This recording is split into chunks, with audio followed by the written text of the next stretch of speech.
he'd have to leave his comfort zone. Since it was an impossible dream, he also needed to achieve impossible things. What about Borish? How can I surpass him in strength? Ingrid was the 11th of the 13 primordial candidates.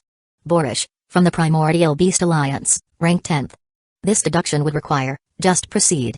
I can afford it. Deducing, to surpass Borish, you need to change your cultivation manual to one tailored to your physique and path of law. Can you do that? His cultivation manual was near ultimate, containing 161,802 laws. However, due to his family's limited resources, he couldn't select a manual more attuned to his physique and path. Yes, it would cost 150 trillion origin coins to deduce. Is that price discounted? Ingrid gasped. No. According to the agreement, once the deduction price reaches a trillion, no discount supply. Do you wish to proceed? This. Looking at his balance of about 150 trillion, Ingrid felt as if the spirit of knowledge was extorting him. After a moment's hesitation, he gritted his teeth and proceeded.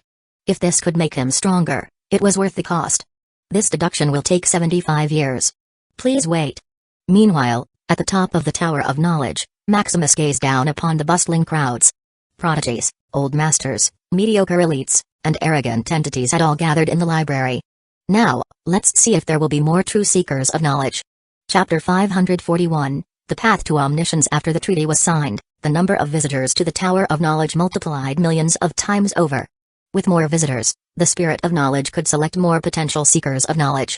Although most were from the top forces, with a few incentives, Maximus was sure he could draw them in. How many have you found? He asked. There are already 23 individuals. That's more than enough. It's time to put the plan into motion. While waiting for the ultimate treasures his family needed to absorb, Maximus began to implement his plan. First, he would build some ether devices, particularly the ether refiners. Initially, he'd wanted to construct the ether forge first, generating countless of origin crystals. However, with the opening of the Tower of Knowledge, his wealth began to skyrocket. In just a few months after signing the treaty with the top forces, his balance had soared to tens of quadrillions in origin coins. All of this was thanks to those arrogant prodigies with nothing but money. Despite their elite status, their family had a limited array of manuals from which they could choose. Even those disciples and saints of the sect didn't always have perfect manuals suited for them. However, by paying for the library's deductions, they could acquire cultivation manuals tailored just for them. With hundreds requesting customized perfect manuals, Maximus earned tens of quadrillions in one go. He expected this trend to continue, earning him quintillions of origin coins within 1,000 years. With no shortage of money, he only needed to create ether refiners to convert them to endless strands of Calamity points. Notify the candidates. It's time I meet them. On the 160,000th floor of the Tower of Knowledge, Atlas was training on the knowledge simulation platform. Adjusting the pain level to his tolerance limit and couple with thousand-fold comprehension enhancement, he felt he was on the verge of comprehending the river of pain. Just as he was reaching his limit, a notification popped up, breaking his focus. What? Who could it be? Atlas growled, irritated. You are summoned by the owner of the Tower of Knowledge. The owner wants to meet me? Reading the brief message, he frowned. Why? Is he interested in my physique? With an ultimate physique yet lacking status, Atlas had long been a target as an excellent vessel for others. If not for his luck and iron will, he would have died long ago. It shouldn't be that. Assuming the owner of such a prestigious tower wouldn't stoop that low, Atlas decided to accept the invitation. The other 22 candidates also agreed to meet with Maximus, curious about the tower's mysterious owner.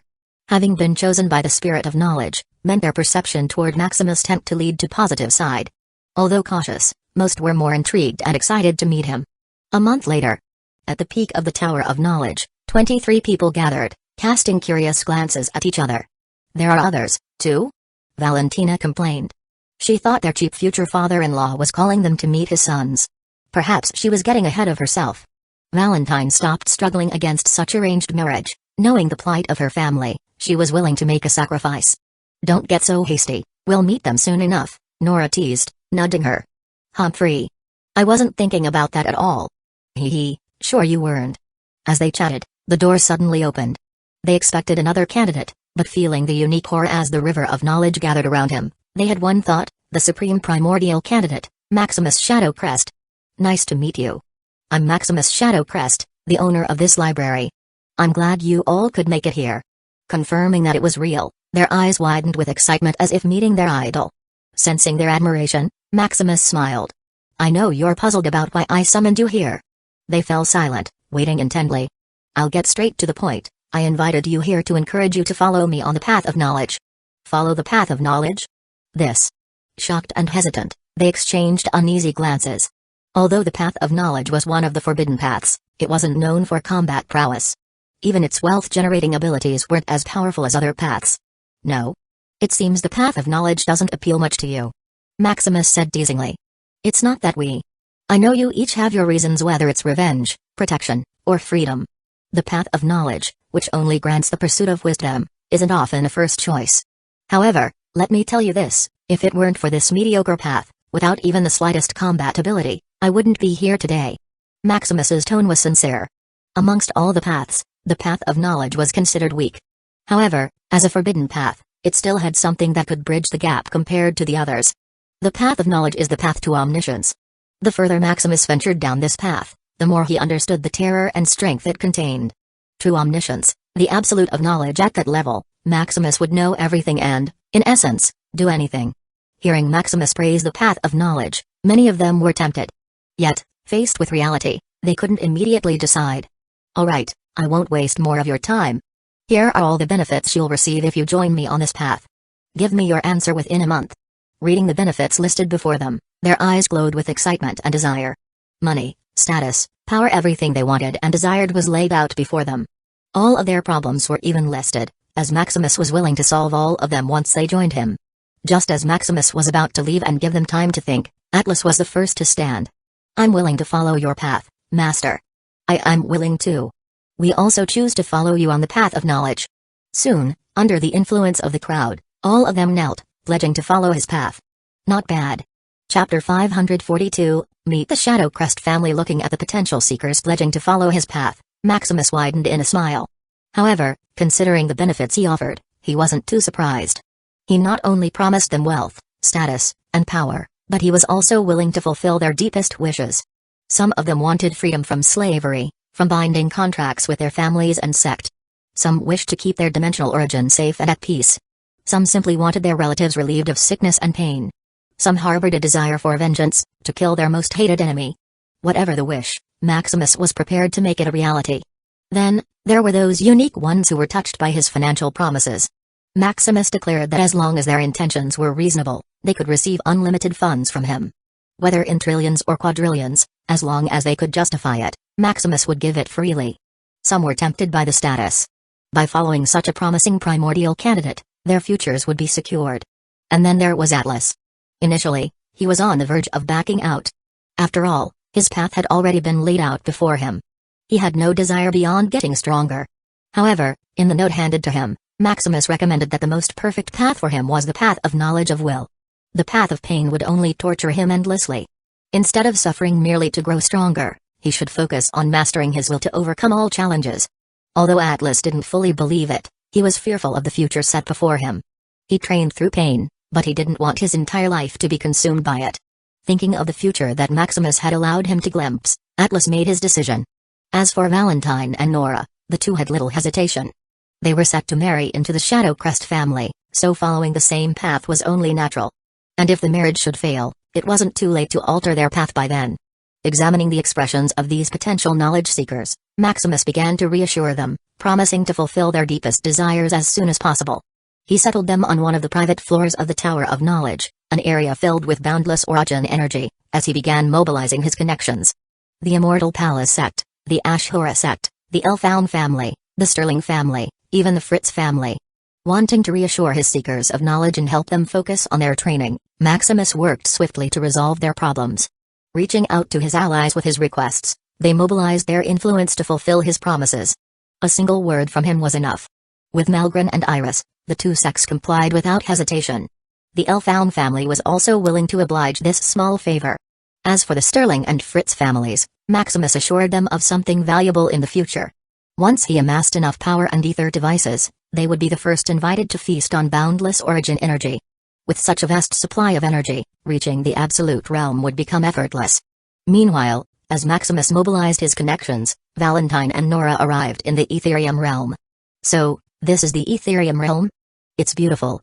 Even Valentine, who was somewhat picky, found nothing to complain about.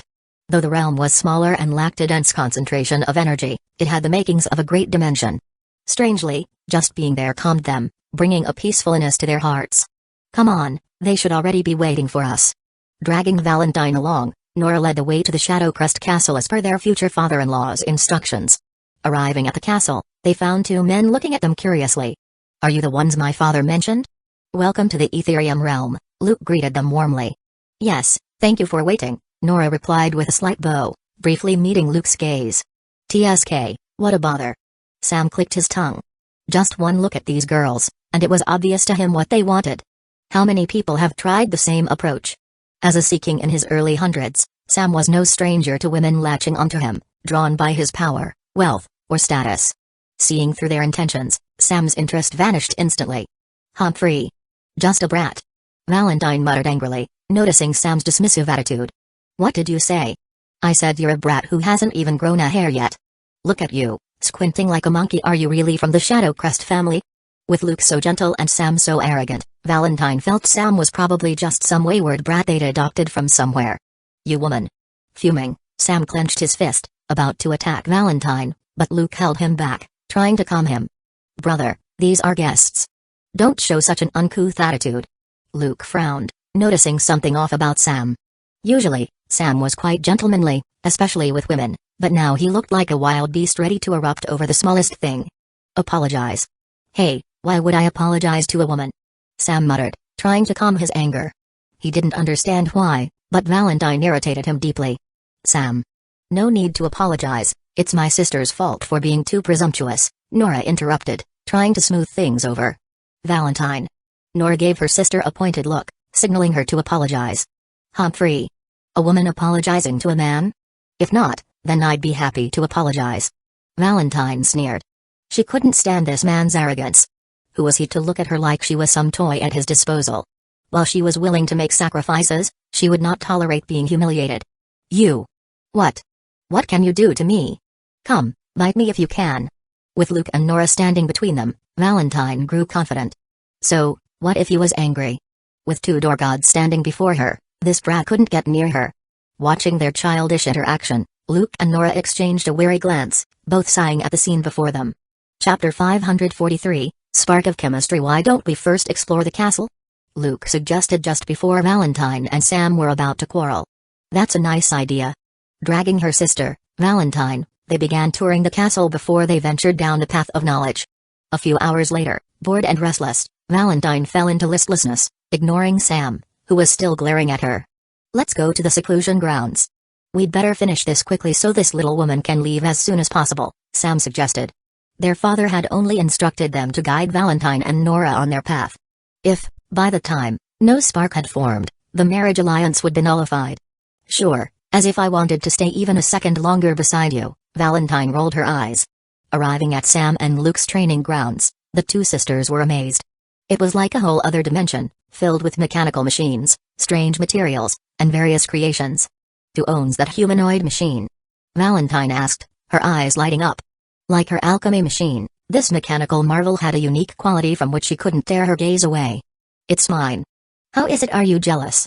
Sam smiled, pride evident in his tone. This humanoid machine was his proudest creation so far. Equipped with this humanoid machine, he could even fight a Tier 11 Master of the River of Law for a short while. Oh, so that's why it's so ugly. Hearing that it was Sam's, Valentine's interest quickly waned. Anything owned by this insufferable man had to be filthy, no matter what. What did you just say? I won't repeat myself. Humphrey. You. What? A brainless woman with nothing to brag about. Not wanting to rile himself up further, Sam returned to his machine. What did you say? I have nothing to brag about? Humphrey. Compared to that machine of yours, my alchemy colossus is far superior. Alchemy colossus? That's actually a thing? Here, feast your ignorant eyes. With a smirk, she revealed her alchemy colossus, which widened Sam's eyes with excitement. Scurrying around the gigantic creation, admiration became evident in his gaze. This. 1,000-patterned lacquerie. What is this synthesis of materials? Can I copy it? Sam murmured as he examined the massive creation before him. Ahem, impressed now? If you're willing to apologize, I might let you borrow it, Valentine muttered proudly. Oh, as if, you silly girl. What would I want with this hunk of rock? Boring. Suppressing his excitement, Sam returned to his stoic expression. You. A hunk of rock? Yours was a piece of metal trash. Metal trash? While Sam and Valentine argued like little rivals, Luke and Nora were having a serious discussion. Is this a dimensional machine swarm? Nora asked, intrigued as she examined a small, palm-sized bot. Yes, this is the ZX Tier 10 mechanical swarm. With enough number, it could easily take down a Tier 11 monster. Amazing. You even incorporated Tier 10 arrays, high-level rune, and some applications of the River of Law. You've got a sharp eye. These runes are the rune of Maxime, a method developed by my father. As for the River of Law, it gives a bit of intelligence to the swarms. Luke explained excitedly, delighted to find a kindred spirit. It's a pity, though. What's a pity? You didn't incorporate alchemy. Mechanics and alchemy are like yin and yang, they complete each other in creation. Without both, you're just wasting materials. Wasting materials? This mechanical swarm is already strong enough. I wouldn't want to tarnish it with alchemy. Luke countered. While he acknowledged some truth in Nora's words, his path was in mechanics, using other methods felt like it would dilute his craft. But that's so childish. If you want to create something powerful, why let personal feelings get in the way? You should focus on what makes it stronger, not what makes it more pure, Nora argued. This was precisely why she disliked most mechanics. They were a bunch of stubborn purists, unwilling to mix alchemy with their craft. Mechanics are all I need. Luke frowned, standing firm in his beliefs. Look, let me just modify this a little. Sighing, Nora quickly adjusted one of the swarm bots. After activating the original and the modified bot to fight, the outcome was clear. Nora's modified bot won easily. Luke found himself at a loss for words.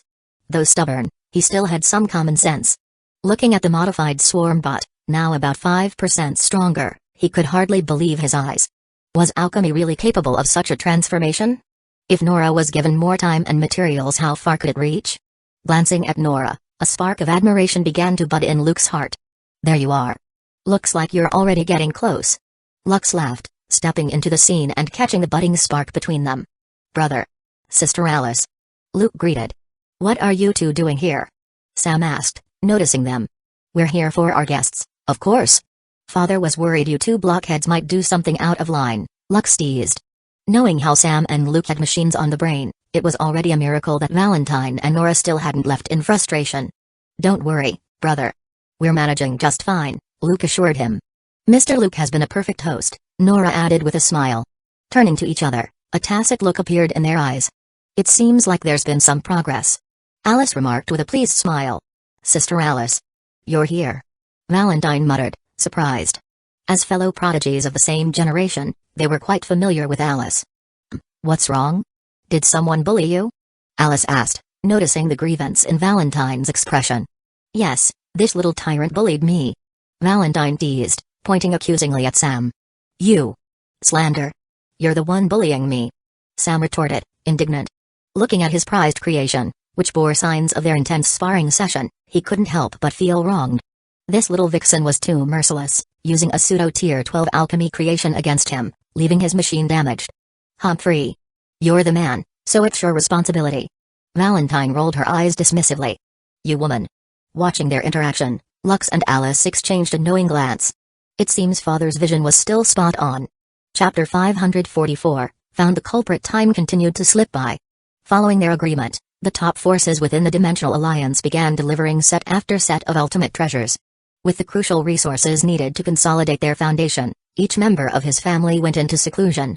They were preparing to raid the virtual Tower of Trial, thus, the stronger they became, the better their chances. This time, their plan wasn't just to gain meager benefits, they aimed to each have an ultimate treasure. Such a grand ambition. Even if they had just come back from the source of knowledge or were on a rare vacation, they couldn't procrastinate. Instead, they began their training in earnest. Meanwhile, having already absorbed a set of Tier 10 ultimate treasures, Maximus continued to monitor the library while working to deduce the Tier 11 origin manual. Year after year, the Dimensional Origin Library achieved one milestone after another. From quadrillions, Maximus's balance reached quintillions of origin coins. In just a few years since the library's opening, Maximus's wealth had caught up to those of the top families. With so much wealth and nothing immediate to spend it on, Maximus felt compelled to quickly convert it into strands of casualty. Maximus could no longer trouble Iris to handle the conversion for him. Iris had already entered seclusion, preparing for the moment when he accumulated enough ether forge. Aiming to reach the absolute of law in a single attempt, she couldn't afford any distractions. Another way to obtain strands of Calamity was by purchasing them directly. However, after inquiring about the price, Maximus could only back away. Whereas Iris could exchange 1,000 origin coins per strand of casualty, others charged between 3 and 10 million. The Ashura sect, Elfaun family, and Fritz family could only lower their prices to about 1.5 million per strand. It wasn't that they were being stingy, but the sheer quantity Maximus required would deplete their foundations. Without something equivalent to fill that gap, they couldn't exchange a significant amount. With no other options to rely on, Maximus turned to creating ether refiners. Though each refiner could only produce 10 strands of Calamity per day, at the cost of 1 million origin fragments, they were more reliable and consistent. Using the materials collected by the Immortal Palace realm, Maximus created over 500 ether refiners. Each refiner, the size of a world, quietly circulated in his system space, connected directly to the River of Knowledge. Thanks to this direct connection, the River of Knowledge could use the devices to refine strands of Calamity in real time. Too few. Over 500 devices produced only 5,000 strands of Calamity every day. Unfortunately, no matter how much he pushed and worked, he could only create a maximum of 100 devices per year. This was already with the use of his infinitely expanding domain, which acted as his hands. Yet, due to certain high-level technicalities, the speed at which he created each device remained severely limited.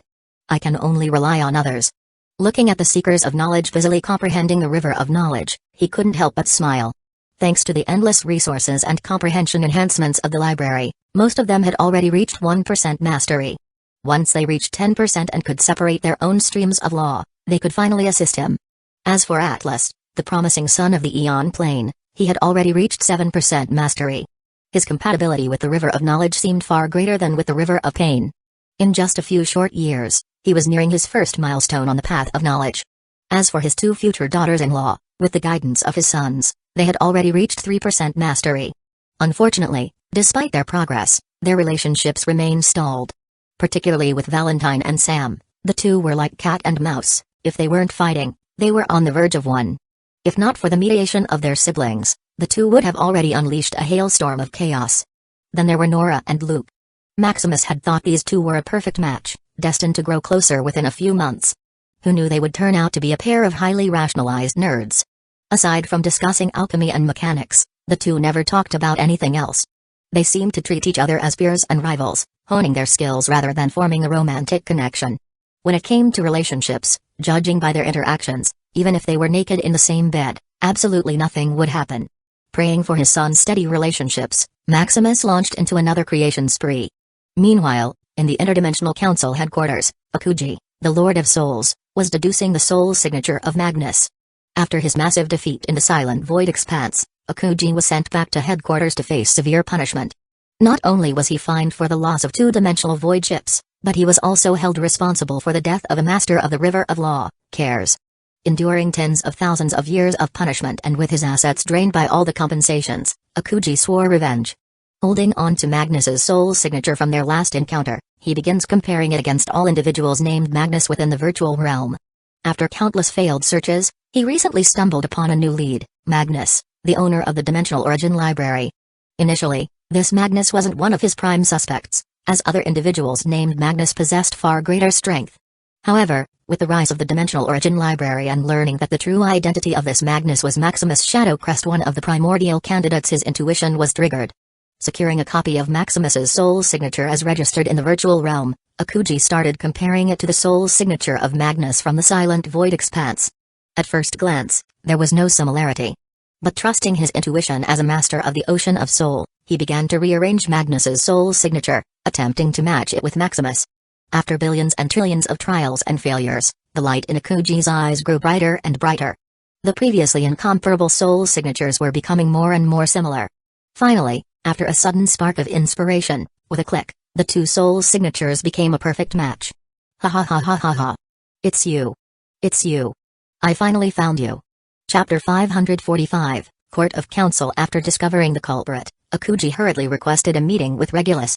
What happened? Although Akuji was still undergoing punishment, he remained one of the supreme powers of the Interdimensional Alliance. Thus, despite his busy schedule, Regulus made time to meet him. I found it. The one responsible for our losses in the Silent Void Expanse.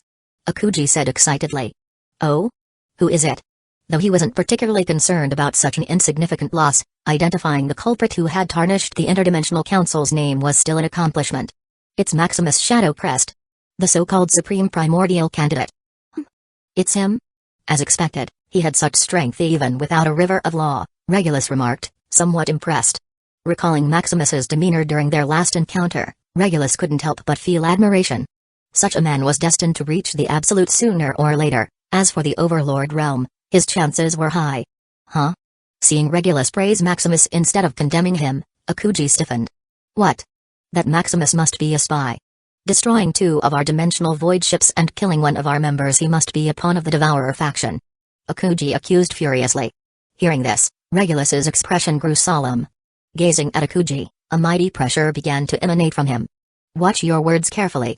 Even if he killed you, Maximus would still be a prodigy of the Dimensional Alliance. Why? We are the Interdimensional Council. How can a mere primordial candidate wield influence over us? Akuji shouted indignantly. As he endured punishment, Maximus was basking in glory. How could Akuji not feel resentful? The importance of a primordial candidate is not something for you to dismiss. Don't underestimate them as weaklings now. Their significance might even surpass that of us, the masters of absolutes of law. As one of Overlord Isalin's trusted confidants, Regulus knew these primordial candidates were more than just reserve powerhouses. Noticing that Akuji still hadn't calmed down, he frowned slightly. So, I can't do anything? Akuji finally sobered, slumping down with a sigh. Anyway, you're not to touch him. Even the master couldn't save you if you did.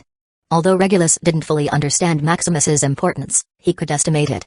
The fact that Pandora had been stationed nearby to secretly protect him showed his significance. In an instance where an absolute-level enemy gets close to the Ethereum realm, that little mink would be the first line of defense. So, I'm supposed to just swallow this injustice? Doesn't the Interdimensional Council's reputation matter anymore? Don't goad me with your trivial concerns. I don't care about some false reputation. Only weaklings like you value such vanity. As an overlord organization, the Interdimensional Council's glory would continue as long as they refrained from mass massacres across dimensions. Realizing he had no options left, Akuji gave up. What about my punishment? When will it end? And could the compensation be reduced? How can I train without any resources? Akuji asked, recalling his debts and a long penalty still hanging over him. Since you've already found the culprit, there's no need for further punishment. But as for the compensation, it cannot be reduced. Oh. It seemed he'd have to work himself to the bone for a while. If you're that desperate, you could take Maximus to the Dimensional Alliance's Court of Council, Regulus suggested. The Court of Council was where various alliance members settled their disputes. Established to reduce infighting and provide a fair ground, this council offered a structured avenue for grievances. I can do that? Regulus had just forbidden him from laying a hand on Maximus, yet now he suggested prosecuting him? Why not? As long as you don't harm his life, you can do anything. After all, the Interdimensional Council did suffer some losses. Plus, he's quite wealthy. You should be able to get a decent compensation. Observing the data streaming to and from the Tower of Knowledge, Regulus knew exactly how rich Maximus was. This man's wealth was on par with that of a top family. The brat was even richer than him, which sparked a bit of envy. If not for the complex web of forces surrounding Maximus, Regulus might have been tempted to apply some rules to collect a little tax. Hearing Regulus's suggestion, Akuji's eyes lit up. So, I can still go this route. Ha, how much compensation should I demand? A few months later, within the Tower of Knowledge, Maximus received a notification. From the Court of Council? The Court of Council was likely the strongest surface-level power, below the overlords. Although it had no overlords, it housed the strongest 7 absolutes, the absolute of justice, judgment, righteousness, sin, purity, equality, and oath. These figures originated from the early days of the Eon Plane. Although they hadn't reached the overlord realm, their power was said to rival it. If not for their stance of neutrality, they might have become a major force apart from the Dimensional Alliance and the Devourers. Seeing a notification from the Council, Maximus grew slightly solemn. Fortunately, after reading it, his worry quickly disappeared. A notice to compensate the Interdimensional Council? What a joke. He had long expected it was only a matter of time before the Interdimensional Council discovered his alternate identity. What surprised him was that they had gone through a legal channel rather than directly confronting him. It seems I'm more important than I thought. The domineering Interdimensional Council retracted its clause and attempted a reasonable approach. This made Maximus suspicious, thinking of the deeper implications. While his ultimate physique granted access to limitless origin energy able to help masters of the Ocean of Law advance to absolute of law, that was all it could do. As for aiding someone in reaching the Overlord realm, that was far-fetched. Deducing the likelihood of such an event using the river of knowledge, the answer he got was almost zero. Having an importance beyond what he estimated could only mean one thing: he still had undiscovered abilities that he hadn't even anticipated. Looking over the total compensation he was supposed to pay, Maximus sneered. Compensation? Hey, it should be you who should be compensating me. Chapter 546, Court Trials. A few months later, Maximus, along with Pandora, arrived at the Court of Council. To uphold fairness and equality, the Court of Council wasn't placed within any territory of the Dimensional Alliance, much less in the virtual realm. Sometimes, even Devourers stood trial here to prove their innocence, hoping to become free men in the Dimensional Alliance. Arriving at the site, Maximus couldn't help but feel solemn. The Court of Council wasn't a dimension but one of the top 100 architectural marvels in the Eon Plane. The majestic energy it emanated even subtly influenced Maximus's emotions. In this place, you should restrain yourself, Pandora advised. I can take care of myself.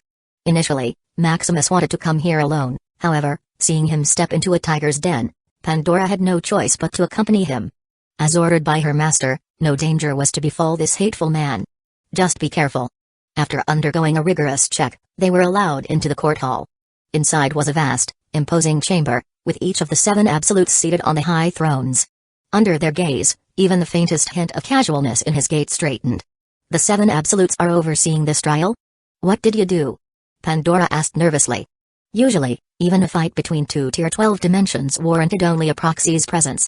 Even when multiple masters of the Ocean of Law were on trial, only one of the absolutes was typically present. Only during a major war involving top powers and absolutes would all 7 of the Court of Council oversee the matter. I don't know. It must be because of the Interdimensional Council. They are an overlord organization, after all. Even then, you were only against a master of an Ocean of Law. Then it must be because of my identity. Maximus deduced, feeling solemn.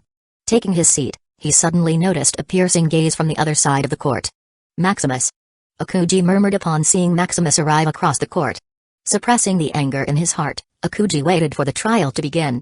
Now that both participants have arrived, the case regarding Maximus Shadowcrest and Akuji shall proceed. The accused and the accuser may now present their claims. Let all be bound by truth and balance, the Absolute of Equality announced. Hearing the solemn tone, Akuji nervously stepped forward. Honored Absolutes, I stand here to demand restitution from Maximus for the destruction of 2-dimensional void ships and the life of my beloved subordinate, Cares. The loss is grievous and an insult to the Interdimensional Council. I seek compensation of 10 quintillion origin coins to account for what we have lost. Does the other side of the panel have anything to say? The Absolute of Justice asked. Honored Absolutes, this is simply a slander. Although I indeed destroyed 2-dimensional void ships and killed the man called Cares, it was purely in self-defense. Due to Cares' aggressiveness and his assault on me and my wives, I had no choice but to fight back. If anyone deserves compensation here, it's me. However, as a promising primordial candidate, I won't be too harsh. I only demand Cares to work for me for 100,000 years. You. Hearing Maximus twist the truth, Akuji felt a surge of fury. Your honors, Maximus's statement doesn't tell the whole truth.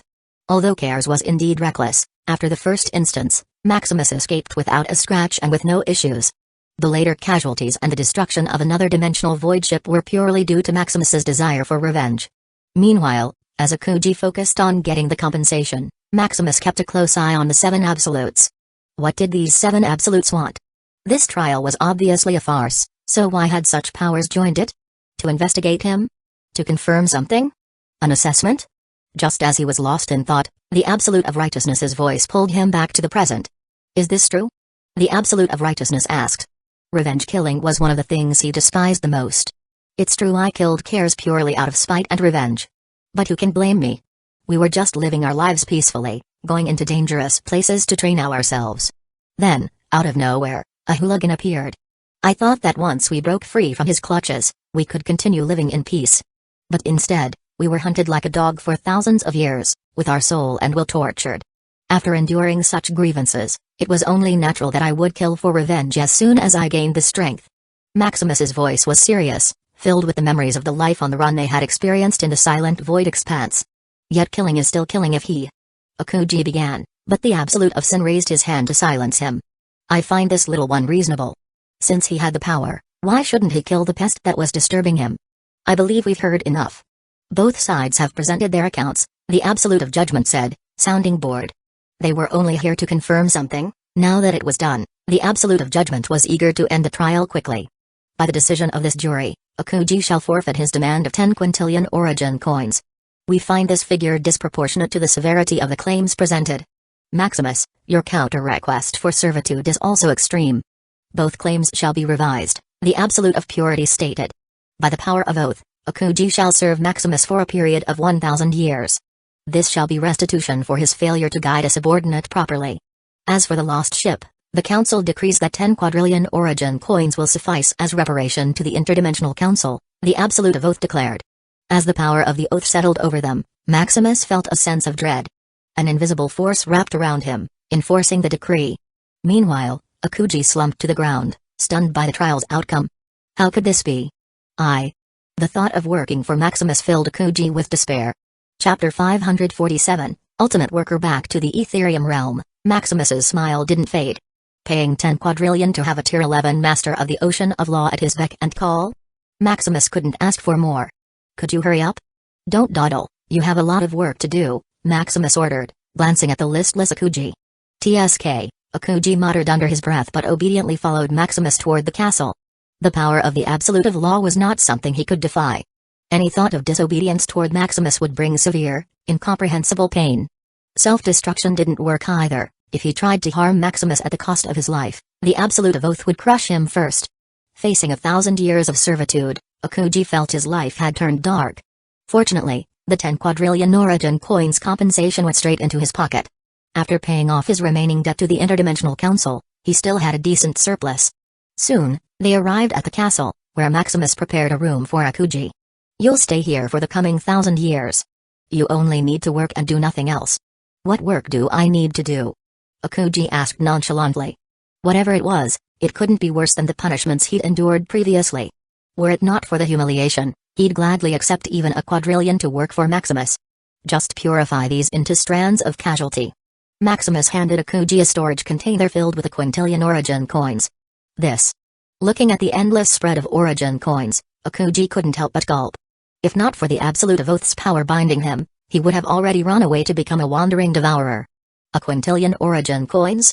This was the profit of a top sect for tens of millions of years. But as he considered the work he was about to do, his face darkened. See, convert all of these into strands of casualty? Converting origin coins to strands of casualty wasn't just tedious, it was also a burden on the path of law. As he thought about the grueling task ahead, despair filled his eyes. Yes. Anyway, just do your work. Don't try to cheat me or slack off. I've calculated that your output should be around 5 billion strands of casualty per year. I understand. Akuji accepted his fate silently. Seeing his new worker very obedient, Maximus's smile widened. With 5 billion strands of casualty per year, he could finally be more lavish in spending strands of casualty. Host, Maximus Shadow Crest, Physique, Dimensional Source, Rank 12, 3 trillion, 700 billion out of 100 quintillion, casualty points, 935 billion, casualty points, Corrupted, 8 trillion, 800 billion, still, 935 billion strands of casualty. With a large reserve of strands of casualty and a stable supply, more plans could finally be set in motion. It's time to recruit those stubborn monkeys. The stubborn monkeys referred to the old-timers on the path of knowledge. Initially, they had been Maximus's first choice to recruit to help him build the ether devices. However, when he approached them, he was ruthlessly rejected. These stubborn monkeys were interested only in the pursuit of knowledge, nothing else. Although they'd had repressed desires after being stuck on the path of knowledge for an indefinite period, all of those disappeared once they began advancing again. Instead of celebrating or reconnecting with old friends to share the news, they went straight back to studying. Perhaps the only ones who approached knowledge differently were Maximus and his family, who saw it purely as a convenience and didn't take studying too seriously. Thus, no matter how much money he offered or what promises he made, he couldn't sway the hearts of these stubborn individuals. This was why Maximus had to train subordinates from scratch. Even his criteria for potential seekers had to be significantly adjusted. He now sought those with a thirst for knowledge but who, like him, viewed it as a means to an end, driven more by ambition than by the pure love of study. With his large supply of casualty points, Maximus thought of a tempting incentive for those old, stubborn scholars. After all, who could resist strands of casualty? Leaving Akuji to his work, Maximus opened a void portal to the source of knowledge. Flying toward the nearest seeker of knowledge, He was met by one of the most stubborn people he knew. "This old man greets the pioneer," Vratos said respectfully. "Vratos, I'm here for. If it's the same request as before, I'm sorry, but I couldn't bring myself to do such a mindless thing," Vratos interrupted hastily. If Maximus wanted to create an exquisite, unique piece of treasure, Vratos would gladly join him in the creation. But crafting a mass-produced treasure without challenge or the chance for improvement bored him to death. "Don't be in such a hurry to refuse, oh? Does the pioneer have some extraordinary knowledge to share?" Vratos asked eagerly. If Maximus held some insight that wasn't accessible or had just been deduced by the river of knowledge, Vratos would be willing to do almost anything. "No, I'm offering strands of casualty. For each device you create, I'll pay 1,000,000 strands of casualty," Maximus proposed. 1,000,000 strands? Vratos perked up. 1,000,000 strands were enough to accelerate his comprehension thousands of times over hundreds of years. Hearing the offer, Vratos couldn't help but feel tempted. Although it would take tens of years to craft a single device based on Maximus's blueprint, the payment made it worthwhile. "Well? Are you willing?" Maximus asked with a smile. Though this would nearly double the cost of each ether purifier device, it was a fair exchange. With the 5 billion strands of Calamity produced by Akuji each year, he could afford 5,000 devices annually, 50 times what he could have produced on his own.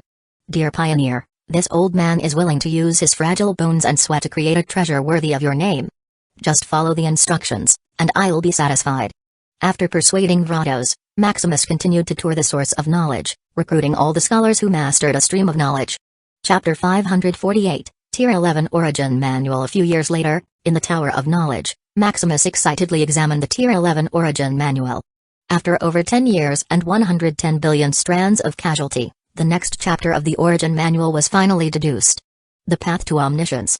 If chapters 1 to 10 of the Origin Manual had laid the perfect foundation, then this next chapter carved the way to omniscience. To achieve such a state, one needed both knowledge and power. He already had the river of knowledge. In time, when it reached the absolute of law, all information he may need and would ever need would be at his fingertips. But this was barely enough. To do everything he could imagine, a corresponding power was needed. This is where the Tier 11 Origin Manual, deduced based on his insights, came into play. The power to swallow, analyze, and internalize the other paths of law. It's really possible. Although each path led to the same destination, an individual could only walk along one. Knowing this, Maximus thought, why couldn't he just copy the paths laid by others and make the one he walked reach the pinnacle? If other paths had trains, ships, and other ways to efficiently transfer and manipulate energy, then he'd build one. If other paths were greener and more conducive to attracting other seekers, then he'd make his path more exquisite. If other paths were wider and had more potential, then he'd dredge his own. Copying and assimilating was the ultimate ability of his Origin Manual, the path to the source of all things. After fully comprehending the manual, the smile on his face faded slightly. This is another cost-devouring beast. Maximus couldn't help but sigh. To internalize other paths within his own, he would need to obtain samples, analyze them, and assimilate them. Getting a sample was easy. With his strength and ability, there was no place in the Eon plane he couldn't go. The problem was analyzing and assimilating them. To analyze a river of law would require at least 1,000,000 years, and analyzing an ocean of law would take at least 1,000,000,000. Even with the boost from strands of casualty, it would take him over 10,000 years to analyze a river of law, much less an ocean. During this period, he would need over 150 trillion strands of Calamity to even get started. Then came the assimilation. Depending on the compatibility of the path and the potential it held, he would need at least 300 trillion strands of Calamity to assimilate it. Opening his panel, he looked at his meager strands of casualty. Host, Maximus Shadow Crest, Physique, Dimensional Source, Rank 12, 3 trillion, 900 billion out of 100 quintillion, Calamity Points, 876 billion, Calamity Points, Corrupted, 8 trillion, 600 billion, so, this is why no one has taken this path. Maximus had never thought he was unique and the only one to have envisioned such an idea. Even without the river of knowledge, there were many ways to assimilate other paths. Yet, no one had done it or succeeded so far. Looking at the energy and work it needed, it was simply because it was impossible within the current Eon plane. To assimilate all paths of law, even if the Eon plane bled dry, it would never be enough. But Maximus was an exception. Even if he couldn't do it at the Tier 11 realm, he would surely do it at the Tier 12 realm. With his ultimate cultivation manual breaking all limits, surpassing the Eon plane was only a matter of time. However, when he thought of the sheer amount of strands of Calamity he needed, he felt a twinge of complexity. A few years ago, Maximus had already hired all seekers of knowledge who had at least 10% mastery of a stream of knowledge. Altogether, there were only a little over 50,000 of them. Most who had treaded the path of knowledge had either already perished in battle or switched to another path. With over 50,000 workers of varying quality, they managed to produce around 30,000 ether refiners in just 5 years. Besides the materials, this cost him over 30 billion strands of casualty. Fortunately, he had a Kuji, his diligent worker, producing 5 billion strands of Calamity every year. Otherwise, he would have had to take Calamity points out of his reserves, which would have been counterproductive. Now, with over 30,000 ether refiners, he could gain 300,000 strands of Calamity per day or about 100 million strands per year. In just a few decades, his ether devices would surpass what a Kuji could produce. After a few centuries, his income and expenses would finally balance out, allowing him to begin assimilating a path of law. Turning to the seekers of knowledge he had personally trained, Maximus couldn't help but nod in satisfaction. His plans for them had evolved from mere workers to loyal subordinates. The Shadow Crest family couldn't expand on its own, it needed its own talent to stand against the world. These individuals were perfect for his needs. Afterward, checking in on his 2 stubborn sons to see if they had made progress in their relationships, he shook his head, as usual. These brats truly didn't know how to coax a girl. Especially Sam, he was simply a powder keg, exploding at every little things. As for Luke, he was a blockhead with no thoughts beyond his machines. Thinking of ways to teach them a lesson, Maximus began to make plans for things he could do while waiting for his family to absorb the ultimate treasures and consolidate their foundations.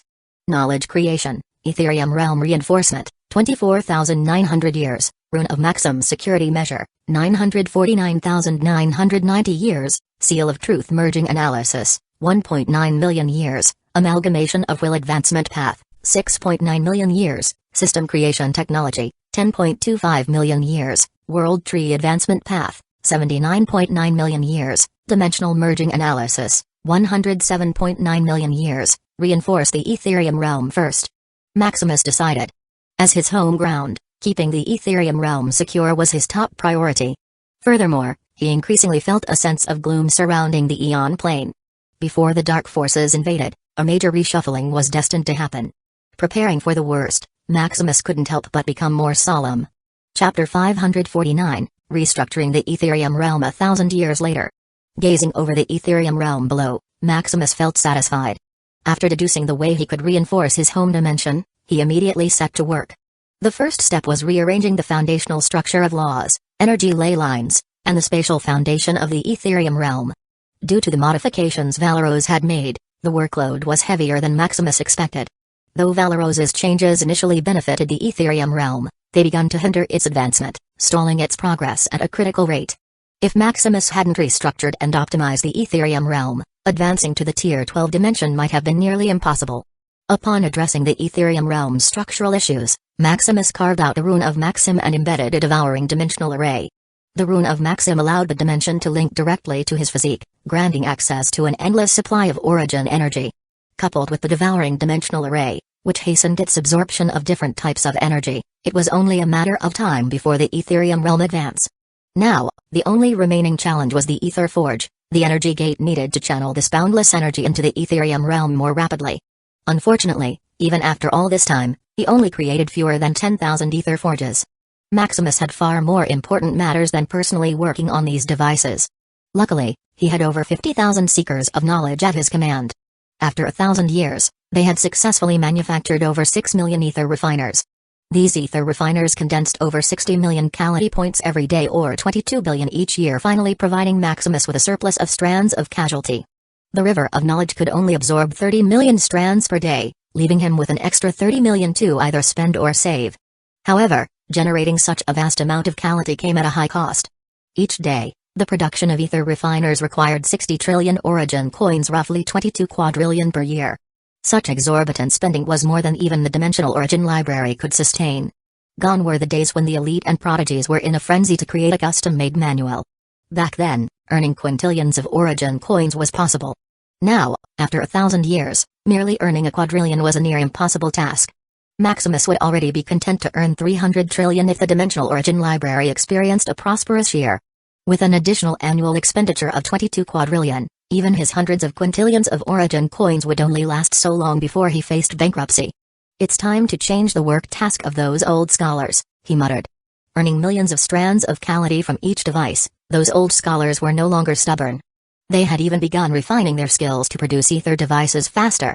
After all, this work would not last forever. They knew Maximus might exhaust his resources or eventually reach a point of contentment.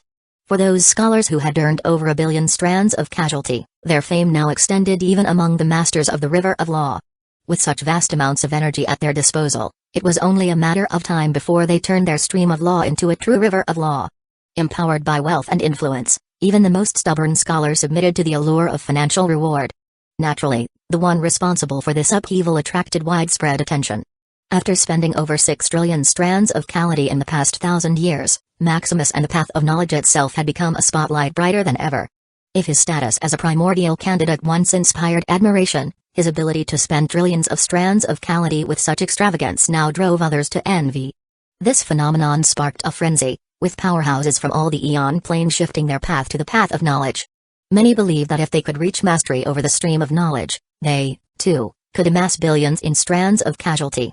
Naturally, the ether refiners also attracted attention. Why would a primordial candidate invest trillions of strands of Calamity in such a device?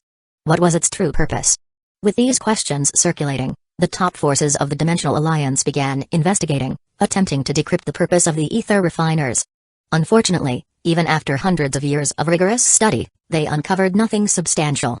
It appeared that the ether forge was merely a device connecting to the river of knowledge. Such a function naturally puzzled many, even prompting his close allies to raise questions. To these inquiries, Maximus offered no explanation. He wasn't yet ready to reveal his capabilities. He remained wary of the overlords. Until he understood their core intentions regarding him, he needed to proceed with utmost caution. Suddenly, a deep rumble resonated through the Etherium realm. The castle? Sensing a powerful fluctuation from Shadow Crest Castle, Maximus realized his wives, children, grandchildren, and in-laws finally consolidated their foundations. Teleporting to the site, he saw them emerging from seclusion, smiles of achievement lighting their faces. Congratulations! Seeing them stronger than ever, possessing a solidity unheard of among Tier 10 individuals, Maximus felt that all his efforts had been worthwhile. With such a foundation, advancing to Tier 12 was highly possible. It would just require more dedication and resources. Observing 4 individuals who watched them with envy, Maximus couldn't help but shake his head. Why don't you all enter seclusion yourselves? There's no need to delay your progress any further. No, I'm waiting for my brother or sister, Sam and Valentine said in perfect unison. Don't copy me. Don't copy me. You. Seeing his wife repeating his words, Sam's eyes nearly blazed with frustration.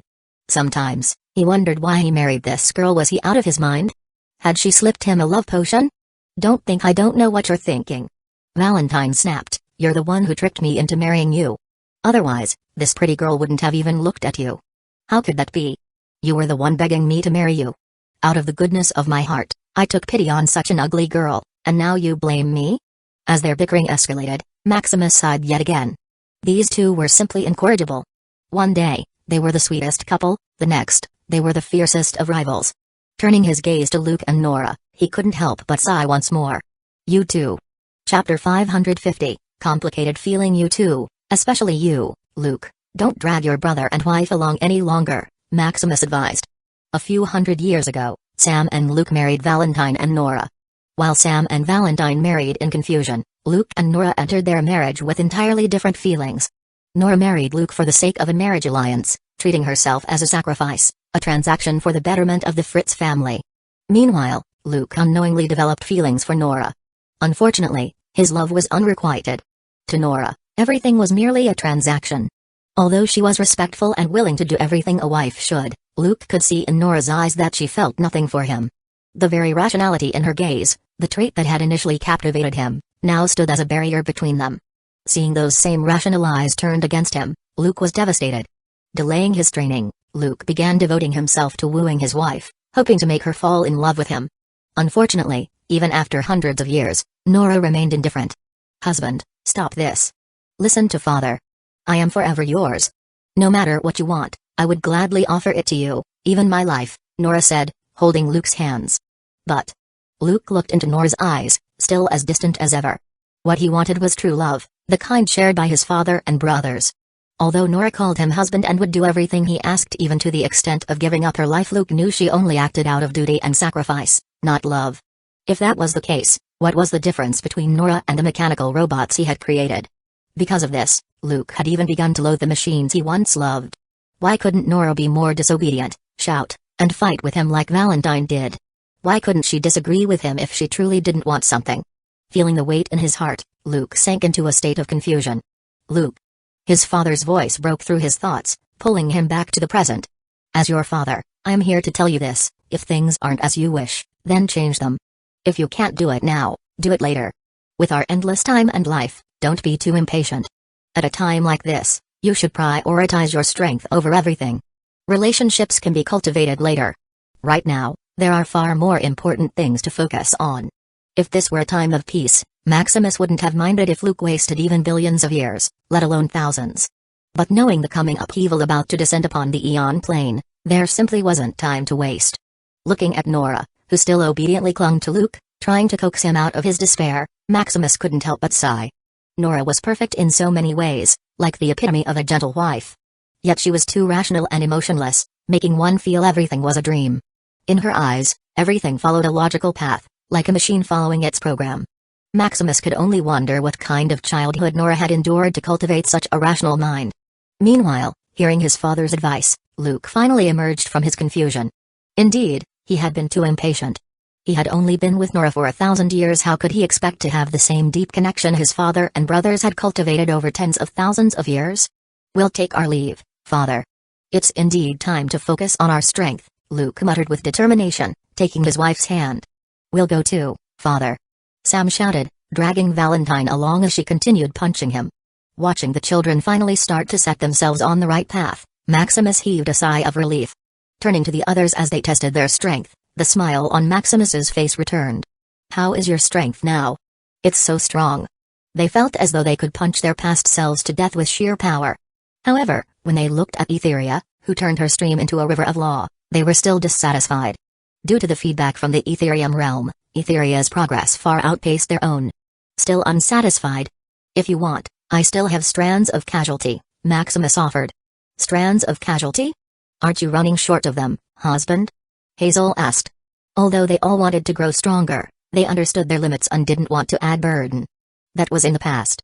Now, I have as many as you need. Maximus still had an extra quota of 30 million strands of casualty that he couldn't use himself.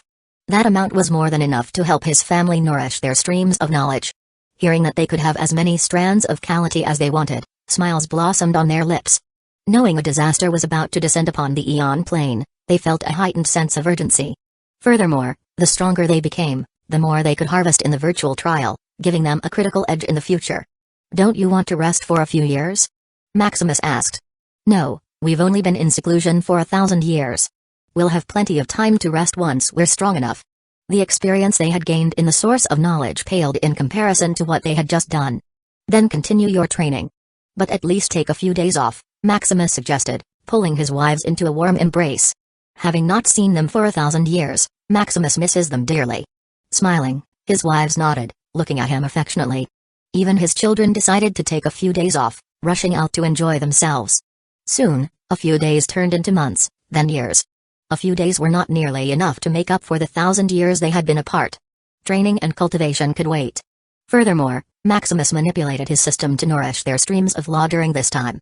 Although it was slightly slower than active cultivation, it was far better than exhausting themselves. After enjoying themselves to their heart's content, his wives and children eventually returned to seclusion. Meanwhile, Etheria began weaving her river of law into the Etherium realm. Maximus, on the other hand, teleported to the source of knowledge to inform the old scholars that he no longer needed ether refiners. With his origin coins not keeping up with consumption, it was time to create an ether forge to replenish them. Chapter 551, Maxim of Order. Source of Knowledge. Arriving at the source of knowledge, Maximus was greeted by Vratos. Waiting for me? Maximus asked, puzzled. Vratos, one of the representatives of those old seekers of the path of knowledge, stood there solemnly. Seeing him arrive before he even had a chance to seek him out was unusual.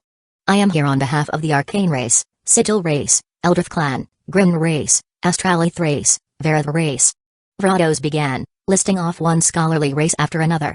Feeling the gravity in Vratos's tone, Maximus's expression turned serious. As Vratos finished speaking, Maximus sensed the arrival of several powerful presences surrounding the source of knowledge. What are you? Suddenly, Vrados and the leaders of the scholarly races bowed deeply. We, the scholarly races, bow to the mighty pioneer of knowledge. Vrados declared. We bow to the pioneer of knowledge. A chorus of voices echoed. Maximus watched as the leaders of each race and dimension surrendered to him, with conviction clear in their eyes. Countless thoughts flashed through his mind as he analyzed the situation. Entering the omniscient mode, Maximus quickly deduced the cause and effect of this event. So, that's how it is. With understanding dawning upon him, Maximus straightened, his aura radiating confidence and authority. Then I, Maximus Shadow Crest, hereby take you under my command to lead you through prosperity and raise you to the peak of this plane. Maximus vowed with unshakable conviction. His actions over the past millennia, his power, wisdom, and generosity had finally touched these races. For trillions of epochs in a history of the Aeon Plane, the scholarly races had suffered from a lack of status. Even the Dimensional Alliance only valued them for their knowledge, treating them as little more than a resource to exploit like pigs that produced knowledge instead of meat. But now, standing before them was a man who possessed power, charisma, and wealth, capable of shielding them from the dangers of the world. A man who could lift them to greater heights and allow them to see the world from above. United, they bowed to Maximus, determined to serve the one who could lead them to a brighter path. Looking at their sincerity, Maximus smiled warmly. The path of knowledge isn't one forged by a single hand, it is built through the efforts of countless generations, civilizations, and minds brimming with diverse ideas and visions. From this day forward, we will no longer be scholars without a home or wealth, without power or status, without authority to govern and protect us.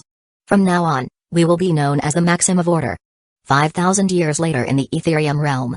Since Maximus unified the scholarly races and founded the organization known as the Maxim of Order, the Etherium realm had undergone massive changes. Not wanting the forces he controlled to remain scattered, all dimensions under the Maxim of Order began merging with the Etherium realm. Each dimension became a continent within the realm, retaining full autonomy, functionality, and governance under a unified structure. Over the course of 5,000 years, this consolidation resulted in staggering growth. Nearly 1,000 Tier 9 dimensions, hundreds of Tier 10 dimensions, and even 2 Tier 11 dimensions merged into the Etherium realm. However, such massive expansion came with its own set of challenges. The once perfect spherical structure of the Etherium realm began to bulge and distort under the immense pressure. If not for Etheria's intervention, the Etherium realm might have collapsed long ago. This is as far as I can take it, Etheria remained. Any further expansion and the Etherium realm will shatter. I see. Maximus sighed, accepting the limits of what could be achieved. There were still billions of Tier 9 dimensions, millions of Tier 10 dimensions, and hundreds of thousands of Tier 11 dimensions yet to merge into the Etherium realm. Fortunately, the scholarly races didn't own any Tier 12 dimensions. If they had, moving such a powerful dimension anywhere near the Etherium realm's void space would have been nearly impossible. The reason Maximus went through so much trouble wasn't just due to his territorial complex but also because such consolidation made protection far easier. In times of crisis, a loosely organized alliance was always the first to collapse. Unless he were an overlord capable of taking everything by sheer force, Maximus had no choice but to gather his forces in one place. Most of the top sects and prominent families operated in a similar fashion. While they guarded various resource points scattered across the Aeon plane, the majority of their forces were concentrated in one central area. This approach made it not only easier to protect their assets but also more efficient to manage them. What is the plan now? Etheria asked. Move the remaining dimensions into the surrounding void space of the Etherium realm. Once the Etherium realm advanced to a Tier 12 dimension, we should be able to integrate all our territories inside. According to the insights derived from the River of Knowledge, advancing to a Tier 12 dimension would grant the Etherium realm the blessing of the Aeon plane. This blessing, shaped by various prerequisites such as the power, will, and needs of its inhabitants, would bend the rules, transcending the possibilities. This was how the marvels of the top sect's main dimensions were born. Even the Abyss Realm's endless devouring ability stemmed from the blessing of the Aeon plane. With the strength, potential, and unified will of the people under his command, Maximus was confident he could curate a perfect blessing tailored to the Etherium realm's needs. The only obstacle now was the time for the Etherium realm to advance. All the prerequisites had been met except for the completeness of the laws. The Etherium realm's sheer size already surpassed that of most Tier 12 dimensions. Unfortunately, the condensation of new laws was an arduous and time-consuming process. Even after Maximus funneled all the excess strands of Calamity he had, the progress was minimal. Based on the current speed, it would take millions of years for the Etherium realm to fully condense all 161,803 laws. As Maximus mulled over the matter, he suddenly noticed a convergence of multiple rivers of law within the source of knowledge. Sensing dozens of streams of law advancing simultaneously, he realized it was his family breaking through. Finally promoted? Chapter 552, Freedom of Wealth. Maximus was not the only one feeling multiple streams of knowledge advancing into a river of law. Many powerhouses within the Maxim of Order following the path of knowledge also sensed the commotion. Promoting a stream of law to a river of law was a major milestone, one that only the most talented could reach. Especially considering that the source of this stream of law hadn't yet advanced to a notion of law, the difficulty of promotion was amplified 1,000 times over. Realizing that all members of the Shadow Crest family were only in the Tier 10 realm further increased the challenge. Looking on in disbelief and envy, they pondered how such a feat could be achieved. Lord Pioneer truly possesses infinite strands of casualty. Over the past 5,000 years alone, according to Order of Maxim statistics, their leader had expended more than 30 trillion strands of Calamity to pay for the ether forges alone. This amount was equivalent to the supply of a top sect for thousands of years. With such resources, even a pig could nurture its streams of law into a river of law. Knowing their leader's love for his family, they could only imagine how extravagant their use of strands of Calamity was. What they didn't know was that, in the past 5,000 years, Maximus not only provided his family with over 50 trillion strands of Calamity but also 50 quintillion units of pure origin energy each day. This amount was akin to his family spending 50 quintillion origin coins daily for thousands of years. Absorbing such a vast amount of energy, not only did their streams of law advance to rivers, but their realms also reached the peak of the Tier 10 level. Just a slight push, and they would be ready to advance to the next tier. Thanks to the relentless efforts of the members of the Maxim of Order, Maximus now possessed over 1 billion ether forges, capable of producing more than 86 quintillion origin fragments daily. By now, Maximus had finally achieved the freedom of wealth. The Tower of Knowledge, which he once relied on for income, now generated only trillions each day. Maximus had essentially set it aside as a front for the outside forces and the virtual headquarters of the Maxim of Order. After all, what he generated in a single day exceeded even what the Dimensional Alliance could generate. Maximus even began to worry if the dimensional source was truly infinite or if it would be drained within thousands of years.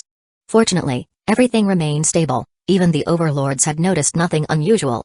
If they knew Maximus could generate such an amount of energy by himself, they might have long since turned against him. The combination of Ether Forge and his dimensional source physique was indeed incomprehensible.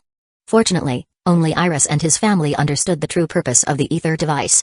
Not his subordinates, not the Alliance, not the top-tier forces, and certainly not the overlords. Teleporting to his family's training quarters, Maximus began congratulating them on their advancement. Assessing their current situation, it seemed their magnitude of power had already reached trillions, catching up to the three prodigies endorsed by the overlords' forces. Feeling the rush of their newfound power, Maximus asked if they wanted to celebrate and relax, but they quickly shook their heads. The energy within their bodies was overflowing, and their minds were a little unsteady. Celebrating now would only lead them into a false sense of invincibility. They needed a proving ground, a forge to temper their arrogance and steady their minds.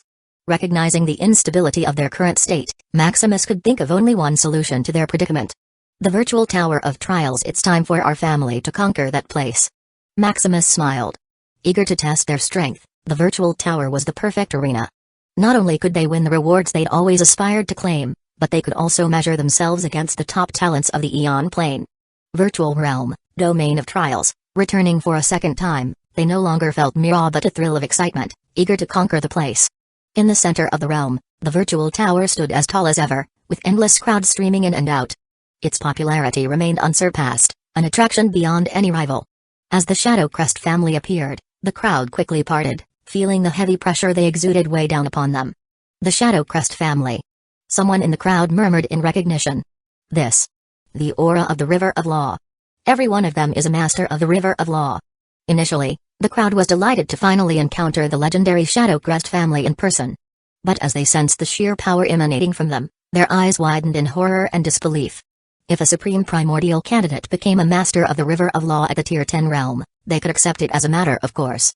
But for every member of the Shadow Crest family to have reached mastery of the River of Law at the Tier 10 realm? Were they still asleep? Was this a dream? Were they even sane? Did the reality they thought of even real? As they watched with incredulous eyes, Maximus led his family toward the virtual tower. Although Maximus was cautious, he wasn't one to suppress his family's achievements out of fear. Such a show of strength was, after all, still manageable. After Maximus broke the myth of achieving mastery of the River of Law at the Tier 10 realm, Many primordial candidates followed suit. From Paragon, Ulva, and Linus mastering a forbidden path one after another, to Gear, Schlummer, and Otto achieving mastery of their respective path. Others quickly trailed behind, inching closer to fully mastering their chosen paths of law. With the tense situation surrounding the Dark Creatures invasion, the foundations of the top families and sects had begun to reveal themselves. While his family's accomplishment was surprising, it was no longer record-breaking. Furthermore, they hadn't conquered a river of law but nurtured a stream of law to that level of feat that could be achieved with enough resources. Chapter 553, Tier 10 Virtual Trial. Just as they were about to enter the virtual tower, Etheria suddenly stopped. Worried? Maximus asked. And no, I'm just wondering if I'm even allowed to enter. As a dimensional will, Etheria still harbored fears about the Dimensional Alliance. If even the Eon Plane suppressed them, then why wouldn't others? Being an anomaly capable of upsetting the Eon Plane's balance, Etheria was fortunate they weren't openly hunted. But nurtured? Etheria had doubts. It shouldn't matter. In the past, Maximus might have shared the same worries. But now, with the Eon Plane focusing on cultivating as many powerful beings as possible, it didn't care as much about irregularities. Even Atlas, the son of Plane, had appeared. How could a mere dimensional will be of any concern? Furthermore, with recent news of Abyss Will's activity and the Dimensional Alliance remaining unperturbed, Maximus felt sure that the overlords were secretly nurturing it to reach a higher tier.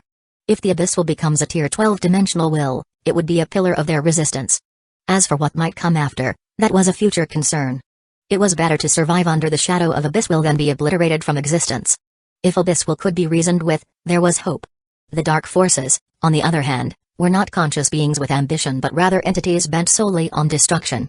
Hearing Maximus's words, Etheria calmed down. As they stepped toward the tower, Maximus gave his family one last look. Good luck. Virtual Tower of Trials, challenging the Tier 10 trial, first trial, Blazing Fire Origin Law. As the virtual space was generated, Maximus found himself in a blazing hellscape. Glancing at his opponent, a fierce entity formed entirely of the Blazing Fire Origin Law, a smirk appeared on his face. To conquer the origin of law, to make it submit. Fitting trial. If the Tier 9 trials tested fighting strength, power, and skill, then the Tier 10 trial focused on understanding, control, and affinity with the origin of law. Realizing that he could only use the Blazing Fire Law and nothing else, Maximus grew more certain of his deduction. Roaring like a wild beast, the fiery elemental monster charged toward him. Calm yourself, Maximus muttered, reflect, become enlightened. You are not just a beast but a mighty entity of law.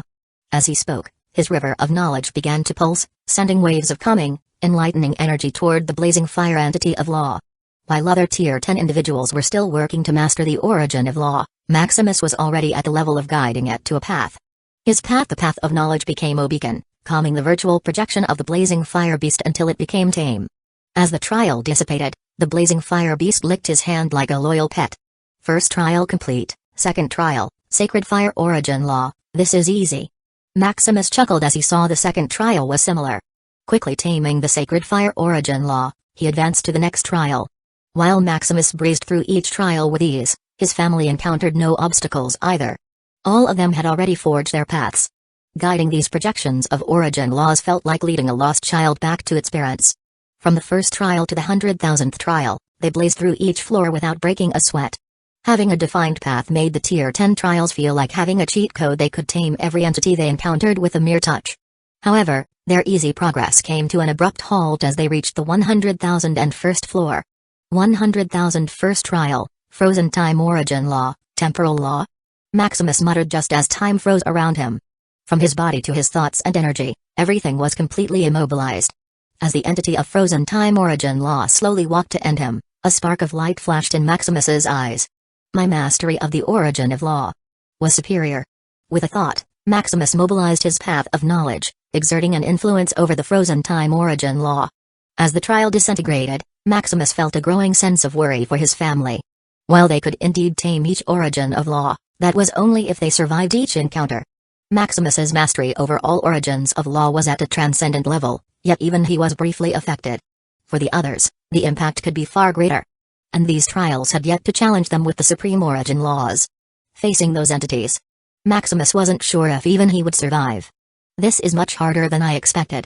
Meanwhile, in the other trials, his wives, children, grandchildren, and in-laws were also taken aback by the sudden surge in difficulty. Without their paths of law and the foundations built from the origin manual to sharpen their awareness, they might have instantly fallen on this floor. Recalling the statistics they'd read about how reaching the 100,000th floor was the iron gate of the virtual tower, they now understood why. As they stepped on to the next trial, they enveloped themselves in their paths of law, ready to mobilize their power against any surprise attack. 100,000 second trial, Epoch Shift Origin Law. As they read the name, they felt their barriers assaulted billions of times in an instant. Without a moment's delay, they hurriedly mobilized their mind, racing to tame the Epoch Shift Origin Law. What the? Looking at their barrier, battered and barely holding, they couldn't help but sweat in fear. The Epoch Shift Origin Law, one of the rarest and most formidable origins of law below the supreme origins, could accelerate an entity's movement, thought, and attacks to trillions of times per second. Usually, such origin of law was used to speed up minds or ability to escape. Thus, even if it's unusually fast, it comes at a sacrifice of the diluted force of the attack. If such a speed didn't lose any power, one could annihilate most of the beings in the Eon plane. Preparing for the next trial, they heightened their senses to the limit.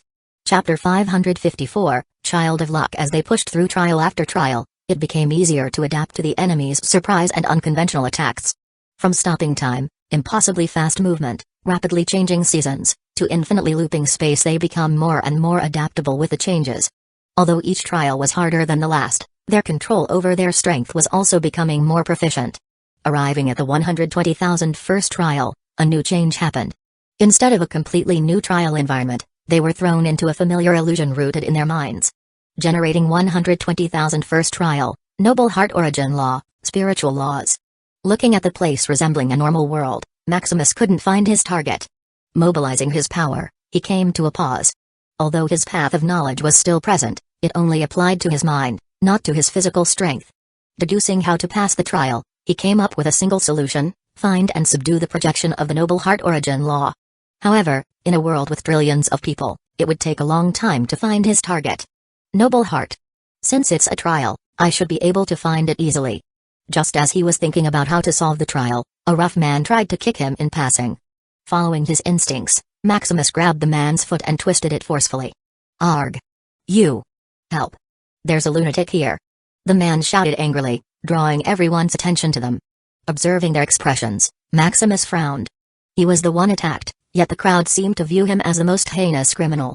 Apologize and compensate me, the rough man demanded. As the scene unfolded, Maximus realized what this trial was about. So, I am the entity of the Noble Heart Origin Law?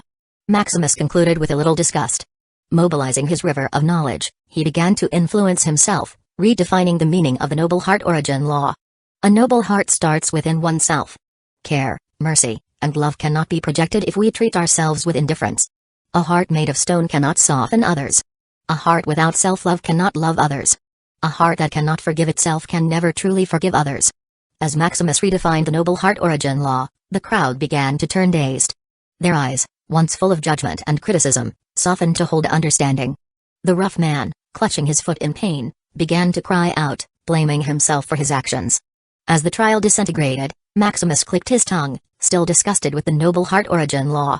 How can I, a selfish, self-centered man, offer my heart to unrelated people? Having my family is enough, anyone else is insignificant. While Maximus cleared the trial with a trick, the others dutifully completed the trial according to the script. They healed the man, reasoned with the crowd, dodged attacks, and turned disorder into order. They completed the trial with noble hearts and magnanimity. Meanwhile, others completed the trial with brute force. Like Max, Nathan, Sylvan, and Martin, they saw the trial as a battlefield. Killing anyone who looked at them with judgmental eyes, the remaining survivors turned to fear. Still not passing the trial, they continued to kill. In their minds, if everyone was dead, they would have a compassionate heart, a Buddha's heart, bringing peace and silence to the world. Fortunately, before they could go on a rampage, the projection of the Noble Heart Origin Law kicked them out of the trial. Entering the next trial, Maximus found himself seated atop a throne, overseeing the world with his family in tow. Generating 120,000 second trial, Heartfelt Dream Origin Law. Is this the dream projected by the entity of law based on my goals? How intoxicating. Overlooking the world with his family around him felt deeply intoxicating. If not for the river of knowledge protecting his consciousness, he might have fallen into this illusion, never waking up. Unfortunately, a dream like this is still lacking. How could a mere entity of law truly realize my dream? Maximus did not wish to conquer the world, He only wished to see his family living peaceful and happy lives.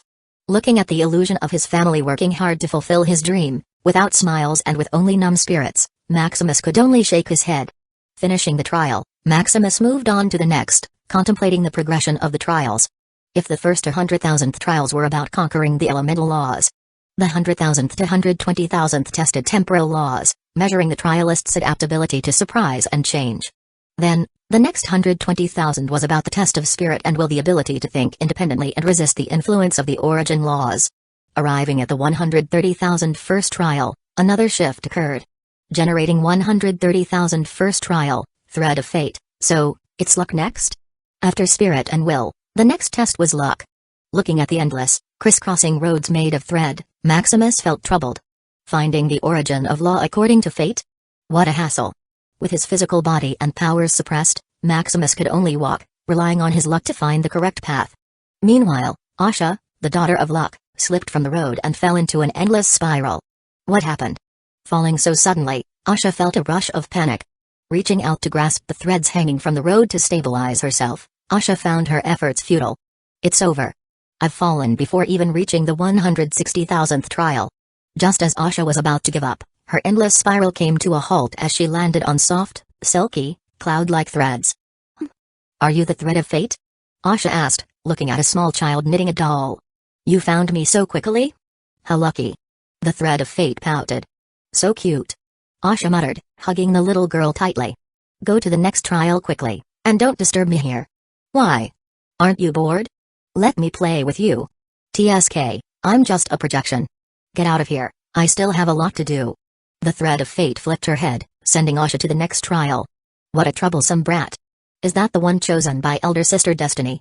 Just so, Humphrey. Chapter 555, Entities of Origin Law. In the source of Eon Plane, the birthplace and the home ground of the entities of origin of laws. Watching Maximus and his family compete in the trial, most of the entities of origin law were shocked to hear that the supreme law of destiny had chosen its representative. This tower isn't only a place for one to conquer and make an origin law submit. It is also a testing ground where origin laws select their representatives. As doom approached the Eon Plane, even the indifferent and uncompromising entities of origin law began to choose their representatives in advance. This little girl is quite promising. She could be one of the key players in the coming disaster, an elegant lady, the embodiment of the supreme law of destiny, murmured to the others. This is cheating. You chose a representative without even meeting her. What about the negotiation phase? The supreme law of fate asked, unconvinced. I follow destiny, not the unwritten rules you all set up. It's still unfair. I also had my eye on her, and you just snatched her up without a second thought. The supreme law of luck pouted. Then you could also offer your power. I just don't know if this little girl could bear it. Sister Destiny, your jokes are too much. How could a being take on two or more supreme laws? Being recognized by an entity of law doesn't just mean receiving its blessings, it also means shouldering its responsibilities. Furthermore, an individual could only accept the power of one entity of law. Any additional power would either be rejected by the body or cause it to explode. Come now, sister, revoke your contract. My powers are more compatible with the little girl. The supreme law of luck urged. Let me guide this little girl first. I'm sure there will come a time when she can accommodate you both. The supreme law of destiny smiled. As the daughter of the anomaly Maximus Shadow Crest, how could this little girl be anything less than extraordinary? According to the trajectory of destiny, it was only a matter of time before they broke through the limitations of this plane. Is that even possible? It wasn't that there was no precedent, but only the overlords had ever managed such a feat.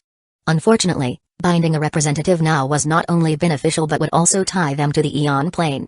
At any other time, it might not matter, but in this time of disaster, any hindrance that could delay them if they attempted escape would be discarded without hesitation. Looking at the supreme laws of authority, virtuality, time, space, devouring, and infinity, they were completely disregarded and cast aside once danger approached. From once mighty supreme laws, they had been reduced to failure within their ranks. This very reason is why most of the entities of law no longer contract with anyone. Remaining secluded in the source of the Eon Plane, they would rather cease to exist than face such humiliation again. If not for the Eon Plane's instinctive struggle, they might never have looked out upon the world again, even as they faced oblivion. Old Origin, what do you think of my hunch? Does it have any possibility? Asked the supreme law of destiny. The supreme law of origin, the very first law, the source, and the true beginning of all laws responded thoughtfully. It's only a matter of time. This anomaly is close to breaking free of the Eon Plane's bindings. If that happens, we might even be able to bind him with all of us. But isn't that a huge risk? Without the Eon Plane's bindings, there's no going back. All the restrictions that protect us would be nullified, reasoned the supreme law of authority. We can only test him until we trust he won't let us down. Furthermore, aren't others also gambling? The supreme laws of chaos, immortality, creation, destruction, will, truth. Many of them have chosen representatives despite the risks. Only through risk can we turn impossibility into possibility. If we still fail, then it's because it was destined. With the decision made by the entities of law, the trials Maximus and the others were undergoing intensified significantly. Borrowing the power of the supreme laws, the trials escalated to an ultimate level of difficulty. The challenges that Maximus had been breezing through suddenly became so hard that, aside from him, the others quickly perished without even knowing what hit them. However, instead of outright failing the trial, they were given an option to retry as many times as they wished until they decided to give up. All the previous rules of the virtual trial were rewritten by the supreme law of virtuality. Everything within the Eon Plane was under their control. Whether it was the path of laws, the special dimensions, ultimate treasures, or the Calamity surrounding the Eon Plane, everything lay within their reach.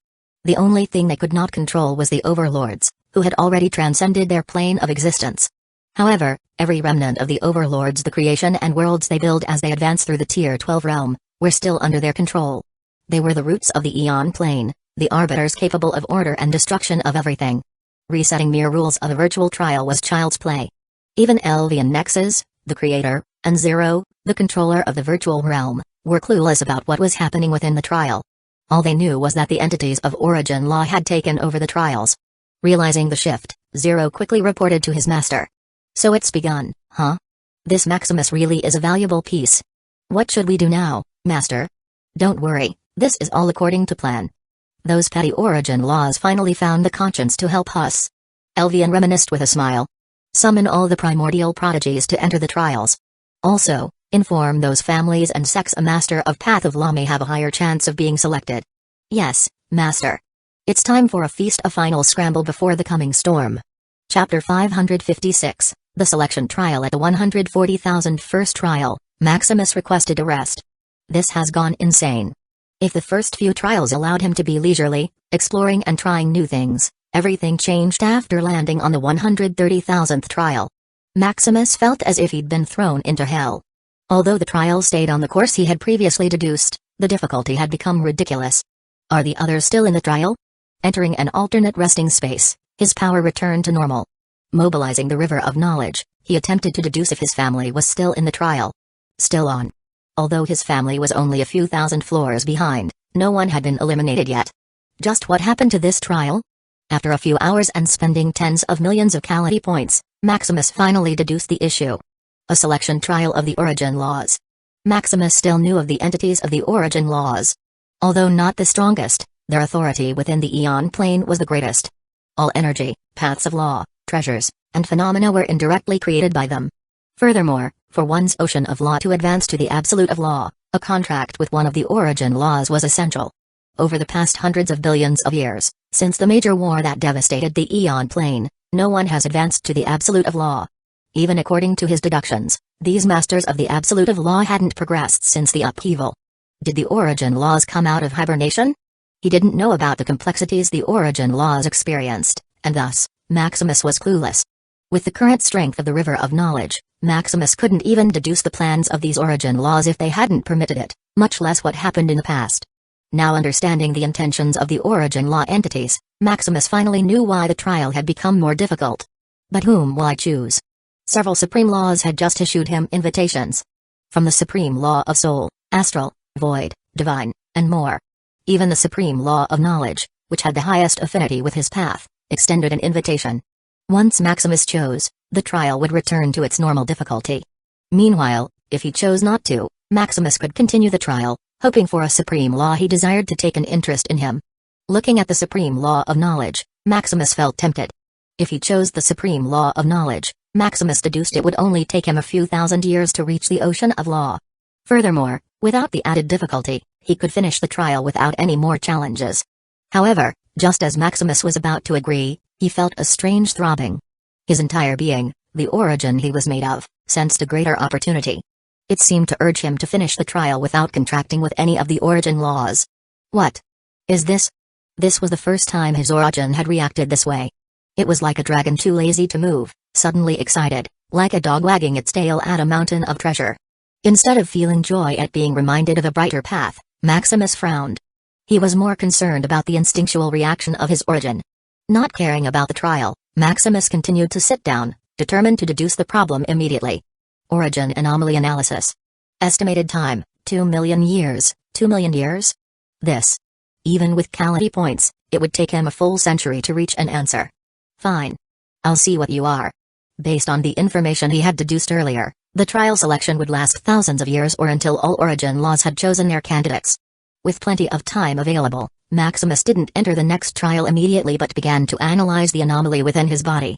After resolving the hidden time bomb left by the system, he couldn't allow another headache to fester. As for his ideal supreme law choosing a candidate during these 100 years, Maximus was unconcerned. It had been only a few decades since they entered the Tower of Trial and reached the 130,000-140,000th trials. That was when the difficulty was still normal. For others to catch up, even a few centuries might not be enough. Soon, while others busied themselves failing and retrying each trial, Maximus concentrated on deducing the anomaly in his body. As his progress stalled, his wives, children, grandchildren, and in-laws began to catch up. Even in the face of growing difficulty, they continued to press forward, trial after trial. With their strong foundations, sheer strength, and the river of knowledge to support them, they could always find solutions to pass each trial. Their wills were unwavering. Despite failing hundreds and thousands of trials, they remained undeterred. They took each failure as a lesson, internalizing it and transforming it into strength for the next trial. In the first few decades following the increase in difficulty, they could only advance one trial every few years. Yet, after a century of countless failures, they became more and more proficient. 100 years later, they had already caught up to Maximus, reaching the 140,000th trial.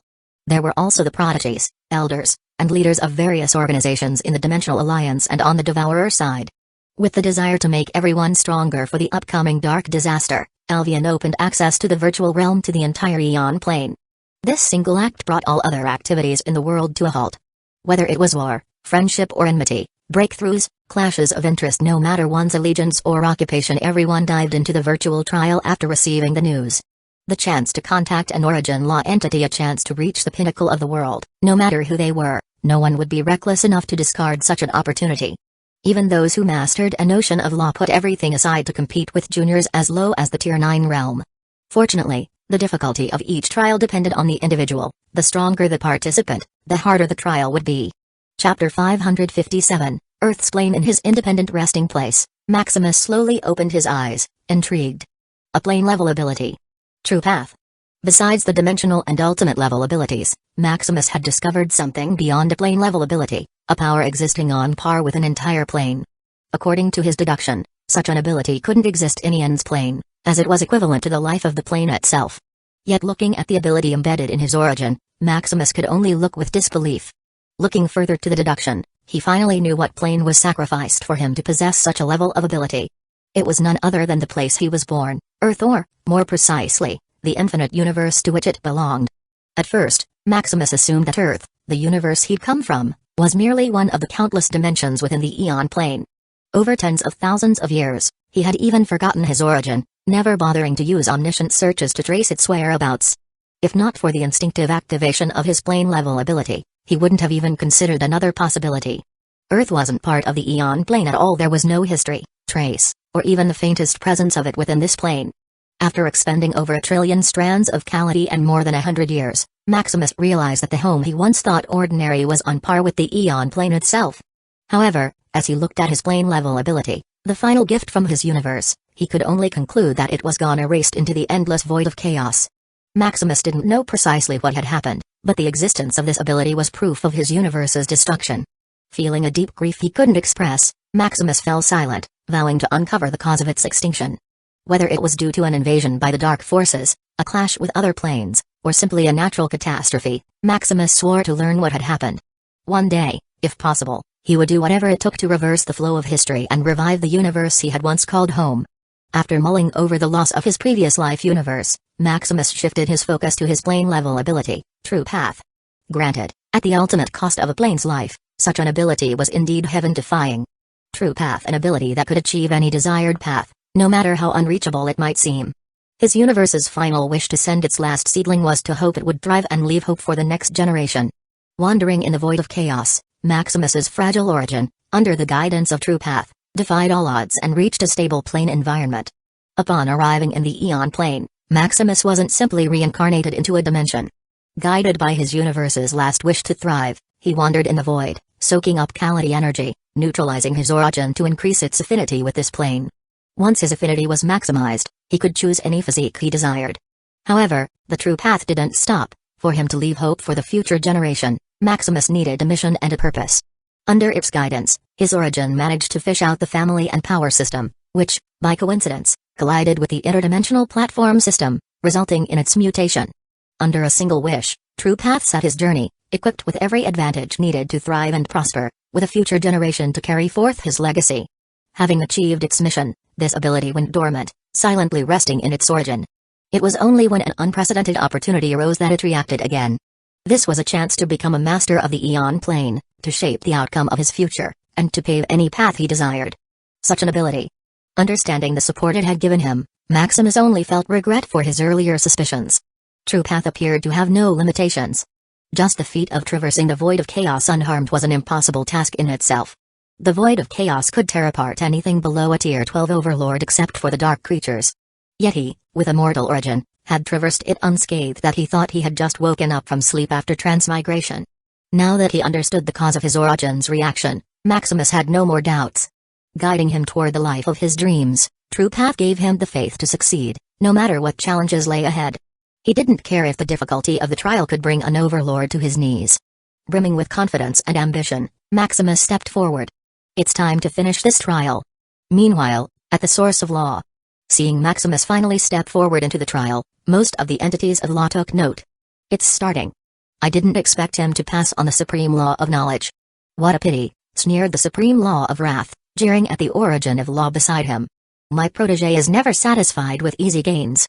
My invitation may just be a mere trial to strengthen his resolve, said the supreme law of knowledge and wisdom, smiling. TSK, listen to you. High-sounding words, yet he still rejected you. You shouldn't let anger consume you. Instead, focus on making a contract first. Hey, that brat, Max. He dares to demand an ultimate treasure before accepting me. Why doesn't he just toss and kick me around like a ball? The Supreme Law of Wrath said, bristling with anger. As the initiators who had convinced the origin of law entities to start the selection trial, Maximus and his family had garnered great attention. All of them, like Maximus, had received invitations even while still on the lower floors. However, aside from Asha, who was coaxed by the supreme law of destiny, no one had yet chosen an origin of law to contract. They all found it bothersome to enter into a contract with an origin of law. Such contracts brought various responsibilities yet offered only slight power enhancement. Seeking better terms or a stronger origin of law, they continued climbing the trials. Chapter 558, Recreating the Universe. Soon, the time continued to pass in a hurry. From the 140,000th trial, Maximus blazed through the challenges, rushing through the 160,000th trial in just a few decades. Although the difficulty became hellish, for Maximus, it only felt slightly troublesome. Generating the 160,000th first trial, Void Origin Law, finally, a supreme law, the origin of void. The supreme laws were the roots of all laws, each defined by a single character. Gazing at the boundless void before him, Maximus pondered what kind of trial he would get. Even after decades of blazing through 20,000 trials, Maximus remained brimming with energy. Once he became serious, his determination was unshakable. Although he failed once or twice in some trials, it only fueled his resolve to grow stronger. Having conquered all 160,000 origin laws, Maximus sensed that his mastery of the origin of laws was on the brink of breaking through ultimate. From transcendence to ultimate, a boundary uncrossable by ordinary means. This mastery could not be achieved by time and strength alone.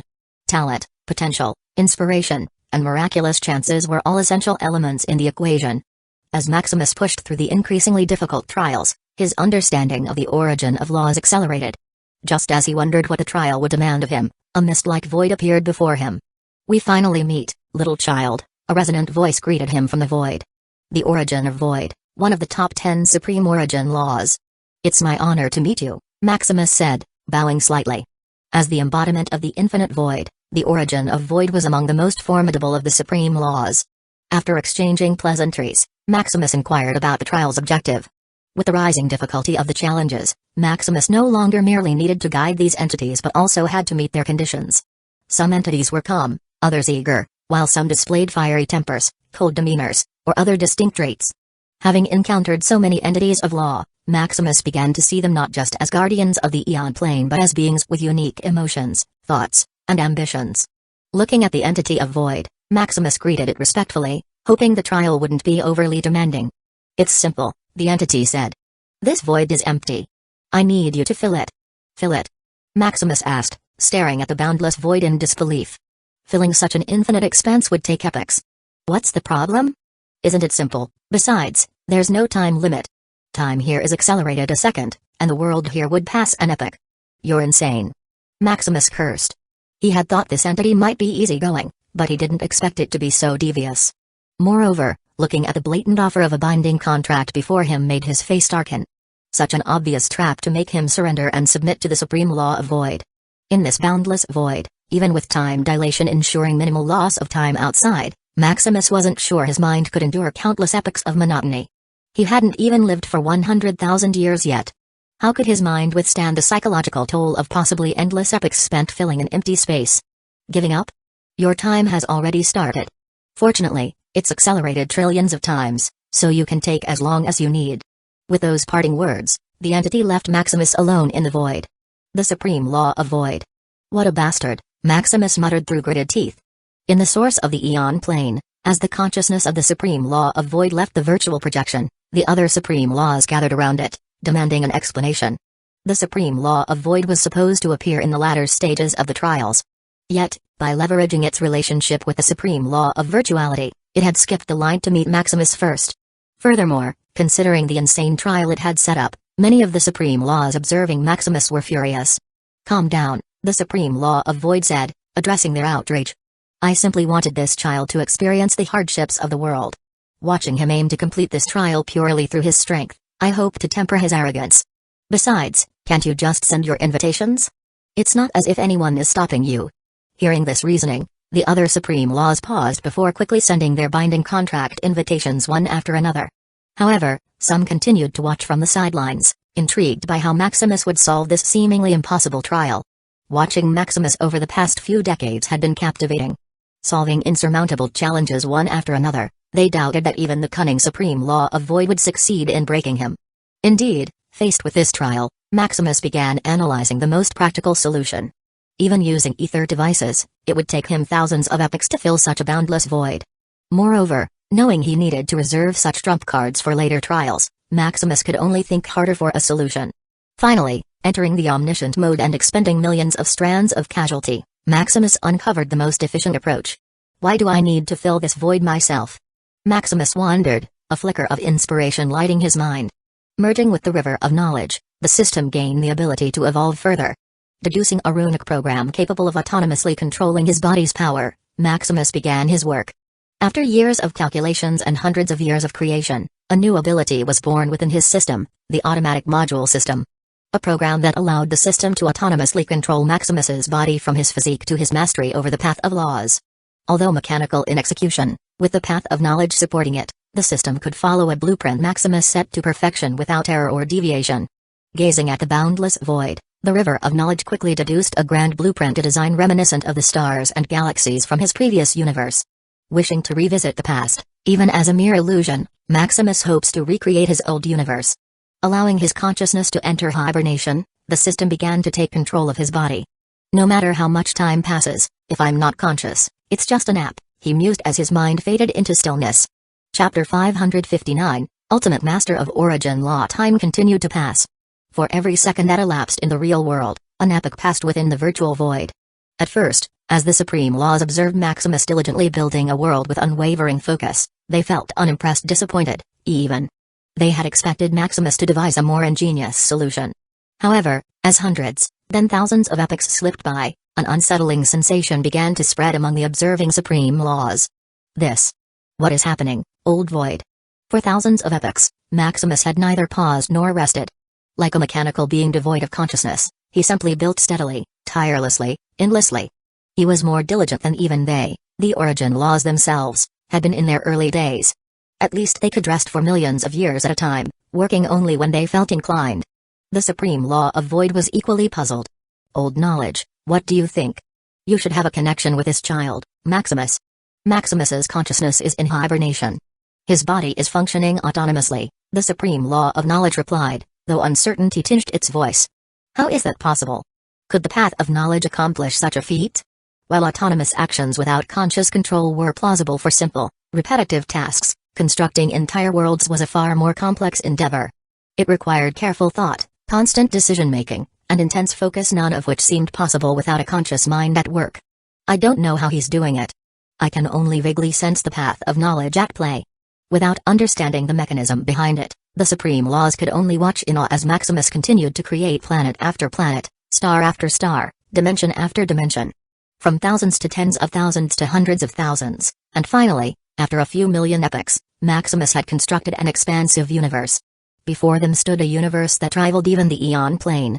It followed an entirely different path, one so mesmerizing that even the supreme laws couldn't tear their gazes away. What kind of plane is this? It's breathtaking. Vast and dark, yet scattered with stars brimming with hope, though the universe Maximus had crafted contained no essence, merely a physical embodiment, it felt fresh and alive, captivating the supreme laws with its artistry. As the creators of everything within the Aeon plane, they could only admire Maximus's masterpiece with reverence. What a marvel! In that moment, many of them thought, if such a man were to rule the Aeon plane, perhaps it wouldn't be such a bad thing after all. In the virtual void trial, Maximus's consciousness stirred as the task he had set was finally complete. Is this what I created? Incredible. Wandering through the vast expanse, Maximus marveled at the breathtaking sights: the Milky Way, the solar system, and the radiant sun nurturing a planet that felt hauntingly familiar. Landing on a blue world, he felt the gentle breeze, the rustling of trees, and the chirping of birds. Maximus exhaled deeply as if he had returned home. Unfortunately, as he opened his eyes to reality, he knew it was all an illusion, a mere fragment of his creation. The place lacked sentient beings, containing the sea, forests, and mountains. As he reminisced, the supreme law of void appeared beside him, admiring the universe Maximus had crafted. What a beautiful world. It seems your mind holds many wonders. So, I passed the trial? Maximus asked. Of course, filling the boundless void with twinkling stars and vibrant landscapes. It would be inconceivable to fail you. Thanks. Maximus said. Sigh, it seems I couldn't claim you first. What a pity. As the world began to disintegrate, Maximus smiled, vowing that the next time he created his home, it would be real, complete with all the souls and beings, known and unknown. Generating the 160,000-second trial, Origin of Fire, a normal trial? Seeing that the supreme law of fire was next, Maximus finally heaved a sigh of relief. Facing one of the top supreme laws right from the start had been overwhelming. What trial do I have to complete? Maximus asked as he watched a flaming elemental approach him. It's simple. Defeat me. The supreme law of fire answered. Knowing its abilities and the supreme laws closely observing Maximus, the supreme law of fire wanted to finish this trial as quickly as possible. With raging flames, the supreme law of fire launched a relentless assault, holding nothing back. A fight? That's more like it, Maximus said, grinning. Brandishing his fists, Maximus engaged in a fiery brawl, venting his accumulated frustrations. Fire against fire, their blows seemed to ignite the very fabric of reality. Unlike previous fire elemental trials, the supreme law of fire was the root of all fire laws, that its overwhelming power was beyond belief. Even when Maximus unleashed his full might of hundreds of thousands of origin explosions, the supreme law of fire suppressed him with the ultimate authority of fire.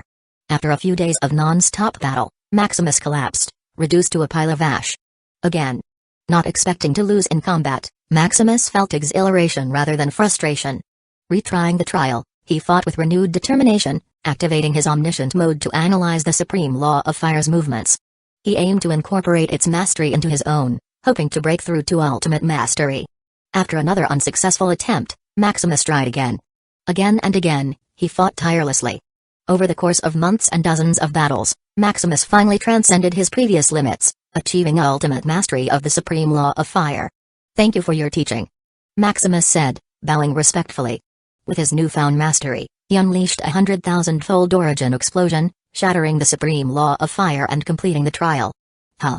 Maximus exhaled, releasing pent-up tension.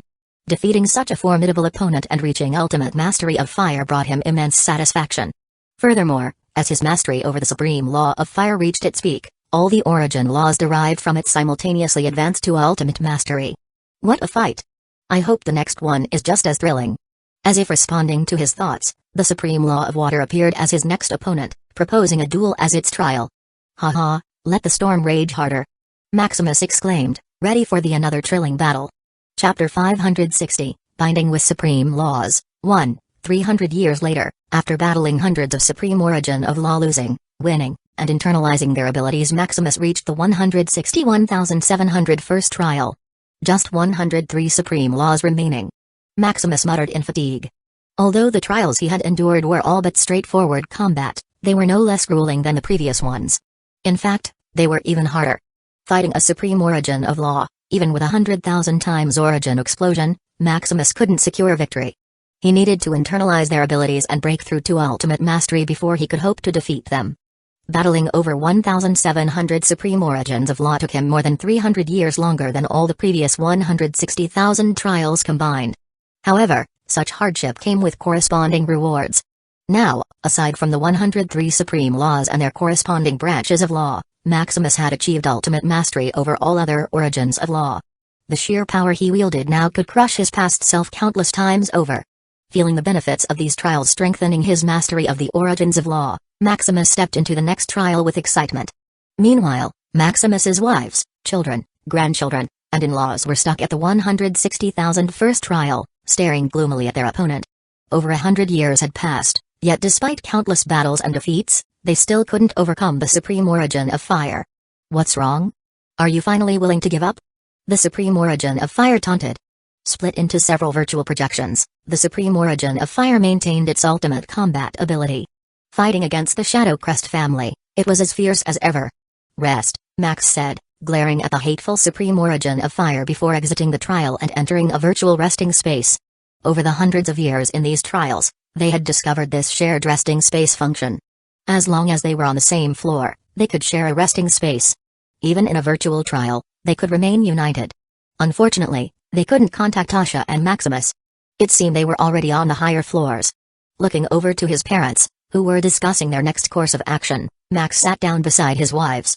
"So, what's the plan?" Max asked Hella for a recap.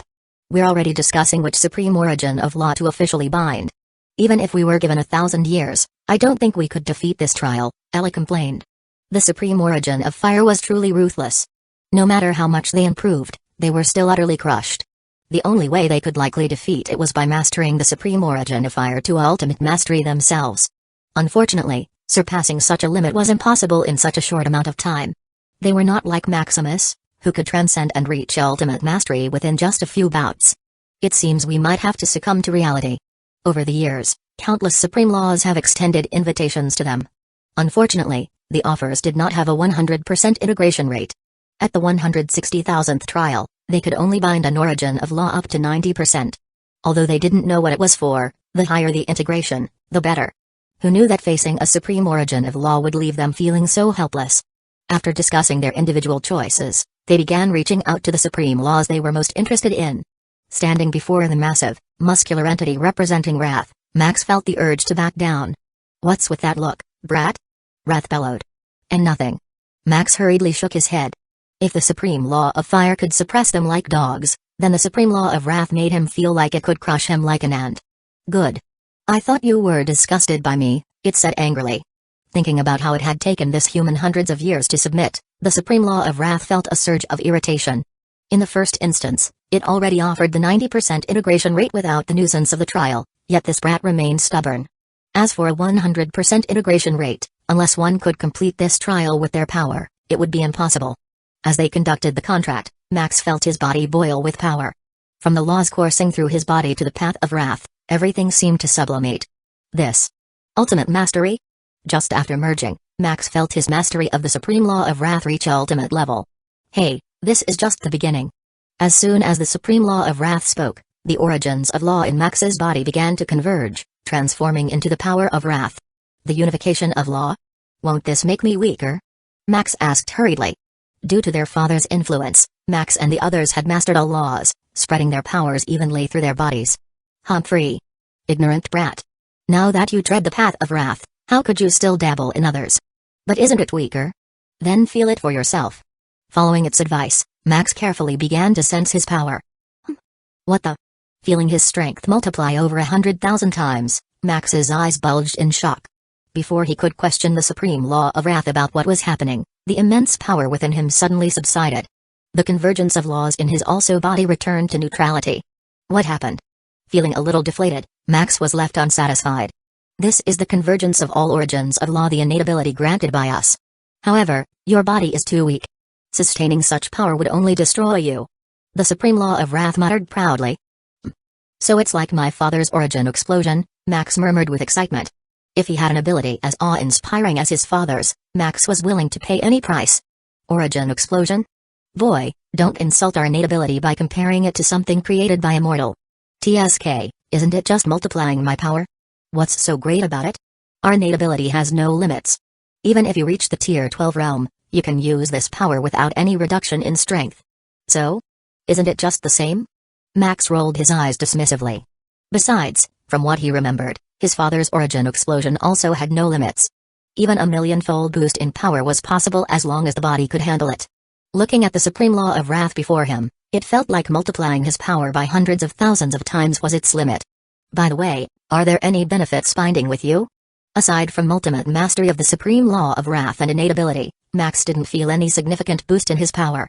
Ignorant brat. The greatest benefit granted to us by the origin laws is. Chapter 561, Binding with Supreme Laws, 2. The greatest ability granted by us origin laws is the Absolute Throne. The Absolute Throne?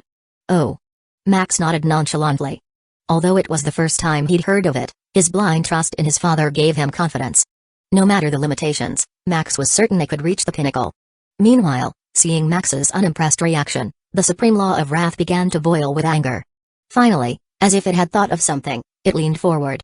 There is more. Though I don't know if it's true. What is it? Max asked, his curiosity piqued. The qualification to become the Plane Master. Plane Master? So, I could become the Plane Master in the future? Stop dreaming, the supreme law of wrath jeered. This is just conjecture. According to old origin, if all of us recognize an individual, that person could become the Plane Master of the Eon Plane, controlling its life and death. I see. Max's eyes lit up as he thought of his father. To become the Plane Master of the Eon Plane, one would need to recognize all origin laws. In that case, contracting the strongest supreme origin of laws first would make convincing the weaker ones much easier. How strong are you among all the origin of law? Humphrey. I'm one of the strongest 100 of supreme laws. That's good enough. Max nodded in satisfaction. As Max and the others familiarized themselves with their newfound power, far ahead by over 100 floors, Asha lay listlessly. Sister Destiny, do I still have to continue this trial? I've already contacted you. Shouldn't the trial go back to normal?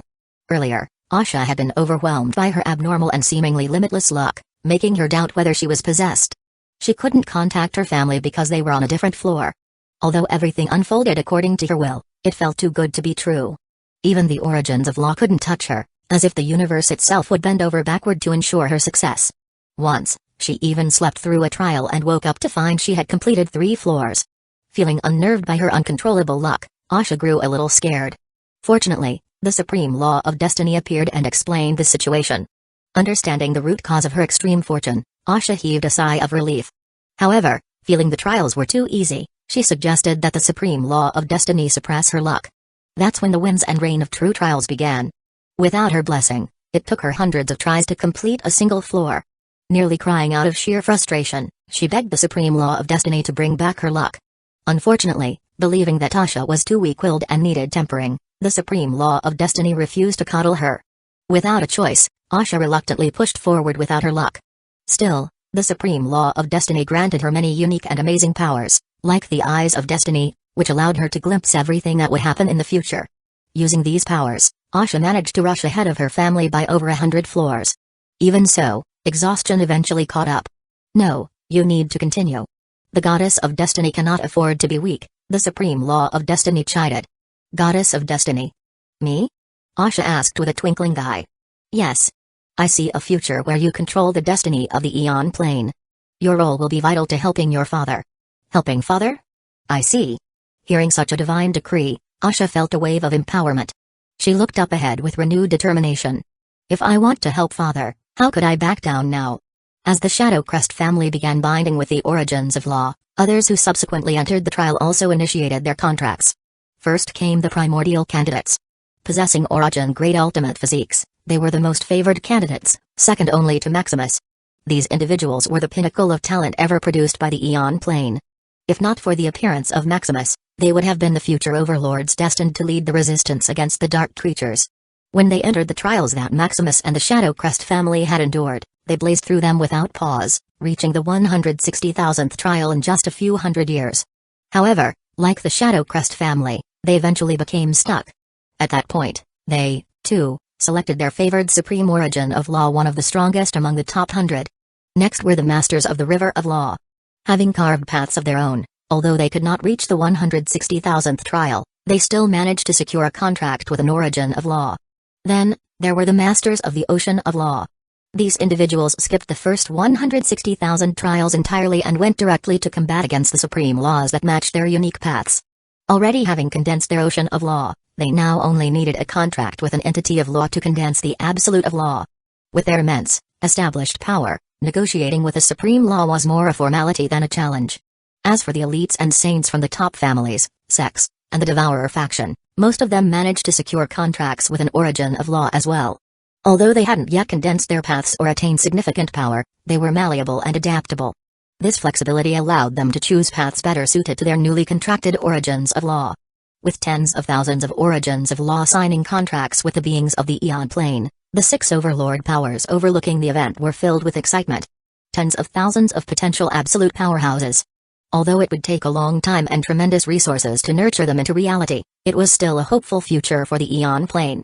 After all, while the overlord powers could escape the Aeon Plane, all the strength and influence they had built here would vanish. Without a home to return to, they would become refugees, wandering aimlessly in the void of chaos.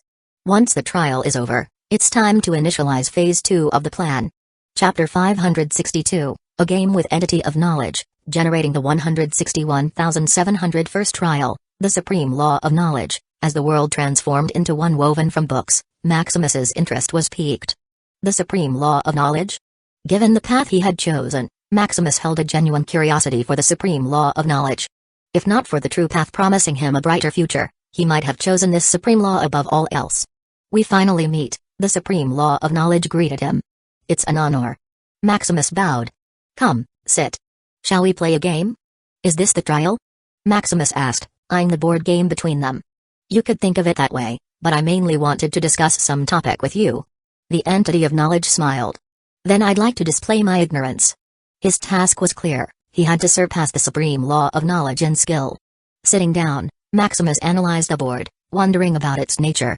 Plain chess? Whether it was Etherian chess, planetary chess, dimensional chess, or this plain chess, all these games shared a common purpose, defeating the opponent's pieces with intricate strategy. Among these games, the plain chess was the pinnacle, offering boundless possibilities, so many that even Maximus's river of knowledge couldn't predict the outcome, no matter the time given. How is it? Ready to play? But before that, is this world also accelerated? To play such a game with endless variations, even a few thousand years might not be enough. Yes, like the trial from the old void, this trial is accelerated an epoch every second. I see. Each of the top 100 supreme laws should have similar mechanisms. This mechanism meant only one thing: the trial could last indefinitely and with immense difficulty. Remembering the trial of the supreme law of void, which he had completed with a cheat, he couldn't help but frown. Defeating the embodiment of knowledge wouldn't be easy. Moreover, this time, he couldn't rely on cheats. His only advantage might be his strands of casualty, allowing him to deduce moves at a faster rate. Then let's begin. As the game proceeded, due to his inexperience, Maximus took several days for every move. The supreme law of knowledge was unhurried as well, chatting about various fascinating topics that kept Maximus entertained. From secrets he'd never heard of to deep implications of events to perspectives on various matters. Unknowingly, Maximus became so absorbed that he didn't realize thousands of years had passed. If the supreme law of knowledge hadn't notified him of his loss, he would still have been in a daze. Shall we play again? The supreme law of knowledge asked with a smile. Can I decline? Of course. I'm not like those other pedantic supreme laws. As my protege, following the path of knowledge, I don't mind if you'd like to go to the next trial. I was only joking. How could I pass up such an opportunity? Though he could indeed leave the trial, doing so would rob him of the chance to master a supreme law to its ultimate level.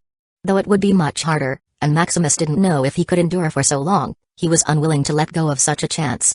Then, let's play another game. Unknowingly, another 1,000 years slipped by. Again. Again. Again. Again. Over time, the thousands of years it took to finish each game dwindled to hundreds of thousands and then to millions of years. With more proficiency and understanding of the game, Maximus went from being utterly defeated to barely holding his ground. After thousands of epochs, Maximus even lost his sense of time. There were only two things in front of him, the board and its pieces. Like controlling a plane, each of his moves could alter the course of history and shape the outcome of every possibility. Absorbed in the game, Maximus didn't realize he had entered a state of permanent omniscience. In the past, he would have felt uncomfortable using such a power. But after countless epochs immersed in the game, it became second nature to him. He was like a sage knowing everything yet ignorant of all. The effects of omniscience became a mere ability, not a power that dictated his every thought. Raising his hand, Maximus moved the final piece on the board. I lost. The supreme law of knowledge smiled as if delighted to have found an opponent that stirred its ancient heart. It was just a stroke of luck. Could we play another game? Don't you want to proceed to the next trial? Yes, but one more game wouldn't hurt, right? Maximus asked, smiling. As he played with such a worthy opponent, Maximus felt a deep sense of liberation. The burdens, emotions, and problems he carried seemed to disappear, yet somehow, everything became clearer. Maximus could see solutions he had never noticed before. Then, another game. A few more epochs passed, and the two completed thousands more games. Fortunately, each epoch that passed was but a mere second in reality. Satisfied, Maximus stood up, ready for the next trial. I'd love to play a few more times, but unfortunately, I still have duties to attend to, Maximus said reluctantly. Go on. We can play again sometime. Thank you. Generating the 161,702nd, the supreme law of purity, gazing at the pure, empty white world, Maximus remained calm. This is the realm of purity. To pass the trial, you need only to remain without thought, an empty mind, without intention, a selfless state of purity, the entity of purity explained. Maximus smiled and took a seat. Emptying his thoughts, mind, spirit, soul, and will, his physical form was visible, touchable, and perceptible in the empty world, yet it seemed his very existence had vanished. Seeing Maximus quickly enter a state of selflessness, the supreme law of purity was taken aback. Such a step was not easily achieved without epochs of meditation. It recalled that even the overlords who faced this trial took millions of epochs to reach this state. Yet, watching Maximus enter it on his first attempt, the supreme law of purity couldn't help but be amazed. You have passed the trial. Such a selfless and pure mind will surely bring you wonders in the trials to come. Chapter 563, I had grown, generating the 161,702nd trial, the supreme law of reality. Waking up to the next trial, Maximus found himself in the Etherium realm.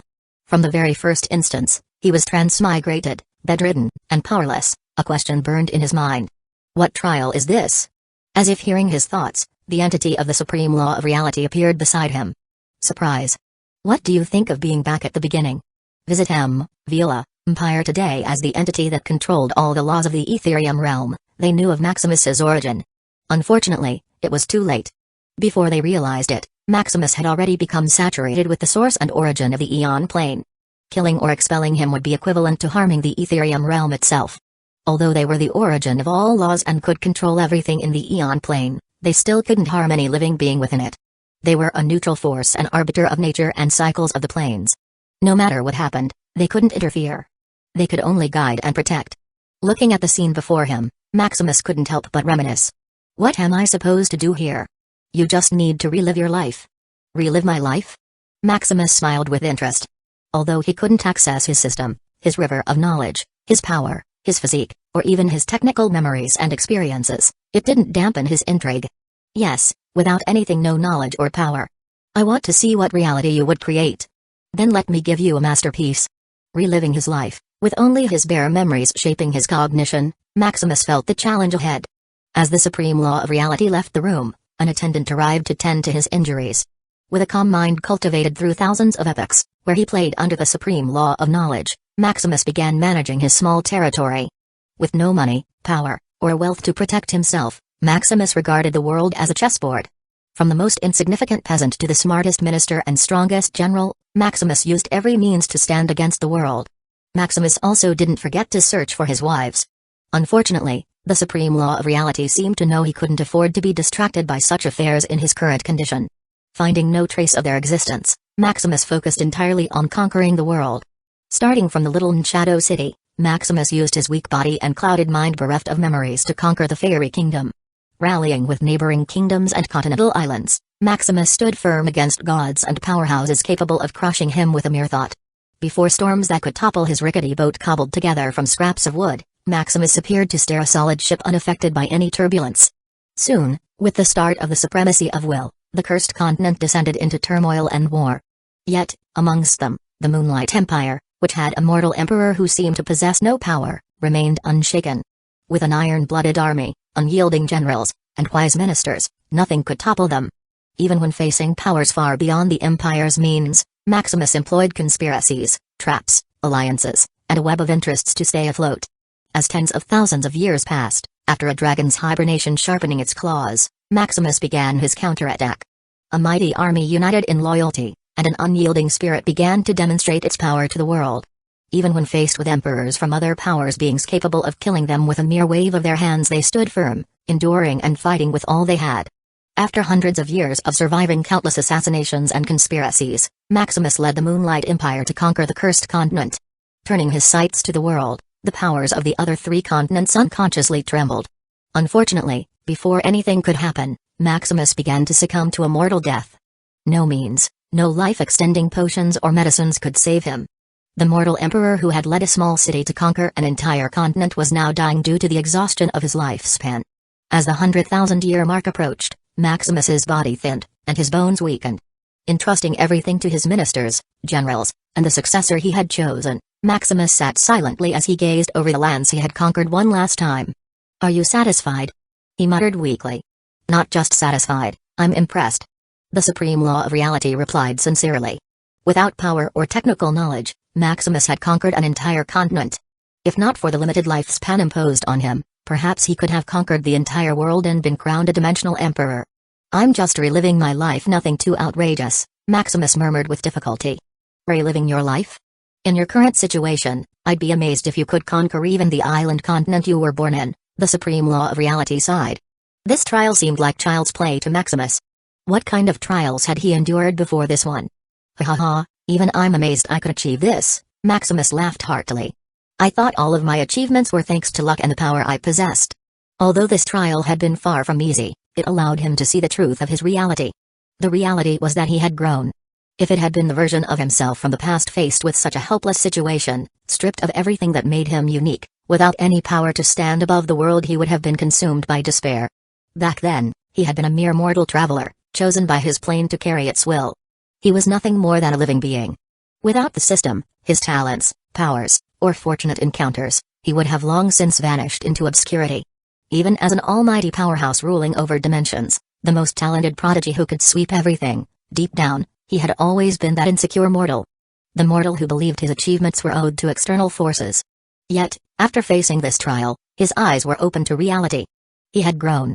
He was no longer the helpless being who could accomplish nothing on his own. He had grown. He was no longer someone who relied solely on luck to achieve greatness. I had grown. Chapter 564, Governors of Law. With a clear mind and an unyielding spirit, Maximus continued to the next trial. Trial after trial, no matter what the entity of the supreme law threw at him, Maximus remained calm. His mind seemed tempered to such an extreme that no challenge, difficulty, or concept of impossibility entered his thoughts. His game with the supreme law of knowledge not only greatly benefited him in terms of wisdom, but it also calmed his impatience. His once young mind, less than 100,000 years old, was tempered to the age of thousands of epochs. For the first time, he was fully awake, savoring each passing second as he pondered everything he had experienced. It made him realize that he had achieved enough. There was no longer a need to rush every second, hour, and day of his life. Upon completing the supreme law of reality, he saw that he was no longer the same as in the past. He had grown. Subsequently, each new trial before him only made him stronger and stronger. Instead of wallowing in impatience and suffering, he now felt excitement at what the origin of the law might throw that would make him stronger. A few days passed. Maximus reached the 161,800th trial. Due to the time acceleration ratio of each top Supreme Law trial 1 second to an epoch, it took him less than a minute to complete each trial. 4 more.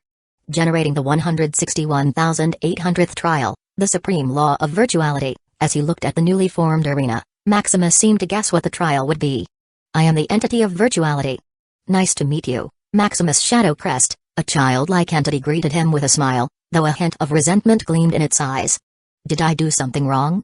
Maximus asked doubtfully. He didn't recall offending this supreme law. Humphrey.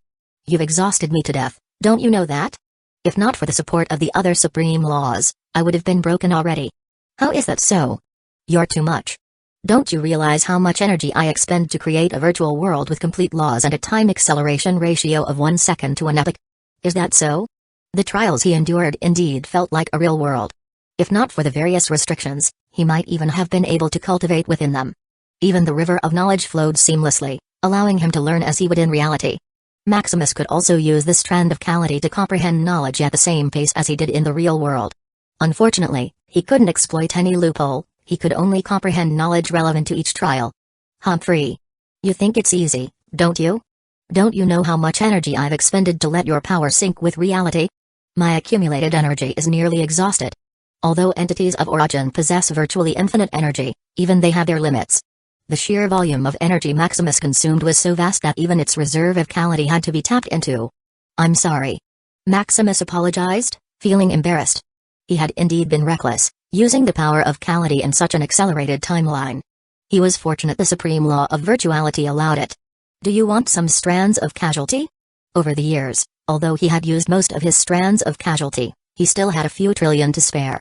No, keep them to yourself. You might need them for the trial, that is if you can pass mine.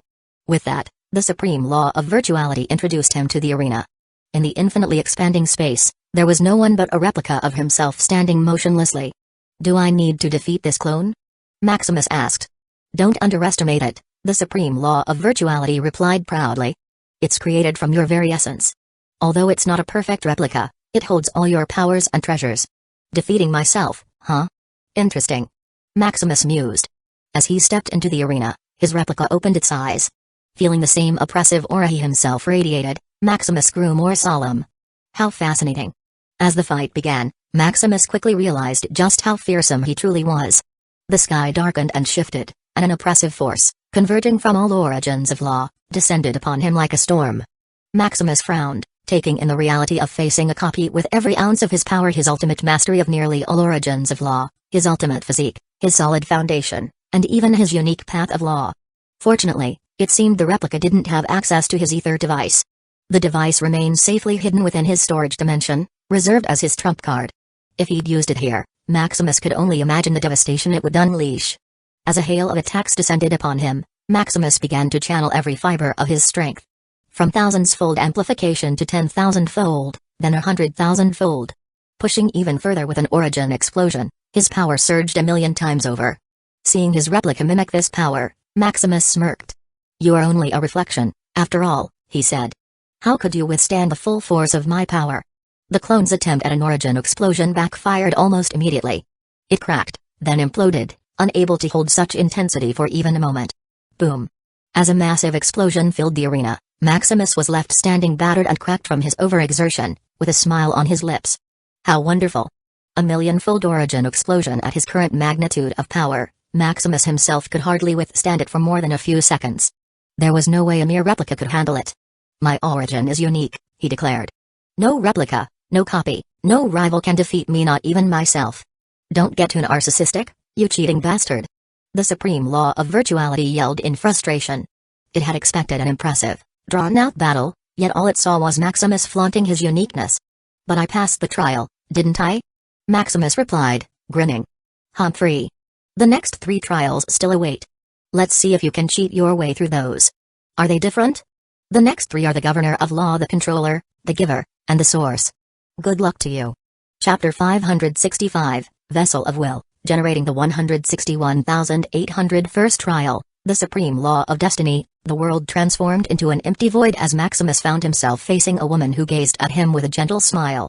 The Supreme Law of Destiny, one of the 3 governing laws, he thought. Staring into the vast, featureless void, Maximus was clueless about the nature of this trial. There will be no trial here, you may pass directly to the next one. What do you mean? Maximus frowned. I have already seen enough. I don't need to test you. As the supreme law of destiny, though she couldn't see Maximus's future clearly, she knew enough to make her decision. Then how can I master the supreme law of destiny?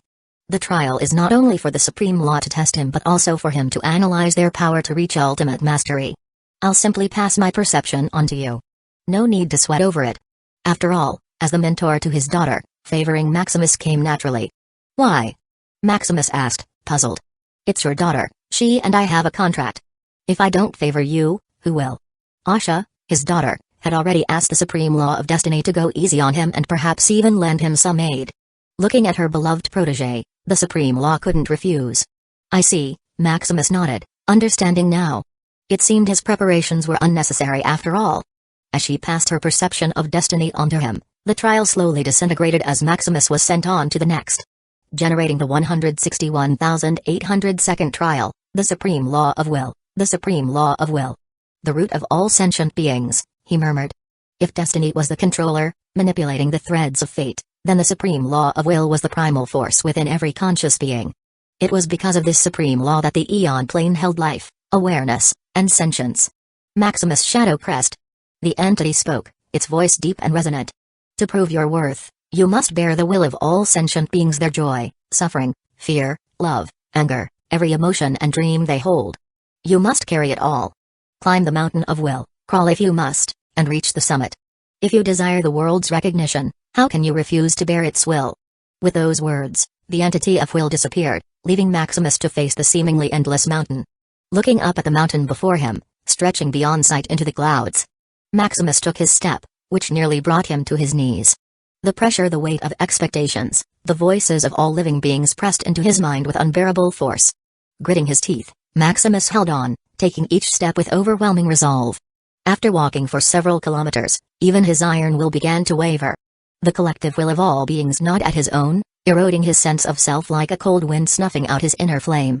Days passed, then months, then years, and by then, Maximus's eyes were empty. The will of the world. It's too heavy for me. Bearing the will of everyone? Maximus knew he wasn't that noble. His heart was devoted to his family and loved ones, and with each grueling step, he was increasingly certain he would fail. Perhaps only Atlas, the son of the plane with his unrivaled will, could conquer this trial.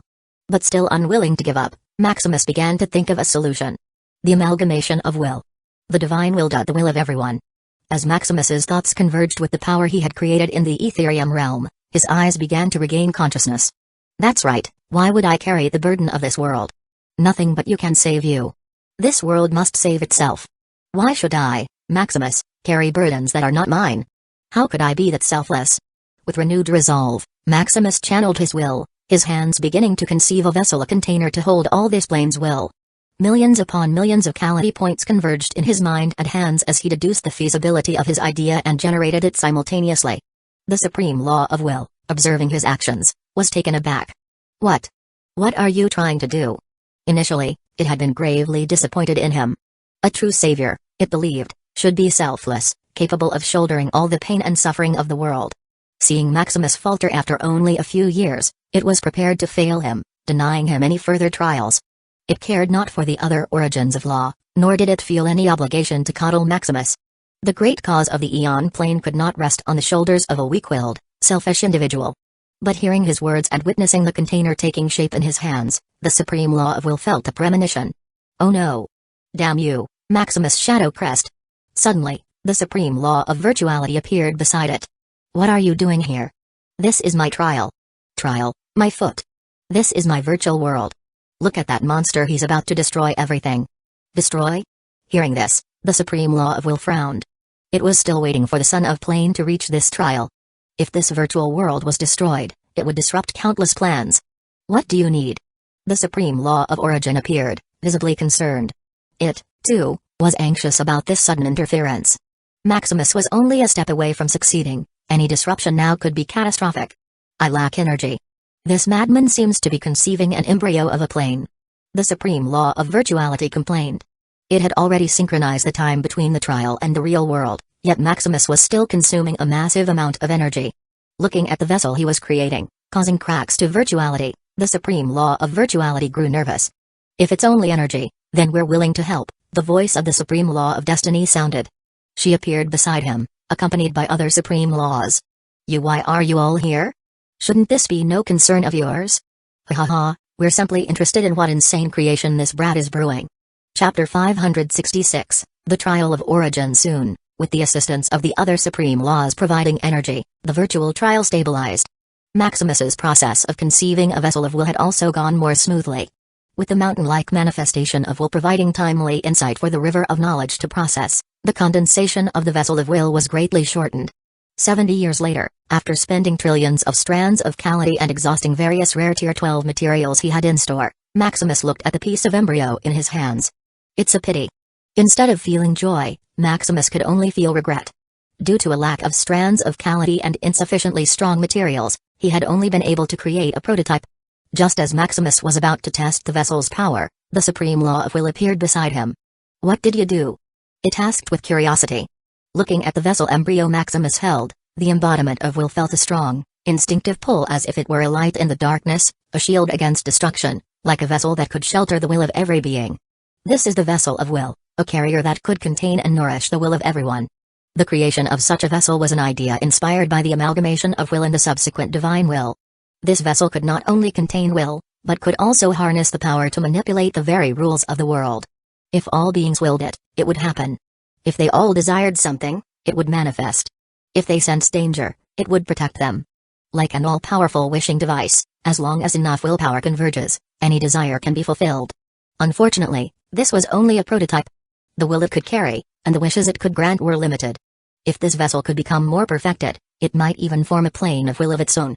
As for its full potential, Maximus couldn't predict it.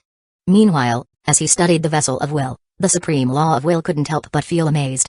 He sensed that if this vessel were a little stronger, perhaps it alone could save the Eon plane from the dark disaster. As long as the will of every living being converged, nothing would be impossible. It's a pity. The supreme law of will sighed as well. If only this thing were stronger, if only. Suddenly, it looked at Maximus with a glimmer of hope. If he could create this vessel, why couldn't he create a more powerful one? In fact, there was no need to create a more powerful vessel, just enhancing the one before them was enough. It's impossible with my current capabilities, Maximus shook his head, sensing its thoughts.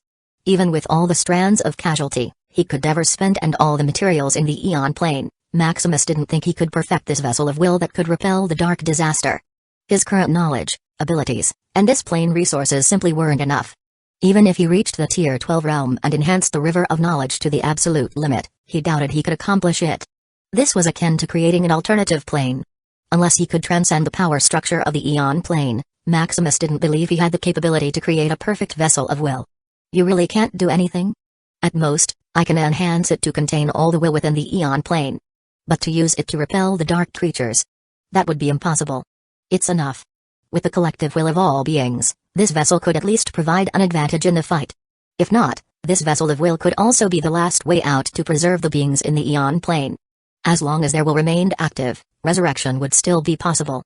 The supreme law of will couldn't bear to see the beings it had created disappear from existence. It couldn't allow the trace of the Eon plane to be extinguished. After a deep moment of thought, the supreme law of will passed the vessel back to Maximus. Complete this trial, it said solemnly. Hearing its advice, Maximus turned serious. Facing the mountain, Maximus began to fly forward, unaffected by the burden of will.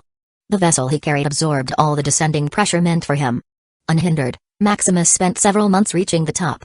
Seeing the will that had almost converged into pure essence, Maximus could only imagine how devastating it would have been without the vessel of will. Placing the vessel atop the peak, the mountain's overwhelming pressure began to gather and contain itself within the vessel.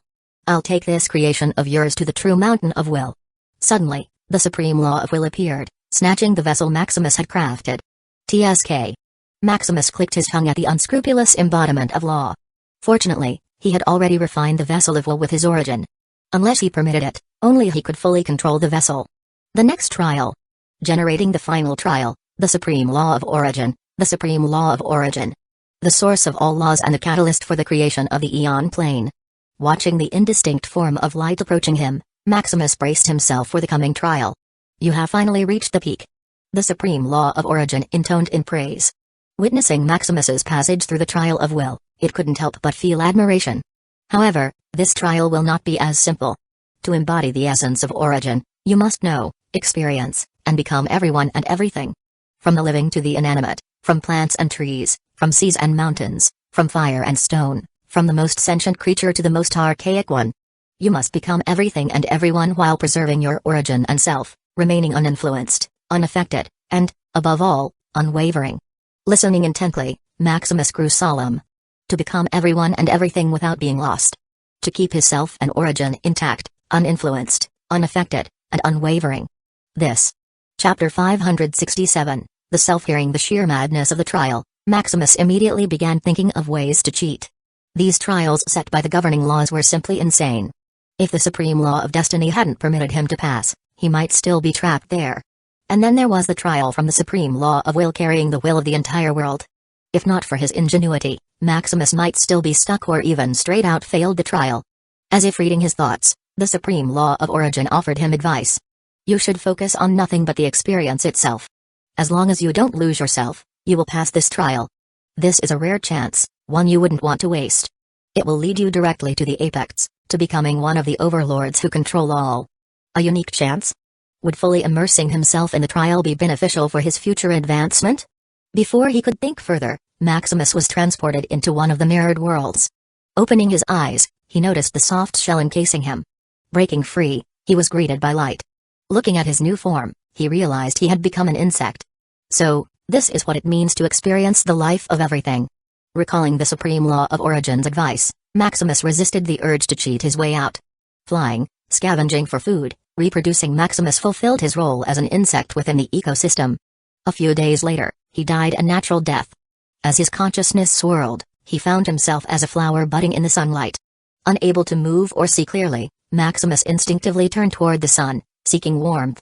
As the sun and moon cycled through summer and winter, he withered naturally.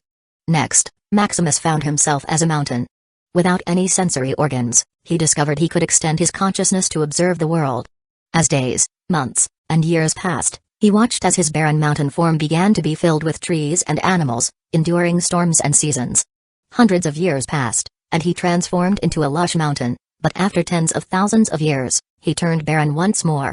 With no trees or plants growing, the land became cracked and dry until, after another tens of thousands of years, it collapsed, giving birth to new land. With another swirl, Maximus found himself as a bird. This time, he finally began to understand the meaning behind the supreme law of origin's trial. He was meant to experience everything and everyone, all forms of creation and existence in the eon plane. Can I do this? As the thought flashed, the bird he inhabited naturally died. From one creature to another, from one plant to the next, from one object to another, Maximus experienced the lives of every race, every treasure, every natural phenomenon. A few thousand epochs passed. When will this end? Maximus muttered, his mind clouded with fatigue. Though his origin had been forged from the ultimate manual, experiencing thousands of epochs and living countless lives had begun to erode his sense of self. Another 1,000 epochs passed. This time, Maximus finally began to feel the effects. Though he could still distinguish himself from the countless lives he experienced, he began to feel an overwhelming emptiness. After tens of thousands more epochs, he started to question his identity. Who am I? What am I? What is my purpose?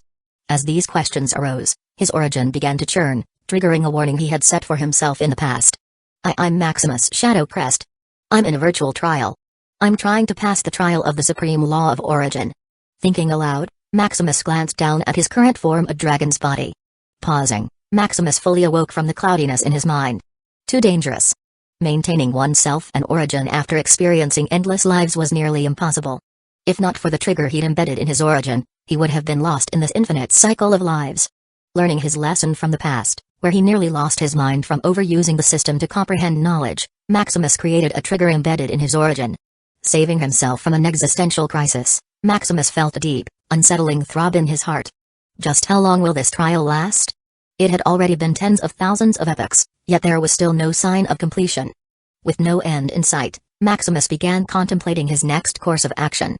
According to the supreme law of origin, experiencing this trial would be beneficial for his future advancement. After tens of thousands of epochs, his origin had indeed become more solid and well-defined. Maximus did not doubt that if he finished this trial without losing himself, His journey to the Tier 12 realm would be effortless. Perhaps, in a few million years, he might even reach the Overlord realm. However, the feeling of being lost, questioning his very existence, filled Maximus with fear. What if the trigger he had set up within his origin failed? Even though this was a virtual trial, all the experiences he had were real. Could he say with certainty that, after returning to his body, he would still be himself? No. This is too dangerous. Maximus finally decided against completing this trial the usual way. Though it would undoubtedly benefit him in the long run, the risk was too great to take. After only tens of thousands of epochs, he was already close to breaking. What would happen after hundreds of thousands, millions, tens of millions, hundreds of millions, or even billions of epochs?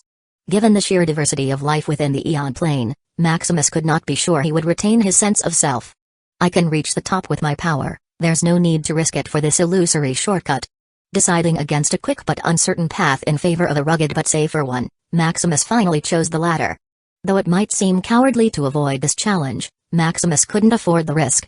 Using his remaining billions of strands of casualty, Maximus quickly devised a way to pass this trial without enduring further suffering. I, Maximus Shadowcrest, am no coward, just a man who has responsibilities, a family, and a home to return to. Chapter 568, Binding with Supreme Law of Origin. Deciding to cheat his way out, Maximus began deducing alternative methods to pass the trial. With the remaining hundreds of millions of strands of Calamity in his possession, a method quickly formed in his mind. Hibernation? Much like how he completed the Supreme Law of Void trial, he considered hibernating his consciousness while creating pre-programmed instructions for his body. However, this time, because he had to experience the life of every being, he couldn't rely on monotonous commands for the system to follow. Fortunately, the solution to his problem was easier than he expected. By hibernating and keeping his consciousness sealed, he could allow his core of origin to experience the lives of every being in the Eon plane. Since the life of each creature he would inhabit began at birth, his origin could learn and adapt even without a conscious mind. Each new life would start at the beginning, instinctively learning how to move and survive. Although he wouldn't gain the benefits because his consciousness was absent, he also wouldn't be harmed since his self would remain in hibernation. Having found the solution, Maximus quickly began his preparations. Creating a separate space within his core of origin, Maximus sealed his consciousness, programming it to awaken only after the trial was complete. Not wanting to lose the trial's valuable experiences, he created another space to store the memories his origin would gather. Once he was more confident in the future, he could relive those experiences personally. As his current life ended, a new one began. With Maximus's consciousness began to blur until it was fully sealed. In the trial space, the Supreme Law of Origin observed Maximus's decision with a sigh. So you still choose this path? Though it understood the near impossibility of the trial it had set, it still wished Maximus could have completed it differently. If he personally experienced the origin of every life in the Eon plane, the impending dark disaster would naturally pale in comparison. Sighing with complicated feelings, the virtual trial where Maximus resided began to progress rapidly. With each passing second in the real world, an epoch unfolded inside the trial space. Maximus's origin lived through one life after another, experiencing hundreds of thousands, then millions, and eventually billions of epochs. After over 100 years in the real world, Maximus's consciousness was unsealed. Returning to the mirrored trial world, Maximus immediately focused on his core of origin. In the separate space he had created, the memories, insights, and special energies his origin had experienced were safely stored. Since Maximus hadn't personally lived those lives, his origin couldn't absorb the accumulated energies. As he pondered the possibilities, the Supreme Law of Origin greeted him solemnly. Congratulations on passing the trial. Although slightly disappointed, it was also relieved that Maximus was still safe and sound. Had Maximus lost himself, it would have been the greatest loss the Eon plane had ever faced. I passed? Maximus muttered happily. Despite sensing the Supreme Law of Origin's subtle disappointment, his mood remained unaffected. The Supreme Law of Origin was unaware of the full potential of the Ultimate Origin Manual. It not only granted Maximus extraordinary power and the most solid foundation but also allowed him unparalleled control over his origin. The separate pocket space within his core of origin was proof of this exquisite mastery. Once he had time, he could revisit the trial and get the benefits it offered. Because the experiences were stored within his core of origin, there was no need to relive them all at once. He could go through them gradually, taking breaks whenever he felt the strain. Given enough time, he could fully absorb the benefits without taking unnecessary risks. Although the way you passed the trial was unconventional, the only requirement was to preserve yourself, the Supreme Law of Origin remarked reluctantly, keeping its word and granting Maximus a pass. What about the reward? Maximus thought quickly. After enduring such a harsh and nearly impossible trial, he was utterly exhausted. The reward for this virtual trial had better be worth his effort, or else. I, the supreme law of origin, one of the governing laws, the source of all laws, and the keeper of the Aeon plane, wish to bind with you. Are you willing? The supreme law of origin declared solemnly. Bind with me? Although Maximus had initially been focused on monetary rewards, the real purpose of this trial was to contract with an origin of law. Now, standing before the strongest of all laws, the origin of law itself, how could he not feel tempted? However, recalling the reaction of his innate ability, the true path, Maximus hesitated. Was this the right step toward achieving his ultimate ambition? Was this what he had worked so hard for throughout this trial? What's wrong? The supreme law of origin asked, puzzled by Maximus's hesitation. I'm a little undecided. I'm not forcing you. If you want to tread your path alone, you don't need to bind with me, the supreme law remarked calmly. Is that so? But I must remind you, it interrupted, a contract with an origin of law is a crucial part of what lies ahead in the future. Your family, friends, enemies, all of them will be swept up in the chaos of uncertainties. Without this qualification, you will be left behind.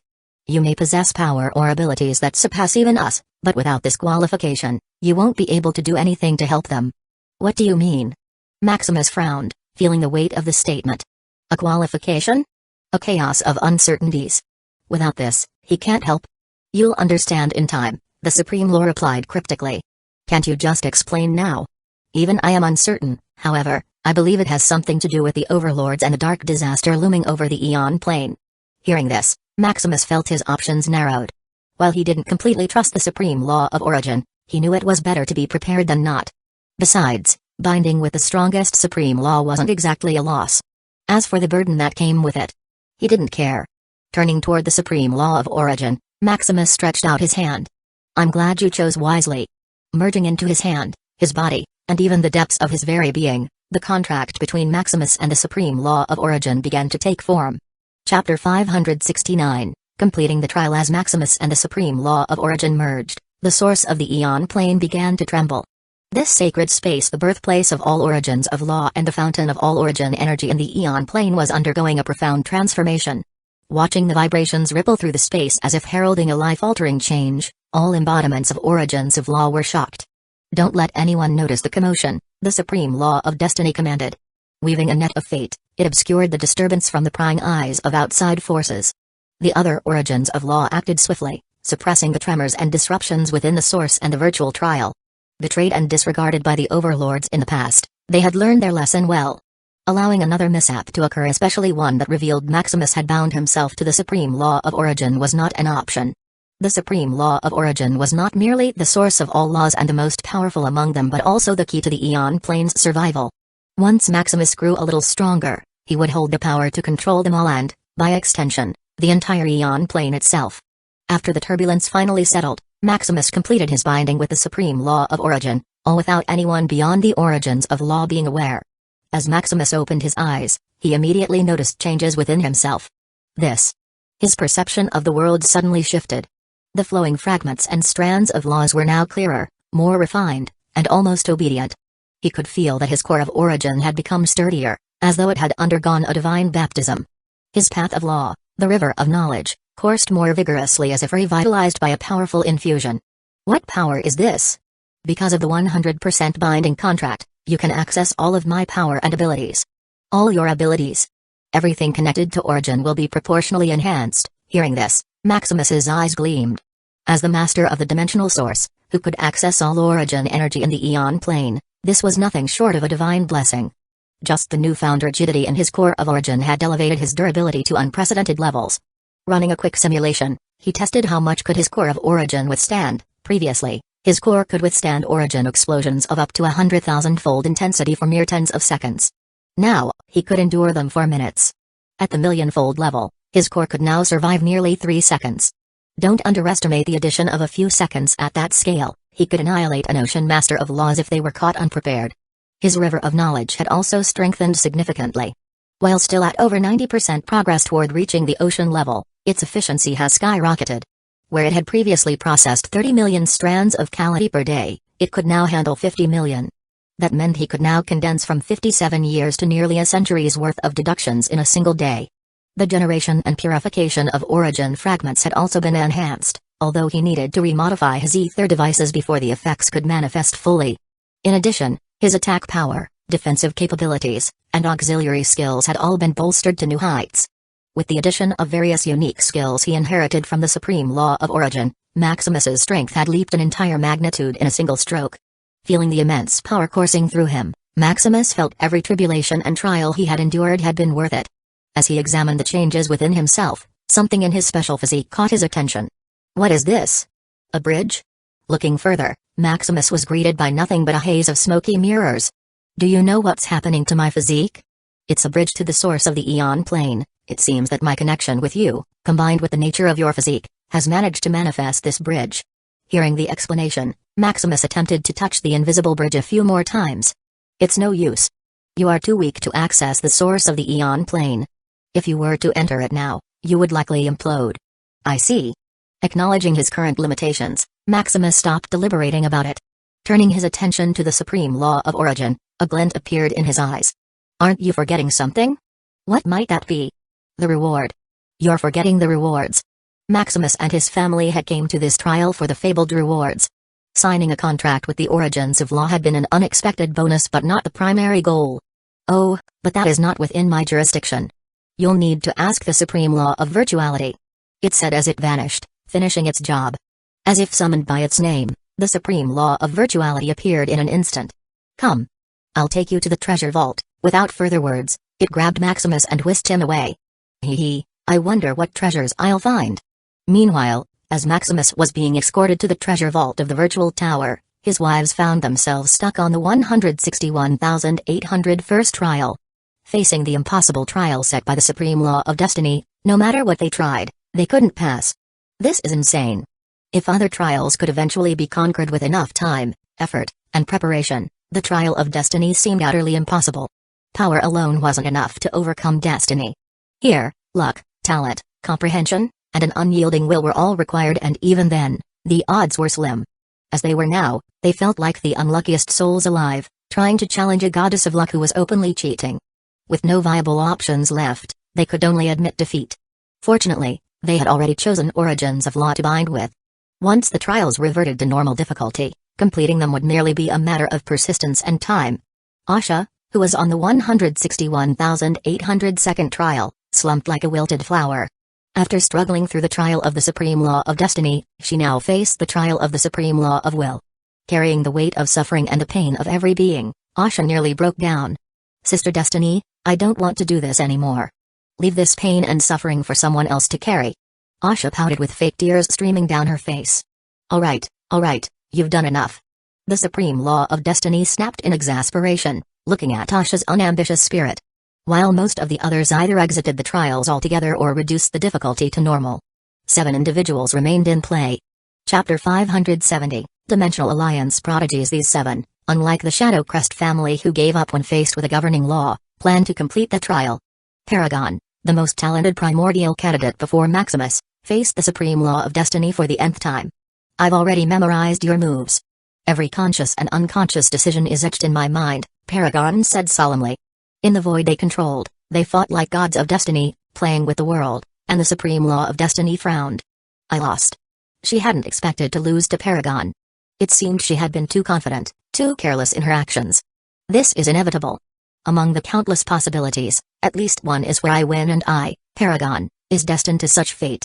Paragon possessed the special physique, boundless. The boundless power, energy, skills, knowledge, anything he could think of was within his grasp. Although it wasn't truly boundless like Maximus's physique, which provided virtually infinite energy, it granted him an almost infinite arsenal he could wield to dominate the world.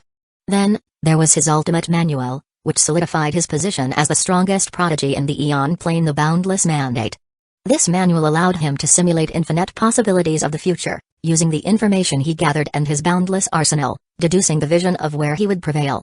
In front of such an ability, no matter how strong or capable the supreme law of destiny was, after fighting her millions of times, it was inevitable that he would win. As the trial space disappeared, the supreme law of destiny looked at Paragon with admiration. I hope you can pass the next trial, warrior. Moving on to the subsequent trial, Paragon was greeted by the Mountain of Will. Is this the impossible mountain the old man told me about?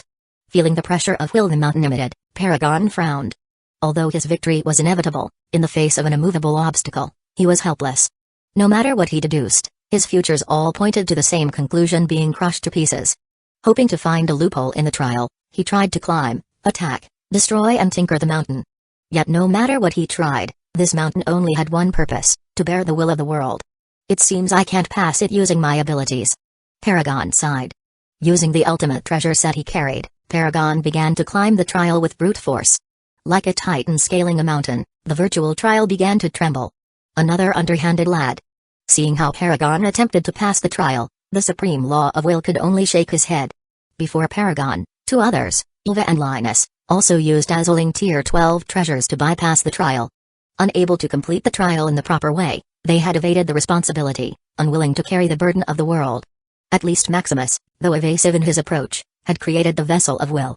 Soon, after passing the trial, Paragon proceeded to the final challenge. However, he didn't even feel the urge to try after learning what the trial was about. Experiencing the lives of everyone and everything? No sane person would undertake such a trial without special means. Even the old man and the other overlords hadn't dared to attempt this trial personally. Urging his ultimate treasure, laced with trillions of strands of casualty, Paragon effortlessly finished the challenge. Humphrey. These little devils really have a way to cheat. Discover exclusive tales on mvlnovelbin.net. Even the unfeeling Supreme Law of Origin was visibly angry as it watched them pass the trial. Using three ultimate treasures that strengthened and complemented each other, how could they still fail this virtual trial? If only the trial had been real, using the terrain and full power of the Eon Plane, then aside from Paragon, who managed to beat the Supreme Law of Destiny, Eva and Linus wouldn't even complete the top 100 Supreme Laws. No hard feelings, Lord Origin. This is for the betterment of the Eon Plane. Please, just let me pass through, Paragon said respectfully. Although he carried the protection of the old man, the overlord of the Interdimensional Council, Paragon remained humble before the Supreme Law of Origin. Paragon wouldn't even consider offending such a powerful entity if it weren't for his desire to increase his bond with the Supreme Law of Boundless to a perfect 100%. Completing the 161,800 trials would only bring the degree of binding to 99%. Though it was just 1% short, it was an essential piece that could massively increase their chances in the grand scheme. I know. Now, if you're done, get out of this trial. You're only wasting energy. As soon as possible. Paragon said, bowing hurriedly. As for entering the treasure vault, they were no longer eligible for rewards since they had already undergone the Tier 11 virtual trial in the past. Not that it mattered, Paragon and the other two didn't lack ultimate treasures. If he needed one, the overlords behind them would get it. Unfortunately, a being could only possess 3 ultimate treasures at a time. Otherwise, he might have taken 4 or 5 more to make his path smoother. As the 3 little devils of the Overlord organization exited the trial, Atlas approached the 161,802nd trial. Before him stood the obstacle that had stumped so many others. A mountain of will? Atlas muttered with a solemn expression. As he began his climb, an overwhelming weight and searing pain made him falter. But being no stranger to pain, he pressed onward. With every passing moment, as Atlas climbed higher, the weight and pain grew to unprecedented levels. Clenching his teeth, he continued to ascend. I won't be stopped by any mountain, not even a mountain of pain. Watching Atlas climb with pure will, like a true warrior, the Supreme Law of Will smiled gleefully. Now this is how you pass the trial. The Supreme Law of Will praised, its tone brimming with approval as though speaking of its child. It wasn't just because Atlas was the son of the plane, but also because of his very nature. He was born from a concentration of will that originated directly from the Supreme Law of Will. To see a creature made from its essence succeed was a source of pride. Don't disappoint me, Atlas. Climb until your knees bend and your body bleeds. Don't ever give up. Chapter 571, Devourer Faction Monsters. As Atlas climbed up the mountain of will, he began to notice his ultimate manual circulating on its own. In the extreme pain of the trial, the energy within his body surged faster and faster. I can train in this virtual trial? Atlas thought in surprise. In the past trials, no matter how much pain he endured, it never provided any noticeable benefit. Yet now, as he ascended the mountain, his cultivation speed accelerated to thousands of times its normal rate. And this was when he had barely climbed 1% of the mountain. If he reached the summit, Atlas could only wonder how much benefit it would grant him. With this realization, Atlas no longer cared about the pain. He began to embrace it, even enjoy it. If enduring such a trial gave him strength, it was no different from his daily routine. Though more painful, it also provided far greater rewards. As time passed and he climbed halfway up the mountain, the energy within him began circulating millions of times faster than normal. However, Atlas's pace slowed. Carrying the burden of will inflicted not only physical pain but also psychological torment. Even with his ultimate physique, the unrivaled will, Atlas's mind began to blur under the strain. Yet, no matter how much pain or misery he felt, Atlas did not give up. When he could no longer walk, he crawled. When his hands and feet gave out, he used his head to push himself forward. Slowly but steadily, Atlas continued his ascent. Thanks to his ultimate physique, he managed to stay conscious. The pain never lessened, but it gave him the resolve not to surrender. As epochs passed, Atlas felt his cultivation nearing a breakthrough into the Tier 11 realm. However, as if by instinct, he suppressed his advancement. Instead of advancing, he concentrated the surging energy on his path of law. Epoch after epoch, Atlas unconsciously fully mastered his stream of law. With time passing, the stream of will within him expanded into a surging river. When Atlas finally reached the peak of the mountain, his river of will had nearly grown into an ocean. "It's enough," the supreme law of will muttered, awakening Atlas from his blurry state. Huh? Feeling refreshed, Atlas realized his power had reached an unprecedented level. What is? It's the power of your physique and your ultimate manual. The supreme law of will explained. As Atlas climbed the mountain, the supreme law of will detected a unique energy circulation from him. Seizing the opportunity, he mobilized his reserves of energy to create an accelerated training ground for Atlas, enhancing the trial's effects. Unfortunately, before Atlas's river of will could fully transform into an ocean, the supreme law of will's energy reserves had grown dangerously low. If it had dropped further, the bindings holding the will of all beings would have collapsed. Forced to intervene, the supreme law of will cut off Atlas's training. Understanding the situation, Atlas quickly bowed in gratitude. "It doesn't matter, it's my duty." Duty? Instead of answering, the supreme law of will began binding Atlas, forming a contract with a perfect 100% bond. Experience new stories on MV novel bin.net. Atlas, recognizing the opportunity and knowing better than to resist, allowed the binding to be complete without hesitation. In moments, the two were officially bound. Feeling his power surge again, Atlas couldn't help but feel the excitement. Eager to test his strength in the subsequent trial, the supreme law of will suddenly stopped him. "You are not suitable for the next trial. You would only waste your time on it," the supreme law of will stated firmly. Atlas was already bound to the supreme law of will to a 100% degree. Proceeding to the subsequent trial would only earn him some treasures. However, as the son of the plane, a set of ultimate treasures was already destined for Atlas. Choosing hastily would only hinder his future growth. More importantly, knowing Atlas's recklessness, there was a real possibility he might attempt the supreme law of origin trial without thinking. That trial was not something one could simply pass. Participants either needed to find an alternative method, give up entirely, or risk being consumed and losing themselves. With Atlas's unyielding stubbornness, he would almost certainly fall into the latter category, succumbing to the trial and losing himself completely. "So, what should I do?" "Come with me. I'll take you to the real mountain of will. That's the place you should train, the real mountain of will." If the virtual mountain of will had already strengthened him to such an incredible degree, what could the real one offer? It may even propel him into the overlord realm without him realizing it. After sending a message to his master about his new training plans, Atlas geared up, ready for another round of excruciating growth. Meanwhile, in another trial, 3 individuals comparable to the top 3 primordial candidates had reached the 161,801st trial. Facing the supreme law of destiny, these 3 monsters showed no trace of fear. Unlike the primordial candidates, who relied on absolute talent or ultimate treasures to pass, the trio depended solely on raw, overwhelming power. Among the 3, Nyx, the living incarnation of the Abyss Will, only felt excitement. Not content to remain forever limited as a dimensional will, the Abyss Will had created Nyx as its incarnation. Although Nyx was only in the Tier 10 realm, the raw power he possessed was not something a virtual supreme law could withstand. Then there was Sira, a clone of the overlord Zerg Queen. Despite disregarding her direct bond with the supreme law of infinity, Sira refused to lose the power she once held. Creating a clone more talented than herself, she sought to contract a supreme law through an alternate path. As an overlord who had once completed the trials herself, the challenges set by the supreme law of destiny were mere child's play. Lastly, there was Zar, the Void Beast Prince. Unlike Nyx or Sira, Zar was neither an incarnation nor a clone of an overlord power. However, his origin was still extraordinary. As one of the creatures born with the conception of the Eon Plane, Zar's talent was unmatched. The sheer energy required for his conception took trillions of epochs. If Zar hadn't awakened only a few million epochs ago, he might already have become an overlord, capable of suppressing all others. Facing these three monstrous entities, the leisurely supreme laws grew solemn. These monsters. What are they doing in this kid's trial?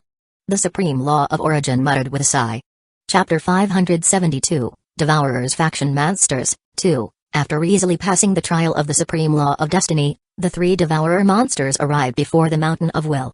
Facing the trial that halts most trialists, the three showed no hesitation.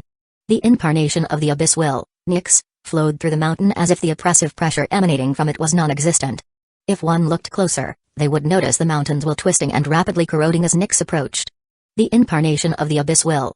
I didn't expect he would also take this trial, the supreme law of will muttered with a sigh. The aura and corrosive power of abyss will were too overwhelming to bear the will of the world.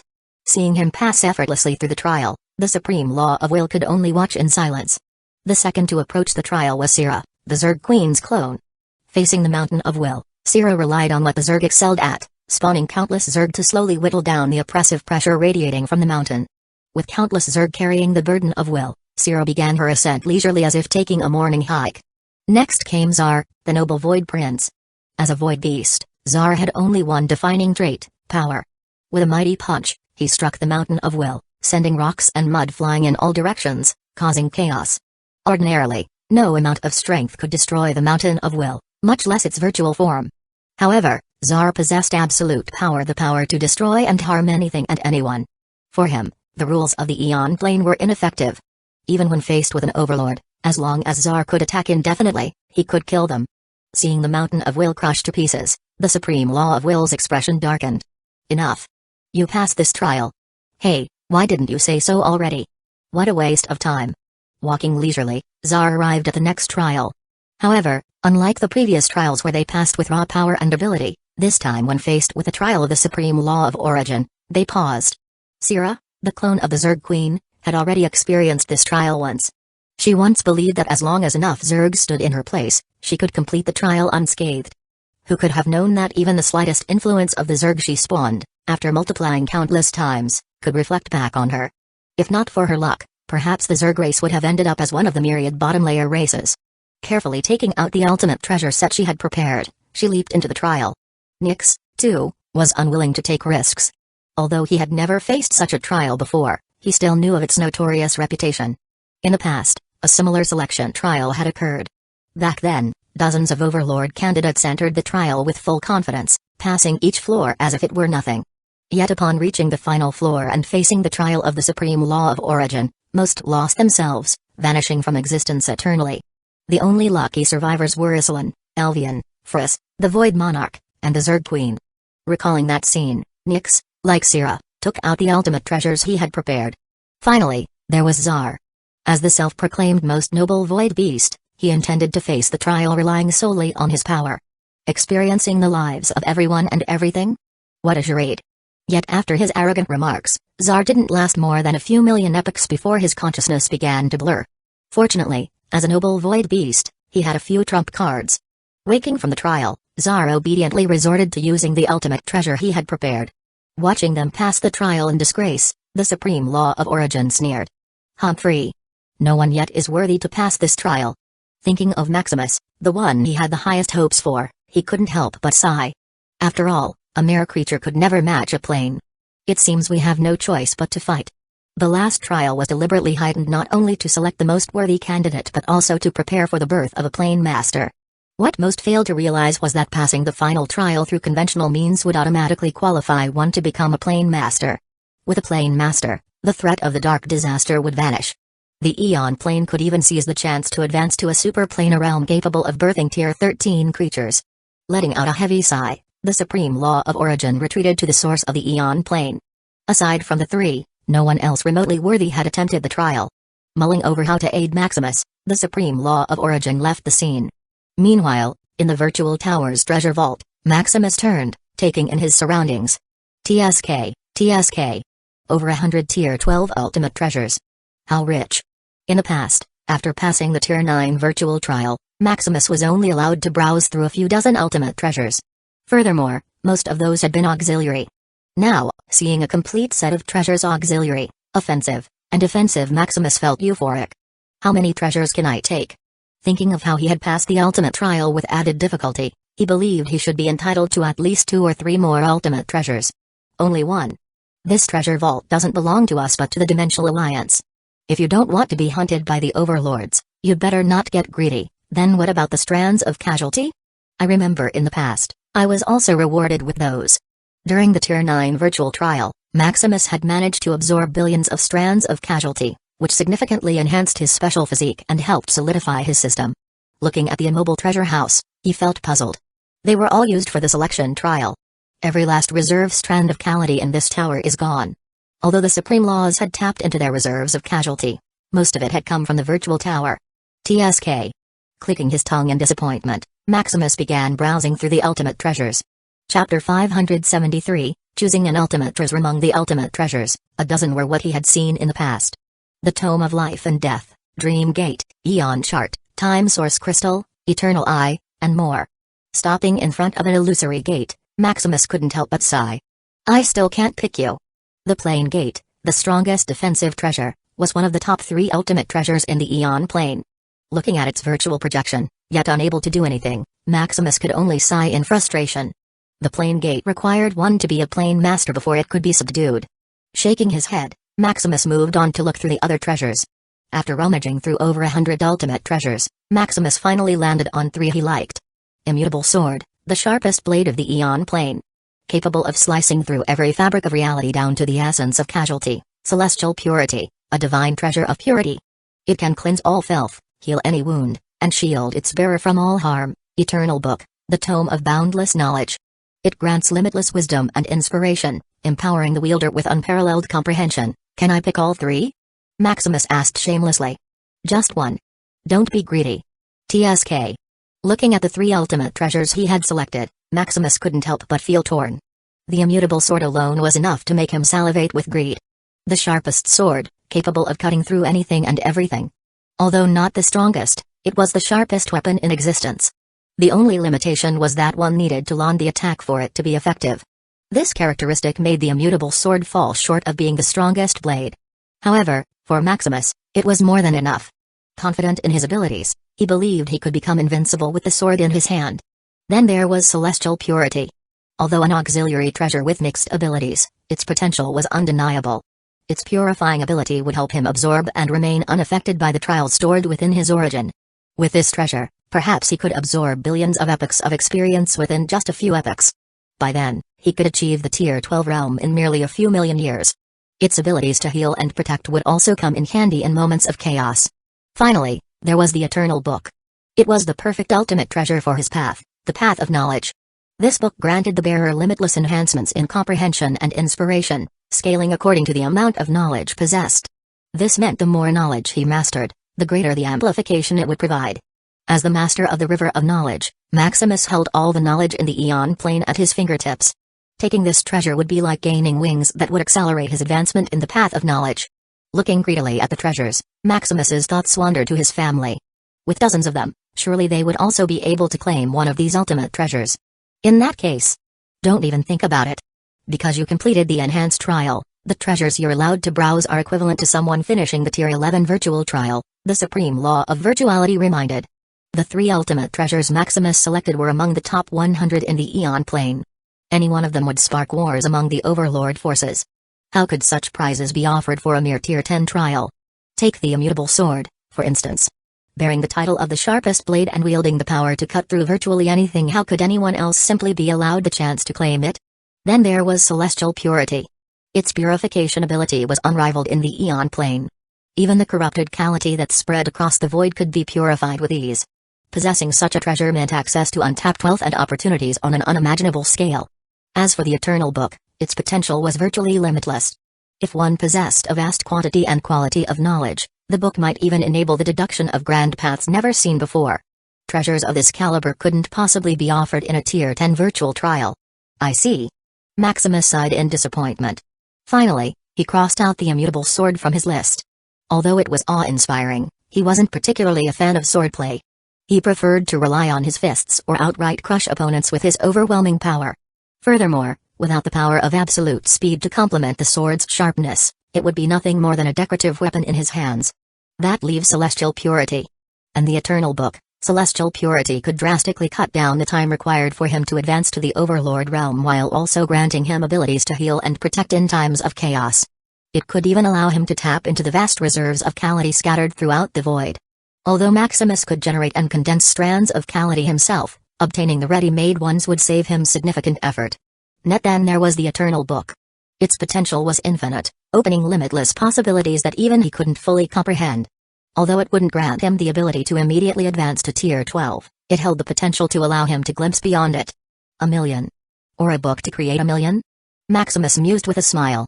Closing his eyes, he did what he did best, deducing countless futures to determine which treasure would bring him the greatest benefit. After spending the remaining hundreds of millions of strands of Calamity he had accumulated and meditating for several days, he finally chose the Eternal Book. The future is never ending. Instead of choosing a fixed path, why not choose the one that lets me create my own?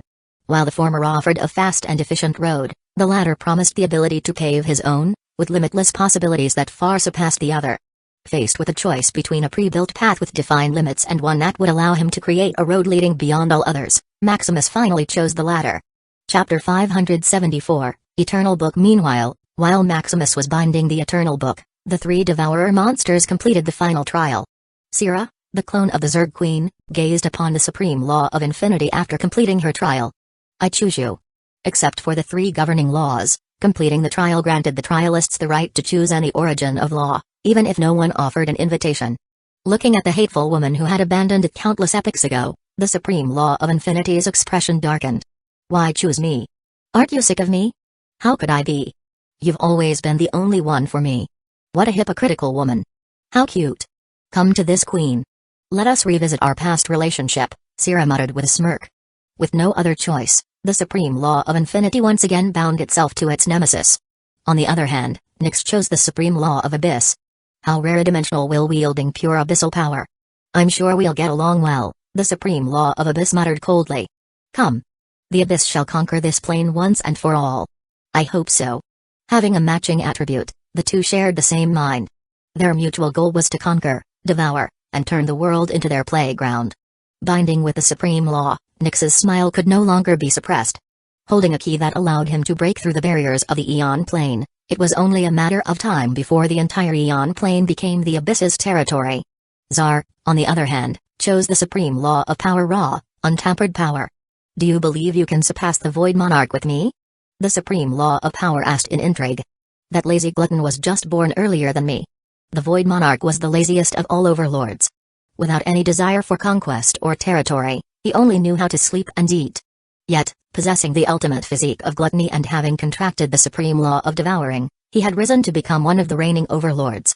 Then I look forward to the day power reigns supreme again. As the three devourers bound their respective supreme laws, Maximus completed binding the Eternal Book. This feeling. After binding the Eternal Book, Maximus immediately felt the difference. In the Eon Plane, one could only bind 3 Tier 12 ultimate treasures, even if they were an overlord. Maximus had thought it was because their origin was too weak to withstand another ultimate treasure.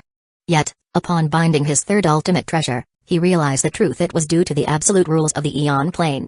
Holding another ultimate treasure, Maximus noticed it now felt like an ordinary object, stripped of all power. No matter what he did, the treasure's abilities and ultimate power suddenly became invalid. Staring at the immutable sword that could once cut him to pieces now reduced to a dull blade in his hands, Maximus couldn't help but sigh. Initially, he believed that as long as he was strong enough, he could possess 1 or 2 more ultimate treasures. But with this iron rule, no matter how strong he was, he couldn't defy the Eon Plane. However, this is also good news. Once he became the Eon Plane Master, couldn't he simply change this rule? Furthermore, he had grander plans than just binding more ultimate treasures. The plan is to conceive an ultimate treasure that could rival the top 3 in the Eon Plane or even surpass them. His system had the ability to bind other ultimate treasures. As long as he deduced the sequence for combining them, the system could virtually bind all ultimate treasures. By then, how could the Eon Plane's limitations possibly affect him? After thinking things through, he turned his attention to the effects of the Eternal Book. Amazing. Activating the treasure, he felt his comprehension soar tens of thousands of times its normal capacity. One must remember that the river of knowledge only enhanced comprehension 1,000 times. But with the treasure amplifying his comprehension tens of thousands of times, he felt his mind ascend to an entirely new height. Turning to the system's deduction panel, he noticed something even more astonishing. The time needed to deduce new knowledge was cut in half. Half the deduction time? Maximus muttered in surprise. Having the time needed to deduce new knowledge, he realized the eternal book was a godlike artifact. One might think that with tens of thousands of times enhancement in comprehension, the time to deduce new knowledge would also be cut thousands of times. However, deducing new knowledge does not entirely rely on comprehension but also on experimentation, inspiration, processing, deduction, and confirmation. A 100% boost in deduction efficiency was more than he could have hoped for. A seed of path that would usually take hundreds of millions of years to master could now be deduced in just a few thousand years. Powerful. With the eternal book, he could walk the path of knowledge at double the speed. Are you satisfied with your selection? If you're done, leave already, the supreme law of virtuality said lazily. Alright, no need to rush me. Leaving the virtual tower, Maximus wondered how his family had been faring. Outside the virtual tower, a massive crowd of powerful figures watched the prodigies emerging from the trials. Over 1,000 years had passed since the trial selection had begun. From the elites of top forces to individuals who had already mastered a path of their own and even the primordial candidates, the trial had drawn a vast range of participants. The crowd eagerly observed the talents exiting the tower as if witnessing revolutionary heroes who would soon change the world's structure. These trialists were future absolute powerhouses or even overlords. As the virtual tower lit up, signifying the emergence of a trialist, the crowd couldn't help but clench their fists in anticipation. It's Paragon. The #1 primordial candidate. It's Master Ilva and Linus. They've come out too. But before anyone could approach, the tower lit up again, and the 3 supreme devourers emerged. What's with all this commotion? Can you all shut up? Zar shouted impatiently, glaring at the crowd. Chapter 575, Devourer Faction. Hearing Zar's words and feeling the pressure he emitted, the crowd froze. Even in a virtual realm where death was impossible, the fear in their hearts condensed instantly. Not bad. Seeing the crowd's obedient response, Zar nodded in satisfaction. Who are the 3 of you? Care to introduce yourselves?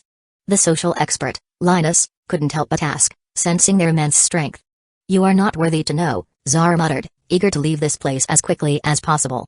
Unfortunately, because of the virtual trial, Elvian, the master of the virtual realm, had locked the space. One could enter but not exit. Only when no one remained in a selection trial would the space finally open. How do you know I'm not worthy? How about a spar? Having contracted the supreme law of dream, Linus felt exhilarated to test his newfound strength. Looking at the arrogant man before him, his fists itched to fight. Then come, Zar snorted, motioning for Linus to step forward. Stepping into a makeshift arena, the crowd watched eagerly. Even Paragon, Nyx, and Cyril, who usually showed little interest, turned their attention to the duel. As the battle began, Linus quickly attacked. Mastering the supreme art of illusion and dreams, Linus swiftly pulled Zar into a daze. In his mind, Zar faced an endless hail of attacks. Childish, Zar muttered, unaware he was trapped in an illusion. Defending himself from attack after attack, he searched for Linus, who had seemingly vanished. Unfortunately, no matter where he turned, he couldn't locate his opponent. Realizing something was amiss, Zar began destroying everything in sight. As he wreaked havoc, Linus, observing from above, felt amused. What raw power! Unfortunately for him, even though this is a dream, everything here is real. Linus muttered proudly. But suddenly, he felt an overwhelming pressure behind him. Sensing a deadly threat, he quickly dodged to the side. How did you find me? Hey! Your illusion was a neat trick, but in the face of real power, it's nothing more than a charade. Zar sneered. Now that he had found his target, Zar didn't care whether it was a dream, illusion, or reality. His power could destroy anything and everything. Attacking with raw force, he forced Linus into a desperate scramble. After a few bouts of Linus dodging like a fly, he reluctantly closed his illusory world and surrendered. What a letdown, Zar clicked his tongue in disappointment. Meanwhile, Linus, pale as a ghost, stumbled back to Ilva and Paragon's side. What happened? Ilva asked, frowning. Your adventure continues at mvverticalbarlenovelbin.net. I lost. Lost? But you two were just standing in the arena, Ilva said in puzzlement. She knew Linus was invincible within his illusory world. Even she, when caught in it, had to use her ultimate treasure to barely escape. That guy's a monster. We're in the virtual realm of my master, in a dream world I created nonetheless, yet with all the layers, I still felt the threat of death from his attacks. Furthermore, just when I was about to use my ultimate treasure, I felt my heart stop for a moment. Not wanting to risk it, I gave up. TSK, what a coward, Ilva muttered in dissatisfaction. Among the 3, Linus was the loudest yet often proved to be the most cowardly and weak. Seeing him surrender without even fighting, She immediately lost interest. It may not have been a bad decision for you to give up just now, Paragon said suddenly. What? Did you notice something? Although I don't know much about Tsar, the two standing beside him should be the incarnations of overlord powerhouses. Paragon had once met those overlords. Such an unforgettable aura and majesty, how could he not recognize them? An overlord powerhouse. Linus exclaimed, his voice trembling with shock. As they whispered among themselves, Tsar, dissatisfied with the lackluster battle, began scanning the crowd with sharp eyes. Quite a crowd here. How about one of you fight me? Because of the selection trial, nearly all the talent and powerhouses of the Eon Plane besides the Masters of the Ocean of Law were gathered here. Some brave souls, unwilling to back down, stepped forward to accept Tsar's challenge. Yet, without fail, each one was defeated with a single punch. Fortunately, perhaps recognizing that this wasn't his territory, Tsar didn't kill anyone. Is this the best the Dimensional Alliance can offer? A bunch of cowardly weaklings? Tsar sneered, his voice dripping with disdain. Hearing his taunts, the crowd from the Dimensional Alliance fell into an uneasy silence. Meanwhile, the powerhouses of the Devourer faction erupted in laughter, their blood boiling with excitement. Ha ha ha. What bold words. He's right. Besides sheer numbers, what does the Dimensional Alliance have? Maybe they've been living in peace for too long, growing lazy and complacent. TSK. Who knew the Dimensional Alliance would turn out to be this pathetic? It seems the time has come for the great Devourer faction to make a move. Such harsh words, yet no one stood up feeling unconfident of their strength. If Linus, one of the strongest primordial candidates, couldn't do anything, what could they hope to accomplish? As the jeers from the Devourer faction grew louder and louder, the crowd from the Dimensional Alliance turned their desperate gazes toward the three individuals who still carried their hopes, Paragon, Linus, and Ylva. Feeling their stares, Linus closed his eyes as if shutting out the world. He had already lost. There was no point in trying again. Ylva shook her head, her expression calm but firm. She wasn't a fan of combat, and against a suspected overlord, she was even more unwilling. Left with no other option, the crowd turned to Paragon, their last hope. Paragon. Paragon. Paragon. The chants of his name grew louder, filling the air with urgency and desperation.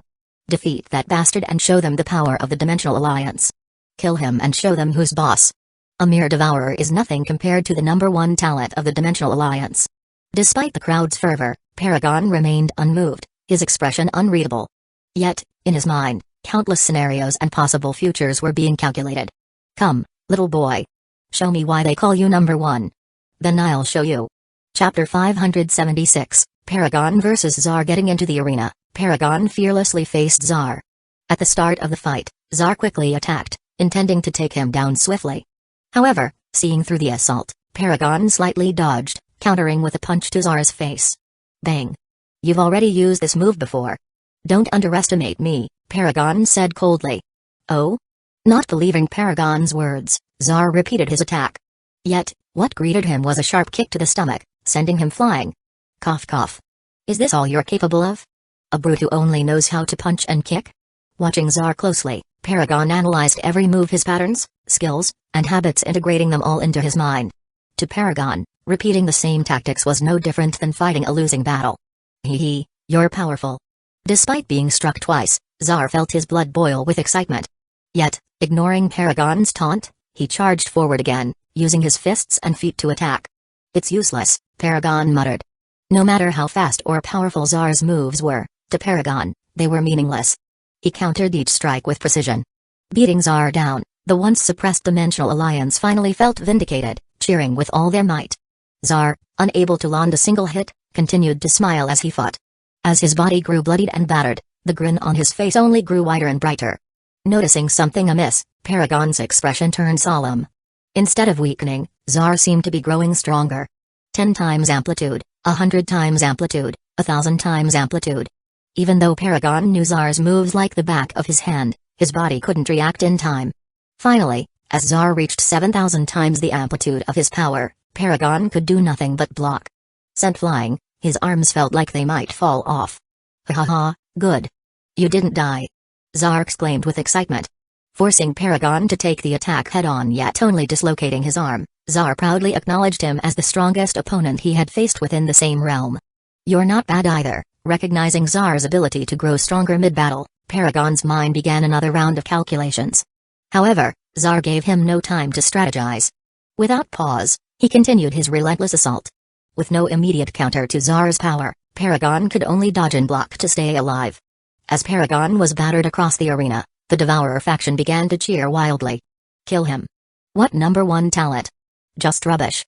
Meanwhile, Zar's strength continued to skyrocket, reaching over 10,000 times the amplitude. But in that moment, Paragon finally found a counter to his overwhelming strength. Bang! With a fist connecting squarely with Zar's face, the tide of battle turned. Now, let me see if you still have another skill in your arsenal. Arrogant brat. Zar sneered. Not believing Paragon could truly counter his power, Zar charged once again.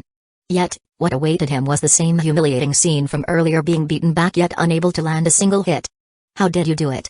The ability to see the future. And the power to instantly match yours. Paragon's ability, boundless, not only deduced the path to victory but gave him the means to achieve it. I want you to grow even stronger. Hungry to test his limits, Paragon smirked. Not bad. It seems I'll need to take this seriously. However, Zar had no tricks or elaborate techniques, only raw, unrelenting power. He didn't believe in superfluous skills, abilities, or clever strategies. To him, if he couldn't defeat his opponent, it simply meant his power wasn't enough. Taking blow after blow because of this principle, his strength continued to grow. From 10,000 amplitude to 20,000, then 30, 40, 50,000, and finally 60,000. Soon, although it was Zar who was being beaten and bloodied, it was Paragon who began to weaken.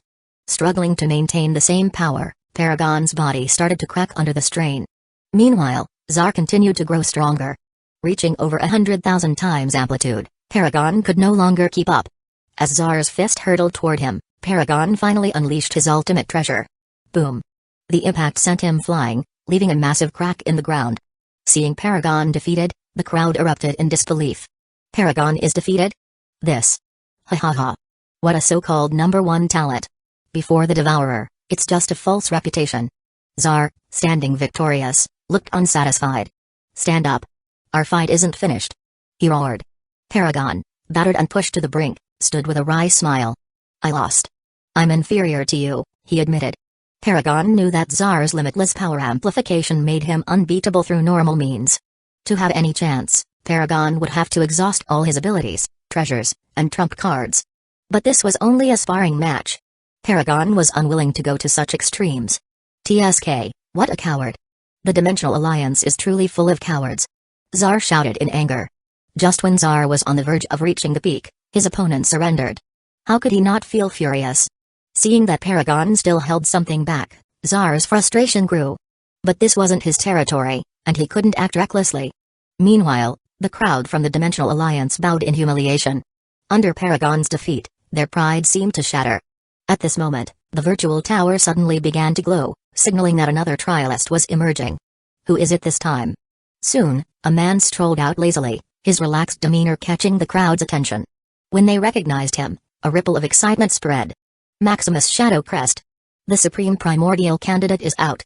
Continue your adventure with VLNovelBin.net. For a moment, the crowd was reminded that Paragon was no longer the #1 talent of the Dimensional Alliance. That title now belonged to Maximus. Yet, due to their ingrained biases and habits of thought, many had forgotten about Maximus until now. As hope rekindled, the crowd eagerly turned their eyes to him. What happened? Sensing the intense aura lingering in the arena and the feverish looks of the crowd, Maximus felt puzzled. Before he could seek out his family, the crowd stared at him with desperate hope, their eyes alight as though salvation had arrived. You, Zar said, stepping forward, looking at him with interest. Do you want to fight? Sensing the latent power hidden in Maximus, Zar's excitement reignited. Not interested, Maximus replied bluntly. Having just emerged from the grueling trial, all he wanted was to rest and reunite with his family. Right now, fighting an unknown opponent was the last thing on his mind. Chapter 577, Maximus vs. Zar. Ignoring the crowd and Zar, Maximus quickly made his way to his family. Husband. Maximus. Father. Grandfather. Hearing their voices, seeing them safe and stronger than ever, Maximus heaved a sigh of relief. Despite only 1,000 years passing outside, countless epochs had elapsed for them within the trial. He could endure it, but he didn't know if they could. Seeing them energetic and unharmed, Maximus couldn't help but smile warmly. After a brief reunion and inquiring about their well-being, his children quickly explained the situation. That guy defeated Paragon? Looking at Zar, still staring at him with burning intensity, Maximus felt intrigued. Over 100,000 times amplification, Yet Tsar stood as if it was nothing. Even Maximus could only sustain such a state for a dozen seconds at most. Interested now? Tsar grinned. For the strong, the chance to fight another powerful opponent was irresistible. Unless one lacked confidence or courage, no one would back down from such a confrontation. Dad, let the world see why you're called the supreme primordial candidate. Max clenched his fists excitedly. The rest of his family also cheered, eager to witness how far their father's strength had grown. As for losing? That thought never crossed their minds. To them, Maximus was invincible. From childhood to the present, they had never seen their father defeated by anyone in the same realm. Looking at their eyes brimming with admiration, Maximus couldn't bring himself to refuse. Then watch me beat the bad guys. Striding toward the arena, the crowd from the Dimensional Alliance and the Devourer faction parted silently. Passing by Paragon, Maximus paused. Be careful. He's strong, Paragon warned. Is that so? Jumping into the arena, he faced Tsar, whose power remained amplified over 100,000 times. Your body is strong, Maximus remarked casually. Catch my fist first. Without further words, Tsar lunged, his fist hurtling toward Maximus at full force. Thud. Catching the punch effortlessly, Maximus smiled. It's impolite to attack someone while they're speaking.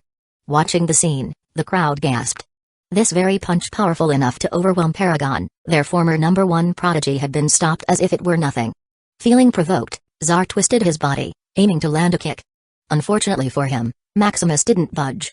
Like an immovable iron wall, he caught Tsar's leg with ease.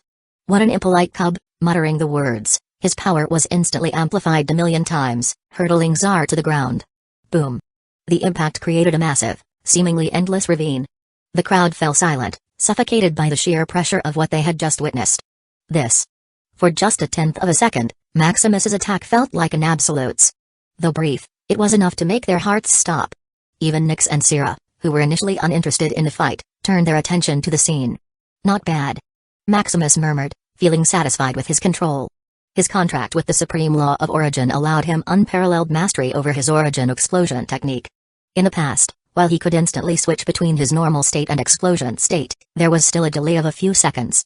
Furthermore, the greater the power amplification, the longer the preparation required. But now, his mastery had reached a new peak. After forming his contract, Maximus could now control his million times amplified state, switching it on and off in just a tenth of a second. With about 3 seconds before his core of origin would reach its breaking point, Maximus could unleash the same devastating attack up to 30 times. After a long silence, Tsar slowly stood up, wiping the blood off his face. You're good. This time, Tsar finally got serious. Unlike Paragon, Maximus didn't just counter Tsar, he suppressed him in strength, the one thing Tsar took the most pride in. Come on, I'll entertain you a while longer, hey, then you have my thanks. As Tsar walked toward Maximus, his power began to soar exponentially. From the previous 100,000 times amplification to 200,000, then 300,000, Tsar's strength seemed to have no limit. Just how strong is your core of origin? Maximus thought in fascination. Maintaining such a power boost without any visible weakness or damage amazed him. The potential in Tsar's body seemed immeasurable. It was like an overlord's body, capable of absorbing limitless power, as though pouring a bottle of water into a dam the size of an ocean. As Tsar reached Maximus at arm's length, his power peaked at a staggering million times amplification. Without tricks or hesitation, Tsar stretched out his hand, aiming to land a single, decisive punch. Now die. As do you. Not backing down, Maximus also clenched his fist, throwing a punch to meet Tsar's. Boom. With a clash of their fist, an explosion of energy instantly rippled across the arena. As the shockwave spread, everything in its path began to disintegrate, ceasing into existence. Not good. Feeling the crushing pressure of death, the crowd began to panic. No one had expected watching a fight between Tier 10 individuals could be deadly.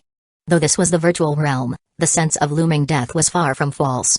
Desperately trying to escape, the crowd watched in horror as the wave of energy advanced, ready to pulverize them. Now, just as they screamed in despair, a massive hand appeared, encapsulating the destructive energy and halting it in its tracks. As the chaos subsided, the crowd, trembling and gasping in fear, turned their gaze toward the source. Standing there was a figure they all recognized, Elvian Nexus, the overlord of virtuality. It's the virtual overlord. We're safe. Meanwhile, Maximus and Tsar remained locked in place, their fists still connected, their eyes gleaming with mutual respect and intent. Before Tsar could attack again, an invisible force restrained him, binding him in place. Now. I can't allow further chaos in my territory. It's you. Elvian Nexus. Let go of me. Zar growled, struggling against the invisible hand. Unperturbed by Zar's protests, Elvian turned toward Maximus with scrutiny. It's time we formally meet. I'm Elvian Nexus, Overlord of the Virtual Realm. Maximus' shadow crest. He simply said. You bastard. Let me go. I'm not done fighting. Do you still want to continue? Elvian ignored him, turning to Maximus.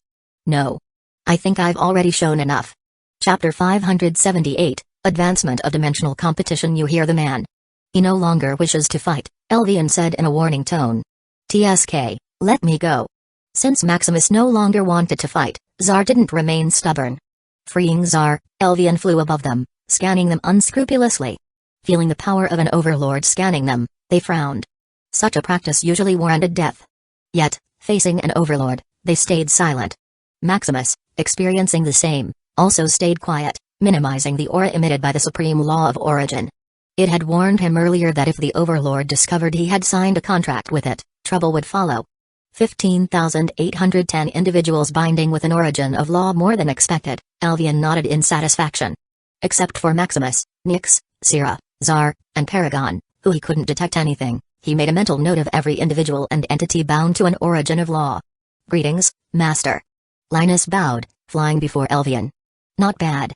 Binding the supreme law of dreams, your future might not be worse than mine. Master, why are you here? Hearing his master's praise, Linus simply shook his head and asked the reason for Elvian's presence. I am here to announce something. Announce what? Turning toward the equally puzzled crowd, Elvian announced the changes in the dimensional competition. Instead of 1,000 epochs, the dimensional competition would be moved 1,000,000 years from now on. Furthermore, participants will no longer be limited to members of the Dimensional Alliance but include anyone from the Eon Plane, as long as one is confident in their strength and is not stronger than the Tier 10 realm. Everyone is welcome. Hearing Elvian's announcement, the crowd erupted in an uproar. The dimensional competition, a once-in-a-billion epochs event, had been moved forward by 1,000 epochs in advance. Furthermore, it was no longer restricted to the Dimensional Alliance but open to the entire Eon Plane. Imagining the chaos and intensity this change would cause, most couldn't help but feel excited. The dimensional competition wasn't just about the wealth and status it brought but also the advancement in power it promised. The winners of the competition would not only receive massive rewards but also gain entry to the holy ground of the Eon Plane, the primordial realm. Meanwhile, upon hearing the competition had been moved forward, Maximus couldn't help but clench his fists in excitement. He had thought his advancement to the Tier 11 realm would be delayed, but it seemed fate was on his side.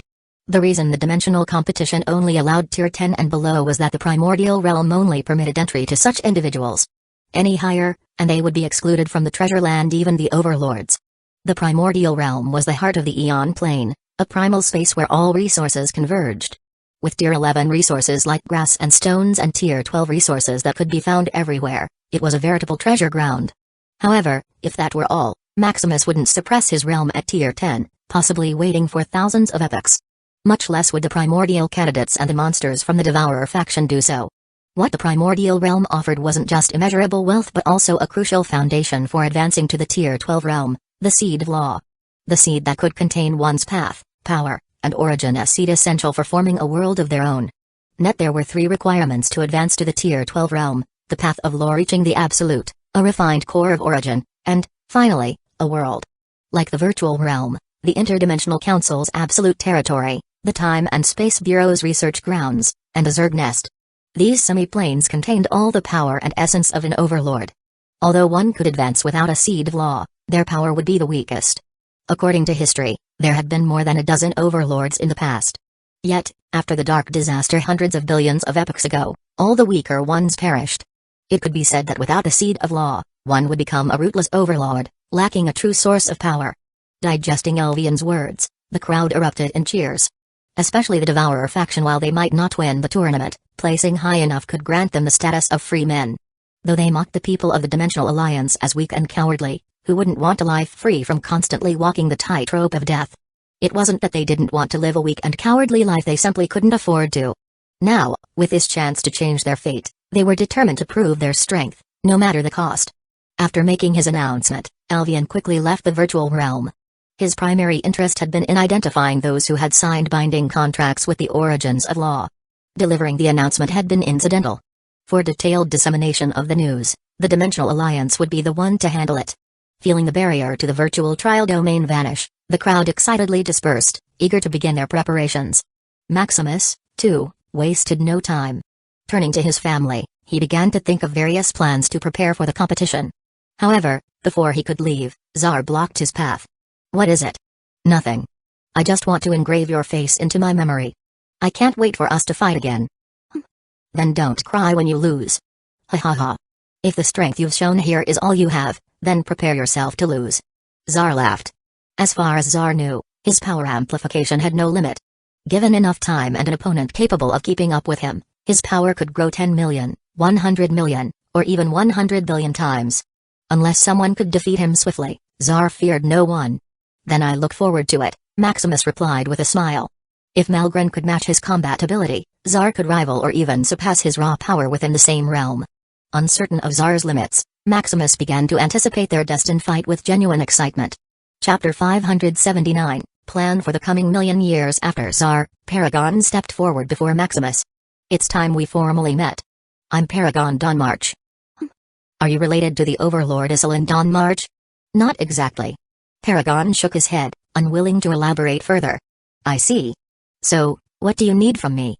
"Just curious about your strength." Although Paragon had lost earlier, to him, the battle had been a mere performance, a show to satisfy the crowd. He acknowledged Tsar's strength but was confident that in a life-and-death battle, he would still emerge victorious. His interest wasn't in Tsar. The man standing before him, Maximus, was far more intriguing. In their earlier battle, he had seen Maximus holding back significantly. "Curious about my strength, huh?"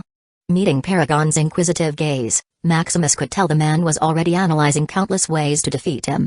Having fought Paragon using the knowledge simulation, Maximus was well aware of how dangerous this monster was. Given sufficient time, information, and simulations, Paragon could defeat any enemy. Once, Maximus had simulated a battle with Paragon, providing him with all possible information and unlimited time. To Maximus' shock, he lost miserably. Moreover, the defeat was indescribable. He hadn't even seen Paragon during the simulation, he had simply died without knowing how or why. "I'll see you in the dimensional competition. I hope you grow stronger. Don't disappoint me." Having seen enough, Paragon left as suddenly as he had appeared. Shaking his head at the inexplicable arrogance of these supremely talented individuals, Maximus turned back to his family. As they chattered about the trial, they quickly made their way back to the Etherium realm. Back home. After enduring thousands of years of trials, returning to the Etherium realm was a relief. Their bodies instantly relaxed. Being in the Etherium realm is still the best. Breathing in the fresh, mana-rich air, they felt its nourishing energy course through them. The familiar noise of the outside world made them feel grounded. No matter where they went, the Etherium realm would always be their home. That evening, they held a banquet to celebrate their success in the trial. As they reminisced, they reviewed their harvests. Showcasing their ultimate treasures, demonstrating the abilities they gained from supreme laws they had bound to, and sharing the abilities they had derived during the trial. The Shadow Crest family spent several years in intense discussion, summarizing their gains from the virtual trial. With their current strength, the peak of the Tier 10 realm, paths extending to the River of Law, ultimate treasures in hand, and binding of supreme laws, they had reached the pinnacle of what Tier 10 individuals could achieve in a lifetime. The only tasks left are to deepen your study of the path of law and enhance your physiques to origin grade, Maximus concluded. A million years was too short to achieve anything drastic. Initially, Maximus had planned for each of them to advance their paths to the ocean of law, have a complete set of ultimate treasures, and expand their power magnitude to hundreds of trillions. Unfortunately, the dimensional competition had been shortened from thousands of epochs to a mere million years. Fortunately, the selection trial had appeared, allowing them to bind with the entities of the origins of law. As for Maximus, he had once envisioned even grander plans for himself. He intended to reach the absolute of law, upgrade his physique to rank 13, condense the path of omniscience by comprehending all paths, enhance his system, and merge it with at least 10 ultimate treasures.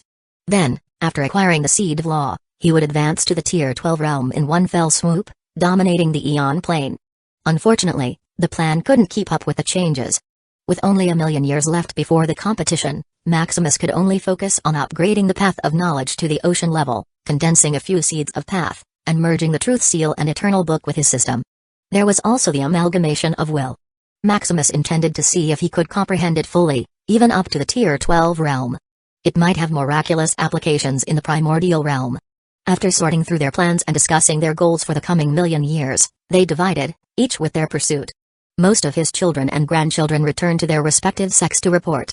Although the Shadow Crest family had abundant resources, they were reluctant to leave their sects. For thousands of years, they had lived and grown within those sects, forming countless friendships and alliances and even managing factions of their own. Furthermore, cooperating with the sects would benefit the family, especially the Order of Maxim, established by their father. Lux returned to managing his business in the virtual realm, with plans to expand it into the real world. Although the wealth he generated was a fraction of what his father could create, he found joy in conducting business. It was his calling. Moreover, procuring the materials needed by his father, the Ethereum realm, and the Order of Maxim would become far more manageable with a flourishing business. Liam, on the other hand, resumed his role in managing the Ethereum realm. Due to the merging of various dimensions, the Ethereum realm had descended into chaos. Although order still existed, processes had become slow and disorganized. Determined to restore efficiency, Liam dove into his work alongside his sons and nieces. Meanwhile, Maximus and his wives teleported to the source of knowledge. Accompanying them were several masters of the River of Law from the Order of Maxim. Do we really need to move the source of knowledge now? Vratos, the acting leader of the Order of Maxim, asked hesitantly. Moving the source of knowledge was no trivial matter. It was a massive endeavor. Typically, one would only move their source of path once it reached the ocean level when their control and power were sufficient to handle such an undertaking. It has to be done. The coming million years will be a race. Who knows if someone tried to sabotage us? Furthermore, having the source of knowledge near the Ethereum realm is better. That way, the Order of Maxim will become more concentrated and efficient. Hearing his explanation, the others nodded in agreement. Indeed, keeping the source of their path far away would not only be inconvenient but potentially dangerous. Let's get to work. Chapter 580, Building a Tier 12 Dimensional Array. 10,000 years later. Through the relentless efforts of Maximus, his wives, and the Order of Maxim, the source of knowledge was fully relocated to the Ethereum realm. Surrounding the dimensional void, the source of knowledge became a natural barrier. It not only protected the Ethereum realm from external threats but also nourished the spirits and intelligence of the inhabitants within. Now, it's much more manageable, Maximus muttered with satisfaction. Although the cost and labor to accomplish such a monumental task were enormous, it had been worth it. The Ethereum realm has become beautiful again. Ethereum murmured in delight. With the source of knowledge sustaining it, the Ethereum realm could now incorporate more dimensions without suffering deformation. Returning to its pristine and flawless state, the Ethereum realm grew increasingly stable. At this pace, with a steady supply of origin energy and strands of casualty, the Ethereum realm might advance to a Tier 12 dimension before a million years. The completion of this 10,000-year undertaking brought joy not only to Maximus but also to the Order of Maxim. A dimensional-wide celebration erupted, marking the relocation of their source of path. In the Shadow Crest Castle, as Maximus watched the celebrations unfold, he couldn't help but shake his head. Time is too short. Now that the source of knowledge had been moved to the Ethereum realm, he could finally focus on the next phase of his grand plan. Net a Tier 12 dimensional array. Can I build it? Maximus's plan was to enclose the void space surrounding the Ethereum realm. Such a creation would serve a dual purpose, protecting the Ethereum realm and obscuring it from the prying eyes of the outside world. In the years to come, Maximus' series of moves could cause a commotion that might even attract the covetous attention of the overlords. Merging ultimate treasures into one unified, systematized artifact was already miraculous. Attempting to integrate other paths into his path of knowledge would be even more groundbreaking and dangerously conspicuous. If the overlords discovered his work, his doom would be inevitable. Using 10,000 years and hundreds of trillions of strands of casualty, Maximus had deduced a blueprint for a Tier 12 dimensional array. This wasn't like the semi-finished versions of Top Sex, it was a genuine dimensional array, the kind wielded by the overlord organizations. Now, only the materials are missing.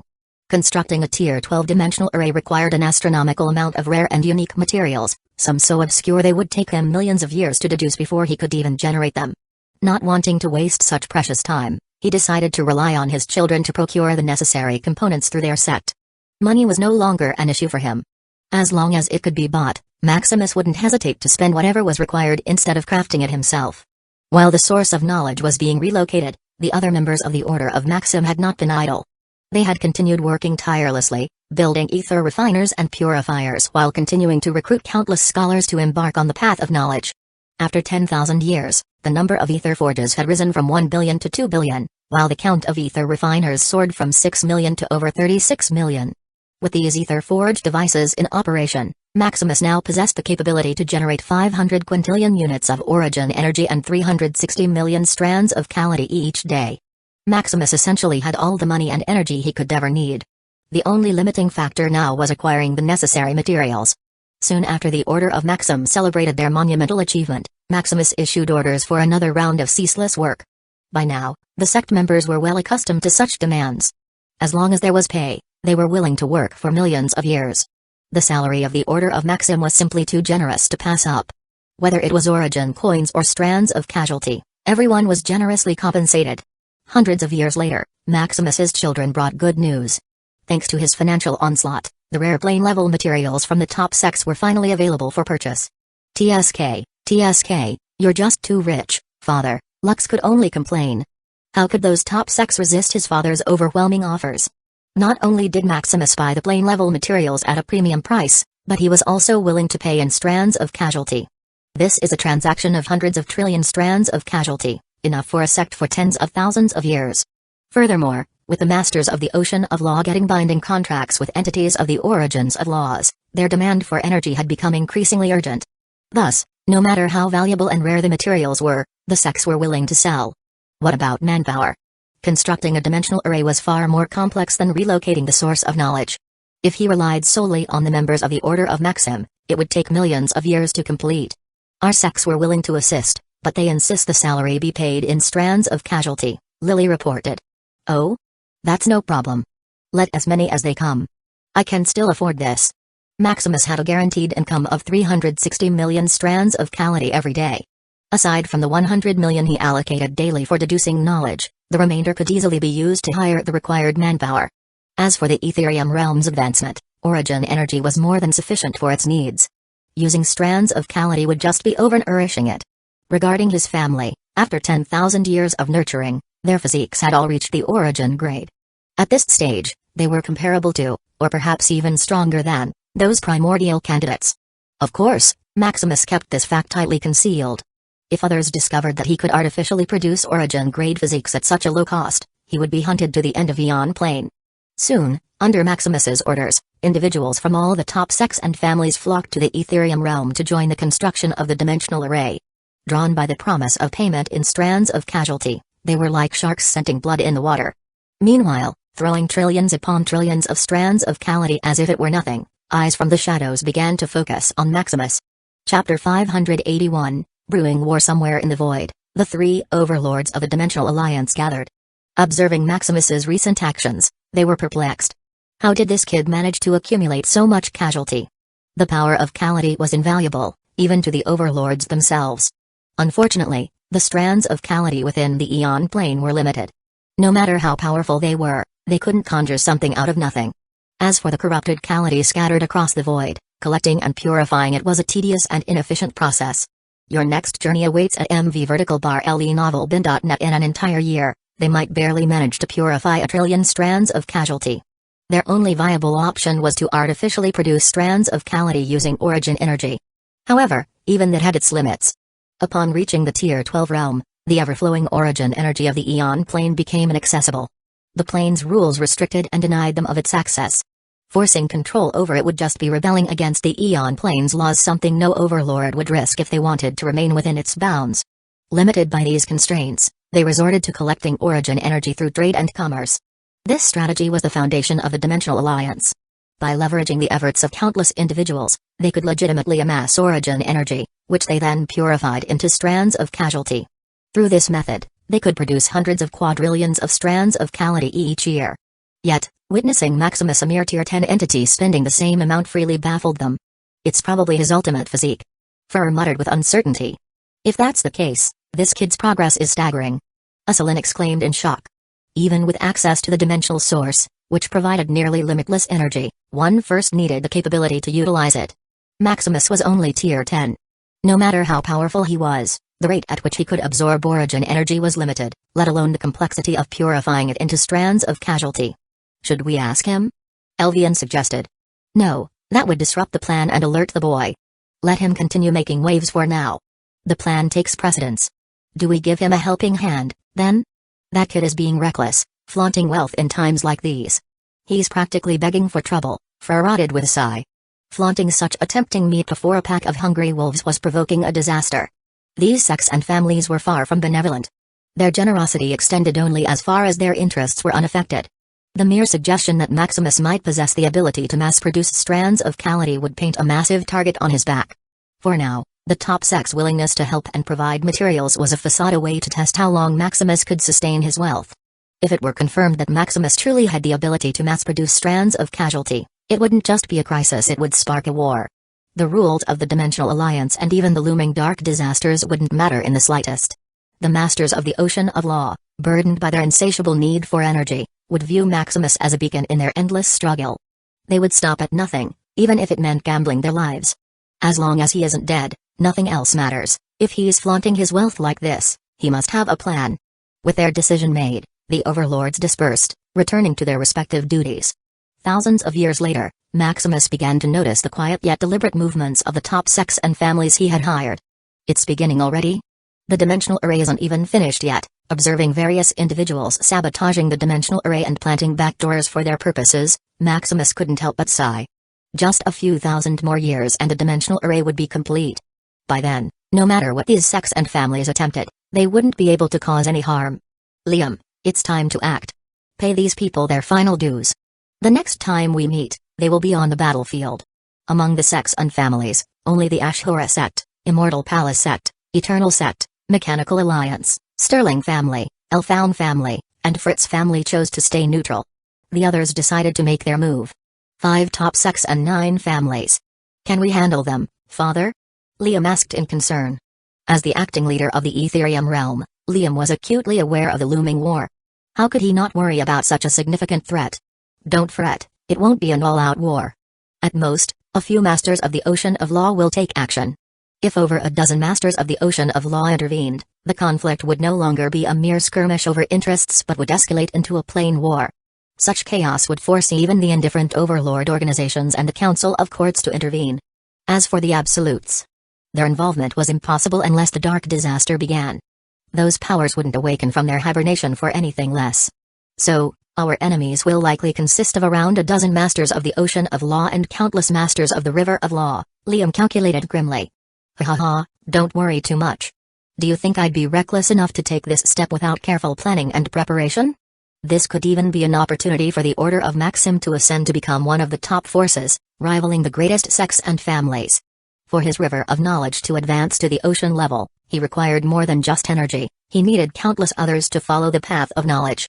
Unfortunately, due to the auxiliary nature of the path of knowledge, even with his generous incentives, few had chosen to walk it. To challenge this status quo, the Order of Maxim needed to display its might and capability. Furthermore, you must hone your combat abilities for the upcoming dimensional competition. Fighting solely in knowledge simulations isn't enough. Maximus added. The knowledge simulation lacks blood and realness of the real world. No matter how they trained in such an environment, they could not hone their adaptability. Then I hope everything unfolds as you say, Father. Chapter 582, Declaration of War in a Secret Void Space. The top forces of the Dimensional Alliance convened a meeting. Where are the other sects and families? Arnulfo from the Dawn March family asked. Only 5 of the top sects and 9 of the families were present at the gathering. The Ashura sect, Immortal Palace sect, Eternal sect, Mechanical Alliance, Sterling family, Elfound family, and Fritz family were noticeably absent. It would be inconvenient for them to be here, Umr, the one who organized the meeting, reasoned. Indeed, those groups are close allies of the Shadowcrest family. What do you mean, Shadowcrest family? Is this what the meeting is about? Neil from the Nexus family asked with a frown. The representatives from the Dawnmarch and Dawnfur families shared his expression of disapproval. These 3 families had no idea what was brewing within the Dimensional Alliance. While they knew of Maximus Shadowcrest, the supreme primordial candidate, their familiarity ended there. As families backed by the overlords, they disdained to concern themselves with mundane affairs. Conceited, Orlus muttered with disdain. Umr, noticing the tension, sighed and began explaining the situation from the beginning, outlining their suspicions. So, that kid can produce unlimited strands of casualty? Is this confirmed? No, Shenri from the Divine Sect replied with a sigh. Even when our founder divined the matter, we couldn't get a clear answer. You haven't confirmed anything? How dare you make such reckless assumptions? It doesn't matter. Just the sheer volume of strands of Calamity in his possession is enough to warrant our action. The dark disaster was becoming closer and closer. Remembering the catastrophic losses from trillions of epochs ago, they were determined to avoid a repeat of history. With the selection trial granting them a contract with the entities of origin of laws, they only needed energy to ascend to the absolute realm. Unfortunately, no matter how vast the foundation of their forces was, they lacked the means to support such ascensions. Even sacrificing all their resources would barely be enough for one or two absolutes of law to emerge. Observing Maximus's recent actions and his apparent disregard for the value of strands of Calamity, they began to suspect he possessed the fabled dimensional source physique. However, they dared not utter those words, fearing the Devourer faction would catch wind and join the fray. At this critical juncture, they could not afford another plain war. Turning silent, they contemplated the potential consequences of their next move. It's worth the gamble. With their eyes meeting the same conclusion, they tacitly decided to wage war against the Shadow Crest family. Asking Maximus directly to provide them with strands of Calamity was considered only as a last resort. Even with a discount, they simply couldn't afford the sheer quantity of the strands of Calamity they needed. Using manpower as exchange like the aid they provided for the Etherium realm was equally unfeasible. If they diverted their forces, what would become of their sects and families? Would they still stand at the pinnacle or even be a part of the Dimensional Alliance? Working for Maximus in exchange for resources would reduce them to little more than subsidiary forces. Pride and greed blinded them to any peaceful resolution. Rather than sit at a negotiation table, they chose war as the path to seize what they desired. After all, how could a mere Tier 10 weakling force them, the top forces of the Dimensional Alliance, to bow? They would rather die than suffer such humiliation. This is not out of bad intention, we merely want to test the Shadow Crest family to see if they are ready to join the ranks. Ymra muttered, attempting to lighten the atmosphere. That's right. Without the test of iron and fire, how could they consolidate their status? This would also be an invaluable training opportunity before the dimensional competition. Each wore a hypocritical mask with a smile blooming on their lips. Announce the matter to the Dimensional Alliance. Let's see if this kid really possesses the means, Ymra declared. Due to the rules of the Dimensional Alliance, one couldn't simply attack another dimension haphazardly. They still had to go through official channels and declare war. Attempting to attack a dimension in secret carried grave risks. If caught, they would be dismantled by the Dimensional Alliance itself. With the decision made, the meeting disbanded, as each of them returned to their base to prepare for the impending war. Meanwhile, in the Etherium realm, upon receiving the war declaration, Maximus' eyes glinted. The time has come. Instructing all members of the Order of Maxim to remain vigilant, he returned to his castle to make preparations.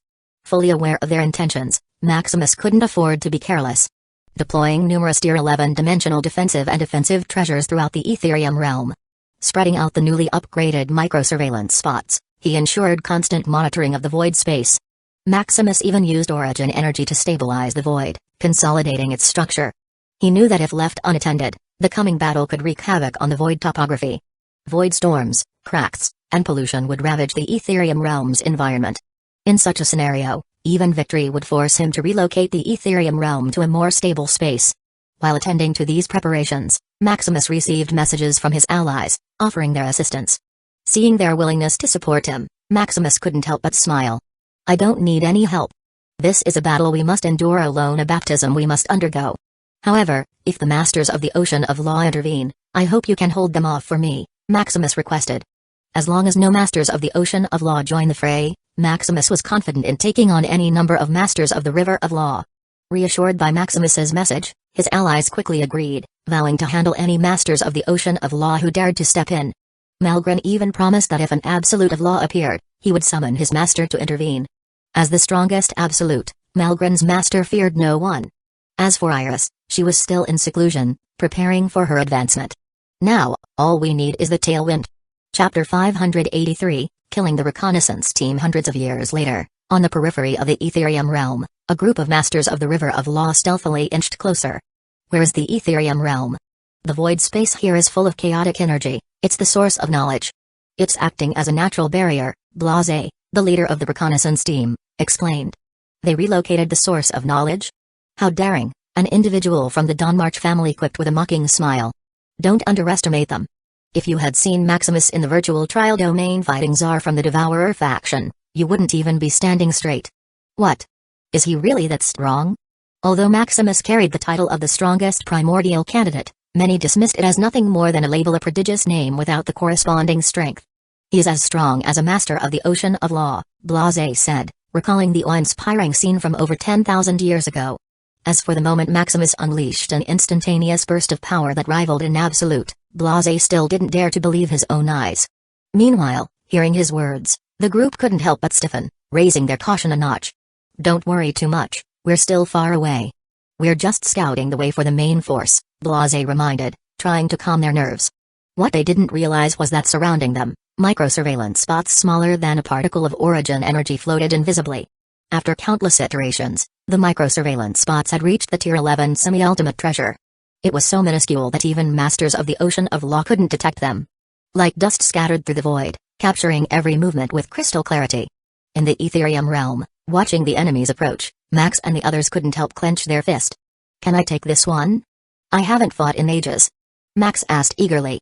Having reached the peak of what a Tier 10 could achieve, only Tier 11 Masters of the River of Law could provide him with a real challenge. At such a high level, finding a genuine life-or-death fight was rare. As for the knowledge simulation, it didn't satisfy the thrill-seeking Max or his hot-blooded siblings and nieces. It lacked the adrenaline of true combat. It's not fair, Uncle. As part of the younger generation, it should be our turn first. Martin pouted, crossing his arms. Don't argue with your uncle. Just stay here and watch. Not waiting for another word, Max leaped into action, heading toward the reconnaissance team for an ambush. Can your son handle a group of Masters of the River of Law? Vrados asked worriedly. Max was still at Tier 10. Even as a Master of the River of Law, the gap between him and true Tier 11 beings was significant. Worried about my son? Then you don't know the power of the Shadow Crest family, Maximus replied with a confident smile. The strength of his family now rivaled that of any primordial candidate. Taking down a few Masters of the River of Law was trivial. Meanwhile, as Blase and his team approached the source of knowledge, the barrier surrounding the Ethereum realm, they were suddenly attacked. Alert! Blocking the attack with all their might, they turned their eyes toward the assailant. Not bad. Max said with a smirk, the elites of the top forces truly lived up to their reputation. Who was that? It's Max Shadowcrest, the second son of Maximus. Good, you even know my name. Ignoring Max's words, the group scanned their surroundings, searching for more enemies. I, alone, am enough. Unfazed by their myriads of emotions, Max wasted no time and launched an assault. Humphrey. A mere brat. Underestimating Max, they began forming a combined array formation, aiming to suppress him with minimal commotion. Unfortunately for them, Max was like a feral beast. Feeling the suppression, he only grew more excited, rampaging as he dismantled their formation with sheer ferocity. Realizing the growing threat, the reconnaissance team finally got serious, attempting to unleash their paths of law. However, fighting within the range of the source of knowledge, their abilities were severely suppressed. Ha ha ha. Is that all you've got? Die. Max roared. Seizing a lapse in their defense, Max delivered a devastating blow, killing one of the Masters of the River of Law outright. Max didn't have an ounce of mercy toward an enemy. To him, anyone daring to invade his home deserved death. Abort. Blase barked, his face pale as the situation spiraled out of control. Yet, as they turned to flee, a barrier of knowledge materialized, trapping them. You can't escape. Max taunted, licking his lips with a predatory grin. Damn it. If we can't escape, we'll take your life with us. They roared, desperation and hatred flashing in their eyes. Cornered, they launched an all-out attack, disregarding their own lives. As the fight continues, Max fought like a whirlwind of destruction, taking down 2 more enemies. However, their frenzied attacks began to wear him down. Injuries marred his body as blood dripped from his wounds. Sensing his growing disadvantage, the remaining attackers became even fiercer, pressing their assault. Kid, it's time to use me. Otherwise, you'll die, a voice growled within him, the supreme law of wrath, stirring in concern. No. I can handle this. Determined to prove his strength, Max poured every ounce of skill and power he had cultivated throughout his life into the battle. Though his body weakened and injuries piled up, his eyes burned with exhilaration. He lived for this, the razor's edge between life and death. The supreme law of wrath fell silent, observing the reckless determination of its host. What a kid! One by one, Max whittled down his opponents, his injuries worsening with every strike. Finally, only Blase remained. Hee. Time to end this, Max murmured, summoning the last reserves of his strength. With one final, all-out effort, Max struck Blase down. Looking at the empty void, Max's adrenaline faded as he stumbled and collapsed, his body unable to endure any longer. You reckless kid. Maximus appeared beside his son, his expression a mixture of exasperation and pride. Pouring strands of Calamity into Max's wounds, he began to stabilize his injuries. Fortunately, it's not too serious. Turning his gaze to the void, He saw a faint bead of will stealthily escaping toward the opposing enemy. "You can't escape," Maximus declared coldly. With a firm grip, he crushed the bead of will, letting the void return to silence. Chapter 584, Seeds of Power in the Enemy Main Outpost. After months of receiving no reply, the top leaders of each force confirmed the death of their reconnaissance army. "This is much harder than we thought." Although the reconnaissance army they had sent out was not strong in battle, they excelled in stealth and escaping. To be killed without even sending back a message, they could only conclude that the Shadow Crest family was far stronger than they had imagined. "What do we do now?" "Send more people. I don't believe a mere Shadow Crest family has the ability to eliminate all our men without leaving behind any trace of information. In the Ethereum Realm Void Territory, there are more this time." A few years after eliminating the enemy, another troop arrived in the Ethereum Realm's territory. This time, learning from past mistakes, they were far more cautious, not daring to venture into the range of the source of knowledge. Trouble. Without them stepping into the range of the source of knowledge, Maximus wasn't certain he could prevent all of them from escaping. "Don't worry, Dad. We'll take care of this one," Lily said with a confident smile, seeing her father's concern. "Then I'll leave it to you."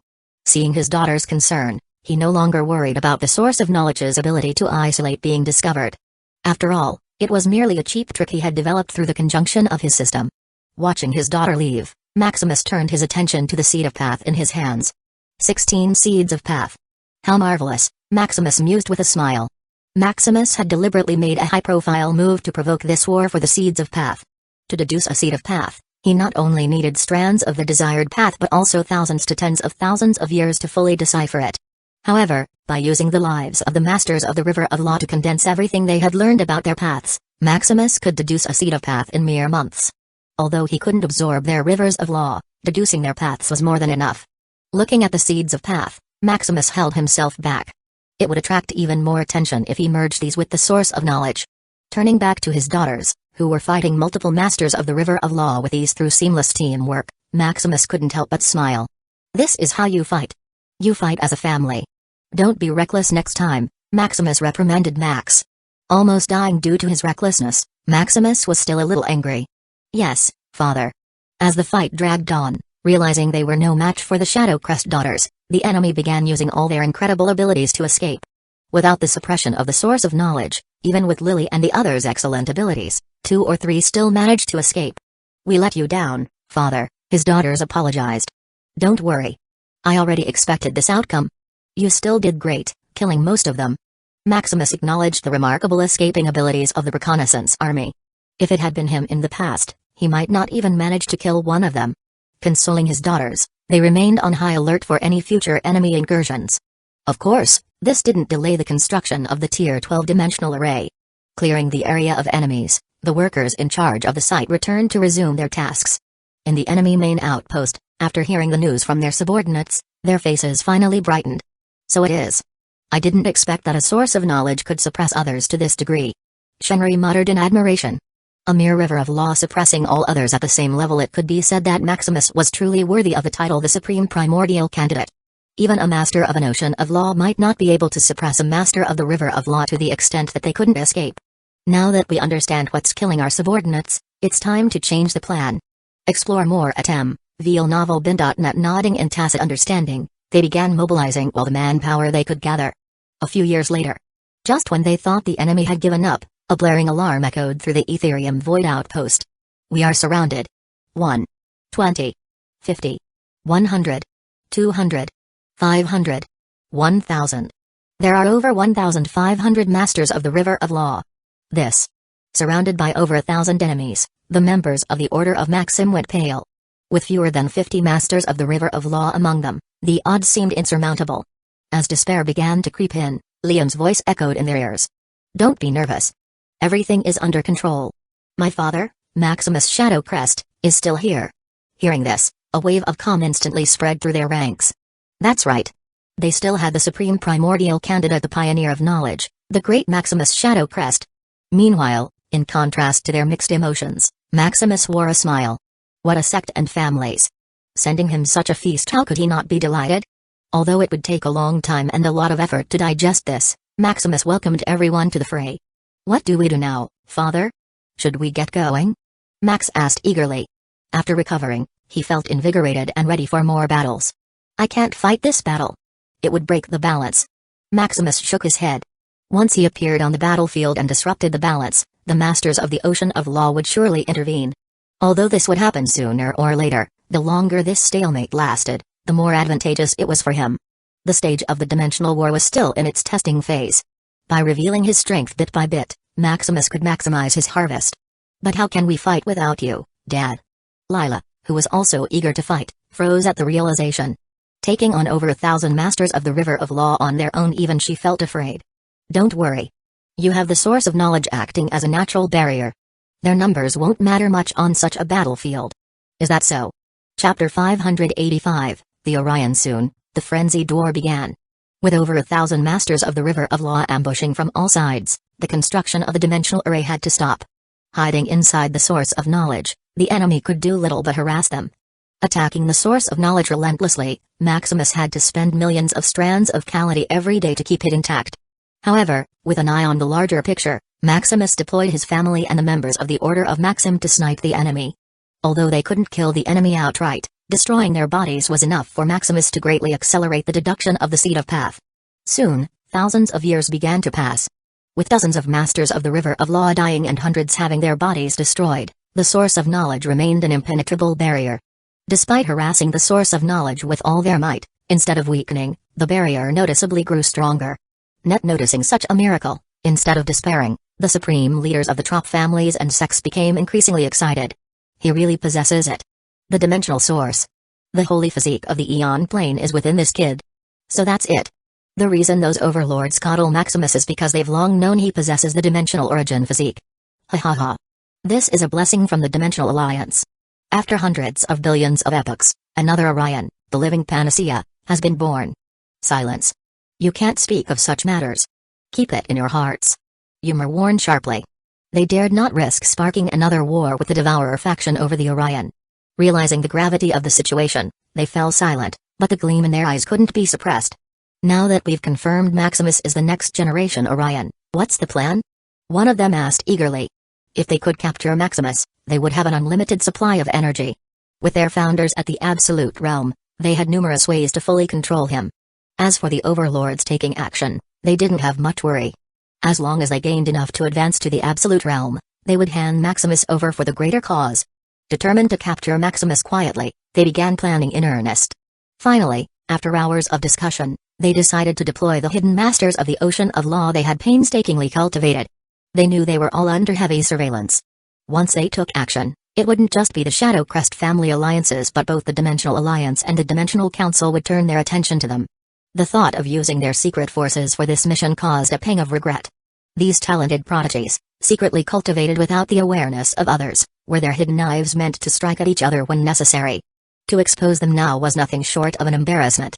As for the families that lacked such a hidden foundation, they could only feel fear. They hadn't expected their harmless neighbor to be harboring a tiger, waiting for them to stumble in. Forming an espionage team consisting of masters of the Ocean of Law they secretly cultivated, they set out for the Etherium realm. In the Etherium realm, managing the war while deducing new knowledge, Maximus leisurely observed the hundreds of seeds of path he had condensed. TSK. Unfortunately, they've grown more cautious. From the beginning, when they had recklessly attacked the Etherium realm and openly provoked him. Now they had transformed into slippery loaches, patient hunters who only struck when every detail of their plan was perfect. Having no significant harvest for over 1,000 years, Maximus was a little dissatisfied. When are you going at full force? Suddenly, before he could continue, Maximus felt a throbbing in his heart. The enemy is coming. Undetected by the source of knowledge, the enemy was slowly inching closer to the Etherium realm, unnoticed. Even the micro-surveillance spots failed to trigger an alarm. If not for his honed premonition and the supreme law of origin secretly warning him, Maximus might have been caught unprepared by this looming danger. Using all his senses, entering the omniscient mode, and expending millions of strands of casualty, he hurriedly deduced where the enemy was approaching from. A few seconds later, he opened his eyes, a bead of sweat dripping down his forehead. Close. If not for his premonition, he wouldn't have realized the enemy was already this close. They were on the verge of crossing the barrier of the source of knowledge. Just a slight lead, and they could reach him. If the enemy hadn't been cautious, they might have already destroyed the Etherium realm before he could react. Too careless. Because of his arrogance, he had been reckless. Locking out the enemy, He acknowledged how his overconfidence had clouded his vigilance. Fortunately, it wasn't too late. Reminding himself over and over to remain humble and cautious, Maximus began preparing to meet the enemy. Mobilizing the source of knowledge, he surrounded the void with its power, ensuring the conflict wouldn't affect anything beyond the barrier. Our prey is here, Hylos, the leader of the espionage team, reminded. We know. Confident in their strength, they watched as Maximus set up barriers for what they assumed would be his burial ground. Just right. We wouldn't want others knowing we're here either. After a few moments, Maximus strengthened the barrier further, pouring trillions of strands of Calamity into it. The Orion. Ha ha, good. Seeing Maximus's actions, the intruders not only did not feel vigilant but grew even more jubilant. They were now certain Maximus was the next generation Orion. I'm sorry for the wait, gentlemen, I am Maximus Shadowcrest. I sincerely welcome you to the Etherium realm. Maximus greeted calmly. It's our pleasure to see such a beautiful blue dimension, but it's a pity. A pity? For what? It's a pity that this will be the last time you see such a beautiful dimension. Really? Maximus smirked. Perhaps it will be you who sees such a breathtaking view for the last time in your life. Chapter 586, Killing 9 Masters. Facing 9 Masters of the Ocean of Law, Maximus was not the least bit scared. After thousands of years of refinement, his strength had grown even further. Looking at their leader, Hylos laughing mockingly at him, Maximus stretched out his hand, enveloping him in an impenetrable barrier. Shocked at how easily Maximus caught him, Hylos struggled to break free. Thud. Thud. Thud. Punching at the barrier that encapsulated him, it didn't even budge. How is this possible? He could feel the barrier's fragile nature, one that should have shattered with a single touch. Yet, whenever he struck it, it transformed into an impenetrable wall. Ready to die? Maximus asked with a faint smile. His control over Origin Explosion had reached an entirely new level. Even the power he had already unleashed could be micro-controlled, instantly amplified by hundreds, even millions, of times its original force. What are you doing? Help me! Hylos shouted, feeling the threat of death. Startled into action, 3 masters moved to aid Hylos while the remaining 5 launched an offensive against Maximus. Humphrey. Predictable. Dodging their combined attacks with ease, Maximus continued to crush Hylos under his relentless pressure. Og. As the overwhelming force pressed against him, he felt his body being slowly crushed. Drawing on his Ocean of Law, he managed to gain a moment of reprieve, screaming at his allies for assistance. Hurry! The remaining masters, seeing the dire situation, attacked with renewed ferocity, trying to force Maximus to release Hylos. Mobilizing their respective paths of law, they unleashed a tide of power to stop him. Stubborn. Seeing that amplifying his force by 100,000-fold wasn't enough to kill Hylos, he gradually increased the pressure, testing the limits of his power. As for the masters attacking him, they were nothing more than a nuisance in his eyes. A bunch of headless flies, no matter how powerful they were, their efforts were useless if they couldn't land a hit. Although the source of knowledge hadn't yet absorbed the seeds of path, Maximus had already deduced their principles. As the saying goes, all paths lead to the same destination. By analyzing hundreds of variations, his omniscience had reached an unprecedented level. Effortlessly seeing through their moves, Maximus wove through their origin energy. Parting their attacks with strands of casualty, he avoided even wide-range assaults with uncanny precision. Damn it! Damn it! Damn it! Feeling the core of his origin beginning to crack and his consciousness fading, Hylos finally made up his mind.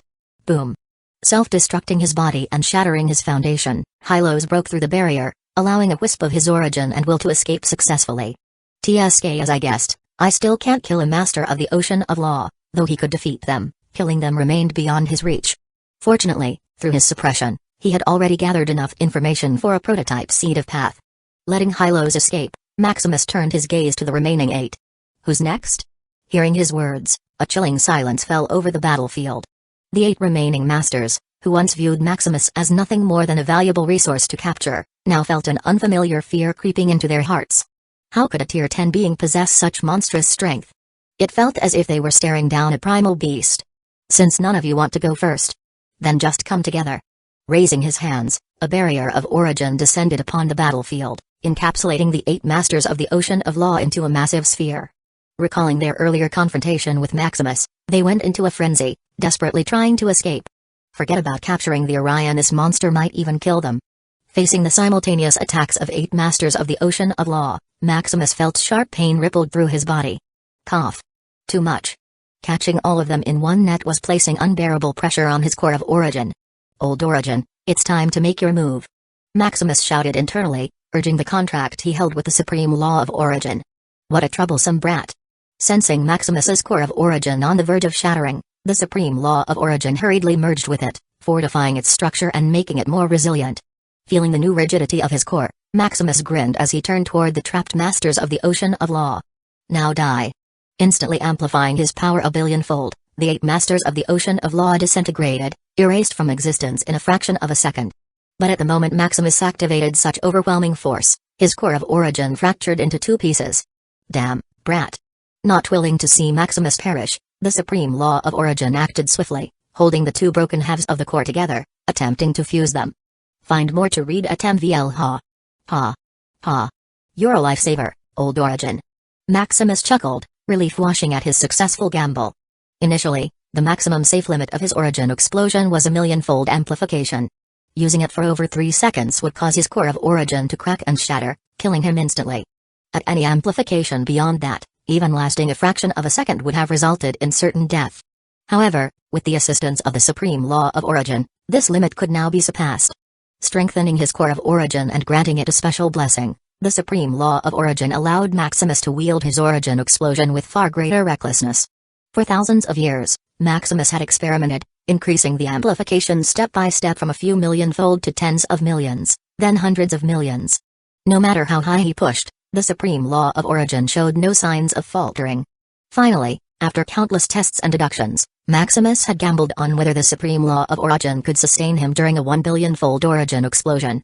The results were clear. The supreme law of origin was as reliable as ever. Shutting off his origin explosion in less than a millionth of a second, Maximus had barely survived, thanks to the supreme law's intervention. Though it was only a brief moment of overwhelming power, Maximus felt he had stepped into the realm of the overlords. As his fractured core of origin began to merge and stabilize under the work of the supreme law, he turned his attention to the masters of the ocean of law he had just annihilated. They didn't die? Although their bodies, souls, spirits, and very origins had been extinguished, Maximus could sense a faint trace of their existence lingering. What happened? Chapter 587, Dimensional Flames of War. You can't kill a master of the ocean of law, the supreme law of origin said. I can't kill them. Why? As long as their path exists, they are immortal. Immortal? I see. The transition from the river of law to the ocean of law was more than just an advancement, it was proof that they had begun to walk a path of their own. Containing all the origin and essence of the pioneer, their path became their foundation. As long as their path remained unbroken, they could resurrect, even millions of epochs later. This was how Malgren managed to survive the dark disaster.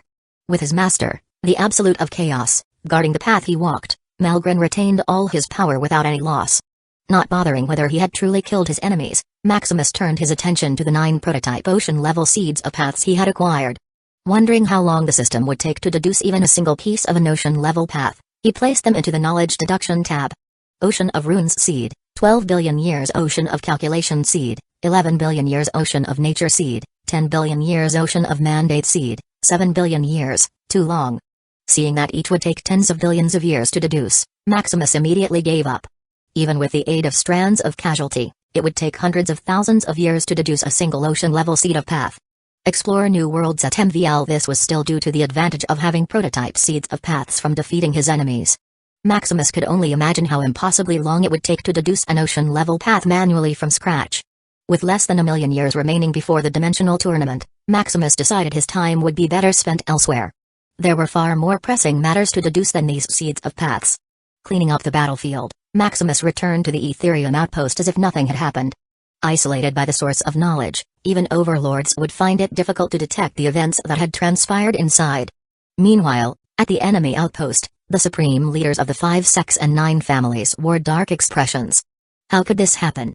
9 masters of the ocean of law were instantly wiped out.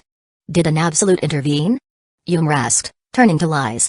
Suddenly remembering the young girl seen accompanying Maximus during his visit to the Dimensional Council, the group frowned deeply. No, an absolute isn't allowed to interfere with weaker ones, let alone individuals within the Dimensional Alliance. Lies, a representative of the Onfer family, replied hurriedly. Pandora belonged to the Time and Space Bureau, which had direct ties to the Onfer family. Not wanting to bear the blame for such a breach, Lies quickly defended her position. Calming down, they reminded themselves of the unwritten rules of the Eon Plane. Taking a deep breath, they begrudgingly admitted that Maximus was far stronger than anticipated. Though the masters they sent lacked the foundation of a true warrior, the fact that Maximus could eliminate them instantly proved his terrifying power. As they deliberated on their next move, a sudden commotion disrupted their thoughts. Hylos, a wisp of his origin, and Will drifted into their outpost. Hylos? Grabbing the fragile wisp of origin, Arnulfo, the patriarch of the Dawn March family, quickly transferred a gentle surge of origin energy. After several days of recovery assisted by all 13 leaders, Hylos finally regained consciousness. Patriarch. I'm sorry. I failed. Hylos cried, bowing his head deeply before Arnulfo. It's okay, just tell us what happened. Arnulfo urged. Instead of wallowing in their losses, the leaders focused on one thing, discovering how Maximus had managed to defeat the espionage team they had sent. Hearing Hylos's account, their initial worry eased into a sigh of relief. So, it's just an artificial boost of strength. Learning that Maximus could only temporarily amplify his power to the absolute realm, they felt reassured.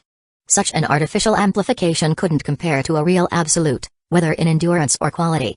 As for how Maximus had managed to kill their espionage team so swiftly, they concluded it must be a trap set in advance. Never in their lives would they believe Maximus had not only amplified his strength to the absolute realm but momentarily pushed it all the way to the overlord realm. Confirming Maximus's strength had yet to reach an unfathomable level, they regained their previous composure. It's time to end this war. Armed with all the information they needed and a justification to mobilize their full force, they prepared to tear Maximus apart. Killing 9 Masters of the Ocean of Law was an unforgivable crime in the Dimensional Alliance. Even though their forces had attacked first, the act of killing was still killing no matter the cause. Masters of the Ocean of Law were vital to the stability of the Dimensional Alliance, acting as pillars to consolidate power and defend against the Devourer faction. This was especially critical with the looming threat of the Dark Disaster. The loss of 9 such powerful masters was a crime that could not be ignored. Under the guise of enforcing justice, their resolve grew stronger as they looked toward the Etherium realm with greed in their hearts. As for loss, anger, grievance, all paled in comparison to the opportunity to seize the Orion, a chance to advance to the Absolute Realm. Under the banner of justice, they summoned every Master of the Ocean of Law within their forces who weren't in seclusion. Amassing a terrifying force of over 50 Masters of the Ocean of Law, they began to set the Dimensional Alliance ablaze. We want justice. Maximus Shadow Crest, you must pay for your crimes. A life for a life. Killing the hope of the Dimensional Alliance and the Eon Plane is an unforgivable sin. Maximus Shadow Crest, the traitor of the Dimensional Alliance, show yourself. Under the banner of justice, with proclamations of Maximus's alleged sins echoing across the void, the silent expanse began to churn with tension. Chapter 588, Incarnation of Evil. At the march of over 50 Masters of the Ocean of Law, the Dimensional Alliance, the Court of Council, and the allies of the Shadow Crest family were quickly alerted. Marching closer to the Etherium realm, they looked into the majestic barrier of knowledge as they called for Maximus' name. TSK, bad timing. It had only been a few months since his last battle. Despite wielding the supreme law of origin and countless strands of casualty, Maximus's core of origin was still damaged. Maximus Shadow Crest, don't be a coward and hide inside this turtle shell of knowledge. A voice boomed. Hearing this, not only did Maximus frown, but his family, the Order of Maxim, and all the people of the Etherium realm trembled in fear. From the sheer pressure the enemy emitted, they knew they were severely outmatched. Don't worry, they can't get inside, Maximus reassured them. Knowing they would come, Maximus had further reinforced the source of knowledge. Although maintaining it cost billions of strands of Calamity every day, it was far better than facing a direct attack. Hearing his words, his family calmed down. If their father said the enemy couldn't attack, then the enemy couldn't touch them even if they were 100 times stronger. Soon, seeing no sign of Maximus, the attackers grew impatient and struck the barrier surrounding the source of knowledge. Boom. Boom. Boom. As the rumbling echoed through the Etherium realm, the people inside prayed fervently for their Supreme Emperor to defend them successfully. Finally, after dozens of attacks, the silence that followed left everyone staring at the sky in disbelief. And nothing happened? We're safe. The enemy couldn't pierce the sky. Ha ha ha, the barrier of knowledge is impenetrable. Laughing in joy and disbelief, the people celebrated while the Masters of the Ocean of Law outside stared in shock. How is this possible? How can a mere source of the River of Law withstand our attacks? It's the power of casualty. Staring at the dense web of Calamity that spread over the barrier of knowledge, their expressions darkened. Hundreds of trillions of strands of Calamity forming a chain to support a barrier. How could it not be strong? Humphrey. This mere trick has its limits, Ymer scoffed. Still, knowing Maximus was the origin and could essentially produce unlimited energy, they were slightly discouraged. Don't fret. I calculated that the barrier's replenishment rate is lower than the consumption from our attacks, Shenri calculated. Hearing this, their expressions brightened as they stared past the barrier with greedy anticipation. Mobilizing their power, they resumed bombarding the barrier, eager to reveal their prize. Meanwhile, in the Etherium Void Outpost, Maximus was entertaining the Shadow Crest allies. As soon as the 50 Masters of the Ocean of Law had marched toward the Etherium realm, his allies honored their promises, preparing to stop the enemy. However, knowing they couldn't win the battle and would only delay the inevitable, Maximus quickly stopped their actions and invited them into the Etherium realm. How long will this barrier last? Malgren asked with interest. About 500 years, Maximus replied after calculating his reserves and what he could generate simultaneously. Is that enough? Malgren asked, glancing at Maximus's visibly injured body. He knew why Maximus hadn't confronted the enemy outright. In perfect state, his friend was more arrogant than he is. Even now, facing over 50 Master of Ocean of Law, there is not the least bit of fear in his eyes. It's more than enough, Maximus said, smiling with gratitude. Beside Malgren were 2 other Masters of the Ocean of Law from the Ashura sect. The Sterling family had also sent an elder of equal strength, fulfilling their duties as allies. Otto's father and mother could not come as they were still in seclusion, hoping to advance to the Absolute Realm. The Fritz family had sent 2 Masters of the Ocean of Law, honoring their marriage alliance. The Elfaun family sent all 3 Supreme Witches, offering their full support. Other sects, including the Immortal Palace sect, had sent 1 Master of the Ocean of Law to show their support. Iris was still in seclusion, preparing herself to advance to the Absolute Realm. Having support from the Immortal Alliance at this time was already a show of sincerity. Looking at the 11 Masters of the Ocean of Law gathered before him, Maximus felt satisfied. Entertaining them, he strategically used his reserves of Calamity to buy time for his core of origin to heal. Outside, as they continued to see the barrier recover slower than the damage they inflicted, their excitement grew. But just as they prepared another assault, an overwhelming pressure descended, halting their movements. The Absolute of Righteousness had arrived. We greet the Absolute of Righteousness, they said in unison, bowing. What are you doing here, attacking a helpless dimension? The Absolute of Righteousness asked coldly. Initially, the Court of Council had refrained from interfering. But seeing dozens of Masters of the Ocean of Law gathered and receiving reports they were about to clash with another dozen, they had to step in. A war of this scale would cause catastrophic damage to the Aeon Plane, which could no longer bear such devastation. Even the conflict between the Dimensional Alliance and the Devourer faction had paused to preserve strength. Yet this group of restless guys wanted to start a war at such a scale? Lord of Righteousness, we are here for revenge. We want Maximus Shadow Crest to pay the price. Ymir declared boldly, showing no fear. While the 7 Absolutes of the Court of Council combined could match an Overlord's might. Ymir knew their collective forces including 5 sects with Absolute founders, plus the Dawn March, Nexus, and Onfur families outnumbered the Court of Council 7 to 8. With their superior numbers and deep foundations, the outcome of such a confrontation would be uncertain. What did he do to cause such hatred? Can't you resolve this peacefully? No. That evil being killed 9 Masters of the Ocean of Law, severing our foundation and causing immeasurable losses. 9 Masters of the Ocean of Law? Discover stories at MVL. Even the Absolute of Righteousness was momentarily shaken. Such a loss was unprecedented, even in billions of epics of conflict with the Devourer faction. Hearing Maximus's sin, a flicker of doubt crept into the Absolute's righteous heart. Was this man an incarnation of evil? Chapter 589, Primordial Will. Who are these 9 Masters of the Ocean of Law you speak of? Sensing all the oceans of law known to the Dimensional Alliance, the Absolute of Righteousness couldn't identify anyone missing. It's our secret force, Ymir replied, a hint of embarrassment coloring his tone. Secret force? Manipulating the barrier that concealed their oceans of law, the Absolute of Righteousness finally perceived the 9 that Maximus had defeated. An ocean of law without a master was easy to spot. It appeared spiritless and static, like a force that had lost its purpose. Confirming the situation, the Absolute of Righteousness turned a cold gaze toward the Etherium realm. No matter who was right or wrong, the loss of such vital lives was grievous.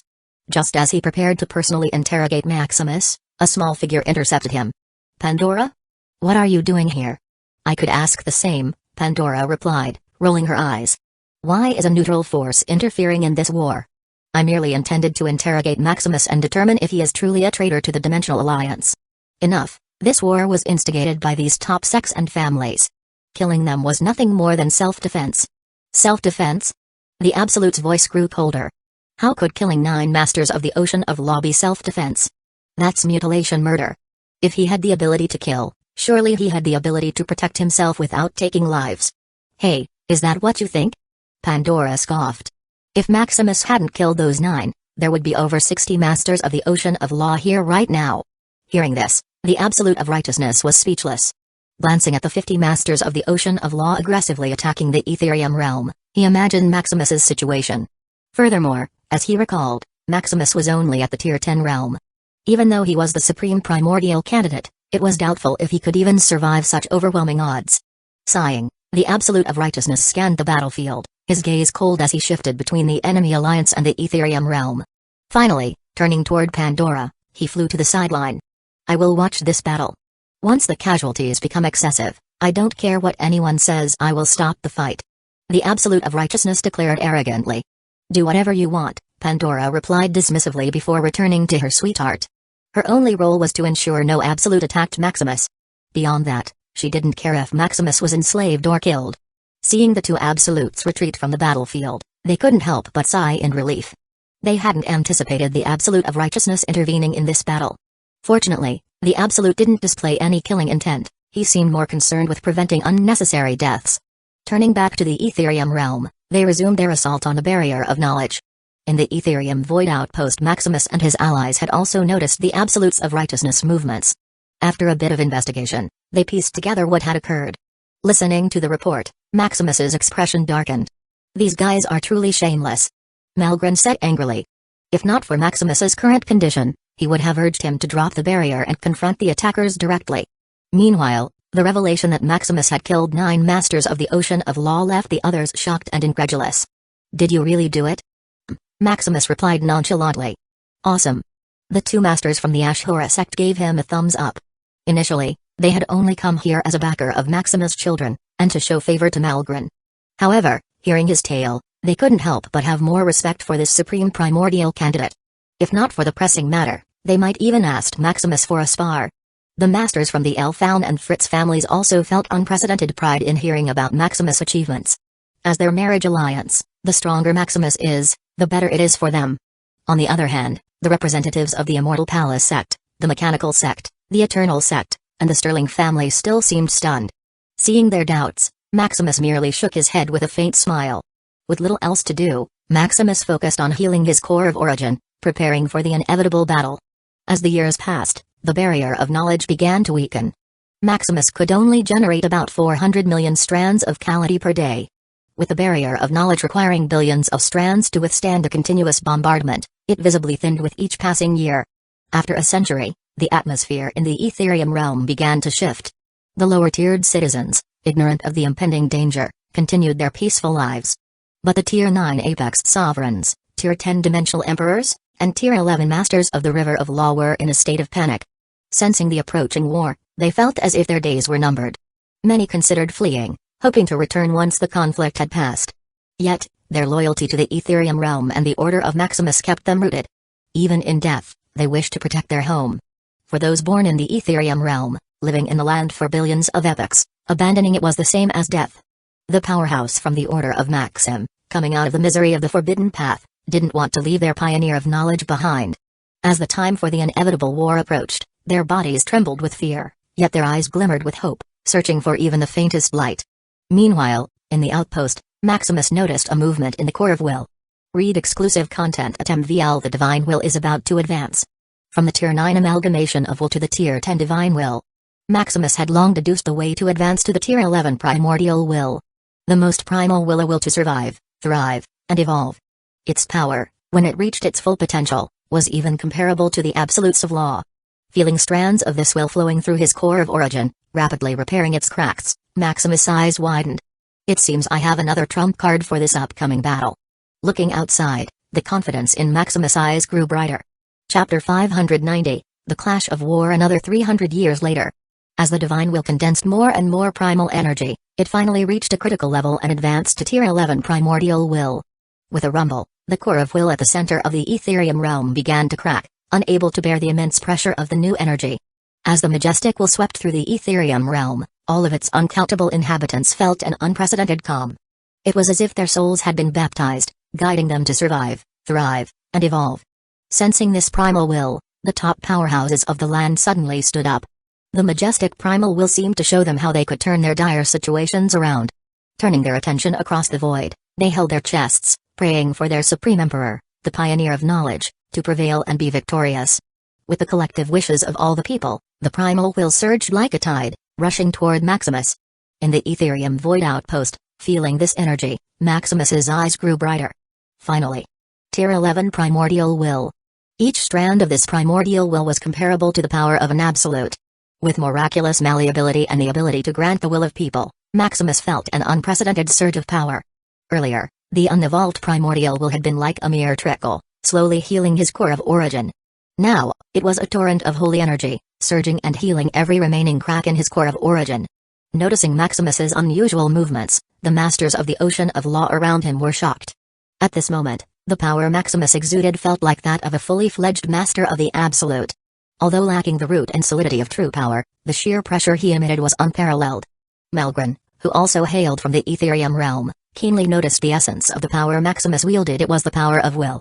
Though far stronger than the Tier 9 amalgamation of will from the past, it still originated from and was generated by the people.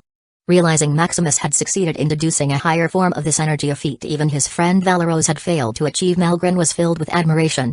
Finally, after a few minutes, Maximus's aura subsided as he felt his core of origin fully healed. "Are you ready?" Maximus opened his eyes, turning to his allies. Now in perfect condition, Maximus felt as though he could overcome anything. Turning toward the other side of the barrier of knowledge, his fighting intent soared. "Ha ha ha. Let's go. I've been itching for a battle." Malgren readily agreed. The two battle maniacs from the Ashura sect also voiced their eagerness. Sensing that the fight was about to begin, the other 9 masters of the Ocean of Law gathered themselves, preparing for battle. Checking and ensuring everything was in order, Maximus and his allies 12 masters of the Ocean of Law slowly marched beyond the barrier of knowledge. Sensing their movements, the enemies bombarding the barrier abruptly stopped, bracing themselves for a possible surprise attack. "Maximus! You finally came out!" Ymer, the temporary leader of their alliance, shouted. After hundreds of years of attacking the barrier of knowledge, seeing Maximus emerge filled them with unprecedented excitement. "It seems you could no longer bear it and had to come out. A dozen more years and the barrier of knowledge would have been broken. At that time, not only would Maximus be forced out, but the Etherium realm would also suffer irreparable damage." Believing Maximus had chosen to sacrifice himself for his homeland, they thought everything was falling into place. "I merely grew sick of your barking," Maximus said with disdain. "How dare that mouth of yours spout words of revenge when you're the ones who invaded my territory and attacked me? I haven't even asked for an explanation, yet you have the audacity to accuse me of being a traitor? An incarnation of evil? Hey, just admit that you're weak and can do nothing but spout nonsense." Hearing Maximus's words, they felt humiliated, embarrassed that he called them weak, a pack of dogs that only knew how to bark but couldn't bite. "Ha ha ha. That's right. Just a group of fools who can only rely on the achievements of their ancestors. Even I'm ashamed of you." Malgren laughed, backing up his friend. Taunted by the two, they remained silent, focusing instead on gathering their energy for a coordinated attack. Although embarrassed and humiliated, their ambitions far outweighed their wounded pride. Exchanging glances with a tacit understanding, they quickly split their forces and launched an assault on Maximus and his allies. Over 50 masters of the Ocean of Law charged forward. 30 of them attacked Maximus's allies, intending to hold them down and prevent interference. Facing 2 against 1 odds, Maximus's allies felt the weight of despair, thinking his defeat was inevitable. Meanwhile, facing 6 opponents, Malgren remained confident, treating the battle as little more than a sparring match. He had already asked his master to intervene should they face imminent defeat. Although Maximus had displayed absolute power moments earlier, Malgren doubted he could sustain it while fighting over 20 masters of the Ocean of Law.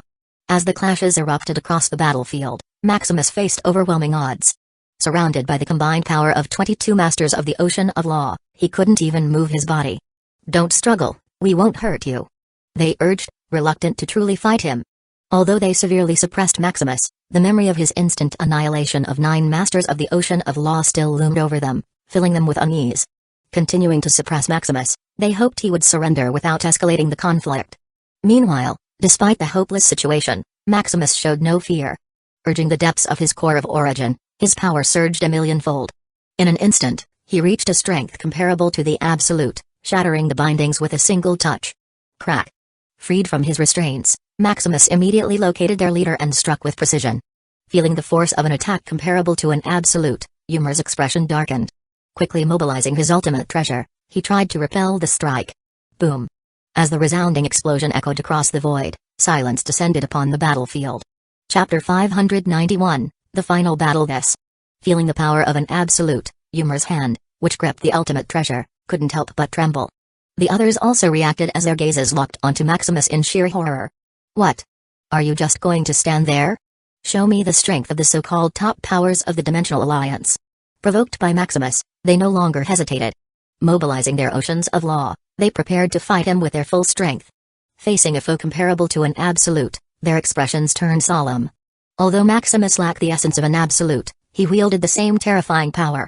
Looking at him, harmless as a lamb yet capable of instantly unleashing the might of an absolute, they finally understood how their espionage team had been so effortlessly obliterated. Forming a coordinated assault, they launched a sequence of attacks against Maximus. Blocking and dodging their strikes, they saw the same helplessness that their espionage team must have felt.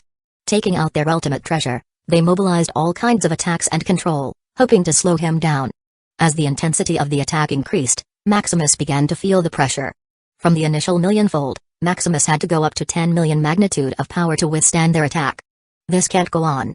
Even if he only activated such a magnitude for split seconds, the strain on his core of origin was immense. If it had not been for primordial will continuously sealing the cracks in his core, he would have been overwhelmed long ago. As the fight dragged on, Maximus, realizing he couldn't bring down Ymir the strongest among them, turned his attention to the weakest link. It's you. Herod of the Farnir family felt a chill as Maximus's gaze fell upon him. Seeing the incoming hail of attacks laced with strands of casualty, Herod desperately raised his ultimate treasure to block. Boom. Thrown back by the impact, Herod's body felt on the verge of collapse. His ultimate treasure, inferior in quality, was unable to fully withstand Maximus's strike. Facing another attack, Herod quickly retreated to the safety of his allies. Knowing they couldn't afford to lose anyone, the others quickly stepped in, redirecting Maximus's attention. Unfortunately for them, Maximus was relentless. Understanding that only significant losses would force them into submission, he pushed his power beyond 100 million in magnitude. Breaking through their defenses in an instant, he surged toward Herod. Die. Feeling the impending horror of death, Herod didn't even have time to activate his ultimate treasure before he was obliterated. No. Hans, the patriarch of the Farnir family, roared in anguish as he watched his brother fall. 1 down, 21 to go. With the success of his attack, Maximus coldly scanned the battlefield, looking for his next target. Turning his attention toward Otis of the Eldver family, Maximus began another calculated assault. Isolating his target, exhausting their defenses, and then unleashing an overwhelming strike, Maximus swiftly killed another master of the Ocean of Law. By this point, the others began to truly grasp the terror of Maximus. Despite their superior numbers and presumed advantage in strength, he was like a predator in the depths of the ocean. No matter their formations, the pressure they exerted, or their collective might, it was nothing more than embellishment in the face of true power. Yet, unwilling to abandon their pursuit of the absolute realm, they refused to back down. Though he blocked and dodged their attacks with ease, they held on to one belief: a mere tier 10 being couldn't possibly sustain such power for long.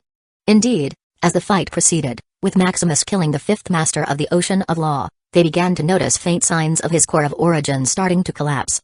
Although brief, this moment ignited a flicker of hope in their eyes. He can't last much longer. Attack. Under the combined siege of 17 masters of the Ocean of Law, Maximus grew visibly weaker.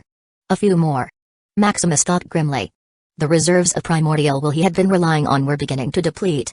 Yet, instead of toning down his aggression, he pressed on even harder. Reducing his blocking and dodging, Maximus concentrated all his energy on his attacks. A few minutes later, despite enduring a barrage of strikes and sustaining severe injuries, Maximus managed to kill another 3 masters of the Ocean of Law. At this moment, only the supreme leaders of the opposing forces remained to face him. The weakness Maximus had shown earlier now seemed like nothing but a clever facade. Under the relentless hail of attacks, Maximus continued eliminating masters of the Ocean of Law one after another. Feeling the tide turning, fear crept into his enemies' hearts, and their attacks grew hesitant. This hesitation proved fatal, as Maximus landed a critical blow, killing Hans, the supreme leader of the Farnir family. No. This is impossible. Seeing the death of a powerhouse equal to themselves, the fear in their hearts began to crystallize. However, among them, Ymir, Neil, Arnulfo, and Lys felt a premonition: Maximus was nearing his limit. Trusting their intuition, they pushed through their fear. Instead of succumbing to despair, they doubled down on their assault. This is bad. Sensing their determination, Maximus' expression finally turned solemn. He was already on his last stand. If they refused to give up now, he would collapse. Can I only escape? Maximus had already prepared for this worst-case scenario. If he couldn't fend off his enemies, his family would escape aboard the shadow-dimensional void ship, leaving everything else behind. In times of desperation, survival was the only priority. The Etherium realm, the maxim of order, their source of path, everything can only be left at the mercy of the enemy.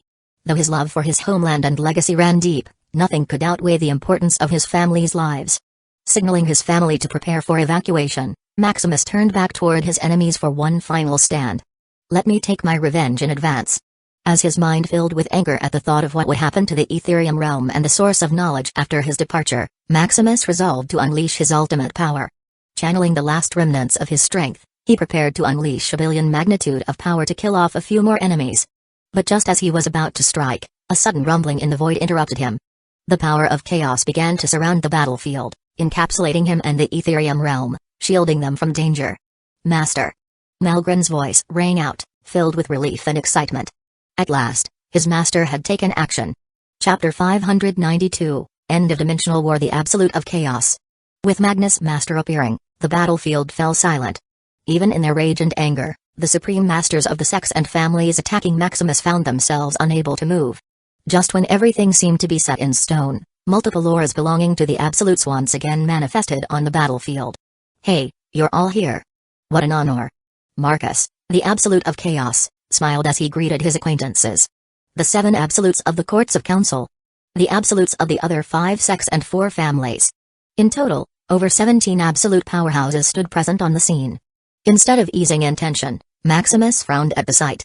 The arrival of additional powerhouses only increased the uncertainty. Marcus, why don't you leave this place and let the young ones fight? The Absolute from the Divine Sect asked amiably. Marcus, the Absolute of Chaos, was the strongest under the Overlord realm. Even the 7 Absolutes of the Court Council, who possessed the combined power of an Overlord, hesitated to engage this maniac in combat.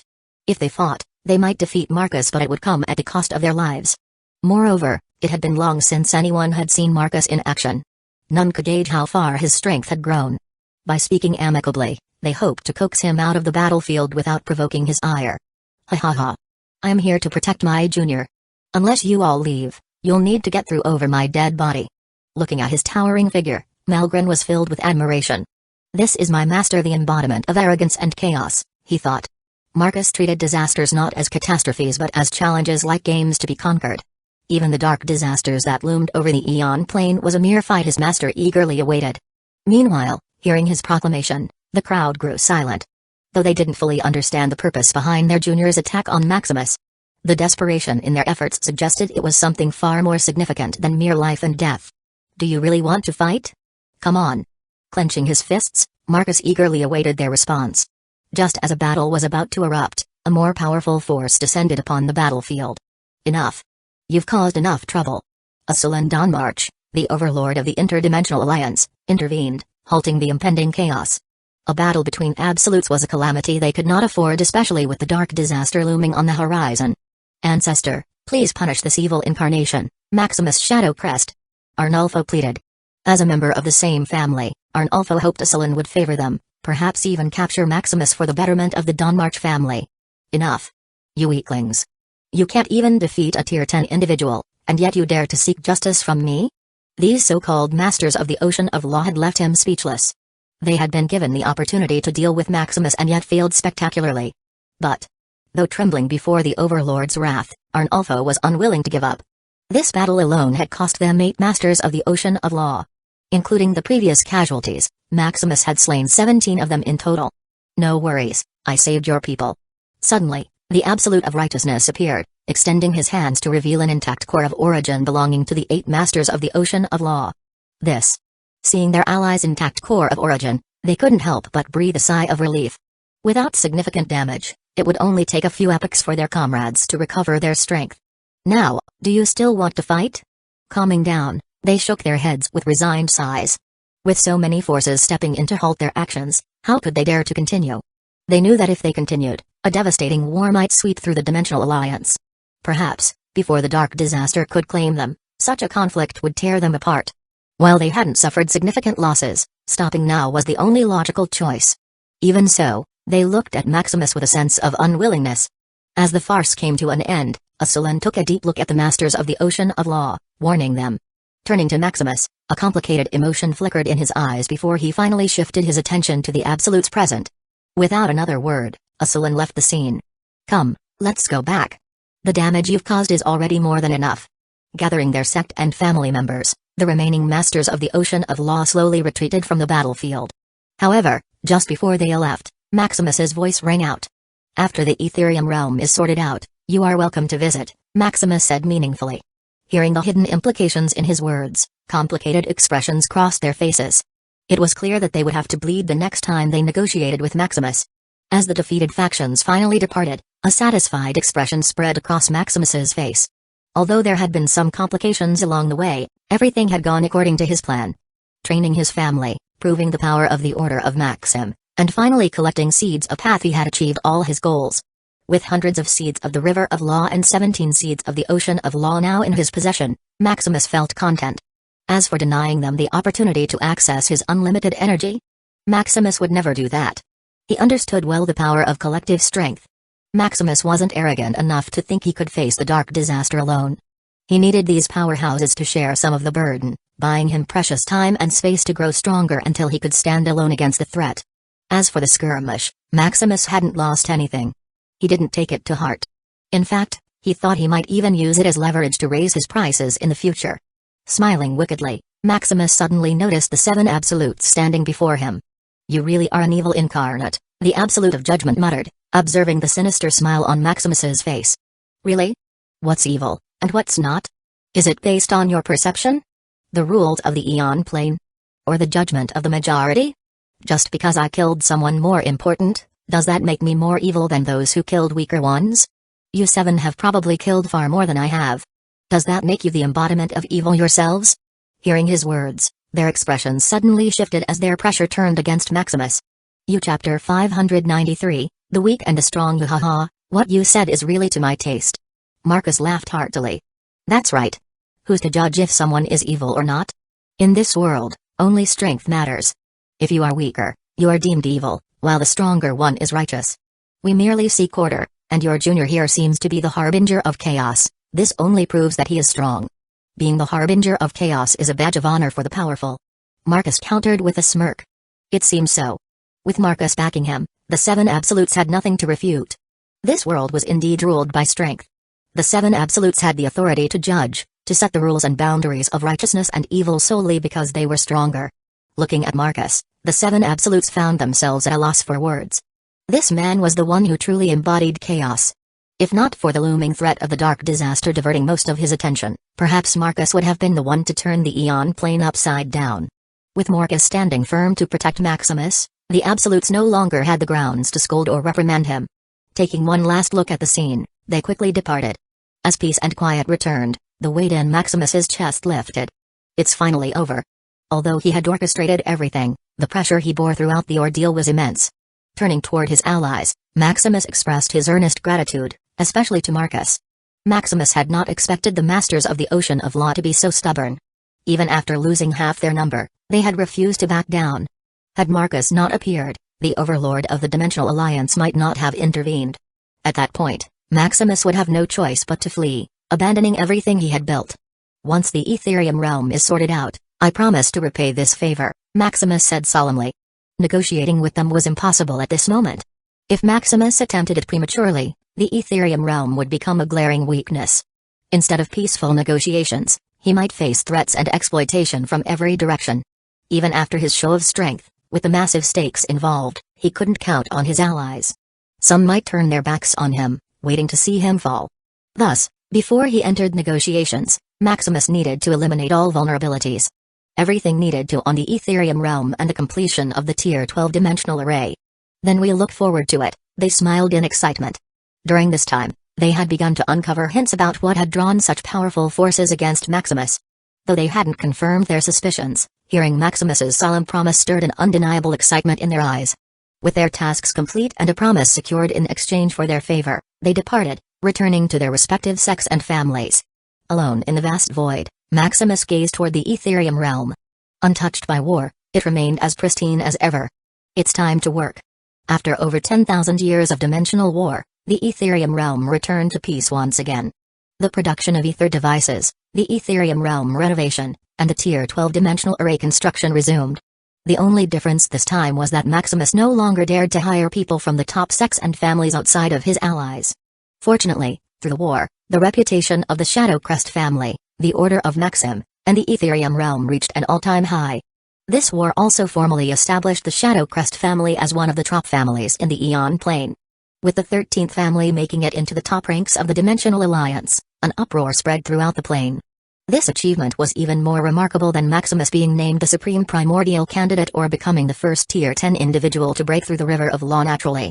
The position of the top forces in the Dimensional Alliance had long been consolidated. Strength, heritage, and reputation all were essential to being recognized as one of the elite. Maximus not only had to be strong himself but needed his family members to demonstrate their worth. Fortunately, his wives, children, grandchildren, and even his in-laws showed their fangs during the war. Defeating multiple Tier 11 Masters of the River of Law while still in the Tier 10 realm, their potential alone hailed them as future ocean-level powerhouses. With the Shadow Crest family reaching the pinnacle, various businesses, cooperative ventures, and marriage alliances flocked to them. Unfortunately, all of Maximus's sons already had wives and were unwilling to take more. Thus, the suitors turned their attention toward Maximus's grandsons, proposing marriage alliances. To this, Maximus remained laissez-faire, leaving it up to his grandchildren to decide if they wished to pursue relationships. Compared to his sons, Maximus didn't impose many demands on them. However, when it came to his daughters and granddaughters, Maximus's dark expression often emerged whenever someone dared to propose directly to him. Because of this, he earned the secret title of Dark-Faced Father. Amidst the Shadow Crest family's rise, the Order of Maxim wasn't left behind.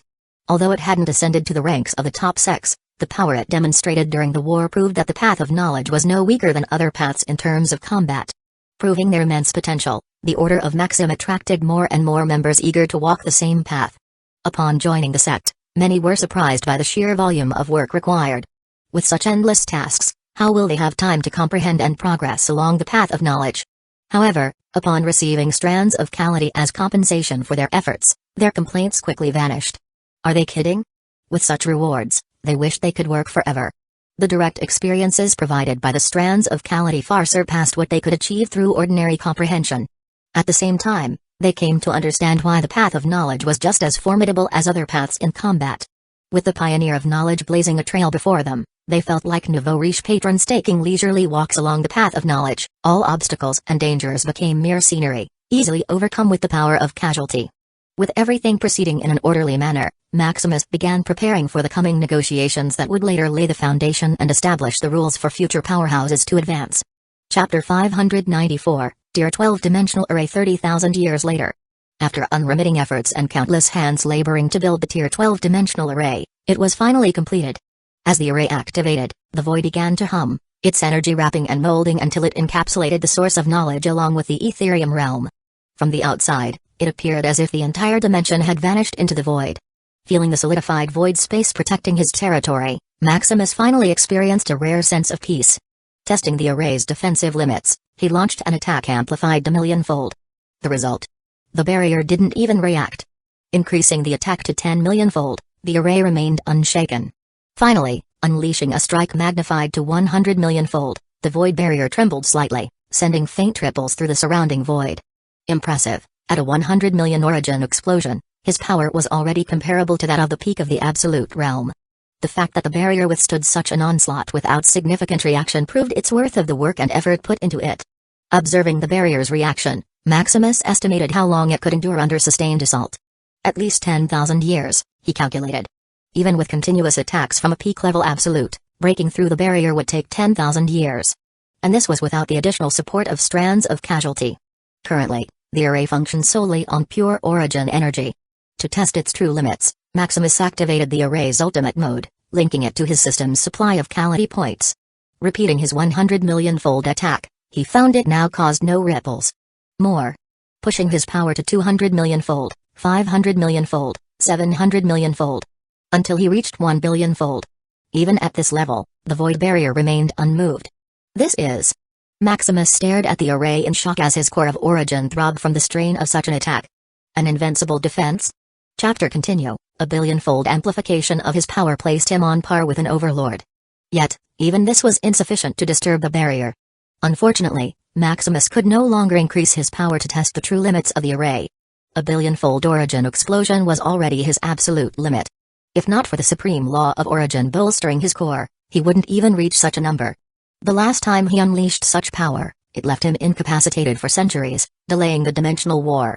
Fortunately, he now possessed the primordial will, a miraculous force that accelerated the healing of his core of origin. With its aid, his recovery would take only a few years, restoring him to perfect condition. The only drawback was the difficulty of generating primordial will. The Tier 9 amalgamations of will could be produced automatically as long as one was conscious and had unwavering belief. On the other hand, the divine will could be generated as long as one has a strong will and faith. The primordial will was an entirely different matter. The primordial will could only emerge from the extreme will to survive, thrive, and evolve. Without such an intense mindset, no amount of amalgamations of will or divine will could transform into this higher form. Unfortunately, the Ethereum realm was like a paradise, making it nearly impossible for the majority to go to extreme. As long as they followed the predetermined path laid out for them, they could reach the peak and even ascend to become Tier 9 apex sovereigns, enjoying the luxury of immortality. In such an environment, striving for extremes was seen as madness only a lunatic would do. If not for the Chaos Continent's unique environment, opposite to the nature of the Ethereum realm, Maximus might have been forced to wage another war to unify the Ethereum realm's will and compel its inhabitants to take life more seriously. After recovering from the billionfold origin explosion, Maximus checked the strands of Calamity consumed by the array. Hundreds of trillions? In mere minutes of activating the array's ultimate form, hundreds of trillions of Calamity points had drained from his system. Calculating the consumption rate, Maximus found his excitement over the void barrier's invincibility quickly waning.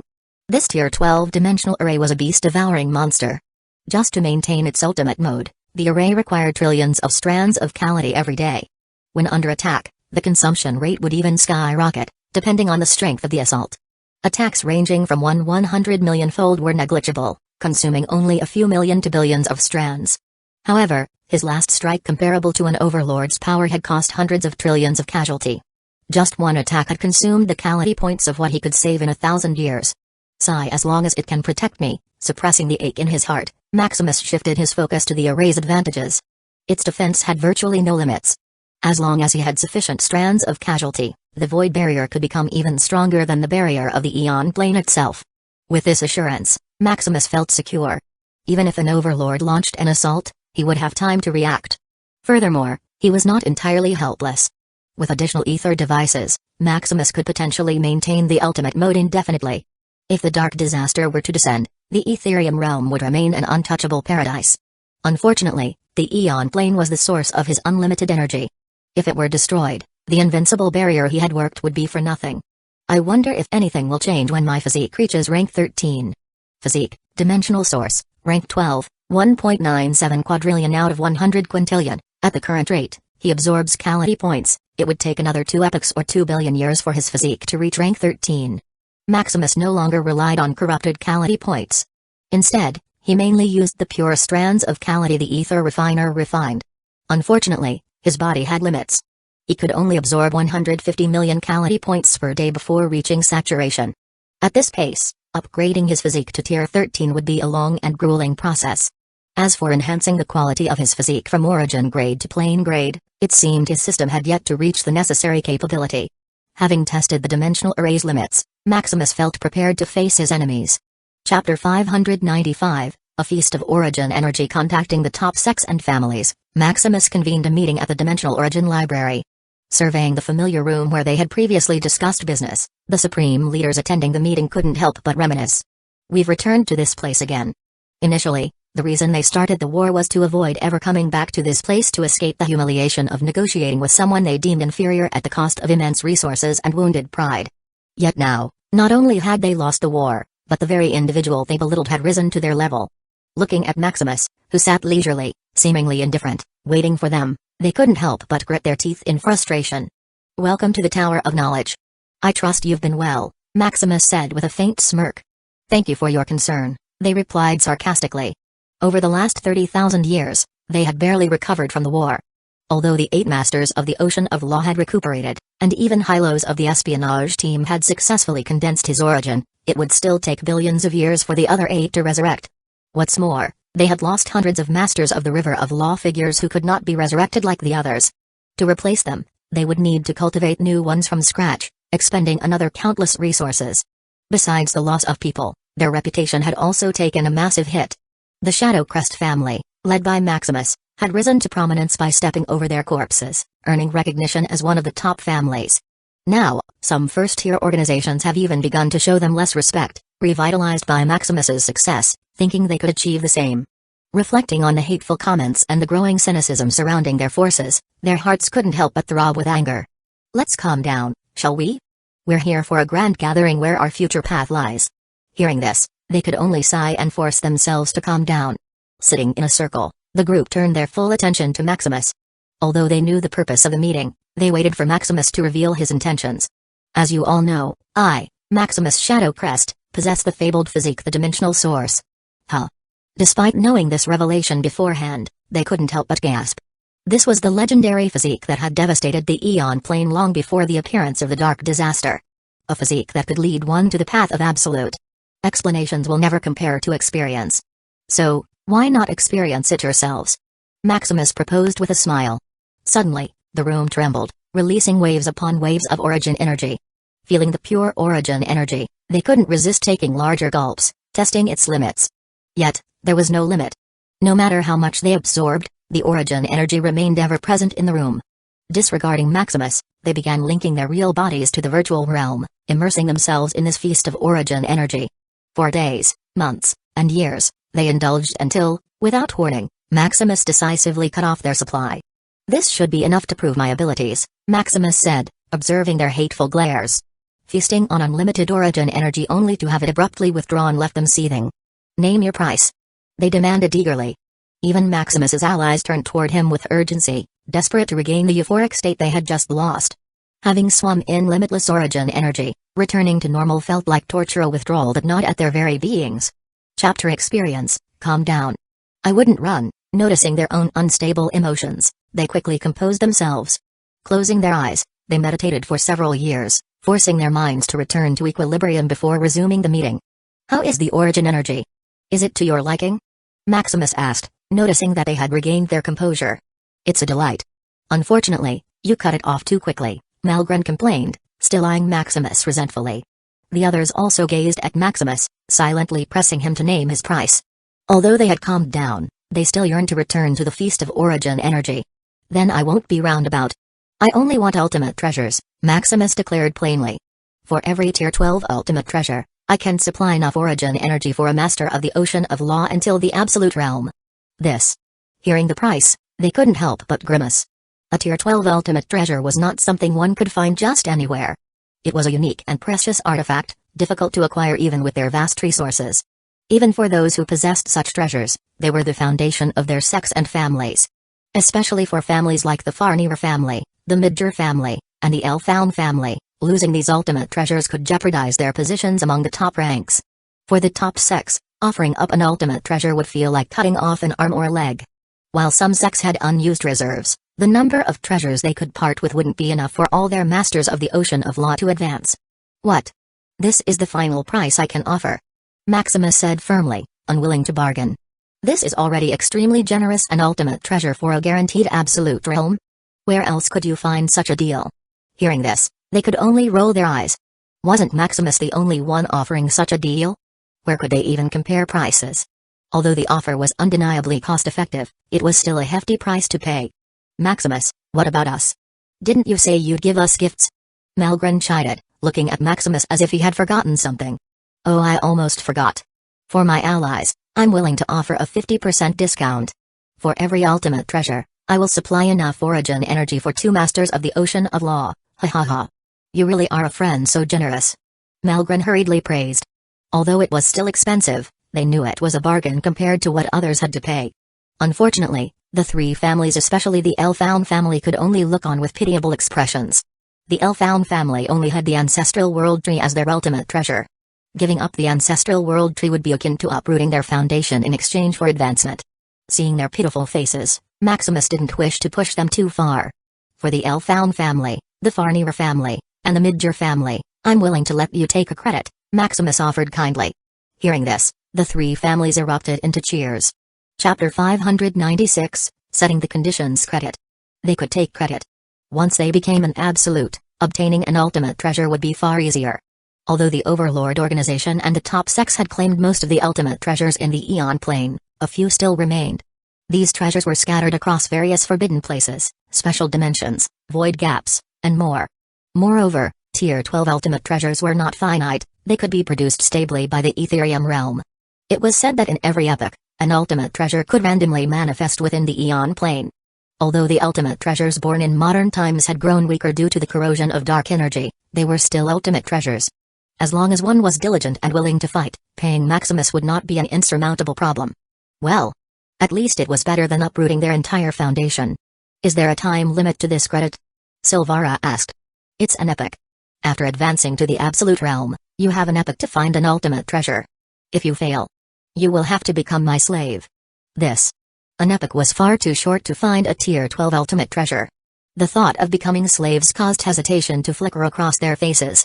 The other sects and families, who had been considering asking Maximus if they could also take credit, quickly braked. This was a trap. If finding an ultimate treasure within just an epoch were truly feasible, they would have collected millions or even billions of them by now. Yet even the Dimensional Alliance only possessed thousands of them. Even for an overlord, locating an ultimate treasure was no easy feat. Often, even when the location of an ultimate treasure was discovered, it was hidden deep within perilous and inaccessible regions. Rejected by the rules, the overlords couldn't pick the treasure themselves. In the trillions of epochs since the Aeon Plane's existence, less than 10,000 ultimate treasures had been found and acquired by any individual. As for the treasures left undiscovered, most were recycled by the Aeon Plane itself. Like fruits that rot and fall, feeding nutrients back to the tree for another cycle, unclaimed ultimate treasures would vanish within a few epochs at most. Thinking of this, they couldn't help but glance at Maximus, their expressions pleading for more time. This is already the greatest compromise I can offer, Maximus said, shaking his head. An epoch was already too long in his view. A billion years by that time, Maximus wasn't even certain if he still needed ultimate treasures. If not for pitying them, he wouldn't have considered this option at all. Fine. After deep deliberation, they could only grit their teeth and accept the condition. If worse came to worst, they could always dig into their family's roots or wage war against others who possessed ultimate treasures. Either option was far better than becoming slaves. Once they settled the terms of payment, they began to question Maximus about the limits of his power. Could his ability allow hundreds of ocean-level powerhouses to absorb origin energy simultaneously? Could it fully supply an absolute-level powerhouse? Supplying hundreds of ocean-level powerhouses is not a problem. The Tower of Knowledge consists of 161,803 floors. The last 803 floors were reserved exclusively for an ocean-level powerhouse to train. As for an absolute, I don't have such power. An absolute consumed thousands of times more energy than an ocean-level powerhouse. When converted into units, an ocean-level powerhouse advancing to absolute could consume about a quintillion units of origin energy every day. Meanwhile, an absolute required sextillions of units just to start constructing their semi-plane of advancement. In fact, Maximus didn't even have enough ether forges to fully supply all 803 floors of the Tower of Knowledge. After 30,000 years of continuous production, the Order of Maxim had managed to create an additional 3 billion ether forges, adding to the previous 2 billion. This brought their total to 5 billion ether forges, capable of producing around 430 quintillion units of origin energy per day. During these 30,000 years, Maximus had prioritized the Order of Maxim's efforts on constructing ether refiners, increasing their numbers from 36 million to 216 million devices. With 216 million ether refiners, he could have 2.16 billion strands of Calamity daily, more than enough to meet his various energy consumption needs. Hearing the limits of his physique, the gathered powerhouses couldn't help but feel disappointed. They had hoped Maximus's energy could sustain an absolute. Clearly, they had been too greedy. After all, Maximus was only in the Tier 10 realm. The fact that he could supply them with enough energy for their cultivation was already nothing short of miraculous. Do you have any other questions? Seeing them shake their heads, Maximus began outlining the rules. The first rule was that the origin energy was for their personal use only. They were not allowed to convert it into any other form, use it for unrelated purposes, or trade it with others. Maximus was well aware that without this restriction, these powerhouses might create backdoors to siphon his energy and transport it back to their homes. Whether condensing the origin energy into origin coins, converting it into strands of casualty, or transforming it into any other form, They were strictly limited to absorbing the origin energy he provided. The second rule required them to pay for the ultimate treasure first before gaining access to unlimited origin energy. The third rule prohibited them from spreading the fact that Maximus possessed the dimensional source physique. While almost every powerhouse in the Dimensional Alliance was already aware of this, Maximus wanted to ensure the news didn't reach the Devourer faction, at least not yet. Upon hearing this, they nodded hurriedly. What a joke. Why would they let their enemies learn about this treasure trove of energy?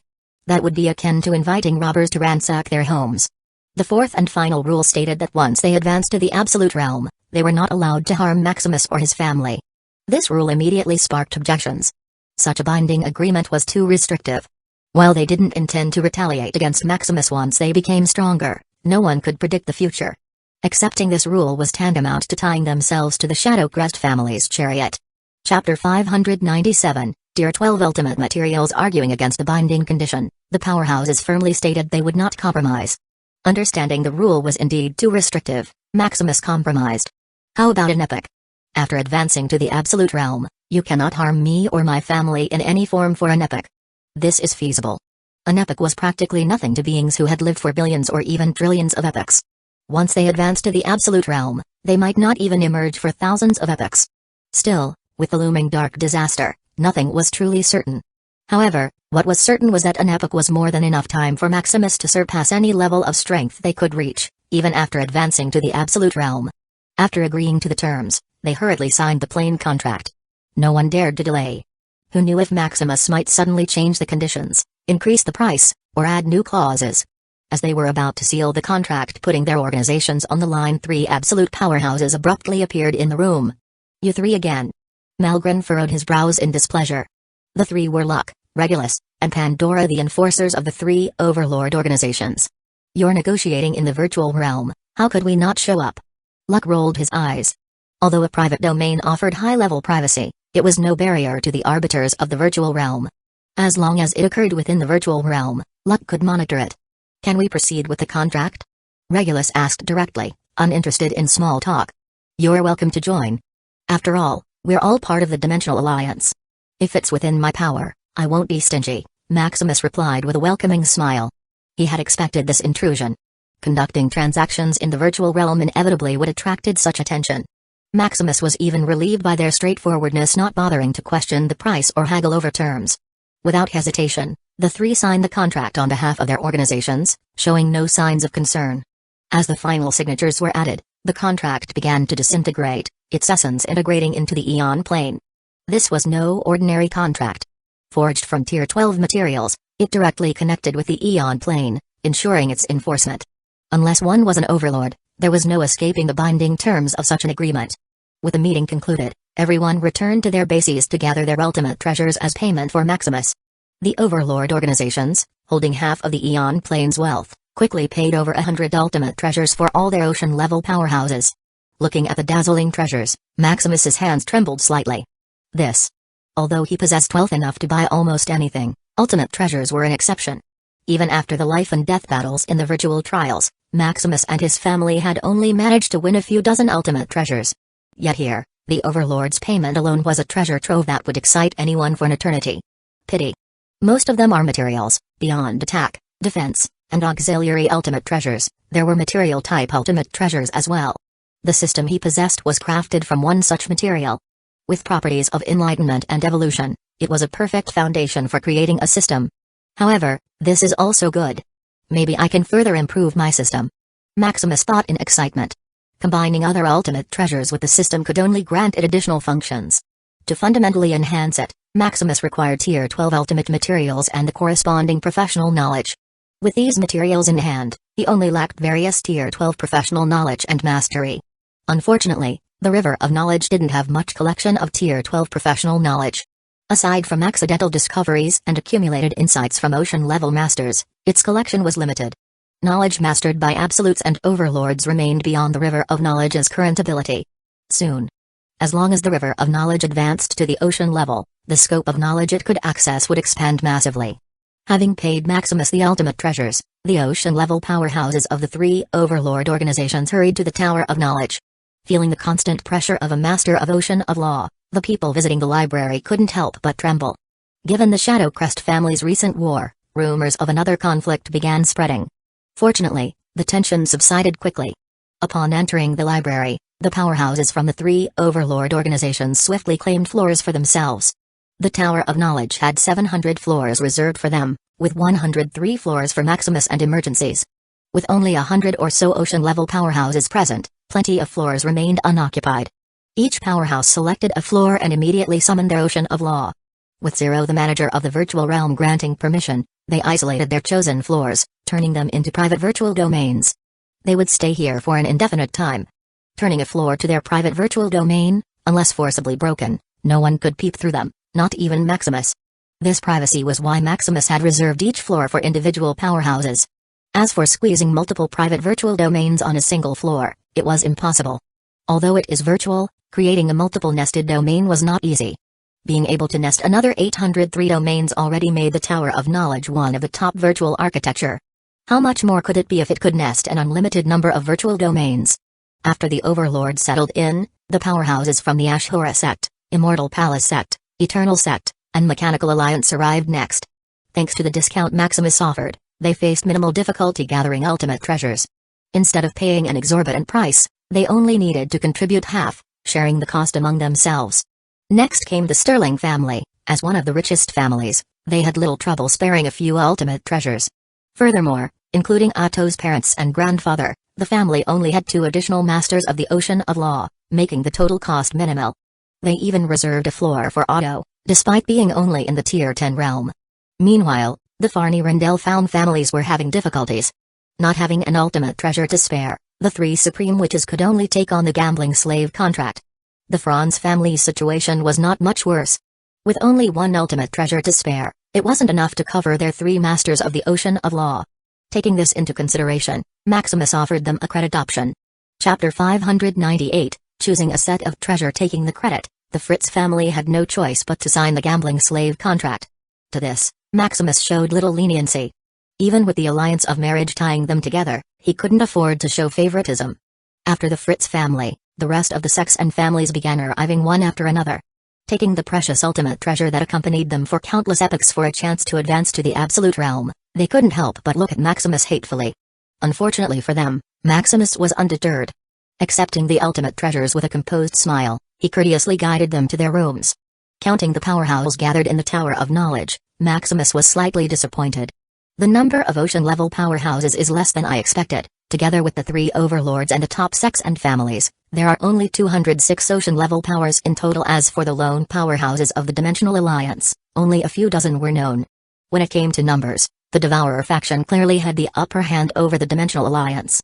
Like the Dimensional Alliance, the Devourer faction was also a divided entity. Above were the 3 overlord forces, while below them were various groups and communities of Devourers scattered throughout the Aeon Plane. In terms of ocean-level powerhouses, their faction boasted a staggering 1,000. Fortunately, the Devourer faction lacked unity. Most were lone wolves, uninterested in external conflicts or the schemes of the outside world. If the Devourers were truly united, the Dimensional Alliance would be the one struggling to survive. After settling the gathered powerhouses within the library, Maximus turned his attention to the ultimate treasures he had collected. These sects are truly generous. Unlike the treasures offered by the overlord forces, most of the ultimate treasures from the sects and families were specialized for attack, defense, or auxiliary purposes. Calling his family, he presented the ultimate treasures for them to choose. "Can we pick any treasure?" Lila asked in excitement. "Of course," Maximus replied warmly. "All of this is for you to form your own treasure sets." As his family, how could they fall behind the primordial candidates who each had their own set of ultimate treasures? Wanting only the best for his family, Maximus spared no expense. With over 100 ultimate treasures to choose from, his family looked at him with gratefulness in their eyes. Especially Alice, Valentine, and Nora. Their family didn't even have much ultimate treasure to show, yet there were over 100 of them to choose from. Deeply thankful, they glanced at their indifferent husbands, who seemed entirely unconcerned. To them, it was as if the treasures Maximus presented were mere trinkets, souvenirs he had picked up casually. With a sigh, the 3 women could only marvel at the Shadowcrest family's generosity and extravagance. While his family eagerly tried out each ultimate treasure, hoping to find the ones that suited them best, Maximus shifted his focus to the source of knowledge. Thanks to the Tier 12 dimensional barrier encasing the Etherium realm, Maximus no longer needed to worry about prying eyes. He could act freely without drawing unwanted attention. As for those within the Etherium realm and the Order of Maxim, concealing his activities from them was trivial. Now, what should I merge first? Maximus had already deduced hundreds of seeds of the path of river and over a dozen seeds of the path of ocean. Additionally, he had mapped out the merging sequences for integrating the Seal of Truth and the Eternal Book into the system. Soon, after some consideration, he decided to merge the Seal of Truth first. The seeds of path could accelerate his advancement and strengthen the foundation of his river of knowledge. Meanwhile, the Eternal Book could further enhance his ability to deduce knowledge. On the other hand, the Seal of Truth could enhance the river of knowledge at a fundamental level. When paired with the Seal of Truth, the process of deducing knowledge would no longer rely on testing each piece of information individually. Instead, it could systematically eliminate irrelevant information by categorizing it under predefined conditions, exponentially multiplying the logical operations of the river of knowledge.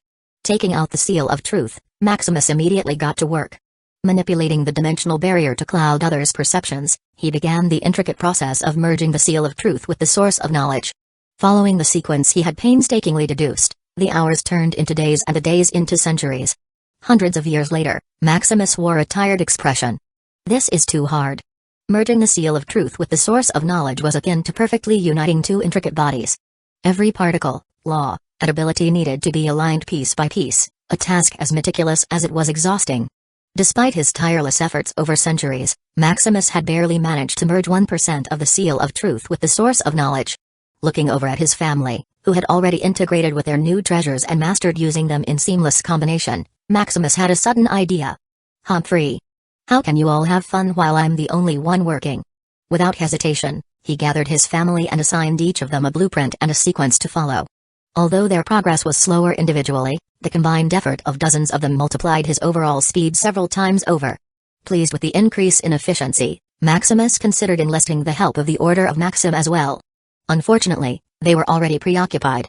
Between guiding new members, expanding the organization's influence, reinforcing the Etherium realm, and developing ether devices, their manpower was stretched thin. The need for ether devices was particularly urgent due to the presence of 206 ocean-level powerhouses, who were continuously siphoning the origin energy he produced. Ultimately, Maximus decided against involving the Order of Maxim. The merger of an ultimate treasure with a path of law was uncharted territory. If word of this venture reached the outside world, it would undoubtedly trigger another chaos. Even with the Tier 12 dimensional barrier protecting them, Maximus didn't want to risk another upheaval sweeping through the Aeon plane. As 5,000 years passed, the progress of merging the Seal of Truth reached 30%. However, Maximus was abruptly interrupted by the arrival of an unexpected visitor, Iris. Chapter 599 Iris home. Seeing Iris, Maximus couldn't help but feel surprised. You're out of seclusion? I'm out. Iris replied with a light smile. As she looked at Maximus, her heart stirred. The reason it had taken Iris so long to stabilize herself to a perfect state was first, the lack of energy, and second, was because of Maximus. This man was both a blessing and a disaster who had suddenly appeared in her life. A blessing, because Maximus had provided her a path to advance to the absolute realm. A disaster, because he affected her emotions so deeply that she often felt unsteady. Noticing Iris's condition, Maximus frowned. After tens of thousands of years spent stabilizing herself, he thought Iris would be in an ideal state to ascend to the absolute realm. Yet, as he gazed into the dimness in her eyes, he realized her condition was worse than before. Pausing his work, Maximus gently grasped Iris's hands, inspecting what was wrong with her body. Mobilizing the river of knowledge and countless strands of casualty, he meticulously searched for the issue. But he found nothing. What's wrong with you? Maximus asked, frowning as he gazed into her eyes. And no, nothing, Iris stammered. Emotion? The flicker in her eyes gave her away, making him quickly deduce the cause. It seems I'm a knot you need to untie. Finding the problem, Maximus smiled. What are you doing? Iris asked in puzzlement as Maximus suddenly pulled her into a hug. I'll see if this helps. In his embrace, Iris felt a wave of calmness and warmth spreading through her heart. As memories of her time with Maximus surfaced, their shared experiences, his teasing, his touch, a sense of peace washed over her. Taking advantage of her moment of calm, Maximus leaned in and kissed her. This was no longer the hesitant gesture of a man uncertain of his place. Maximus had grown strong, capable of standing against masters of the ocean of law without losing ground. As their lips met, time seemed to freeze as they both closed their eyes, savoring the moment. How is it? Have you calmed down? Maximus asked softly.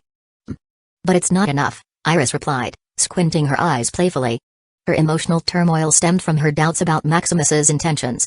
Knowing his reputation as a womanizer, even Iris, hailed as the most beautiful woman in the Aeon Plane, felt unconfident at times. However, after feeling his warmth and the tenderness of his kiss, she chose to set aside her doubts. No matter what the future holds, she should savor what's in the present. Taking Maximus's hand, Iris expressed her desire to take a trip before officially beginning her ascension to the Absolute Realm. "Then I'll take you out." Maximus readily agreed. He wanted to create memories they would both treasure before her monumental journey began. When he informed his wives about the trip, they simply gave their blessings, wishing them happiness. Although they sometimes felt pangs of jealousy over Iris's unparalleled beauty, they also sympathized with her. Unlike them, who had been with Maximus through every hardship and triumph, Iris had walked a much lonelier path. Her beauty, while a gift, had brought her no shortage of suffering. The struggles she had endured to reach her current realm were unimaginable. As Iris prepared to take the next step toward the Absolute Realm, her request for a journey with Maximus felt completely understandable. With their blessings, even Maximus's children sweetly began calling Iris mother. Though the title felt strange at first, Iris found herself smiling unconsciously. Finally, after a bit of preparation, Maximus and Iris set out. Turning incognito, Maximus and Iris began visiting all the attractions in the Dimensional Alliance. They experienced diverse cultures, tasted an array of culinary delights, and marveled at the myriad of creatures inhabiting the vast realms. Their adventures took them to the front-line battlefields, where they fought skirmishes against the Devourer faction, looting their enemies, escaping when powerhouses spotted them, and even managing to conquer territories during their escapades. Their journey didn't stop there. Venturing into the forbidden places of the Aeon Plane, seeking rarer treasures, precious materials, and unique creatures, they immersed themselves in the boundless wonders of the Aeon Plane. From centuries to millennia, over 10,000 years passed before their journey finally came to an end. Looking at Iris, who had become livelier, reaching a perfect state, Maximus couldn't help but smile. "Are you ready?" "Not yet. I still haven't given you my most precious thing." "Precious thing?" Maximus asked, but before he could finish, Iris wrapped her arms around his neck and pulled him into a deep kiss. Shaping the void around them into a comfortable and private sanctuary, Iris and Maximus fully united.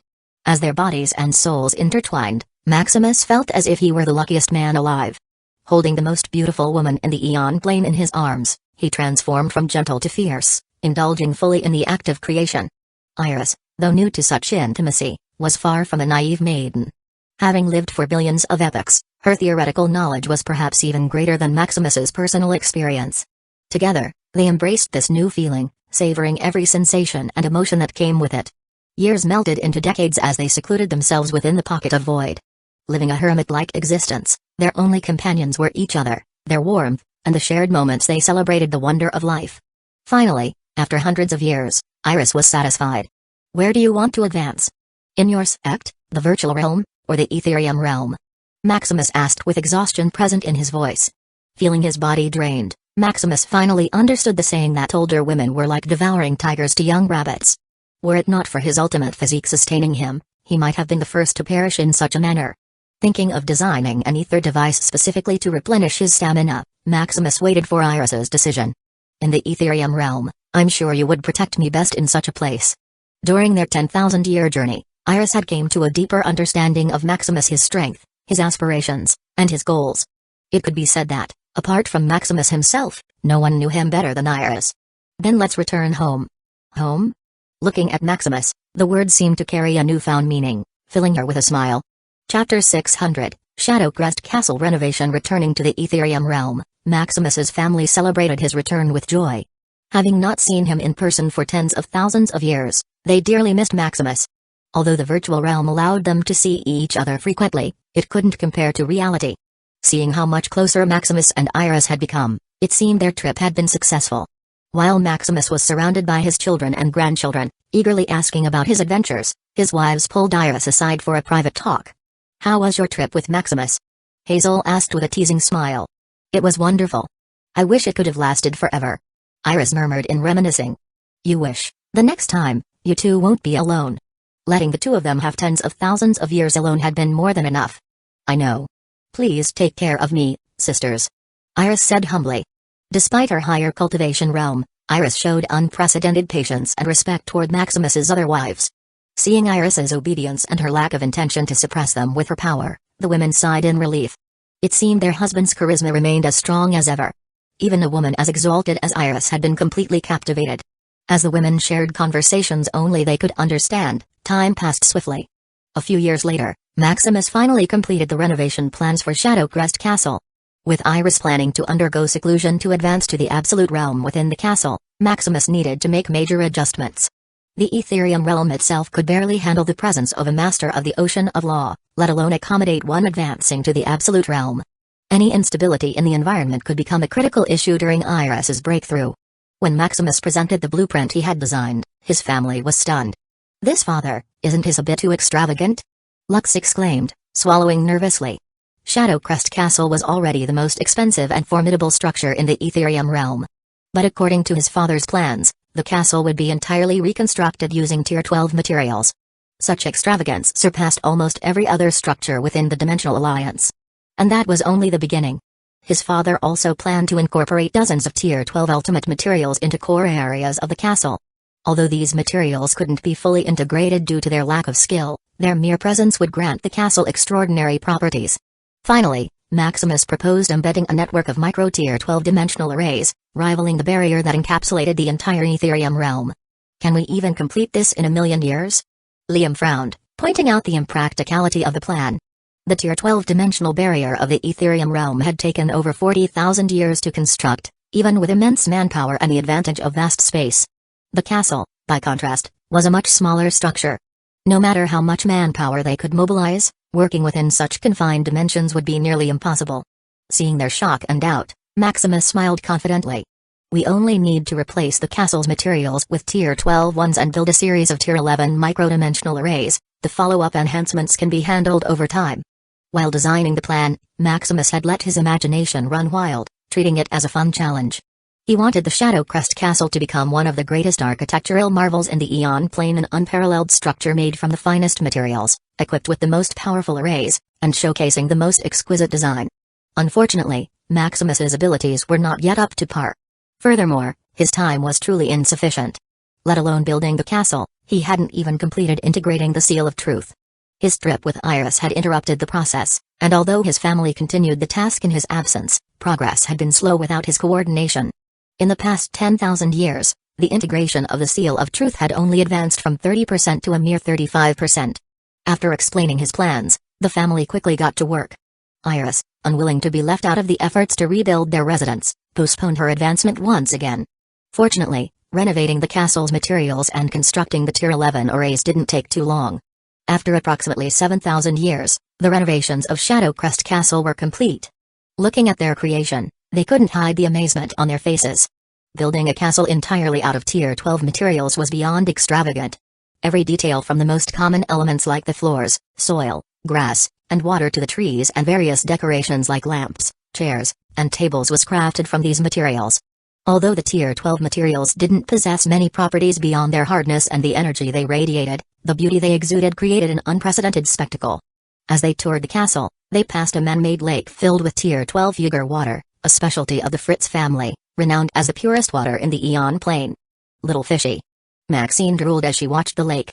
"Let's cook some later," Eric muttered excitedly. Swimming within the lake were various delicious fish, all no lower than Tier 12 realm. These species were the result of modifications by the Alchemy Alliance, which had taken the essence of Tier 12 plants and various materials, infusing them into small aquatic species. While these fish didn't have any special abilities or strength, they were unbelievably delicious. Each fish cost billions of origin coins, and with billions of them swimming freely, just the fish alone is worth hundreds of sextillions. Passing by the garden, their eyes lit up at the sight.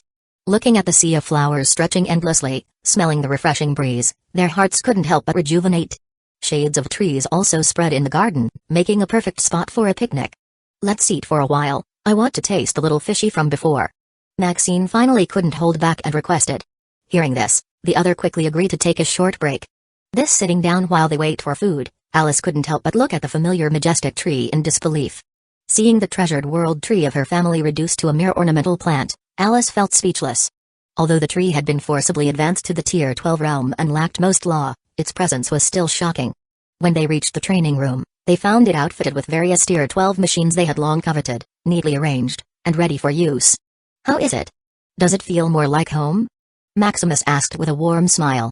Renovating the castle had cost him 10 free spots to those top organizations in the Dimensional Alliance. This was worth 10 ultimate treasures, enough to form a foundation of a sect or a few families. Using such worth to build a mere castle was insanity, even making him a talk for a while. Initially, he also felt lost, thinking he was too extravagant. But seeing the joy and amazement on his family's faces, he felt no regrets. It's beautiful. Our home. Chapter 601, Seal of Truth merged. After renovating the Shadowcrest Castle, Iris finally went into seclusion. With 1 billion ether forges concentrated within the castle, even 100 ocean-level powerhouses would have sufficient energy to advance.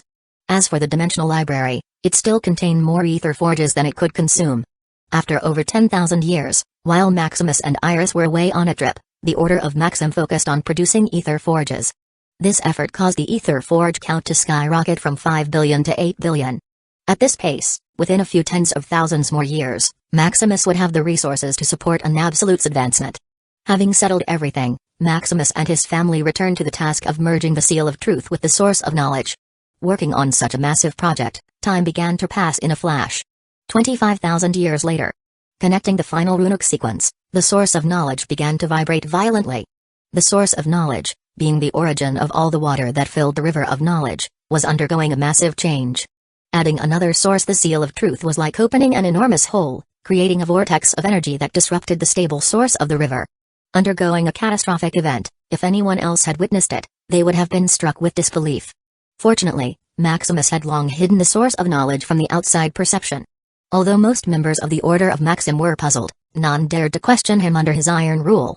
Feeling the Source of Knowledge begin to condense another core, Maximus's expression grew serious. According to his deductions, integrating the Seal of Truth into the Source of Knowledge was akin to adding another core. This new core would not only strengthen and enhance the capacity of the Source of Knowledge but also solidify its foundation. However, there was a massive downside. One more core meant significantly more energy would be required for sustenance. This wouldn't just delay the River of Knowledge's advancement to the Ocean of Knowledge, it could potentially regress. Extending his arm, waves of strands of Calamity began to pour out in surges. At this moment, Maximus no longer cared about the cost of wasting strands of casualty. He was willing to drown the Source of Knowledge with them in hopes of minimizing its regression. Millions, billions, trillions. With wave after wave of energy, the Source of Knowledge's rapid shrinking began to slow. Under the tense watch of his family, after several years and the expenditure of quadrillions of strands of Calamity, the Source of Knowledge finally stabilized. Done. Opening his panel, Maximus looked at the changes to the Source of Knowledge. Source of Knowledge, integrated treasure, Seal of Truth, River of Knowledge minus 65%, still at 65%. Maximus heaved a sigh of relief. From 90% to 65%, a drop of 25%. Although significant, it hadn't turned into a complete disaster. The advancement of the River of Knowledge was divided into 4 critical stages: 9%, 29%, 59%, and 99%. These bottlenecks couldn't be overcome by energy alone but required breakthroughs through knowledge. This wasn't the addition of 1 or 2 pieces of knowledge but countless insights and innovations. The later the stage, the harder it became to break through these bottlenecks. Regressing above 59%, Maximus could quickly recoup the River of Knowledge's losses with enough strands of Calamity and time. Reassured that everything was fine, Maximus and his family began to check for improvement in their path. With the enhancement of the Source of Knowledge, Maximus, as the owner of the river, wasn't the only one benefiting. His family, who branched off from his Source of Knowledge, also felt the changes. Amazing. My River of Law feels like a completely different path. It's much faster and far more logical. All the clutter and distractions seem to have disappeared, opening a clear path forward. While his family marveled at the improvements, Maximus began to filter out the Source of Knowledge enhancement, not wanting to shock the members of the Order of Maxim. Seeing it slowly released the enhancement it made to all its branches, Maximus began investigating the enhancement the Seal of Truth made. It's hundreds of times faster. With the addition of the Seal of Truth into the Source of Knowledge, his deduction speed had increased exponentially. Rather than comparing every single piece of information, the Seal of Truth now utilized a process of elimination, drastically reducing the amount of information needed to be analyzed. If, in the past, it took him thousands of years to deduce a seed of the River of Law, now it only took a few dozen years. As for the Ocean of Law, what once required hundreds of thousands if not millions of years has now been reduced to a mere tens of thousands of years. For higher-tier knowledge, the Seal of Truth's assistance was less pronounced but still invaluable. Reducing the time needed to deduce the path to an Ocean of Law by 10 times was nothing short of record-breaking. Checking further, Maximus discovered that the additional core in the source of knowledge didn't just improve its deduction speed. The core had also increased its bearing capacity, energy absorption, recovery speed, and even the quality of the energy it released. Despite still being at the river level, Maximus could already sense the source of knowledge beginning to produce power comparable to a notion of law. A few more ultimate treasures and the source of knowledge might evolve, Maximus thought to himself. Unfortunately, he couldn't integrate the eternal book hastily. It wasn't that the source of knowledge was saturated and needed time to settle, rather, the cost of merging another ultimate treasure was simply too great. The strands of Calamity he had spent already numbered in the tens of quadrillions, adding to that the time, energy, and manpower involved. More importantly, if he merged another ultimate treasure now, the source of knowledge might fail to advance to the ocean of law before the dimensional competition. Without reaching the next level, no matter how strong or miraculous the source of knowledge's abilities, they would ultimately remain limited. With this in mind, Maximus decided to focus on merging the seeds of law next. This should be enough to push the river of knowledge to 99% progress. Chapter 602, Old Friends Reunion 300,000 years later. Thanks to the seal of truth accelerating their decision-making, on average, they could merge a seed of the river of law within a few hundred years. However, the more seeds of path merged into the river of knowledge, the harder it became to integrate another. After working and merging seeds of path for hundreds of thousands of years, Maximus and his family managed to integrate a total of 275 seeds of the river of law. River of knowledge minus 99% progress. Staring at the river of knowledge, stuck in a bottleneck just as he had expected, Maximus couldn't help but sigh. After merging 200 seeds of path, the progress of the river of knowledge had came to a standstill. Even after adding another 75 seeds, there was no further movement. What's wrong, husband? Still no progress? They had long known that Maximus's path had reached a bottleneck. Despite this, they had worked tirelessly for hundreds of years without complaint. Yet, even with their efforts, Maximus's path remained stagnant. Maybe we could break through using the seeds of the ocean of law. If seeds of the river of law didn't work, perhaps seeds of the ocean of law would.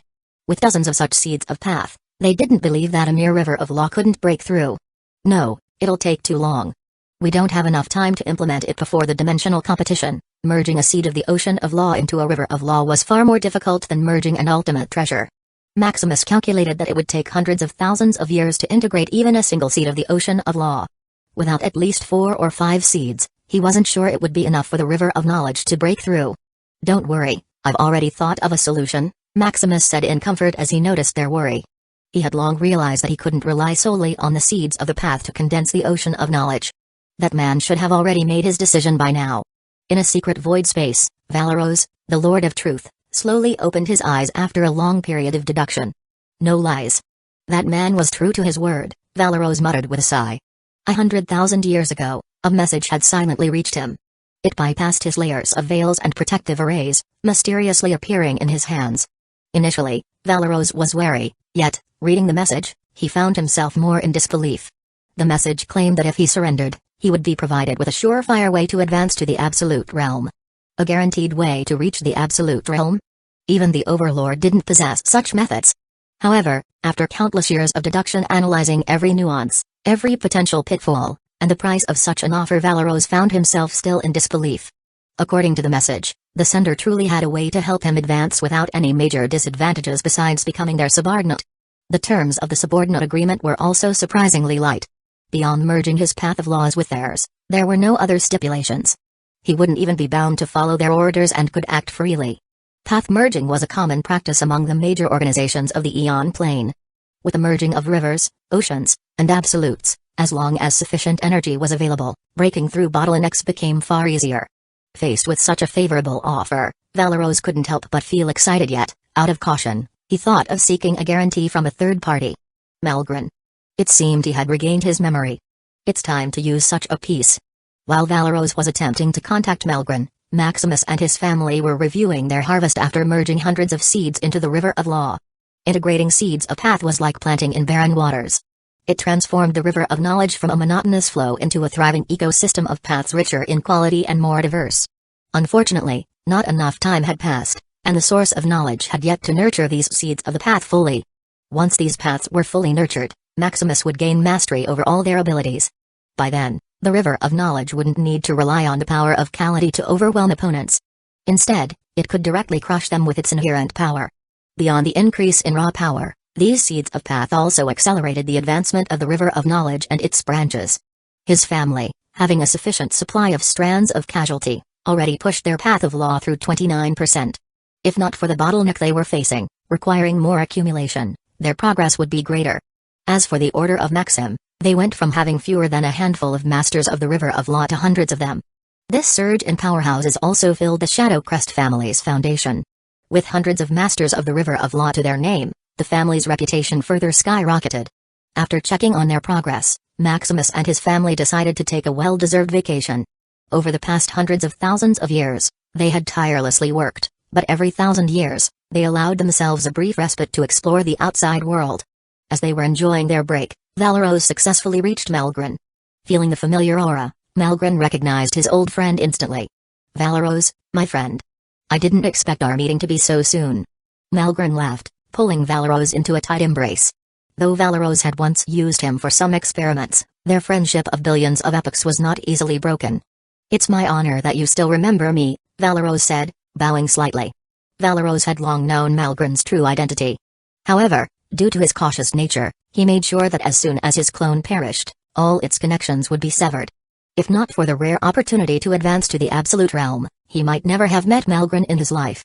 "Nonsense. If I ever forgot you, I might as well forget who I am." Before Valeros could explain his purpose or request a favor, Malgrin eagerly began recounting tales of their past adventures, dragging Valeros into nostalgic memories. Seeing his friend unchanged after all this time, Valeros couldn't help but smile. "You truly are Malgrin." Chapter 603, Meeting Valeros. A few years passed, and Valeros finally remembered the reason for his visit. "You want me to help you meet Maximus?" Malgrin muttered, coming to his senses. It seemed Valeros had also learned about Maximus's ultimate physique. "He was the one who informed me," Valeros answered, noticing the question in Malgrin's eyes. When Valeros first read the name of the sender, he had been equally shocked. The junior who had once killed his clone had reached unimaginable heights. Master of the River of Knowledge, the #1 supreme candidate, victor in a war against the top forces of the Dimensional Alliance, and founder of one of the most prominent families. Each of these achievements alone would have immortalized someone's name in the Eon plane. For all of them to belong to one person was so legendary it was almost unbelievable. If Valeros hadn't personally confirmed and deduced the truth of the matter, he might have dismissed it as a mere trap set by the Dimensional Alliance. "Since you want to meet Maximus, I'll take you to him. But why don't we spar for a bit first?" Malgrin asked with a grin. "And no, that would be too high profile." Valeros stammered, hurriedly declining. Out of caution, he had only dared to meet Malgrin with a clone. If Malgrin found out, he would be finished. Not only would Malgrin be furious upon discovering he was yet another clone, but their fight would create fluctuations, drawing the attention of those hounds from the Space-Time Bureau. The Space-Time Bureau wasn't as active as the Interdimensional Council, but once they targeted someone, their pursuit was far more relentless. As the keeper of balance, Valeros was one of the anomalies they had to clean. Fine. But the next time, we must spar before you can talk to me," Malgrin relented with a chuckle. "Okay, I got it." Finally agreeing to the matter, Malgrin sent word to Maximus that he would be bringing an old friend to meet him. A few days later, after mutual agreement and a bit of preparation, Malgrin escorted Valeros to the Etherium realm. Entering the dimensional array, Valeros's body couldn't help but tense. Even though it was only a clone, it contained a significant portion of his power and essence. Losing such a body would take epochs to recover. As they passed through the array's layers, Valeros found himself face to face with the source of knowledge, the origin of his path, the ocean of truth. Although veiled by majestic protective arrays, Valeros immediately noticed something unusual. The source of knowledge seemed more vibrant, as though it had undergone a rejuvenation. "Do you feel it, too?" Malgrin asked with interest. Every time Malgrin visited the Etherium realm, the source of knowledge seemed stronger and more alive. Despite being concealed by the arrays, as a fellow owner of a source of path, the path of Azura, he could sense the growing vitality emanating from it. "It's different," Valeros admitted. Having spent years studying the source of knowledge to break the branch of truth, how could he not notice its changes? With a sigh, they passed through the barrier of knowledge and smoothly landed in the Etherium realm. As they approached the Shadow Crest castle, the shock on Valeros's face grew more pronounced. Are we in the residence of an overlord?" Though the Shadow Crest castle's arrays were only at Tier 11, the materials used in its construction were on par with an overlord residence. No, we've definitely come to the right place." When Malgrin first saw Maximus's castle, he had been equally shocked. The castle was far more luxurious than even the main tower of the Ashura sect. constructed entirely from Tier 12 materials. Even the seemingly inconspicuous grass and dirt along the pathways were treasures that lower realms would fight to possess. However, remembering that Maximus possesses the dimensional source physique, such extravagance was only natural. If not for the limited time and foundation, Maximus's wealth might have already surpassed that of overlord organizations. From origin coins and strands of Calamity to ultimate treasures, Maximus was already their equal in terms of such resources. However, when it came to manpower, territory, scope of influence, and industry, he was still significantly lacking. In a few more epochs, the Shadow Crest family might become the unrivaled wealthiest family in the entire Aeon Plane. Thinking about having such a rich friend, Malgrin couldn't help but fantasize. Grinning widely at the thought, Malgrin led Valeros inside, acting as if the castle were his own home. While they waited in the lounge area, Maximus finally arrived. Apologies for being late, Maximus greeted as he entered. He had just returned from the Highland Realm, where he'd been on vacation with his wives. Upon receiving Malgrin's message, it had taken some time to satisfy his wives and excuse himself. It's fine, it's fine. This is the friend I was telling you about. I'm sure you remember him, Malgrin said hurriedly, introducing Valeros. Of course, how could I forget Mr. Valeros, the Lord of Truth? The creator of the Ethereum realm, the amalgamation of will, the man he had killed before he ascended to the supreme throne. How could he forget Valeros? It is my honor that your highness still remembers me. I would also like to take this opportunity to apologize for my misdeeds in the past. Recalling their history, Valeros felt a twinge of guilt. Though he and Maximus had clashed, ending with his defeat and death, it was simply the way of their world. In the struggle for power, there must always be a winner and a loser. No, it's I who should apologize. During my rise to power, I was left with no choice but to push Mr. Valeros aside, Maximus said sincerely. To secure full control over the amalgamation of will in the former cursed continent, Valeros's demise had been inevitable. Among the countless enemies Maximus had faced, nearly all their battles were conflicts of interest. Such was the way of the world. For the sake of interest, even brothers might turn against one another. Yet, for the same goal, even the fiercest enemies and rivals could stand side by side like brothers. Chapter 604, The Pact of Advancement. After pleasantries, Maximus and Valeros quickly turned to their main intention. Is the message you sent true? As long as you merge the ocean of truth with the source of knowledge, I will grant you a way to advance to the absolute realm, Maximus nodded in confirmation. If a mere seed of paths merging with the source of knowledge could boost its advancement, then what could a complete path of law achieve? Furthermore, this was not a mere river of law but a veritable ocean of law. Usually, only a higher path of law could integrate a lower path, otherwise, it would cause imbalance and collapse. However, coming from the same source, merging the ocean of truth would bring only benefits, not disadvantages. Meanwhile, hearing Maximus's confirmation, Valeros could no longer hold back his smile. Although he had already deduced the matter, he was still in denial. So, do you agree? Gladly. The ocean of truth was part of the source of knowledge, it's only right to merge it back. The advancement of the ocean of truth had long come to a standstill. No matter what he did, without a source, it could no longer grow. This was also why he had been studying the various properties of will's energy. Unfortunately, before he could make any breakthroughs, the Aeon Plane seemed to be on the verge of a dark disaster. Otherwise, even if Maximus's offer was tempting, he would never have agreed. His life was more important than a mere shortcut full of uncertainties. He would rather remain stuck at the ocean level than take such a risk. Unfortunately, he had no other choice. Deducing the coming dark disaster, without sufficient power, he couldn't even hide, much less escape. In the face of such a calamity, he could only gamble. Seeing that neither party had any disagreements, Malgrin heaved a sigh of relief. Both were his friends, he didn't want to favor one over the other. Soon, Maximus began drafting the contract he would have with Valeros. Here, sign this. The contract Maximus presented was a common subordinate contract used by most of the top organizations in the Dimensional Alliance. Aside from binding their paths together for faster progress, there were no other mandatory conditions. After fulfilling his agreement, Valeros would be free to do whatever he wanted, become a mercenary accepting jobs for money, an enemy seeking to take over his path, or simply do nothing and sit idle. Of course, binding a higher path to the River of Knowledge was a dangerous endeavor. Although the River of Knowledge and the Ocean of Truth came from the same source, they were still different in level. Thus, the contract he handed to Valeros included several conditions, preventing him from touching the source of knowledge in any way. Who knew if Valeros might suddenly have a screw loose and use the source of knowledge for his own experiments?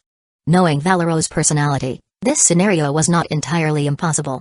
Meanwhile, reading through the contract, Valeros couldn't help but nod in relief. It seemed his deductions over the past centuries were not in vain. So far, besides the interesting changes to the source of knowledge and the extravagant castle, there has not been much deviation. The contract was also exactly as he had deduced, word for word. With nothing to worry about, Valeros confidently signed the contract. As it vanished into the void, Valeros turned his attention to Maximus. Although he had already confirmed that Maximus possessed the fabled dimensional physique, the next Orion, Valeros, couldn't contain his excitement. Since you've signed the contract, the 161,217th floor of the Tower of Knowledge is yours. The Tower of Knowledge? Seeing Valeros's puzzled expression, Malgren eagerly explained the matter. From the previous dimensional war, the negotiation, the contract they signed, and the price they had to pay, Malgren didn't leave anything. This. Knowing that the top powerhouse of the Eon Plane was beginning its advancement to the Absolute Realm, Valeros couldn't help but be shocked. Once they succeeded in their advancement, the Eon Plane would undergo a major reshuffle, destroying the balance. There might no longer be only two forces ruling the Eon Plane. The Dimensional Alliance? The Devourer faction? With hundreds of absolutes, even the overlords themselves might have to step aside. Seeing Valeros look at him like he was a great devil who was about to tip the balance of the Eon Plane, Maximus began to explain his thoughts. Don't worry, I'm not stupid. How could my power only benefit the Dimensional Alliance? Furthermore, with the looming dark disaster, how could hundreds of absolutes be enough? I'm merely giving the powerhouses of the Dimensional Alliance a head start. After the dimensional competition, I'll publicly announce the power of my physique. Maximus was not satisfied with having only the Dimensional Alliance as his customers. Although the Devourer faction was not united, they were far richer in rare materials and ultimate treasures. Furthermore, he didn't think the fact of his physique could remain hidden for long. Even if he didn't reveal it, the progress of those ocean-level powerhouses would be a major telltale sign that he possessed the dimensional source physique. Hearing his explanation, Valeros heaved another sigh of relief. It seemed Maximus truly was the master of the forbidden path of knowledge, able to think far ahead and take everything into consideration. Finally, after finishing their contract, Valeros hurriedly began preparing to work. Don't rush. Let's visit the Ethereum realm first. Then I'll take you to the Tower of Knowledge, Malgren said, dragging Valeros before he could leave. But according to the contract he had signed, he only had 100,000 years to merge the ocean of truth with the source of knowledge. Such a monumental task with so little time. If he didn't work without pause, he had no way of finishing it. Don't worry. I'll help you later. A few years won't make a difference. Can you? With the various layers of protective arrays, it was obvious that Maximus wanted to keep what was happening with the source of knowledge a secret. Familiar with how cautious people acted, Valeros knew only those bound by a confidentiality contract like him could touch the source of knowledge. Can I? Malgren asked, turning to Maximus. Sure, but you can only help with the initial integration, Maximus agreed. Ha ha ha. See? Let's go. Chapter 605 Integrating Truth to Knowledge. Dragging Valeros along, Malgren took him across the astral continent. Remembering about the Curse continent, the weakest and most barren among all continents, Valeros also couldn't help but be curious. In less than an epoch, it had risen to become the largest, strongest, and most prosperous in all of the Ethereum realm. Floating above the sky, it stood as one of the administrative continents, reigning supreme over the world. Digesting and internalizing the memories of his clone, Valeros felt a deep connection to the astral continent. Watching the dimension he pieced through and was born in, an imperceptible sense of belonging budded in his heart, sparking an unexpected wave of reminiscence. It changed so much. Because of the uniqueness of the source of knowledge and the grandness of the Shadow Crest Castle, he just now noticed how immense the Ethereum realm had changed.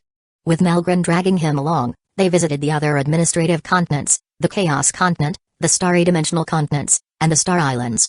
Malgren and Valeros observed the massive changes that had swept through the dimension into which they were born. Malgren, one of the masters of the strongest sect in the Dimensional Alliance, and Valeros, one of the most notorious convicts wanted by the Space-Time Bureau, had witnessed nearly all the Eon Plane had to offer. Yet going around the Ethereum realm, they felt freshness, like the home they would never get sick of, their shelter when there were storms, and their beacon when they were lost. It's beautiful, isn't it? Malgren murmured with a smile. It indeed is. Just the external grandeur of the Ethereum realm was breathtaking enough. However, gazing deeper at its ley lines, the structure of its laws, and the teeming will of its people, even Valeros was lost for words. Taking his incomplete studies to new extremes, setting them to perfection, and doing what he couldn't do, the pioneer of knowledge really well deserved his title. If possible, he would want to stay longer, study the intricate designs and structures of the Ethereum realm, delve into the advanced mechanics of will, and perhaps share insights of knowledge with Maximus. Unfortunately, He still had work to do. Exploring the Etherium realm had already wasted dozens of years. Don't leave just yet, we still have to visit the Tower of Knowledge. It's not too late to experience it after I finish my work, just a little longer? Having seen and explored the Etherium realm is enough. It's time to work, Valeros insisted. He wasn't accustomed to wasting time, especially now when every moment counted. Alright. I'll help you. Malgren finally relented. Contacting Maximus, Valeros asked if he could begin his work. At this moment, Maximus and his wives were still on vacation. Instead of meeting, Maximus directly sent the plan he had deduced to Valeros. This Maximus is as leisurely as ever, Malgren muttered, a hint of envy in his voice. Rolling his eyes, Valeros opened the plan and headed to the void near the core of the source of knowledge. Distracting Malgren, Valeros quietly swapped his real body with his clone. His clones carried only his essence and power, not his path. As a convict wanted by an overlord organization, Valeros, like others of the Devourer faction, carried his path within his core of origin. Upon reaching the ocean level, a path of law could easily be carried in one's origin. The risk, however, was immense. If one died, their enemy could seize their path of law, cutting off their chance of resurrection. This alone was enough to dissuade most from carrying their path of law. Nearly all the powerhouses of the Dimensional Alliance stored their paths in the cores of their territories, protected by countless arrays. This ensured that even if they died or were killed by an overlord, they could still be resurrected. Signing a contract with Maximus, Valeros no longer had to worry about his safety and boldly summoned his real body, which contained his path of law. Protected by the Tier 12 dimensional array, even if Malgren were to lose his mind, Valeros would remain safe and sound. Summoning the Ocean of Truth, Valeros and Malgren began their work. Merging a higher path of law into a lower path of law was not a simple task. However, looking at the perfect blueprint sent by Maximus, Valeros had nothing to worry about. Following Valeros's instructions, the two began to work tirelessly. Working in a void space designated by Maximus, although Valeros and Malgren could clearly feel the anomaly within the source of knowledge, they couldn't peer through its secrets. Even as they merged the two paths, Valeros could only vaguely detect the mixed power concealed within the source of knowledge. Valeros thought that with the addition of confidentiality in their contract, he could come in contact with the core secrets of the source of knowledge. Yet, looking at the dense array blocking his path, he could only back down. Following the blueprint, the dense array didn't affect the integration of the Ocean of Truth and the River of Knowledge. Helpless, Valeros could only work honestly. With Malgren's assistance, the process took over 70,000 years. Adding the last runic chain, the Ocean of Truth began its integration with the River of Knowledge. Are you done? Sensing the shift within the source of knowledge, Maximus, who had been working on merging the seeds of paths with his wives, hurriedly teleported to their side. It's done, Valeros replied with a hint of nervousness. Malgren had already left. To prevent Malgren from seeing the essence of his path, Valeros had no choice but to make him leave. A path is a cultivator's most guarded secret, the core of their strength. Allowing another to tamper with it was simply unthinkable. Meanwhile, as the Ocean of Truth slowly merged with the source of knowledge, Maximus couldn't contain his excitement. Bit by bit, he could feel the River of Knowledge advancing. The bottleneck it had faced began to crack, inch by inch. Hundreds of years passed, and under the watchful eyes of Maximus and Valeros, the River of Knowledge reached its tipping point and began to evolve. Boom. Chapter 606 The Ocean of Knowledge. With an explosion of energy, the River of Knowledge began to expand, and the Source of Knowledge began to evolve. The River of Knowledge and the Source of Knowledge were distinct entities. If the River of Knowledge represented the land, space, and surface where the water resided, then the Source of Knowledge was the source of endless water flowing forth to fill the land. Merging the Ocean of Truth with the River of Knowledge was akin to carving out a vast trench beside the River of Knowledge. By softening the stubborn rocks and soil around it, the bottleneck that hindered the River of Knowledge finally shattered. As the land expanded to accommodate more water, Maximus drew on endless strands of Calamity to fill the empty expanse and fuel the ongoing transformation. Years, decades, and centuries passed, and the ever-expanding Ocean of Knowledge could no longer remain hidden. Sensing the shift through their connection to his source of path, the top members of the Order of Maxim began reaching out Maximus to ask about the advancement of the Path of Knowledge. It has advanced, Maximus said, nodding as he continued to channel the power of Calamity to fuel the source of knowledge to produce more water. Hearing his confirmation, the members of the Order of Maxim erupted in joy and celebration. The Path of Knowledge, the path they all walked, had advanced. But this time, instead of mere joy and disbelief, their gazes toward Maximus were filled with a newfound fanaticism. From a forbidden path, no one could conquer, to an ocean of law that all aspired to reach, it had all been achieved in less than 1,000,000 years. The founder of the Order of Maxim, the pioneer of knowledge, was truly monstrous. His strength, talent, and brilliance were so overwhelming that he seemed like a born overlord, slowly reclaiming his former power. Feeling the surge of primordial will, Maximus couldn't help but notice the fervor in their eyes. This achievement of his was too extraordinary. Keep this matter a secret for now, do not spread it beyond yourselves, Maximus warned. Being a master of an ocean of law at Tier 10 was too extraordinary, and Maximus was uncertain how the outside forces might react. Fortunately, the ocean of knowledge remained fully encapsulated by the Tier 12 dimensional barrier. Besides the masters of the river of law who walked the path of knowledge, no one should know the advancement of the path of knowledge. Hearing his warning, the top members of the Order of Maxim quickly vowed to keep the matter confidential. With their surging fanaticism with Maximus at the current moment, even if he were to tell them to kill each other, they wouldn't blink an eye, thinking it was the truth and the most logical thing to do. Witnessing such fervor, Valeros felt a chill in his heart. Even among the top sects and families, such blind devotion was rare. Yet here, mere members of an organization displayed a loyalty so intense it bordered on zealotry. He couldn't begin to imagine the heights the Order of Maxim might reach with such a loyal group and Maximus, this monstrous pioneer, leading the way. Thinking that he was also a subordinate of such a man, Valeros couldn't help but fall into a deep thought about the future. Though his desires had always been to study freely and live without restraint, following such a man into the unknown was an undeniably exciting prospect. As Maximus dismissed the members of the Order of Maxim, he turned his attention to Valeros. You can leave now. It's enough for me to handle the advancement of the ocean of knowledge. After centuries, the ocean of knowledge had stabilized. Though it continued to advance, it now only required a constant infusion of energy to sustain its progress. I see. Looking deeply into Maximus, Valeros suddenly dropped to one knee. What are you? I, Valeros, the Lord of Truth, wish to follow the lead of the Pioneer of Knowledge. I swear never to betray you, to follow all your orders, and to devote my very life to serving you. You. Hearing Valeros swear on his life, Maximus's eyes widened in shock. The elusive Lord of Truth, who had chosen endless hiding and seclusion over bowing to any overlord, was now kneeling before him, a mere Tier 10 powerhouse. While such a vow was less binding than a plain-level contract, it still held tremendous weight. Breaking it would result in eternal stagnation, making further progress in one's path impossible. Witnessing such a solemn declaration, Maximus was stunned. Are you sure about this? Maximus asks in a solemn tone. Turning the omniscient mode, he began to deduce the reason for Valeros' sudden action. Becoming the pioneer of knowledge, possessing the rare dimensional source physique, outshining even him in the field of study, inspiring fanatical loyalty among his subordinates, and a certain bright future, all of it had been a catalyst. Valeros's pride and stubbornness had been overwhelmed by a single impulse, to bow before a man he deemed worthy and surrender his very life. I'm certain, Valeros said without hesitation. As long as you will it, my life is at your disposal. Valeros had seen too much and experienced too much. While he was cautious in his actions, when it came to pivotal moments in his life, he was fearless. Even if Maximus commanded him to die at this very moment, he would not hesitate. Betting everything he had on this choice, Valeros felt no regrets. Fine. After countless thoughts and deductions flashed into his mind, Maximus finally comes to a decision. Stand up. From this moment on, you, Valeros, shall be the Minister of Truth. You will manage the Order of Maxim, aiding me in exploring the endless knowledge. You will serve as both sword and spear to strike down my enemies, the shield and protector for me, my family, and my home. Do you accept this decree? I, Valeros, take this order as my creed, and I vow to follow it to the letter until the last ember of my existence fades. Chapter 607 The Ocean of Knowledge, 2, a few months later.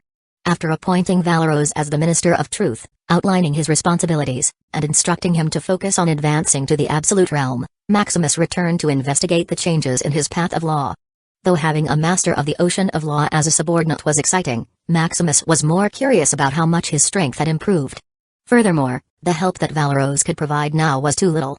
It was better for him to concentrate on advancing and reaching the Absolute Realm. The Ocean of Knowledge. Maximus muttered, turning to his path of law.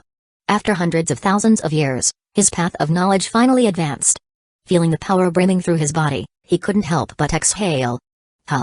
3 times just the advancement of his path of law enhanced his magnitude of power 3 times. Such a surge of strength, coupled with his origin explosion, made Maximus feel invincible. Find more to read at Empire. Facing the ocean-level powerhouses from the past dimensional war again, Maximus would no longer be as helpless. Even without the help of his allied sects and families, Maximus was sure he could take care of the enemies himself. The enhancement of his path of law was not only in his magnitude of power but also in his overall abilities. First was the knowledge he could access. Advancing the path of knowledge to the ocean level, Maximus could finally access more secretive and comprehensive Tier 12 information.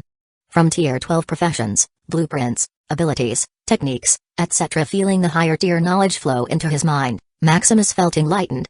Looking at the dimensional array, he even noticed some flaws he hadn't seen before.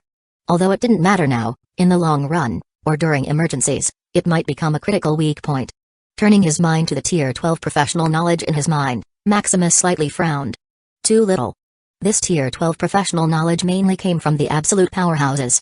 Because of their small numbers, the Tier 12 professional knowledge he received was not comprehensive enough. Most of it was specialized and couldn't be used without their absolute path of law. Fortunately, he could deduce and expound on this knowledge. Given time, he could turn this specialized knowledge into something he could use. With a lot of data and information, Maximus could even create a fully systematic professional knowledge base for everyone to use. With faster and faster knowledge deduction, this should be feasible. The advancement of the path of knowledge also enhanced the speed of his knowledge deduction 3 times. As the path of knowledge advanced and reached the absolute of law, integrated more ultimate treasures, and branched out further, his deduction speed would skyrocket to an unprecedented degree. I can already simulate an ocean-level powerhouse, Maximus thought in excitement. When his path of law was at the river level, Maximus could barely simulate such a powerhouse. Before he could do anything, the simulated space would collapse. If not for this, he could have been better prepared to face those dozens of ocean-level powerhouses. Testing the power of the simulated space, he tried to simulate hundreds of ocean-level masters, venting his excitement. Trying to simulate an absolute-level powerhouse, the simulated space quickly shattered. As expected. Knowing the result, Maximus wasn't too disappointed. Although he could deduce all the information and knowledge of these powerhouses, he couldn't fully simulate them. Turning his attention to the other innate ability of the path of knowledge, knowledge search, Maximus's eyes lit up. I can search for Tier 12 ultimate treasures. That's right, Maximus could finally search for and locate Tier 12 ultimate treasures in the Eon plane. With a quick scan, Maximus quickly identified the number of ultimate treasures present in the Eon plane. Counting them up, there were over 1 million unclaimed ultimate treasures in total. This. Although he already had hundreds of ultimate treasures and materials at his disposal, who wouldn't want more of them? Furthermore, the ultimate treasures paid to him were too mediocre. They weren't even in the top 1,000 of the ultimate treasure list. Forming a set of ultimate treasures from such selection, Maximus was unsatisfied. Deciding to find these top ultimate treasures himself, Maximus thought of upgrading the Shadow Void ship. Most of the locations of the ultimate treasures were in forbidden places. Even with his strength, Maximus wasn't confident enough to face them, much less bring his family along. Maximus could only rely on his knowledge to bypass these environments. Calming down his excitement, he tested the other enhancements caused by the advancement of his path of knowledge. My physique can now absorb over 300 million strands of casualty? Maximus thought in surprise. From 150 million to 300 million, the rate of advancement of his physique had leaped 2 times. At this speed, in just an epoch, his physique would advance to rank 13. And this was still because he hadn't advanced to the Tier 11 realm yet. Maximus estimated that after advancing in realm, the rate at which his physique grew would double again. The advancement of the path of knowledge was more beneficial than I thought. From his magnitude of power, the knowledge he could access, the powerhouses he could simulate, the information he could search, and the rate at which his physique upgraded, the benefits produced by the advancement of his path were very helpful. There's more. Maximus murmured, looking at the ether devices. He could feel that the rate at which he could produce origin energy and refined strands of Calamity had also multiplied 3-fold. After a little upgrade, Maximus could enhance the ability of those ether devices 3-fold. From 8 billion units of origin energy the ether forge could produce, it could now yield over 25 billion units of energy. From 10 strands of casualty, the ether refiner could now refine 30 strands. With a little reconstruction, the rate at which he could produce energy would multiply 3-fold effortlessly. It seems the Order of Maxim will have a lot to do, Maximus thought with a smirk. Suddenly, the members of the Order of Maxim unknowingly shuddered. Who's plotting against us? Chapter 608 Restriction of the Rune of Maxim thousands of years later. While Maximus was helping the members of the Order of Maxim reconstruct the ether devices, he noticed the ocean of knowledge had reached saturation. A bottleneck? Reaching 9% progress, no matter how much energy he put in, the ocean of knowledge could no longer progress. It seems I have to fool a few more masters of the ocean of law. Deducing new knowledge, helping those who branched from his path, or even integrating seeds of path all were too time-consuming.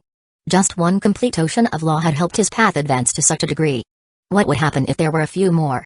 As for incompatibility from merging paths of the same tier, as the Master of Knowledge, he could deduce a solution for everything. Suddenly, Maximus thought of those homeless devourers. Like Valeros, most of them were wandering alone, forging a lonely path without anyone or a place to rely on. This is feasible. As long as he had enough strength and resources to entice those masters, he could have them directly join his path. Maybe, in time, the Order of Maxim would reach the rank of a top sect, even rivaling those overlord organizations. He also thought of Iris. If merging an ocean of law could be a key to breaking the bottleneck in his river of knowledge, then an absolute of law should be able to help the ocean of knowledge when it hits a bottleneck. Shaking off his thoughts, Maximus continued helping the members of the Order of Maxim refurbish the ether devices. After hundreds of thousands of years, with the endless work of the Order of Maxim, he now possessed 67 billion ether forges and 1.97 billion ether refiners. These ether devices could net him a total of 5 sextillion units of origin energy and 19 billion strands of Calamity every day. After being refurbished to match his current strength, these ether devices could produce 3 times more energy than before. Unfortunately, although refurbishing each ether device was faster, it wasn't easier. Maximus had to personally come out and teach the members of his organization the advanced knowledge of the Rune of Maxim before they could begin to work. After countless deductions, the Rune of Maxim had already reached the peak of Tier 11 runic knowledge. It could be said that it was the core inheritance of the Order of Maxim. If one were to master it and engrave it onto any treasure, they could access his unlimited energy. Maximus also implemented multiple layers of security and permissions for the runes. First, the engraved rune could only work on itself. It couldn't be exploited as a loophole to siphon his energy for free. Second, only those who walked the path of knowledge would be able to use the treasure forged using the Rune of Maxim. If others tried to steal and use it forcibly, it would become nothing more than scrap material. Third, the Rune of Maxim could only be known and studied by those who walked the path of knowledge.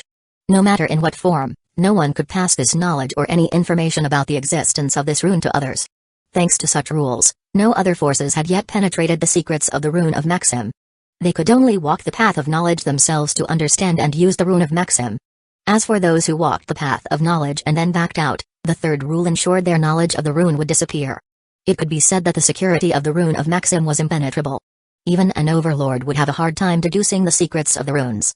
And even if they deduced its secrets, they couldn't ultimately use them without walking the path of knowledge.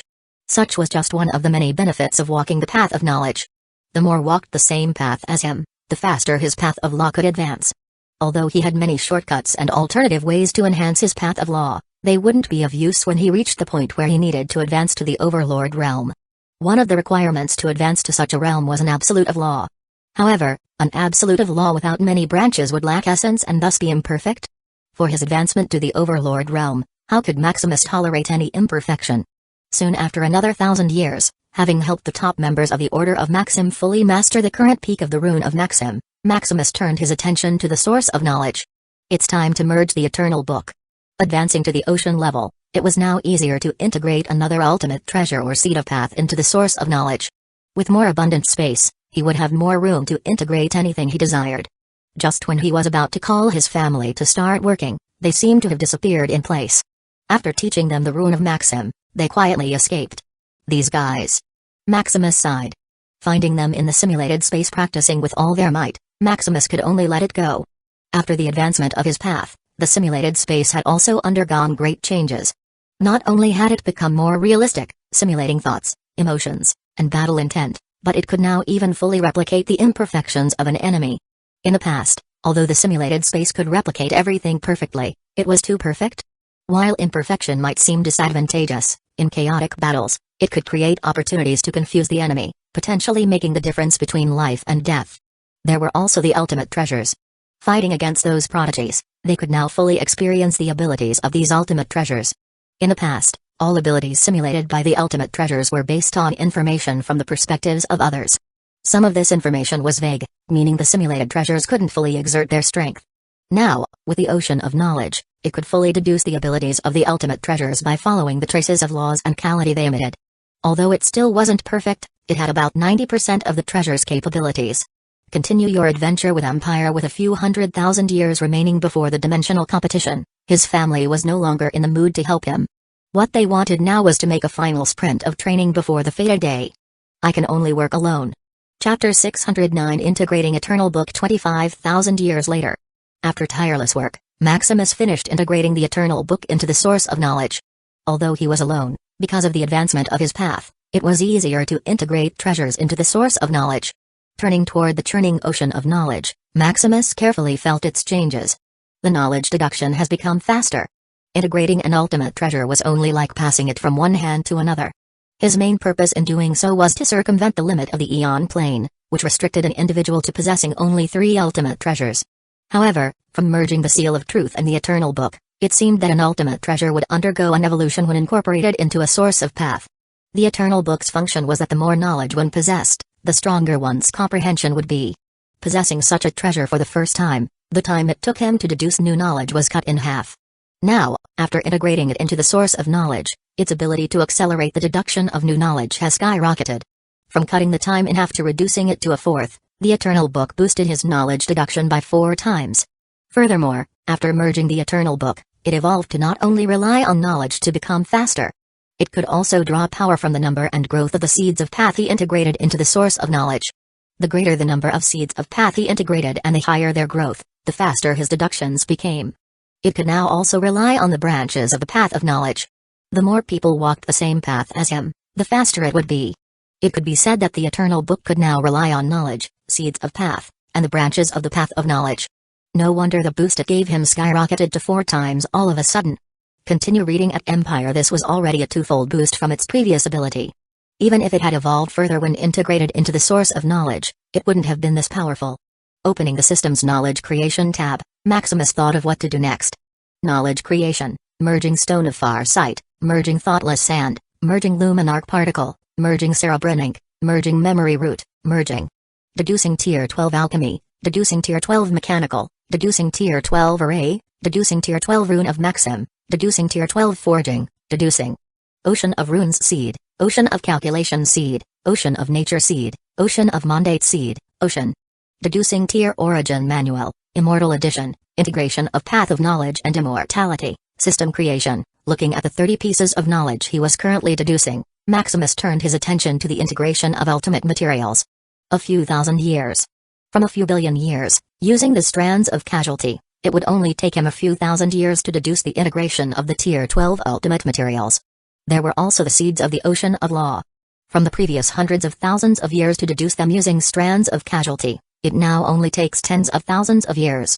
Seeing that it would take such a short time, Maximus decided to integrate the remaining seeds of the River of Law while working on the deduction of the ultimate materials and the seeds of the Ocean of Law. Over the hundreds of thousands of years they had been integrating the seeds of the River of Law, there were still dozens of them left. Starting another tireless task, Maximus began working. Tens of thousands of years later, Maximus finished integrating all the seeds of the River of Law into the source of knowledge. Done. Integrating 375 seeds of the River of Law, Maximus felt satisfaction. Seeing the system finished deducing the integration of the Tier 12 ultimate materials, Maximus began another tireless work. Another tens of thousands of years passed, and after a successful integration, Maximus felt a little disappointed. What he had integrated was the Thoughtless Sand. Its function was to clear the mind, thereby hastening the deduction of knowledge. Unfortunately, it had no effect on him. The one deducing knowledge was his system, which didn't even have a mind of its own. What could the Thoughtless Sand clear? Fortunately, it still had some effect, especially for the members of the Order of Maxim. The ability of the Thoughtless Sand allowed them to enter a state of concentration anytime, no matter what they were doing. More importantly, the integration of the ultimate material eased the bottleneck that the Ocean of Knowledge was facing. Maximus estimated that with 3 to 5 more ultimate materials, the Ocean of Knowledge could break through. Pleased by this prospect, Maximus didn't stop working. Soon, over 100,000 years later, after integrating another 4 ultimate treasures, the Ocean of Knowledge broke through as he had expected. Breaking through 10%, the Ocean of Knowledge began to advance once again. Feeling his power skyrocket, Maximus felt his hard work over the hundreds of thousands of years had been worth it. Time for rest. With the Ocean of Knowledge advancing, Maximus couldn't integrate anything further into it for the time being. Taking this opportunity, Maximus went on a well-deserved rest. He joined his family in training, checked on the progress of the ether device's refurbishment, walked around the Ethereum realm, and attended to the latest matters of the Dimensional Alliance. Soon, time passed in the blink of an eye. Tens of thousands of years later, after the Ocean of Knowledge reached 29% and hit another bottleneck, Maximus began another tireless effort. Only 300,000 years left. With such a short time remaining, Maximus decided to merge a seed of the Ocean of Law for a change. This time, with the help of his family from time to time, it took him less than 100,000 years to merge a seed of the Ocean of Law. Integrating such a high-tier seed of path caused the Ocean of Knowledge to rumble. It has more benefits. To achieve the same magnitude of benefits, it would have taken 5 ultimate materials to compare. Although merging a seed of law didn't bring as many benefits other than hastening the advancement of the Ocean of Knowledge, it was faster. With over 200,000 years left, maybe he could break through another bottleneck after integrating 2 more seeds of the Ocean of Law.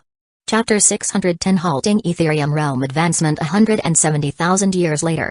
Just as Maximus was about to merge the 3rd seed of the Ocean of Law, he felt a slight disturbance from the Ethereum realm. It's advancing? Feeling the Ethereum realm about to break through its cocoon and become a Tier 12 dimension, Maximus's expression became solemn. Mobilizing the Tier 12 dimensional array and the source of knowledge, Maximus began to seal the advancement of the Ethereum realm. It's not yet the time. Entering the omniscient mode, countless runes and arrays surrounded the Ethereum realm, turning the quaking dimension to a standstill. How close? Advancing this early wasn't good for the Ethereum realm, especially for Etheria. First of all, the Ethereum realm simply lacked the solid foundation. Even if Maximus had plugged it with many high-tier treasures and invested countless resources, the Ethereum realm simply hadn't had enough time to stabilize and digest. The scholarly dimensions was also still in the process of merging with the Ethereum realm. Most of the dimension was still in the void, waiting for its turn to integrate with the Ethereum realm. Integrating a dimension from another wasn't as simple as gluing a picture on paper. It had a lot of processes and complications, from recalibrating the dimensional rules to changing the origin of a dimension, managing the population, etc. Although it was easier than integrating a seed of path to the Ocean of Knowledge, there were too many dimensions to integrate. Finally, there was the lack of peak powerhouses. The strongest individuals born from Ethereum realm were only at the Tier 10 realm. As for the powerful members of the Order of Maxim at the Tier 11 realm, they didn't count. If the Ethereum realm advanced now with such a lack of foundation, it would be senseless. It would just become another Tier 12 dimension, unworthy of being the residential territory of a top force. Even with Shadow Crest Castle and the Tier 12 dimensional array elevating the Ethereum realm's rank, it would be a mere wooden shell containing a great treasure. Finally, there was Etheria. As a dimensional will, Etheria's advancement wasn't simple. Even with the Origin Manual and Maximus's help, it wouldn't be easy for Etheria to break through the bottleneck and the rules of the Aeon Plane. If Maximus wasn't careful and didn't plan well, Etheria might end up lingering at the Tier 11 realm for a long time. To resolve this, the Ethereum realm's lack of foundation and the invisible barrier Etheria would face, Maximus needed a seed of plane. Like the seed of origin one needed to become an overlord, Etheria required a seed of plane. Initially, Maximus didn't know where to find such a seed that could elevate a dimension's potential to plane level. However, with the advancement of the Path of Knowledge, Maximus was able to locate the only seed of plane present in the Aeon Plane. To his surprise, this seed of plane was also in the primordial origin continent, along with the seeds of origin they needed. According to his deduction, it was only a defective seed of plane, the byproduct of the Aeon Plane, but it was more than enough for Etheria to lay a solid foundation. With enough time, resources, and ability, Maximus could even leverage it to turn the Ethereum realm into a veritable plane. With only 30,000 years before the dimensional competition, how could Maximus rush the Ethereum realm's advancement? Noticing his family's puzzled expressions as to why he stopped the Ethereum realm advancement, Maximus quickly explained his reasoning. Understanding the rationale, they also began to look forward to the Ethereum realm's eventual advancement into a plane. Although it was a distant future, just imagining their home dimension transforming into a grand plane comparable to the Aeon Plane filled them with reverie. There are only 30,000 years left. You better hone your skills to perfection, Maximus advised, continuing his work. He had a feeling that after integrating this 3rd seed of the Ocean of Law, the Ocean of Knowledge would break through another bottleneck. Sure enough, 25,000 years later, after another relentless effort, the Ocean of Knowledge successfully broke through the 29% bottleneck. 30%. 31%. 32%.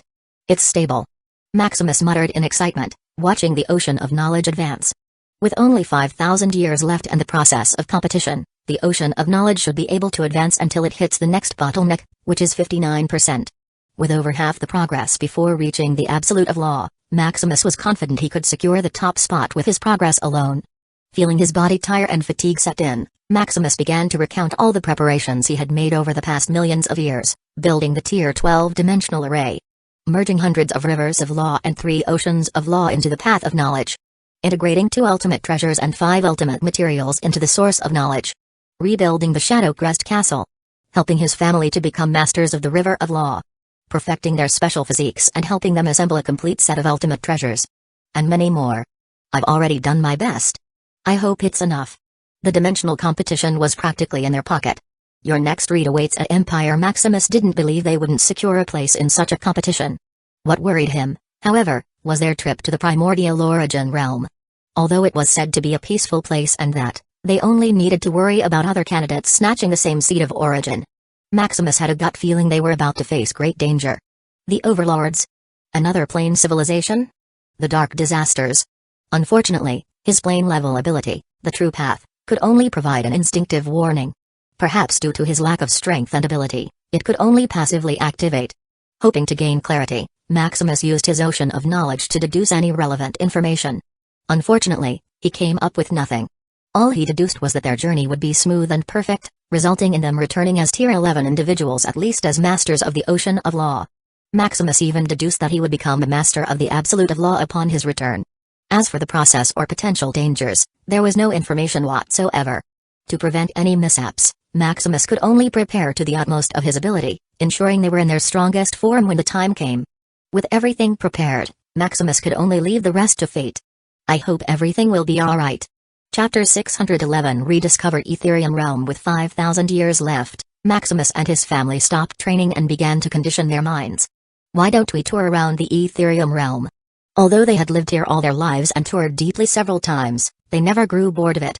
Furthermore, their trip to the primordial origin realm might be longer than intended. They might not see the Etherium Realm for millions of years again. We would be glad to. His wives quickly agreed. As for the others, after asking for their opinion, they were too lazy to join in. With their father and mothers together, they would just be third wheels. It was better to take their time and visit other dimensions themselves or train until the last minute of the competition. Seeing they didn't want to join in, Maximus happily took his wives to play. The first place they toured was the Moonlight Empire, the first empire he ruled. Although Maximus had already become the supreme emperor of the Etherium realm, he still took great care of this empire. Even Liam, who was busy managing the Etherium Alliance, took care of Moonlight Empire matters from time to time. As they poured their hearts and effort into it, the Moonlight Empire became, without a doubt, the perfect paradise in all of the Etherium realm. Filled with abundance, fairy-like scenery, and top-ranking people, it could be said that the Etherium realm had already reached his vision from the past. After touring the Moonlight Empire, they went to their personal grounds in the Astral Continent. The Astral Continent didn't just have the Moonlight Empire. Most of the land was occupied by various resource points, training grounds, and vacation spots Maximus built. Although it was still technically owned by the Moonlight Empire, because most of it was the property of the Shadow Crest family, the Empire's ministers and officials didn't dare to list it in the Empire's territory. It's still as beautiful as ever. Even though they had already been here, they couldn't get enough of it.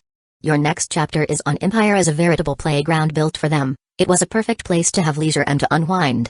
To this, Maximus could only say the Ocean of Knowledge was worthy of its name. Taking in all the scenery they visited, Maximus deduced this perfect place for him and his family. Although expensive, seeing his wives smile made him feel it was worth it. After playing around, they went to the other 3 administrative continents.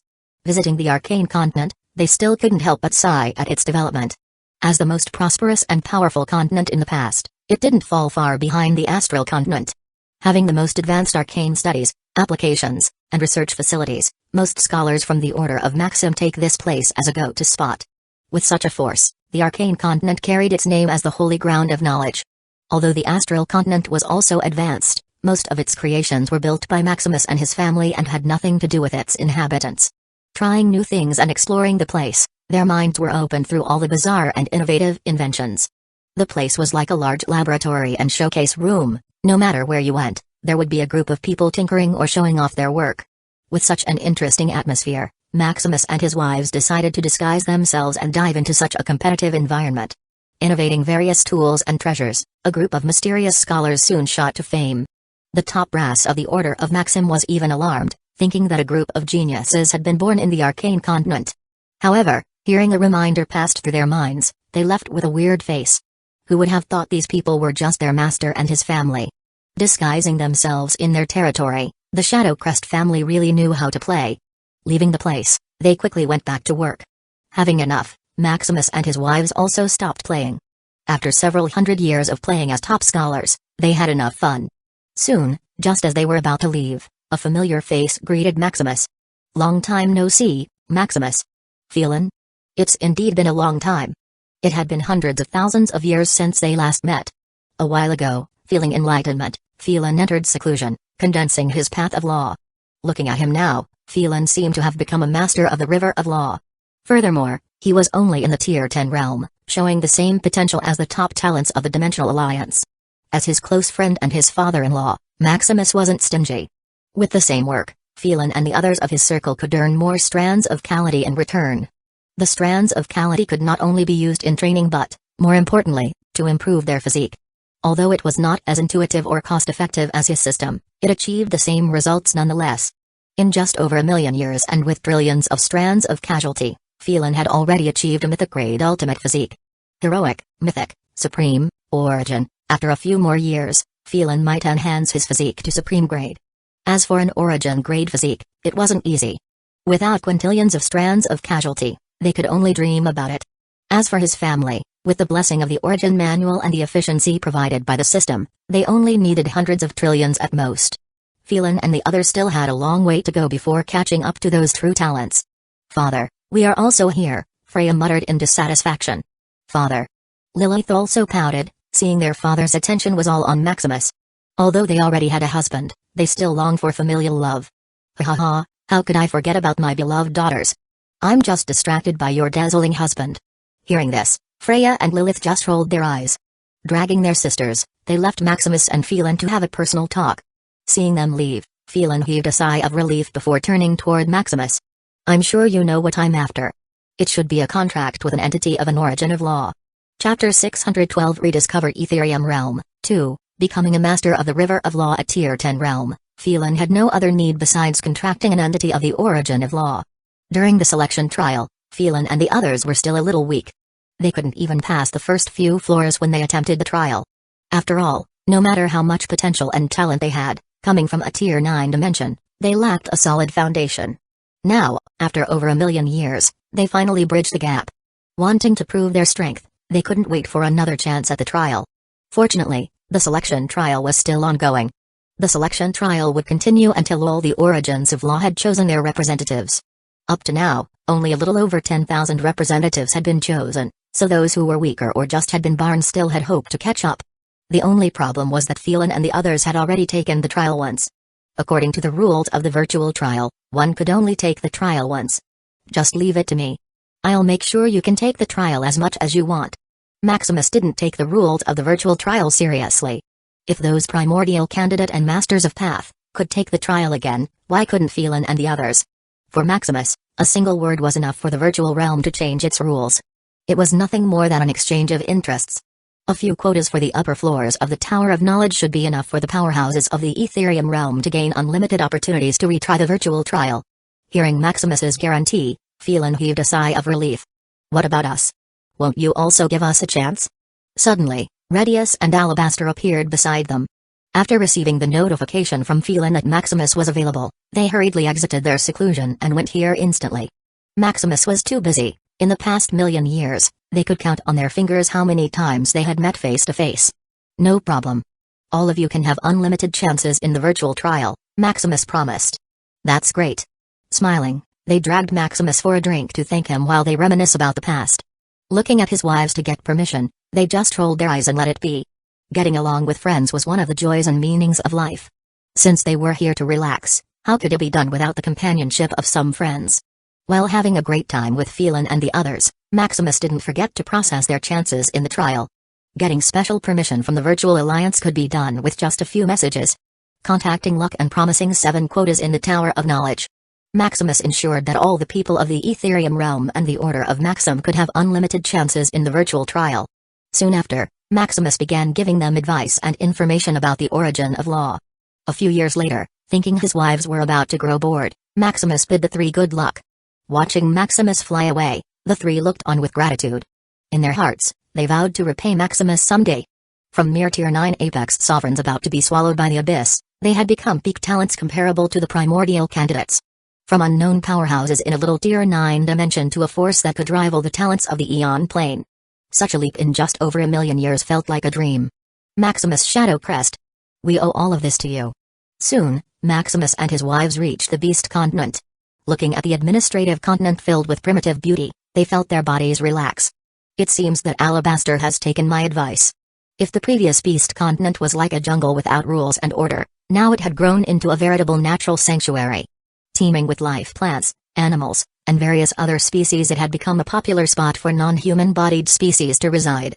Whether in the Astral Continent, Arcane Continent, or Divine Continent, most of the inhabitants had human shapes. Even though it wasn't required, with most living there being human-shaped, others unconsciously followed the trend, not wanting to stand out. Among the 4 administrative continents, the Beast Continent was the only place without such restrictions, hosting inhabitants in all kinds of shapes and forms. Like a paradise of different realms, Maximus and his wives had a great time playing, even changing their forms to blend in. 100 years later, they went to their next destination, the Divine Continent. Among all the administrative continents, the Divine Continent was the largest. Discover exclusive tales on Empire allowing even mortals to reside. The Divine Continent was in constant expansion. Fortunately, as one of the administrative continents, it still maintained order. Its rules were even stricter than the others. With such strict rules, it became the largest trade hub for low-end goods. While the other 3 administrative continents only sold a minimum of Tier 9 materials and products, the Divine Continent didn't discriminate. From Tier 0 materials to Tier 11, they had everything. Especially for lower-tier materials and products, the Divine Continent had a complete catalog. From the rarest to the most common, as long as it was found in the Dimensional Alliance, it was sold here. Looking at the crowd, the place enjoyed unprecedented popularity. Too many people, Maximus complained a little. This was also why he limited the number of people entering the Astral Continent. Besides those who achieved monumental accomplishments, even those born in the Astral Continent had to leave once they grew up. Of course, those who had been in the Astral Continent before such rules were enacted could still live there. As for their descendants, they could only remain if they met one of the requirements. Still, seeing his wives enjoying the fresh atmosphere, Maximus reluctantly joined in. However, soon, Maximus discovered the fun of the crowd. With a huge gathering without much scruples and formalities, the attractions offered by the Divine Continent had more variety. Although it did not affect transcendent beings, suppressing their powers, Maximus and his wives were able to enjoy in their mortal bodies. As they toured the place, discovering the merits of the Divine Continent, Maximus began to let go of his prejudice and thoroughly enjoyed the place with his wives. Chapter 613 Etherium Academy's Evolution. A few hundred years later, Maximus and his wives went to the Etherium Academy. Like the other 4 administrative continents, it floated in the sky overlooking the vast chaotic sea and starry continents. What was different was that the place was teeming with unprecedented vitality as new generation after another came in to pursue their dreams. The academy has become bigger. They remembered the academy was merely the size of an island compared to the 4 continents. Now, it had grown into a gigantic continent, no less than the other administrative continents. There are a lot of top talents this year, Hazel muttered. Unlike others who barely came here, Hazel still regularly taught at the academy. Scanning the potential and talent of the students, she couldn't help but be amazed. This should be the near advancement of the Etherium realm, Maximus deduced. Although he stopped the Etherium realm's advancements, there were still some changes. One of these was the potential of the people born after. If, in the past, there could still be someone who could be born with trash-level potential like him, now it had become a myth. Most people born in the Etherium realm now had a minimum of rare potential. Trash, common, uncommon, rare, legendary, mythic, divine, transcendent, supreme, primordial. As for the students of the academy, each one of them had primordial level potential, making them awaken their special physique. Walking around the place, the students quickly recognized them. Is that the Supreme Emperor? Am I dreaming? I can see the Supreme Emperor with my own eyes. Look, it's Teacher Hazel. Why is she with the Supreme Emperor? Idiot Teacher Hazel is a wife of the Supreme Emperor. Oh. Hearing their murmurs, Maximus could only shake his head, taking his wives as he teleported to a secluded place. He didn't expect that they would immediately recognize them. Previously, walking through the other administrative continents, barely a few people recognized them. Maximus just needed to disguise their energy fluctuations, and no one could associate them with the top power of the Etherium realm. However, with just a little stroll, most students instantly recognized them. Looking at the tall statue in the center of the academy, Maximus quickly found the reason. Why is there a statue of me here? Along the center of the academy were statues of Maximus, Phelan, Alabaster, and Redius. Feeling a little embarrassed, he asked to see who the culprit was. "It was your daughter, Asha." Emma rolled her eyes. A few 100,000 years ago, feeling bored, Asha began to build a statue of her father. Standing like a masterpiece, it was no wonder the students quickly recognized him. "That brat," Maximus sighed, shaking his head. Initially, he wanted to dispose the statue, but hearing that his daughter was the one who made it, how could he? Taking it out of his mind, Maximus began to thoroughly disguise themselves. Touring around the academy, they visited various special areas, from the training ground, library, battleground, and more. Looking at those talents, Maximus couldn't help but be amazed at how much they had grown. Besides the academy only accepting those with primordial level potential, one could only stay in the academy for a limited amount of time. Depending on their ability, they could stay here from 1,000 to 100,000 years. As for the tier limit, it was tier 10 realm. Once they reached the tier 10 realm, they could officially graduate, having their name engraved and remembered within the academy. Reaching the tier 10 realm within 100,000 years was nearly impossible. In the past million years, the number of people passing such impossible requirements was not even 100. Officially graduating from the academy was not merely a title and recognition. They would be directly recruited to the top echelons of the Ethereum realm and be vigorously cultivated. Maximus even remembered Liam asking for trillions of strands of Calamity every 1,000 years to fund these top talents. He estimated that once these top talents grew, they would be no worse than those saints and saintesses of those top forces. Soon after checking the Ethereum Academy, they began to explore the Starry Dimensional Continent. The Starry Dimensional Continent was where the scholarly dimension merged into the Ethereum realm. There were also dimensions that directly surrendered during the Dimensional War ranking. Despite reaching the top echelons of the Dimensional Alliance, the Ethereum realm could still participate in the Dimensional War ranking. Unless the Ethereum realm became a tier 12 dimension, they could participate in such war as long as they wanted. Manipulating the war selection and picking up some interesting dimensions could somewhat add to the Ethereum realm foundation. With the Ethereum realm's reputation, as soon as the enemy met them they would surrender. Taking in tier 9 and tier 10 dimensions was nothing to the current Ethereum realm. Floating on the chaotic sea, besides the mana density and abundance of laws, most of the dimension's inhabitants wouldn't even feel they had merged into another dimension. After the multiple advancements of the Ethereum realm, the chaotic sea became so large that a dimension became a mere patch of land. Scattered around the chaotic sea, millions of these dimensional continents became like stars in the void. Touring around them, Maximus couldn't help but sigh at the vastness of the Ethereum realm. Compared to the administrative continents, like moons in the sky, these continents were like scattered mortal realms. Having their own rules and principles, it was like stepping into another dimension. Your next read is at Empire. If not for the various embassies from the administrative continents forming some order, Maximus could only imagine how much chaos they would cause. It seems Liam is managing these lands well enough, Maximus couldn't help but mutter in admiration. Without Liam perhaps, the Ethereum realm had long fallen into internal chaos. With enough time, these starry continents should become an integral part of the Ethereum realm, pushing it further up. Liam had too much work to do. Erica sighed. It is indeed a little overboard. I'll tell Valeros to help him later. The problem is, could the Ethereum realm take it without us for such a long period of time? Taking in such a vast number of dimensions in such a short span of time was truly a monumental task. Just a million years, and it was already showing a sign of chaos. How much more if they were gone for an epoch? This is indeed a problem. Maximus suddenly thought of the 4 administrative goddesses. Enhancing their computing power should alleviate a lot of pressure. Chapter 614 for Spirit Goddess. After taking a rough tour of the Starry Dimensional Continent, Maximus and his wives quickly returned to the Shadow Crest Castle. To better manage the continent, the 4 administrative goddesses of the Ethereum realm needed an upgrade. Deducing the most optimal solution with the ocean of knowledge, a few months had passed. After finalizing a complete blueprint and a plan, Maximus summoned the 4 spirit goddesses. "Master, you're finally willing to see me." A little fairy suddenly swooped into his arms, taking his breath away. "Haha, Tintin, I know you're busy, so I didn't dare disturb you," Maximus reasoned, pinching her cheeks. Tintin was the first spirit he had after becoming a top student at the Origin Arcana Institute. Looking at the little fairy becoming a goddess, Maximus could only sigh at how fast time had passed. Greeting the 3 other spirit goddesses, Maximus quickly got to the point. "I am here to enhance your thinking and analytical abilities." "Is it for the Starry Dimensional Continents?" They quickly deduced. They already had enough computing power to manage the 4 administrative continents perfectly. There was even a lot of surplus for expansion. The only possible reason Maximus would bring up this matter should be about the management of the Starry Continents. "That's right. It's time to undergo a major upgrade." Over the years, it's not that they hadn't undergone enhancements. In fact, each of them was already using a Tier 12 dimensional arcane device he exchanged from the Mechanical Alliance. The only thing they're lacking was a touch of the origin of law. After all, they would be managing high-tier powerhouses who had mastered the path of law. No matter how high their computational power, without the capability to touch the fabric of the origin of law, it was nothing. To do this, what needed to change was their fundamental origin. Although their containers were already at Tier 12, they, as spirits, were only at Tier 9 realm.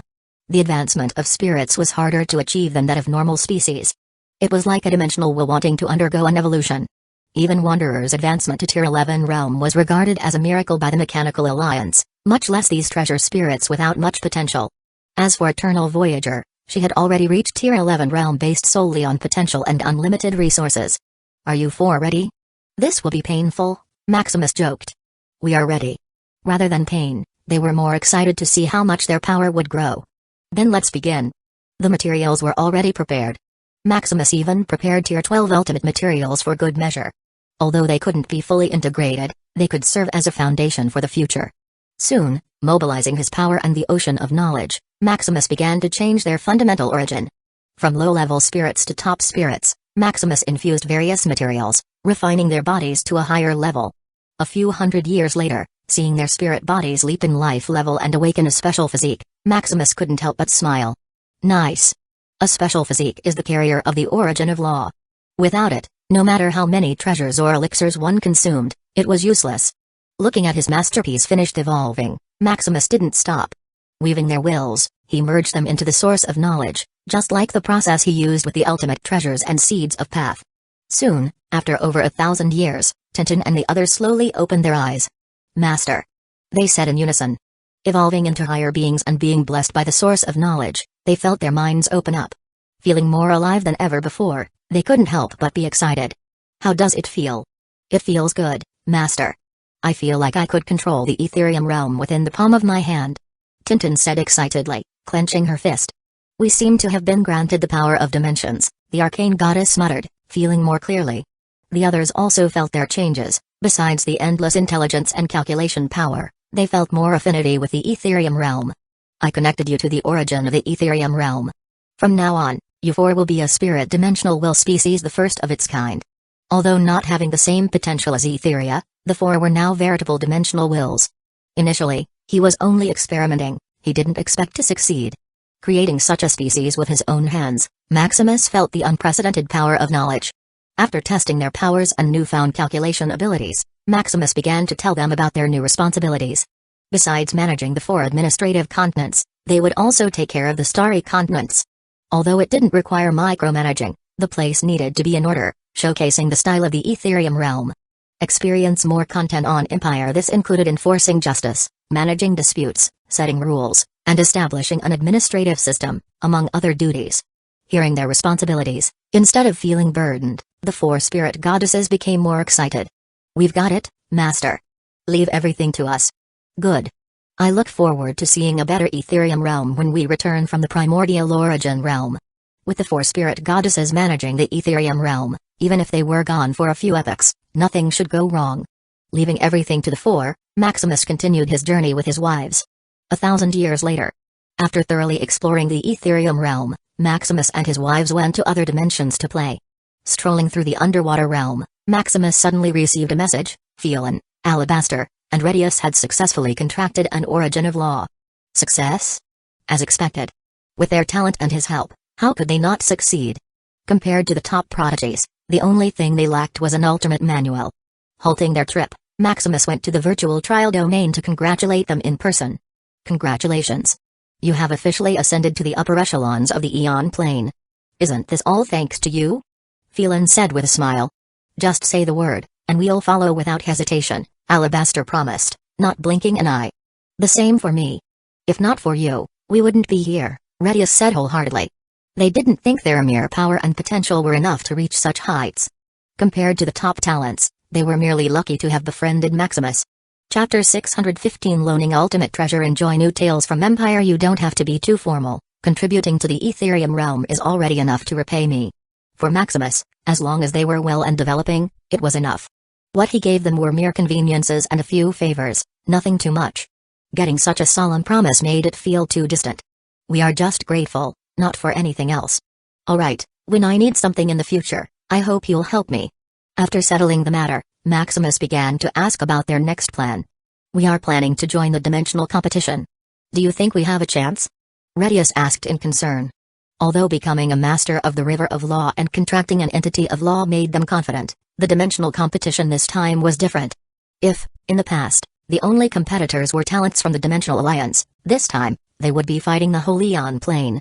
Furthermore, they didn't have any idea about the competition format or if they would be unlucky and directly meet an unbeatable enemy. You should have no problem getting a place in the competition, Maximus reassured. Although Maximus didn't know how the dimensional competition would proceed, with the strength they showed, they should have no problem. If they couldn't even win, then who could? This. Hearing Maximus's confidence, they still felt unsure. What about this? I'll let you borrow some Tier 12 Ultimate Treasures. Tier 12 Ultimate Treasures? A Tier 12 Ultimate Treasure was not some stone that could be picked up on the road. No matter how much money one had, they couldn't buy it. Most of those mighty Tier 11 Masters of the River and Ocean of Law didn't even have Tier 12 Ultimate Treasures. Heck, the dimensional competition only offered a Tier 12 Ultimate Treasure for the champion. Hearing that they could borrow a Tier 12 Ultimate Treasure from Maximus, they were in disbelief. Let's go back to the Etherium realm. I'll show you my collection. Returning to the Etherium realm, Maximus showed the three toward the treasure vault of Shadowcrest Castle. Looking at the treasure vault, the three felt their hearts pound. What are these? Just from their bare feeling, most of the treasures in the vault were ultimate treasures. There were even some treasures they couldn't get a sense of. How is it? Maximus smirked. This treasure vault contained all the ultimate treasures and materials he had traded with the top forces of the Dimensional Alliance. As for those treasures the three couldn't identify, they were Chaos-level treasures. Chaos-level treasures were unranked items found outside the Eon plane. Although they didn't have much use besides emitting chaotic energy, they were still a good collection. Who knew if they would be useful in the future? Anyway, they were just exchanged for a few strands of casualty. Meanwhile, feeling speechless about Maximus's boastfulness, they could only stay silent, looking around like statues. Don't be embarrassed. You can pick 3 ultimate treasures to form a set. 3? Are you sure? They were already shocked by Maximus's magnanimity in letting them borrow an ultimate treasure, yet their ears seemed to be telling them they could borrow a set. Anyway, after the competition, you will return these to me, Maximus said nonchalantly. As for them escaping with the treasure, then be prepared to be hunted at the ends of the Eon plane.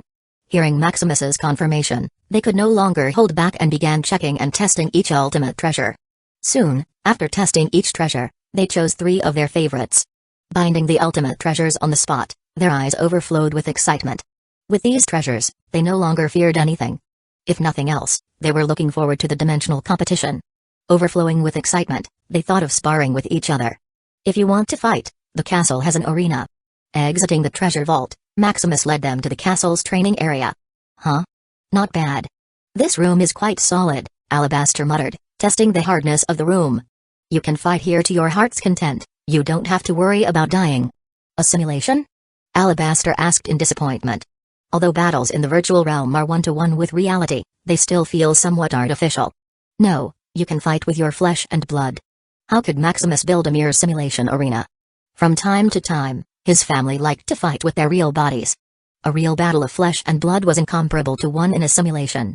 Even if the details were perfect, there was always a sense of artificiality. Maximus deduced that this sensation was caused by the separation from the Eon plane. No matter how real a simulation was, being separated from the main plane created a feeling of detachment. Meanwhile, after hearing the confidence in Maximus's words, they no longer hesitated and began to vent their excitement. Fighting with all their strength and testing their ultimate treasures, a devastating battle began to unfold. From slow to fast, from leisurely to ruthless, they fought as if they weren't friends but mortal enemies, intent on killing each other.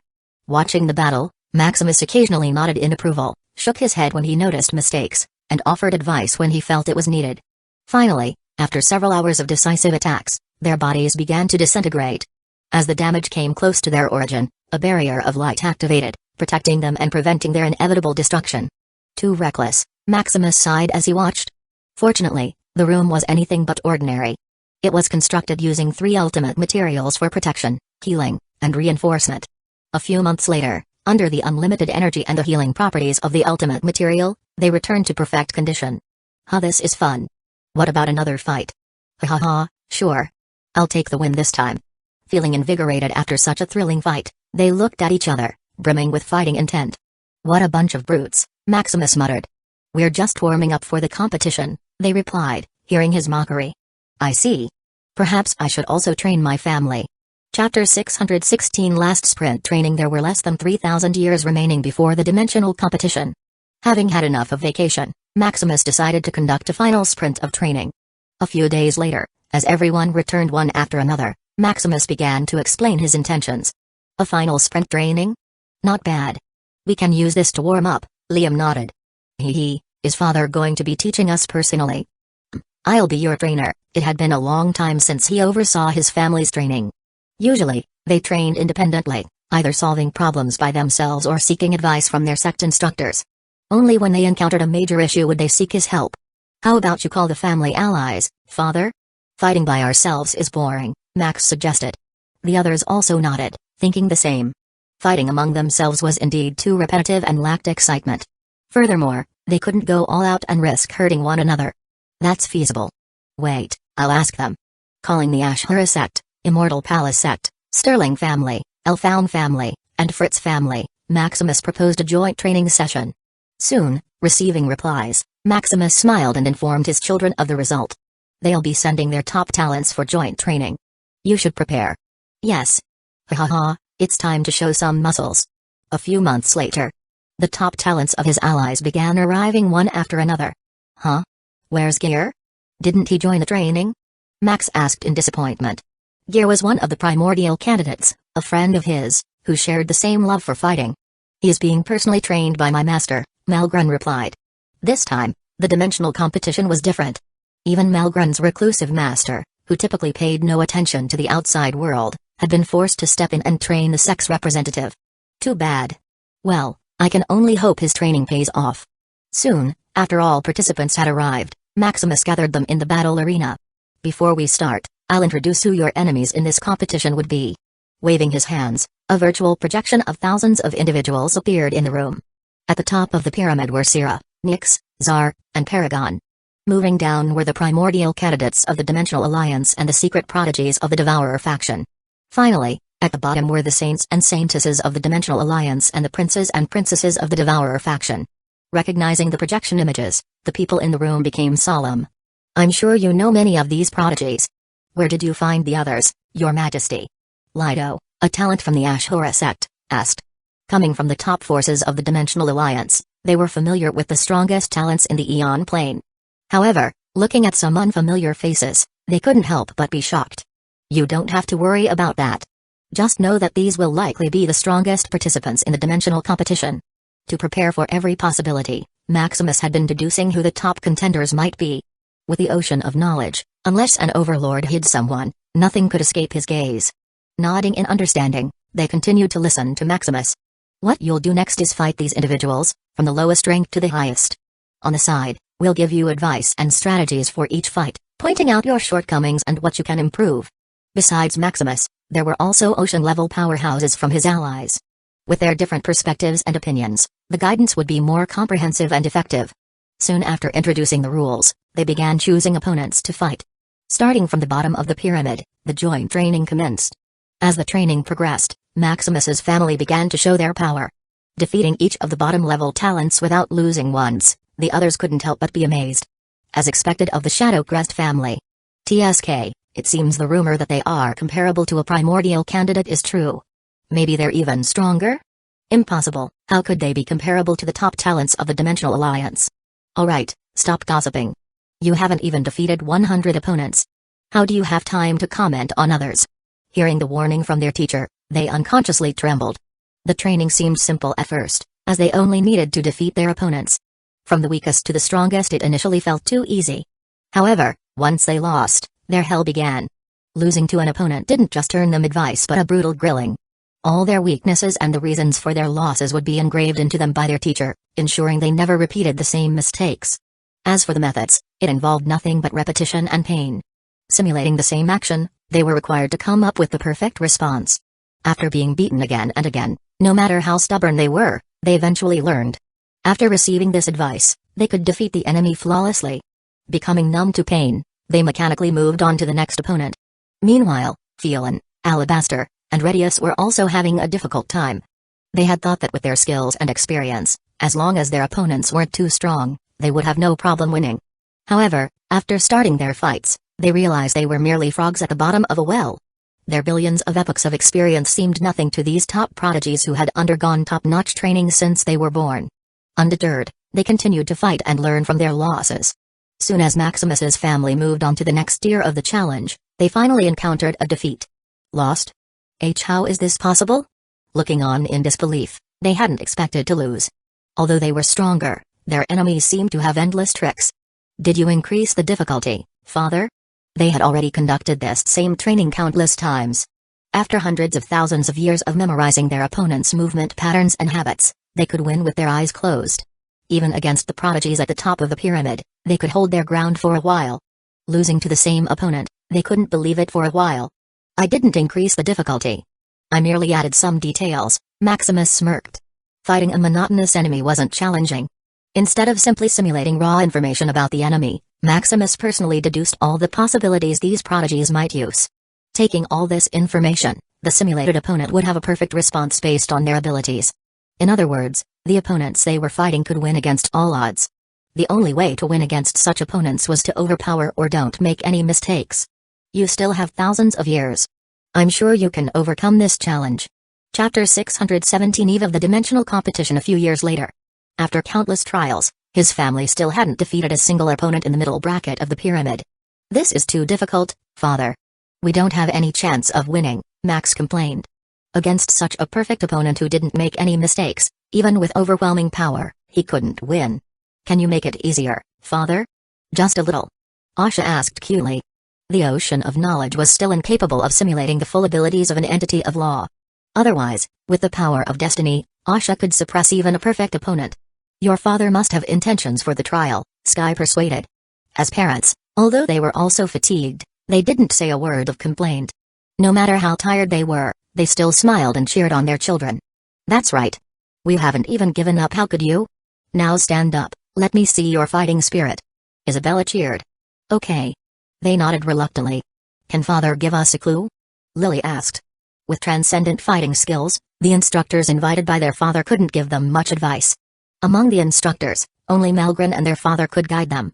Seeing they were starting to struggle, Maximus finally stepped in. Your fighting abilities are still too rough. From your physique, profession, ultimate treasure, your path of law, the use of the origin manual, all of it is too rough. You need to use them in conjunction, not individually. Using all your abilities to the fullest and in combination, you should be able to reach the quasi-ultimate fighting skill. To prepare for danger, Maximus felt that his family's transcendent fighting skills were not enough. They at least had to have quasi-ultimate mastery of fighting skills. Otherwise, if they faced a stronger opponent, they wouldn't stand a chance. Quasi-ultimate fighting skill? Using all our abilities to the fullest? Hearing Maximus' advice, they couldn't help but fall into contemplation. They were indeed using their skills without much thought. To integrate their abilities, unify their thoughts, and link everything into one. Feeling enlightened, they once again stepped into the simulated projection. However, this time, instead of thoughtless and meaningless struggles, they began to fight with a goal. Meanwhile, hearing Maximus' words, the instructors also fell into silence. As masters of fighting who were bordering on ultimate mastery, they thought more about Maximus' words. The unity of one's skills seemed simple, but practicing it in reality was almost impossible. If transcendent mastery is to know yourself and your enemy, then the ultimate fighting skill is to know and internalize everything while keeping all possibilities and impossibilities in mind. Suddenly, looking at the simulated trials, they seemed to have thought of a shortcut to reach the ultimate mastery of fighting. Can this trial train one's mastery to the ultimate level? It cannot.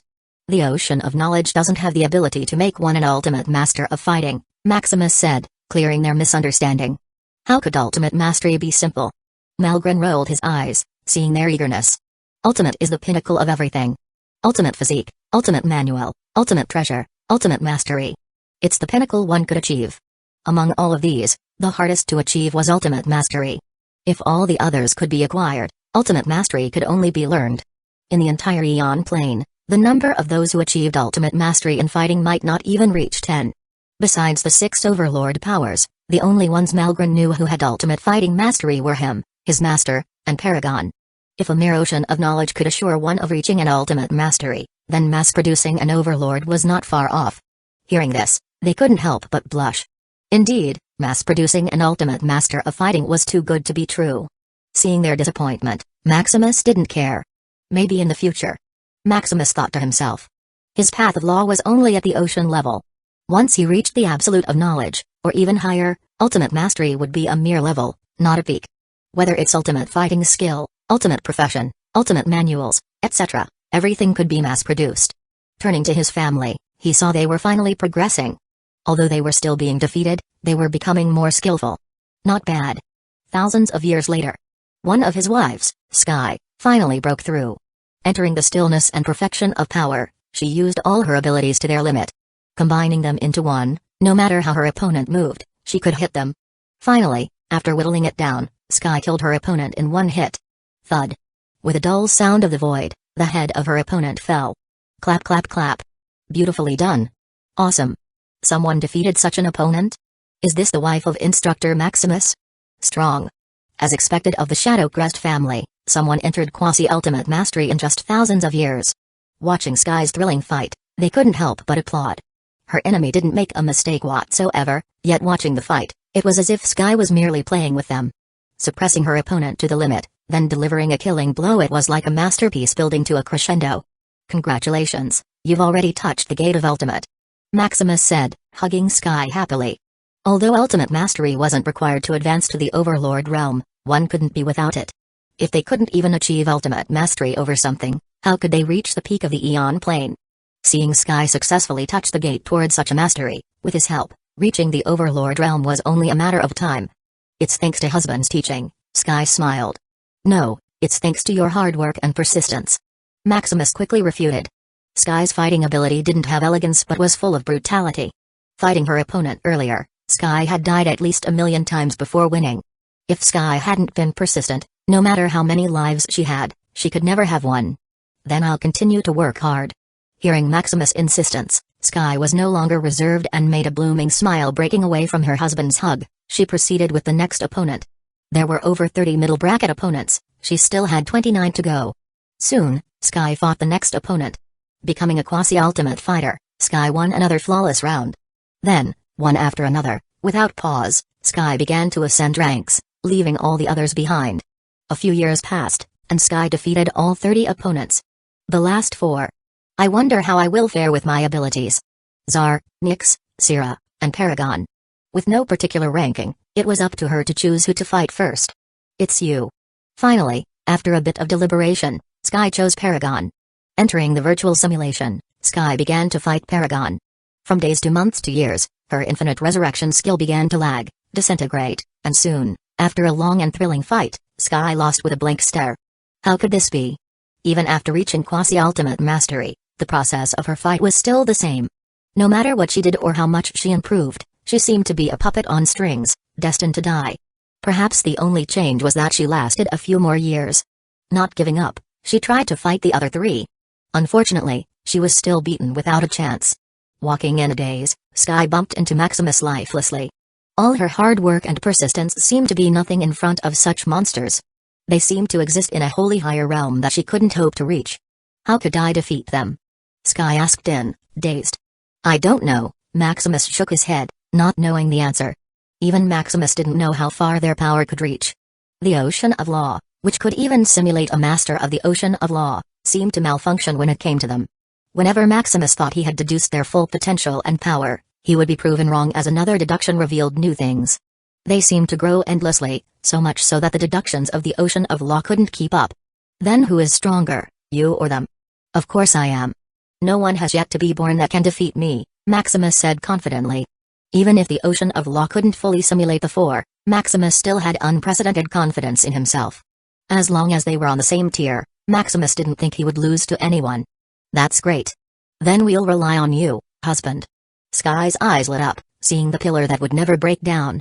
With her husband, so what if she couldn't defeat an enemy? Sky believed that even if the Eon plane were to collapse today, they would still be safe and sound. Comforted, Sky no longer thought about anything and sat beside her husband, waiting for the others to break through and finish the trial. Since it was impossible to defeat the top 4 in the pyramid, then why bother? Soon, the years began to pass as Maximus' wives, children, and grandchildren entered quasi-ultimate mastery one after another. With solid foundations and Maximus teaching, they didn't face any bottlenecks in becoming quasi-ultimate fighting masters. Finally, with a few hundred years remaining, all of them finished their training, defeating all the opponents except the last 4. Seeing this, Maximus officially ended the joint training. There are only a few hundred years remaining, you should take this time to rest and meditate to be in your best condition. Hearing Maximus' advice, all the talented prodigies in the trial nodded in understanding. Although they didn't enter quasi-ultimate mastery or defeat any of the middle-bracket opponents, they didn't have any dissatisfaction. After all, those were the primordial candidates and the secret prodigies. If they could defeat even one of them, they wouldn't be mere saints and saintesses of their organizations. On the name of the Shadow Crest family, I would like to thank you all for attending this joint training. No, it's we who should thank His Majesty for giving us this opportunity. I hope there will be more such events in the future. That's right. It's our honor to attend such events. Nonetheless, you still have my gratitude. Finally, I wish us all success and victory. I hope every one of us achieves what we desire in the coming dimensional competition. For the Dimensional Alliance. For the Dimensional Alliance. Chapter 618 Road to Competition. Hundreds of years later. In the Shadow Crest Castle seclusion room. Feeling the time had come, Maximus slowly opened his eyes. Is it time for the dimensional competition? Opening the virtual realm, Maximus quickly saw the blaring notification. The dimensional competition commences.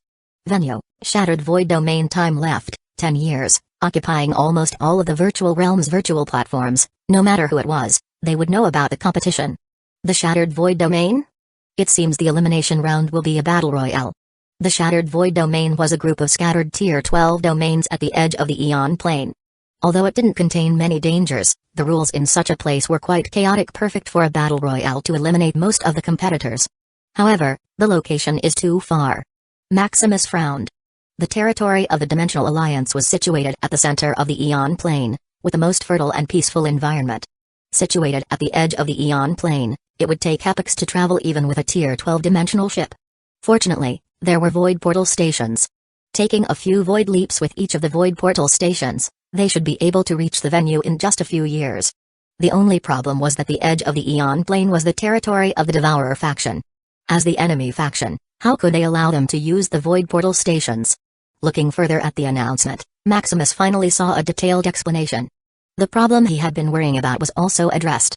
For the convenience of transportation, all the void portal stations would be open for free for everyone, regardless of identity.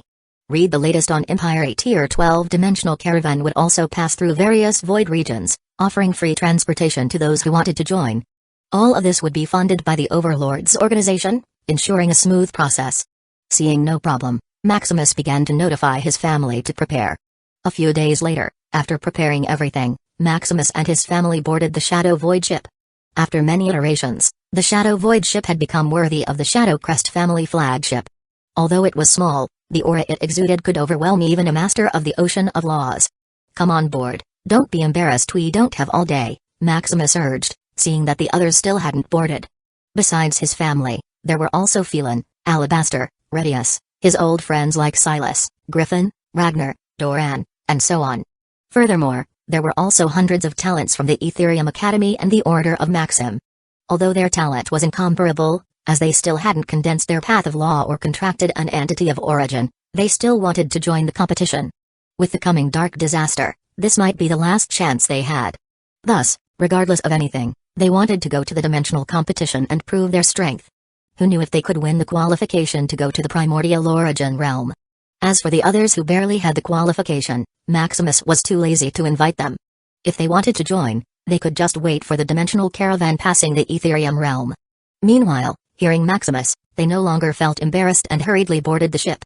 Ha ha ha, don't scare the kids. We thought we would only board a Tier 12 dimensional ship, we didn't expect we would directly board your flagship, Phelan laughed, easing the atmosphere. There will still be dangers on the way. Just get on, our ship is still spacious. The ship could take billions of individuals alone, much less a few hundred. Although it was small, it was only relative to others. If forced, Maximus could even take the whole Ethereum realm via void and space manipulation. With all of them boarding the ship, Maximus commanded Eternal Voyager to depart. To the Immortal Sword Realm Void Portal Station. A few days later, they arrived at the closed Void Portal Station to the Ethereum realm. Watching ship after ship pass through the portal without stopping, they couldn't help but feel the anticipation of the event. TSK, even the process of basic identification was removed. How convenient, Sam muttered with a hint of complaint. In the past, when passing through the void portal, even as a member of a top sect, he would need to go through a bunch of cumbersome processes just to use the portal. Sometimes, the journey to the void was longer than going through the procedures to use the void portal. If it were still the same as before, it would take thousands of years just to reach the venue. Luke rolled his eyes. Hey, it would be better if this continued even after the dimensional competition is over, Lux wished with a sigh. Without the cumbersome process, it could double or even triple his income. While they talked among themselves, it was finally the turn of the Shadow Void ship to use the portal. With a leap, they crossed various dimensional regions. Landing in an empty void, Maximus had Eternal Voyager navigate to the closest void portal station. Jumping from portal to portal is inefficient and consumes more energy. To solve the problem, they were directly teleported to the farthest distance a void portal could reach. Without precision and the use of exact coordinates, it was faster and more energy efficient. Taking void portal after portal, they soon left the Dimensional Alliance territory, entering the edge of the Eon Plane. So this is the territory of the Devourer faction. Different from the Dimensional Alliance's empty and peaceful void, the territory of the Devourer faction was full of various debris, remains of dimensions, bodies of powerful beings, chaotic blocks from the outside of the plane, and more. It was also filled with desolate energy. With thicker chaotic miasma due to the chaotic void outside, all life and energy were corrupted and degraded. It also prevented the conception of a dimension or a living being. Even a Tier 10 powerhouse traveling in such lands wouldn't last long under the corrupt void energy. It was no wonder the Devourer faction was known as the outcasts of the Eon Plane. Chapter 619 Road to Competition 2. How could those Devourers live in such a place? Too pitiful. Serene muttered. Living in such a desolate environment with just a few resources, constantly in danger, where even the environment was trying to kill them, their life was too hard. It's not all that bad, this place still had its merits. Syra comforted. The environment of the Devourer faction's territory still had a life-saving grace. Close to the chaotic void, it had various unique resources that couldn't be born in the Eon Plane. It is said that the Void Beast Overlord had eaten such a treasure, consolidating his power to become an overlord. The environment was also conducive to hiding. With the thick chaotic miasma, all kinds of detection were severely suppressed. Even the detection range of an overlord would be suppressed in such an environment, much less other detection methods. Like his micro-surveillance spots if they could stretch endlessly in the void territory of the Dimensional Alliance, here, they began to lose effectiveness after reaching a certain range. Even the deductions of the ocean of knowledge were slowed by a magnitude. If he used it to detect the enemy, it might be too late to react. Conducive to hiding and piracy, it's no wonder it was called a lawless land. Eternal Voyager, can you detect our coordinates? They're still visible, Master. Based on the map given to us, the nearest void portal is just a few months away. That's good. Proceed carefully. And Wanderer, stay alert, we don't know what dangers we might face here. Slowing down, the Shadow Void ship began to thread the void carefully. Although Maximus could suppress any blind robber, he didn't want to make a commotion. This wasn't the peaceful Dimensional Alliance. If he provoked an absolute powerhouse, they might not be able to attend the dimensional competition. Unfortunately, Maximus still underestimated the disorder of the place. A few days into their journey, a group of dimensional ships blocked their way. Take out all your treasures and resources if you don't want to die. Hearing the domineering shout, his battle-hungry children and grandchildren couldn't help but clench their fists in excitement. A warm-up before the competition? Let's go. Although they didn't want trouble, they weren't afraid of it. In fact, they were even a bit excited and would have welcomed a lot more. Unfortunately, before they could leave the ship and take action, a massive pressure descended upon the void. An absolute. Feeling the aura, Maximus and the others became alert. Who's targeting us? Crushed with overwhelming pressure, the dimensional void ships that surrounded them disintegrated. Turning on stealth mode, Maximus looked around for the opponent. Fortunately, it seemed they were not enemies. Seeing Maximus's ship disappear, the absolute powerhouse didn't pursue them but merely uttered a warning. All war and looting are banned. Any violator shall die. Until the dimensional competition is over, all activities must cease. With the sound echoing unhindered through the void, the pirates and convicts waiting for a feast of looting quickly backed away.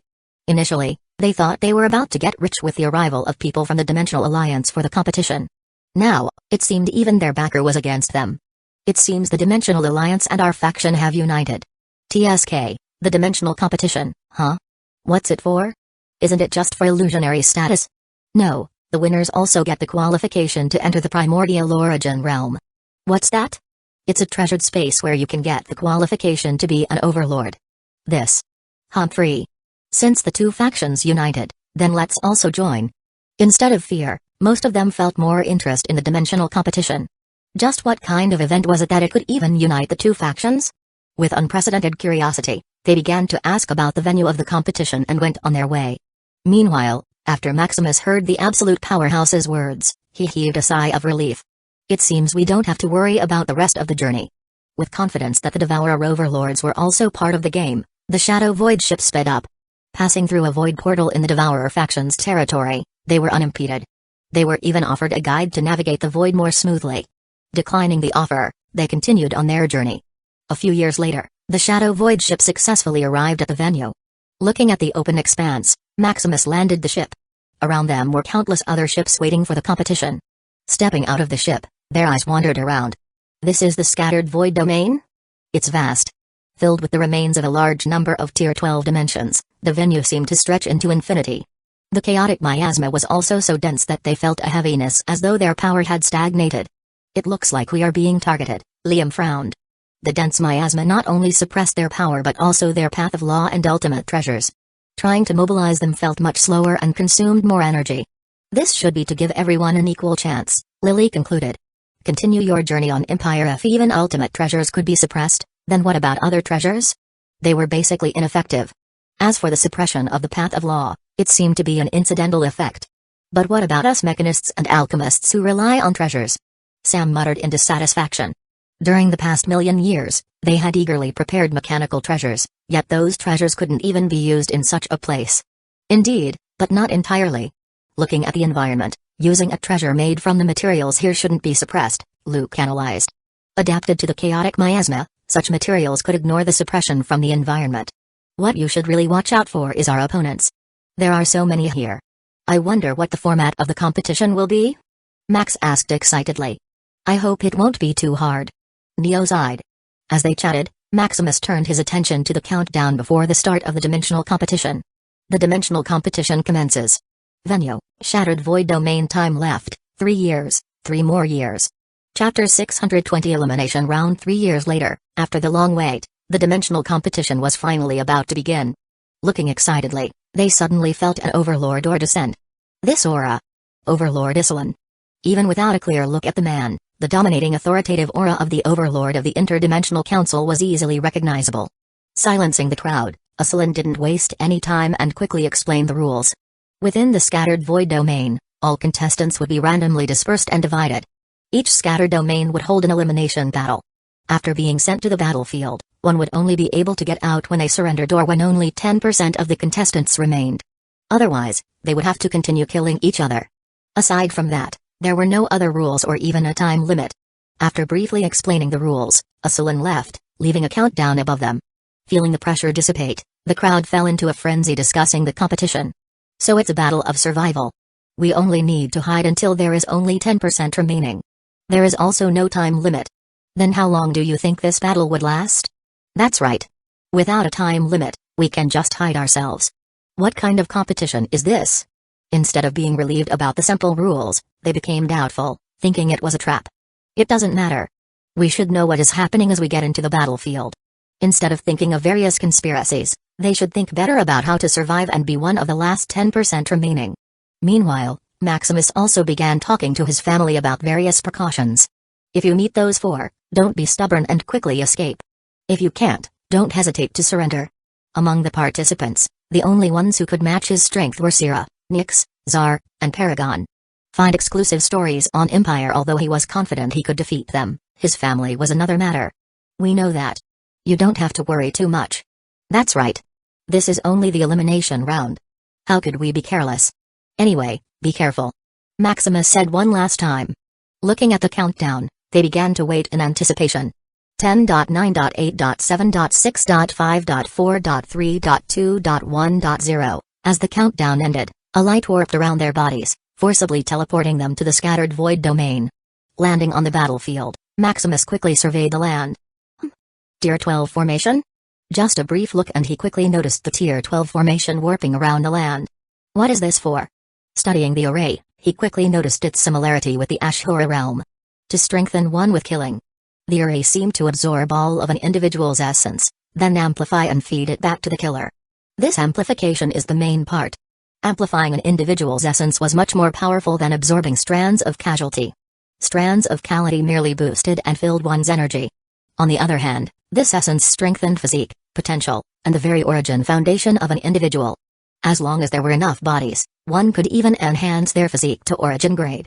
There was also no worry of one advancing to the Tier 11 realm accidentally. The array suppressed and ensured one would stay at the Tier 10 realm. The excess essence energy would merely increase one's magnitude of power. According to the array, this power amplification was infinite. It was even possible for one to reach trillions or quadrillions of power. This array. How magnificent! Seeing such an array, Maximus could only marvel at its complexity and magnificence. It seemed to border the realm of a Tier 13 array, manipulating even the rules of the Eon plane. Those overlords really invested a lot this time. Just a rough look and Maximus saw multiple ultimate Tier 12 materials used in the array, not to mention the effort and work put into creating such a masterpiece. Suddenly, while he was studying the composition of the array, an attack came from behind. Thud. Not bad. You just came in time.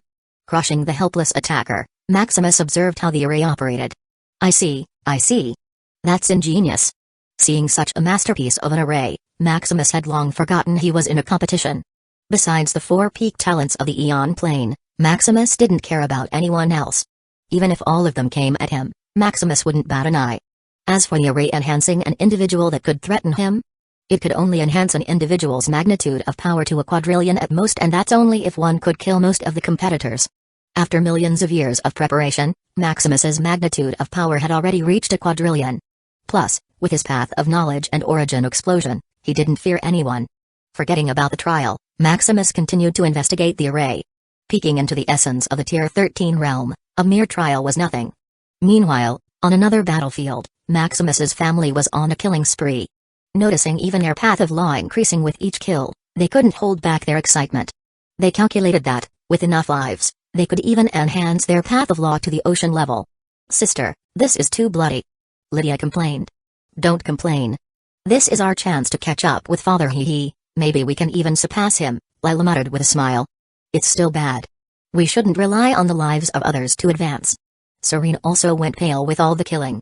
Can't we just wait quietly? We don't have to be so barbaric. Asha nodded in agreement. Thanks to the power of destiny, the Valkyries Lily, Lila, Lydia, Serene, Syra, Asha, Maya, Maxine, Leela, and even Lexi, the daughter of Lux, were all together. Initially, Asha wanted all her family to stay together. Unfortunately, the interference of the Overlord was too strong. Hearing her sister's complaints, Lily rolled her eyes. Alright, stop being dramatic. Don't you notice the array protecting the origin of those we killed? Huh? It really is. They seem to be encapsulated by an array, Maya nodded in confirmation. What does this mean? Anyway, I'm getting hungry. Can we eat first? Maxine didn't care and drooled, thinking of something to eat. Cousin, be serious, Lexi quickly dragged Maxine, sensing the seriousness of the atmosphere. Oh. Chapter 621 Dark Void Domain. Not caring about the glutton, Maxime, they quickly analyzed the array. It should be the prevention method of the overlords, they concluded. Although the battle royale seemed to ruthlessly eliminate 90% of the contestants, it was not truly fatal. The overlords had still implemented a life-saving feature, preventing the complete destruction of these geniuses. All those who participated in the competition were the pride of their dimensions. Having them completely eliminated would be a waste of the Eon plane's resources. Preserving their origin, they could still be resurrected and continue a new life. Soon, the other contestants also noticed this feature. Knowing they couldn't truly die, the atmosphere suddenly changed. From hiding and surviving until the last person, it turned into an all-out butchering battle. They finally understand why the rules were too simple. With a guarantee of survival and a tempting reward, the scattered void domain began to flood with blood and gore. Thousands of years later, with the battlefield at full throttle, 90% of the contestants were quickly eliminated. Returning to their starting point, a dense killing intent condensed in the air. It seemed as if the killing azure manifested in the atmosphere, thickened by the endless slaughter. Seeing a person before them, many went manic and quickly attacked. Fortunately, a suppressing aura descended onto the battlefield, halting their actions. Calm down. With waves of calming energy, the red-eyed killing azure slowly regained their composure. After killing non-stop for thousands of years, even a strong-willed powerhouse would become corrupted. As their killing intent was washed away, clarity returned to their minds. It's too much. Max shook his head. He couldn't remember when he had lost his mind. The only thing he recalled was that whenever he saw someone, he would brandish his fist and kill them. He had become a beast operating purely on instinct. Looking around, he saw his family was intact. You calm now? Maximus asked with a smile. Among them, Max was the most affected. His wives and daughters were still somewhat sober, able to hold their impulses. Seeing such a reckless son, Maximus could only shake his head. Haha, what about Martin? Is that brat okay? Max quickly passed the blame. Among them, Martin was the true killing god. Like a psychopath, he was just short of drinking blood and eating flesh. Uncle, I'm fully sober. Martin rolled his eyes. Having the physique of an Azura, he was more adept at killing. Experienced tales at Empire. Even if he killed a few thousands of years more, he could still maintain his bloodlust with a clear mind. You still need some training. Liam patted Max's shoulder as if he were the weakest. You. Defeated, Max slumped his shoulders like a wrong child. Finally, as they bantered with each other, all the remaining contestants regained their sanity. Not bad. You've all grown stronger. Aslan muttered, looking at them. Within thousands of years and the sacrifice of countless individuals, many had broken through their limits and surpassed their potential. Among them, over 1 billion condensed ultimate physiques, with over 100 condensing origin-grade physiques. The origin-grade physique, the highest grade of physique one could attain in the Eon plane. Through countless efforts and resources, the Dimensional Alliance had previously managed to artificially produce only a dozen prodigies of such a tier. Yet, in just a single competition, hundreds of them were created. Although this was achieved atop a pile of corpses and consumed thousands of ultimate materials, it was worth it. There were also many individuals who broke through their paths of law. What was once impossible, a tier 10 individual mastering a river of law, became as common as vegetables in a marketplace. Unfortunately, only 8 of them mastered an ocean of law. Among them, 5 had already mastered the ocean of law before. This meant only 3 individuals broke through the barrier of the ocean of law during the competition. After all, the path of law is not something that a mere accumulation of energy can overcome. One must face bottlenecks that require overwhelming potential to break through. Congratulations to all of you who passed, Aslan began after checking on them. The second round of the competition will start in 100 years. The venue will be the Dark Void Domain. Prepare yourselves. With that, Aslan disappeared. Meanwhile, the remaining contestants, who had just calmed down, felt a throbbing in their hearts. Hearing that the next venue would be the Dark Void Domain, they felt death awaiting them. Dark Void Domain. We are finished. What the hell? How could we, little chickens, be sent into such a dangerous place? No. This is sending us to die. This, can we retreat? Just hearing the name, fear seemed to be engraved in their hearts. If, in an all-out battle royale, there was still a chance of survival, then the Dark Void Domain was certain of death. This was the real front line of the battlefield, the main outpost battling against the dark disaster corrupting the Eon plane. Such a place was a grinder of lives, where even a master of the ocean of law would be mere cannon fodder. Even those absolute powerhouses merely had a slim chance of survival. Anyone sent into such a battlefield would never return. No matter their status, strength, or potential, it was certain death. Among all those who entered such a place, only Malgren was known to have survived. Husband, what should we do? Those overlords are really hateful. How dare they send us to our deaths? Father, let's leave quickly. We don't need to join this damn competition. With a 100% chance of death, no matter how fearless or confident they were in their strength, they didn't dare to gamble their lives. What dimensional competition, primordial origin realm, or a chance to become an overlord? Without life, everything else was a mere illusion. Seeing the fear in his family, Maximus quickly fell into omniscient mode, deducing the following course of events. A few seconds later, feeling exhausted, a look of relief appeared on his face. It's not dangerous, but a chance. The situation in the Dark Void Domain seems to be different this time. Different? What's different? I don't know, but it shouldn't be too dangerous. Chapter 622 Father's Money. Hearing Maximus's conclusion, the crowd near them felt doubtful. Not too dangerous? What does he mean? However, recognizing Maximus' identity, they felt more weight in his words. Using their abilities, they began to deduce the matter themselves. It really is. The danger seems to have lessened. What happened? Could it be the overlords took action?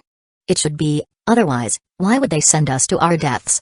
Confirming the matter, they heaved a sigh of relief.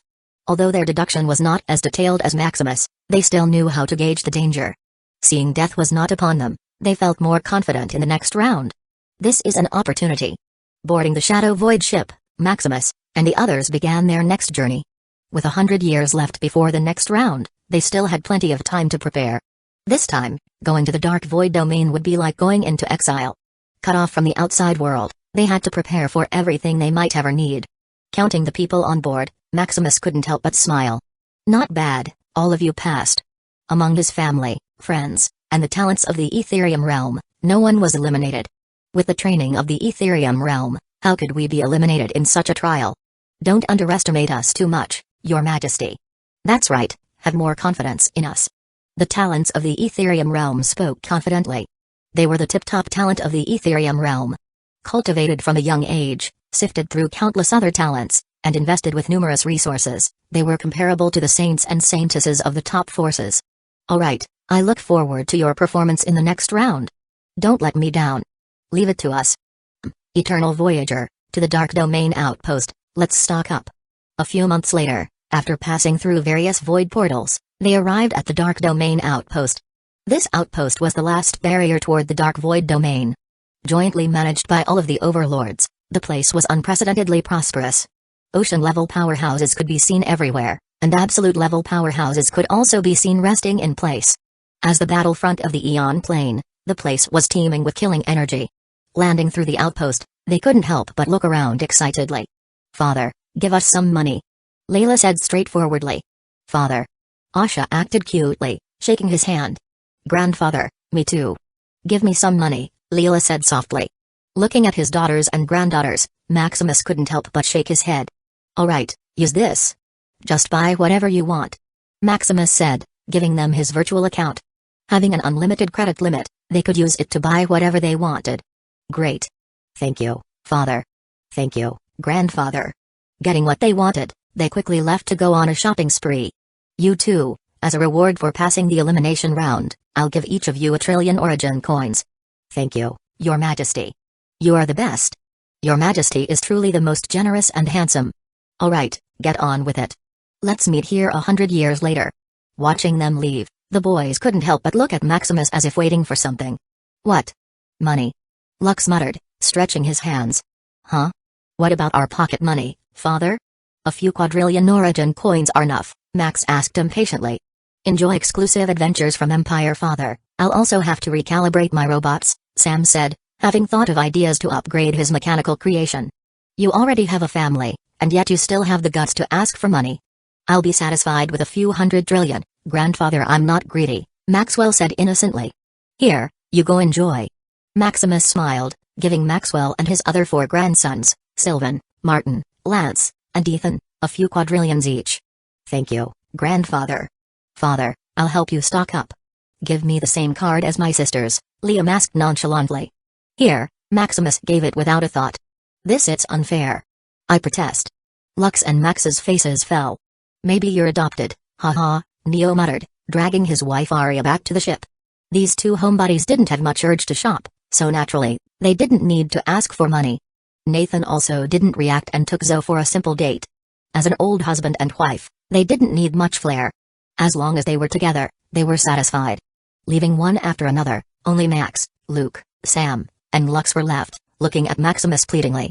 Father, our family lacks some milk. Sam muttered playfully. Oh, here, buy early for my future grandchildren. Me too, Father, we need to buy new clothes and supplies for the baby. Luke copied, seeing Sam's successful attempt. Here. Father, What? Forget it. Lux hurriedly left, dragging Alice with him. He still had some money to spend and didn't need to ask like a baby from his father. Left alone, Max stood in a daze, thinking of an excuse to get money from his father. Unlike the others, he and his wife were extravagant yet the poorest. As it was a once-in-a-lifetime chance to ask for his father's money, Max began to rack his brain. Seeing Max struggling, Maximus and his wives couldn't help but smile. Finally, after a few minutes of struggle, Max held his father's arms like a wrong child. Father, don't you love me? Look at my body, I'm getting thin. So? Father, am I your most handsome and favorite child? Don't you pity me? Although feeling embarrassed, Max went into full acting mode, behaving like a baby. Seeing this, Ella covered her eyes, unable to take the sight. Finally, after nodding in satisfaction, Maximus handed Max a card, giving him his virtual account. Ha ha ha, thank you, Father. You are the best. Alright, get out of my face. Even I am embarrassed by you. Hee hee, let's go, wife. I'll treat you to whatever you want. Max left dashingly, putting his arm around Ella's shoulder. What a brat. Seeing them leave, Maximus couldn't help but shake his head. Let's go too. We only have 100 years before fighting another round. Turning to his wives, Maximus invited. Chapter 623 Secret Gaze. Soon, going around the Dark Domain outpost, they began stocking up on some supplies. Although Maximus had already prepared for the journey, ensuring they had everything they might ever need, the outpost still had unique products that piqued their interest. Especially the chaos-grade items. A large number of them could be found in the outpost. Wanting to study these chaos-grade items, Maximus needed a large sample of them. Sweeping up every type of chaos-grade item, regardless of tier, they also discovered that the outpost was selling Tier 12 ultimate materials. As expected of the front line of the Aeon Plane, even such treasures are for sale. Although ultimate materials were not as powerful as ultimate treasures, they were more malleable. Whether used in arrays, paths of law, or other devices, they were like a universal enhancement stone.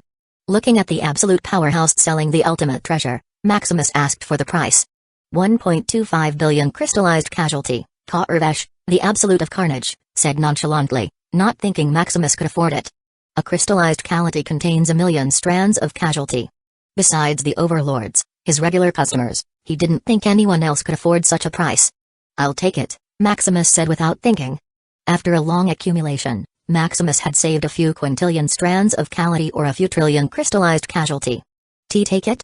Ka-Urvesh paused, taking a closer look at Maximus. Seeing Maximus possess an ocean-level path at the Tier 10 realm, he immediately thought of the ongoing dimensional competition. Maximus should be one of the top competitors among them. With such potential, being able to afford a Tier 12 ultimate material was not too surprising. What a talent. Here. Ka-Urvesh tossed the ultimate material to him. Paying the 1.25 billion crystallized casualty, Maximus asked if he had other ultimate materials for sale. I don't. You should look around the outpost, there should be others selling them. Is Tier 12 ultimate material so common? Where did you get them? Maximus hurriedly asked as he saw Ka-Urvesh leaving. Those dark beasts. Ka-Urvesh said briefly and left, not caring much about Maximus. Although Maximus was a talent, in his eyes, it was just that. Dark beasts. Falling into thought, Maximus quickly understood that these ultimate treasures were from the dark beasts. Because the place was filled with thick, chaotic miasma, the ocean of knowledge couldn't exert much of its power.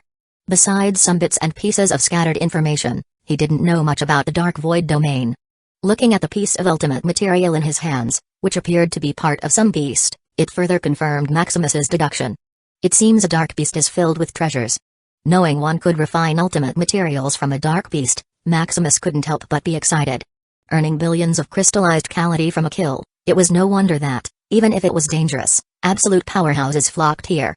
1 billion crystallized casualty is worth a quadrillion strands of casualty. Although it's only worth hundreds of years of what the ether refiner could produce, it was already a massive amount, even for an overlord. Moreover, this was only a side benefit. Maximus had heard that killing a dark beast would be directly rewarded by the Aeon Plane. Purified and processed from pure chaotic energy, it was much more powerful than the casualty of power. Chaotic energy is only volatile energy for creatures, but for a plane, it is its building block. Whether it's the Aeon Plane or the various dimensions, all of it is made from chaotic energy. It can even be said that if they could suppress the dark disaster, it would be a blessing. For each dark beast they killed, the Aeon Plane could gain a chaotic essence that it could use to advance. Dividing it with the dark beast slayer, it was like taking a panacea. It is said that it could even help an overlord break through to the Tier 13 realm. Unfortunately, such rumors were baseless. If it could help an overlord advance, why couldn't it help the Abyss Will to reach the Tier 12 realm? However, the processed chaotic essence should still be a great help to his family. After the elimination round and countless killings, their path of law had already reached 70 to 90% progress. A little more, and they could break through the ocean of law. Unlike him, they didn't have to worry about a bottleneck. The path they were following was already forged by him, they only needed enough energy and precipitation to follow. As for the shortcoming, it was the lack of a source of path, a path without roots. Fortunately, Maximus had already thought of a solution to address this problem.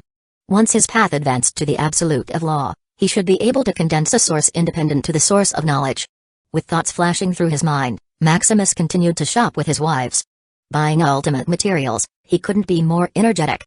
Vigorously exploring the outpost from every shop, stall, nook, and cranny looking for those absolutes, they managed to buy 3 more ultimate materials.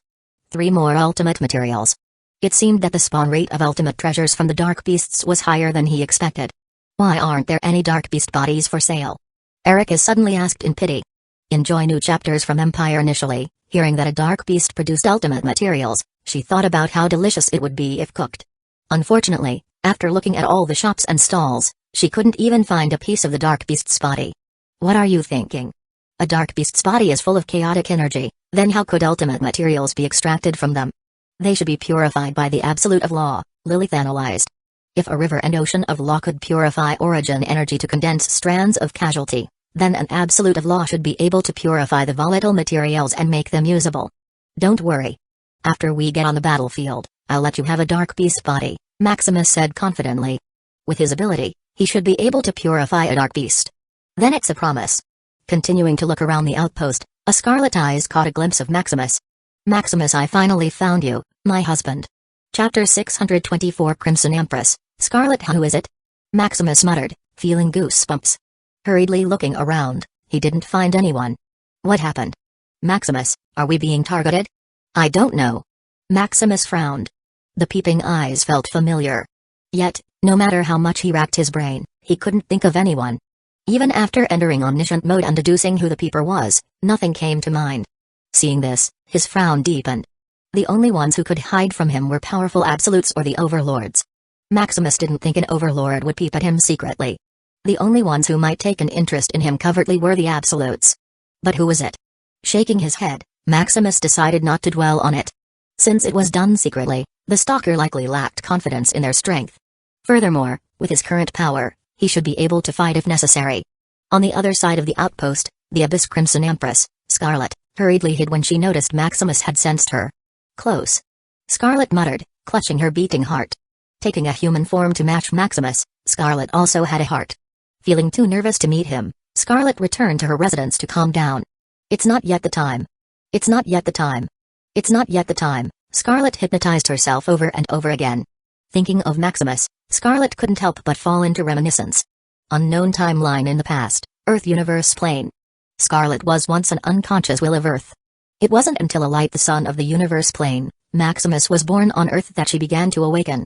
Nurtured by the excess plane energy, Scarlet evolved into a fully conscious dimensional will. Treating Maximus as her closest person, she had been watching him from the moment she became conscious.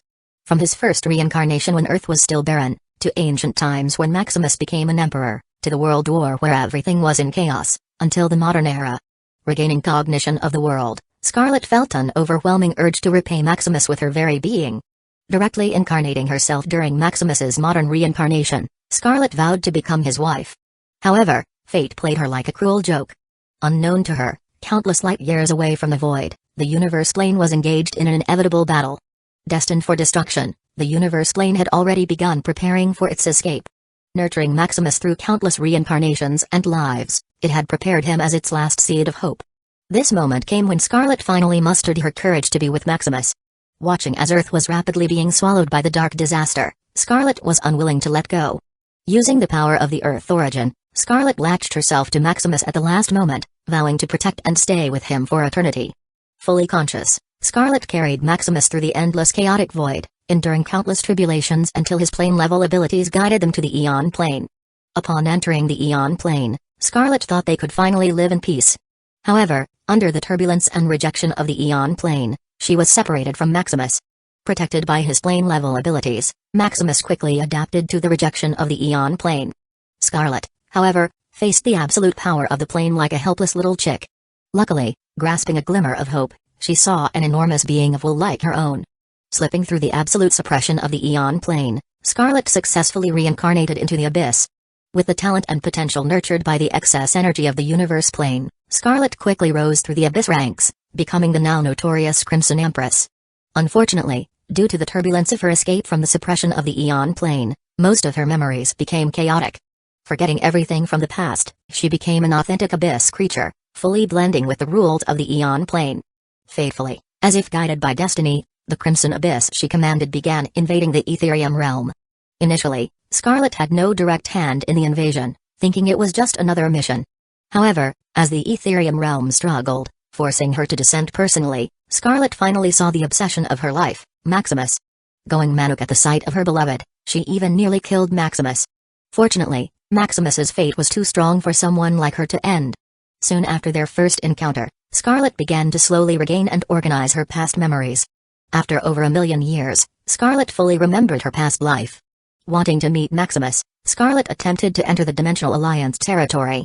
Unfortunately, facing the rules of the overlords, she couldn't even get close.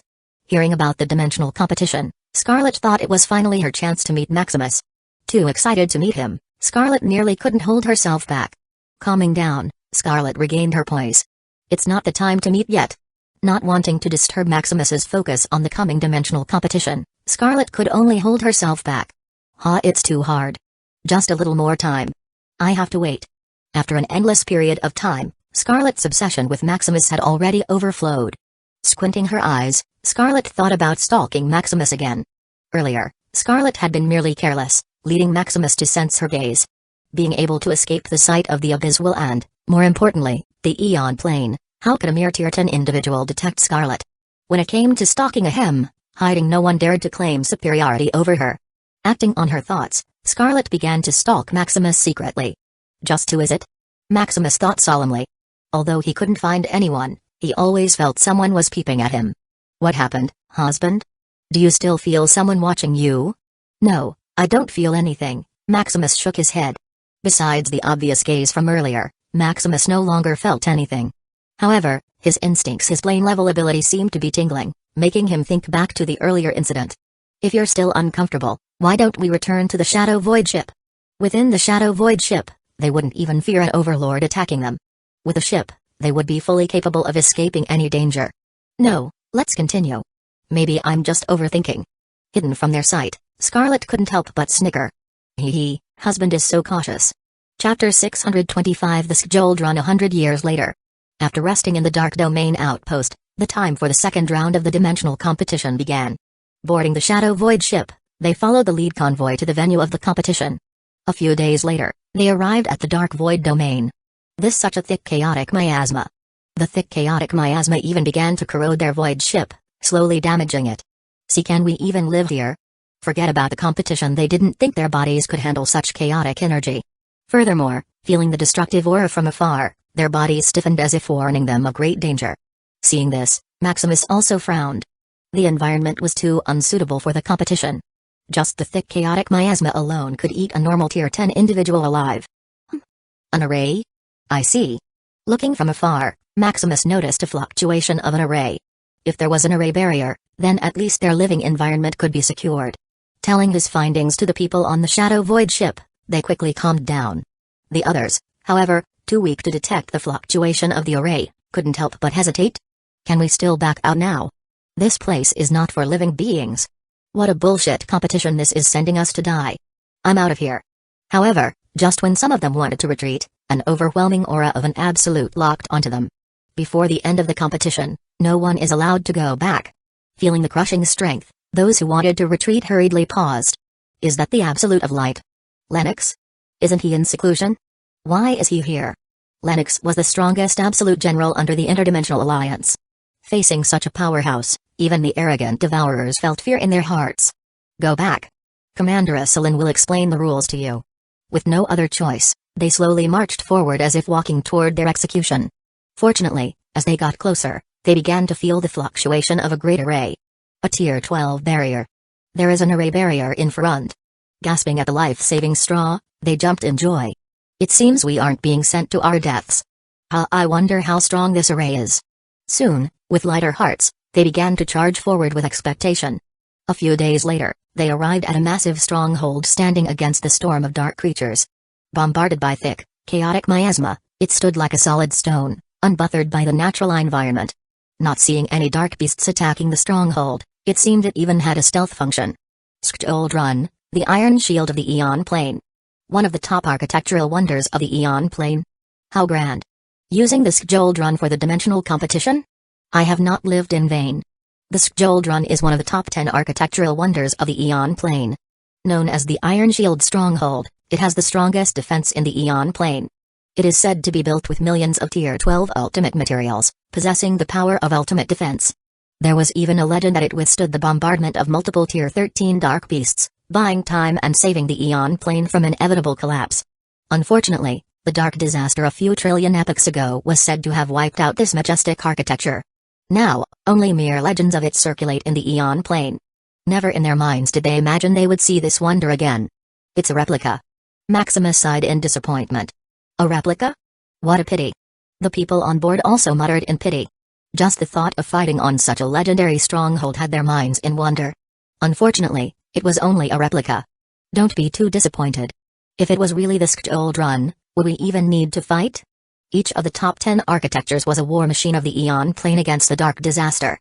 Using them for a mere dimensional trial would be a massive waste. Furthermore, scanning the replica before him, it wasn't that bad. Built from over 10,000 ultimate materials and engraved with peak Tier 12 arrays, it should be able to withstand the bombardment of multiple absolutes for a period of time. After settling down, the arbiter of the competition, Uchiha, arrived. Oh? It seems none of you backed out. Good, as expected of the people of the Aeon plane. Hearing this, their mouths couldn't help but twitch. What escape? How could they escape with a guillotine hanging behind them? Not having the guts to speak out, they stayed silent, waiting for Uchiha to read the rules. This round will be about defense and survival. In the coming epoch, you must defend the Dark Void domain. No dark beast should pass this line. If even one dark beast passes here and invades the Aeon plane, all of you will fail regardless of anything. After an epoch, all your contributions will be tabulated, with the top billion passing the round. Finally, I hope you become a spear and a shield that will protect the Aeon plane. Ending his speech, Uchiha quickly left the scene. Erupting into silence, they began to digest his words. Defending? We need to defend the whole Dark Void domain? This is impossible. Absurd. How can our little bodies defend this place? Even with the Shuttle stronghold, we don't have any chance. As the forefront of the dark disaster, Tier 11 and Tier 12 dark beasts frequently roamed this place.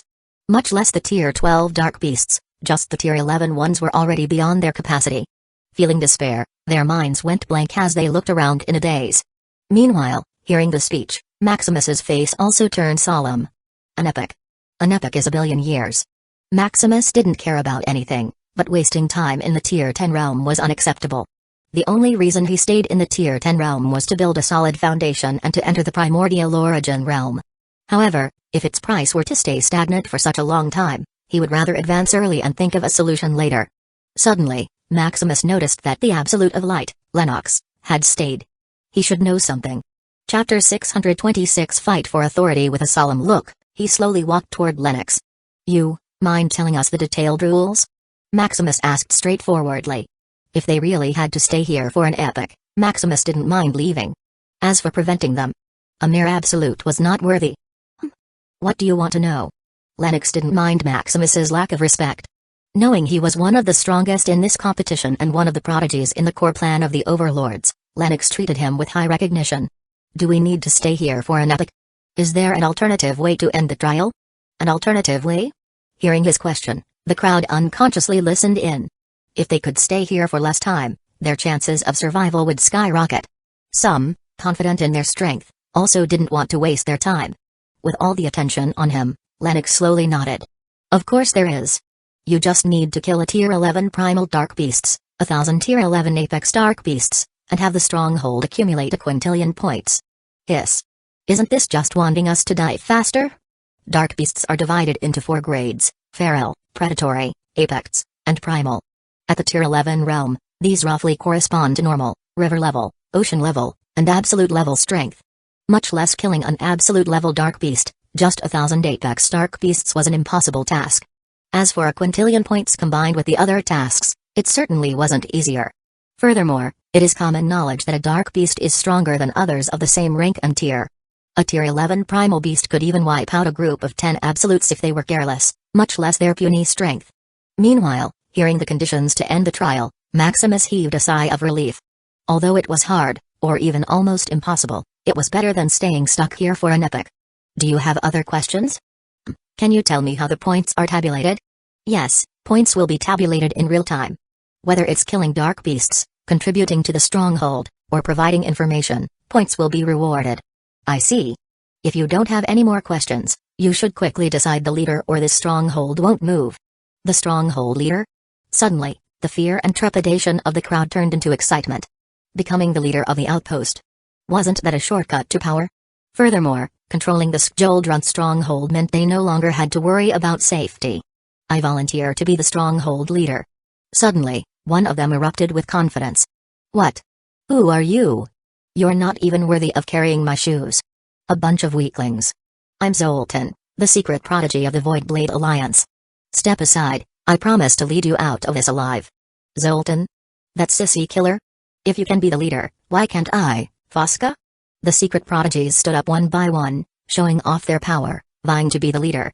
Turning toward Lennox, they asked how they could be granted control of the stronghold.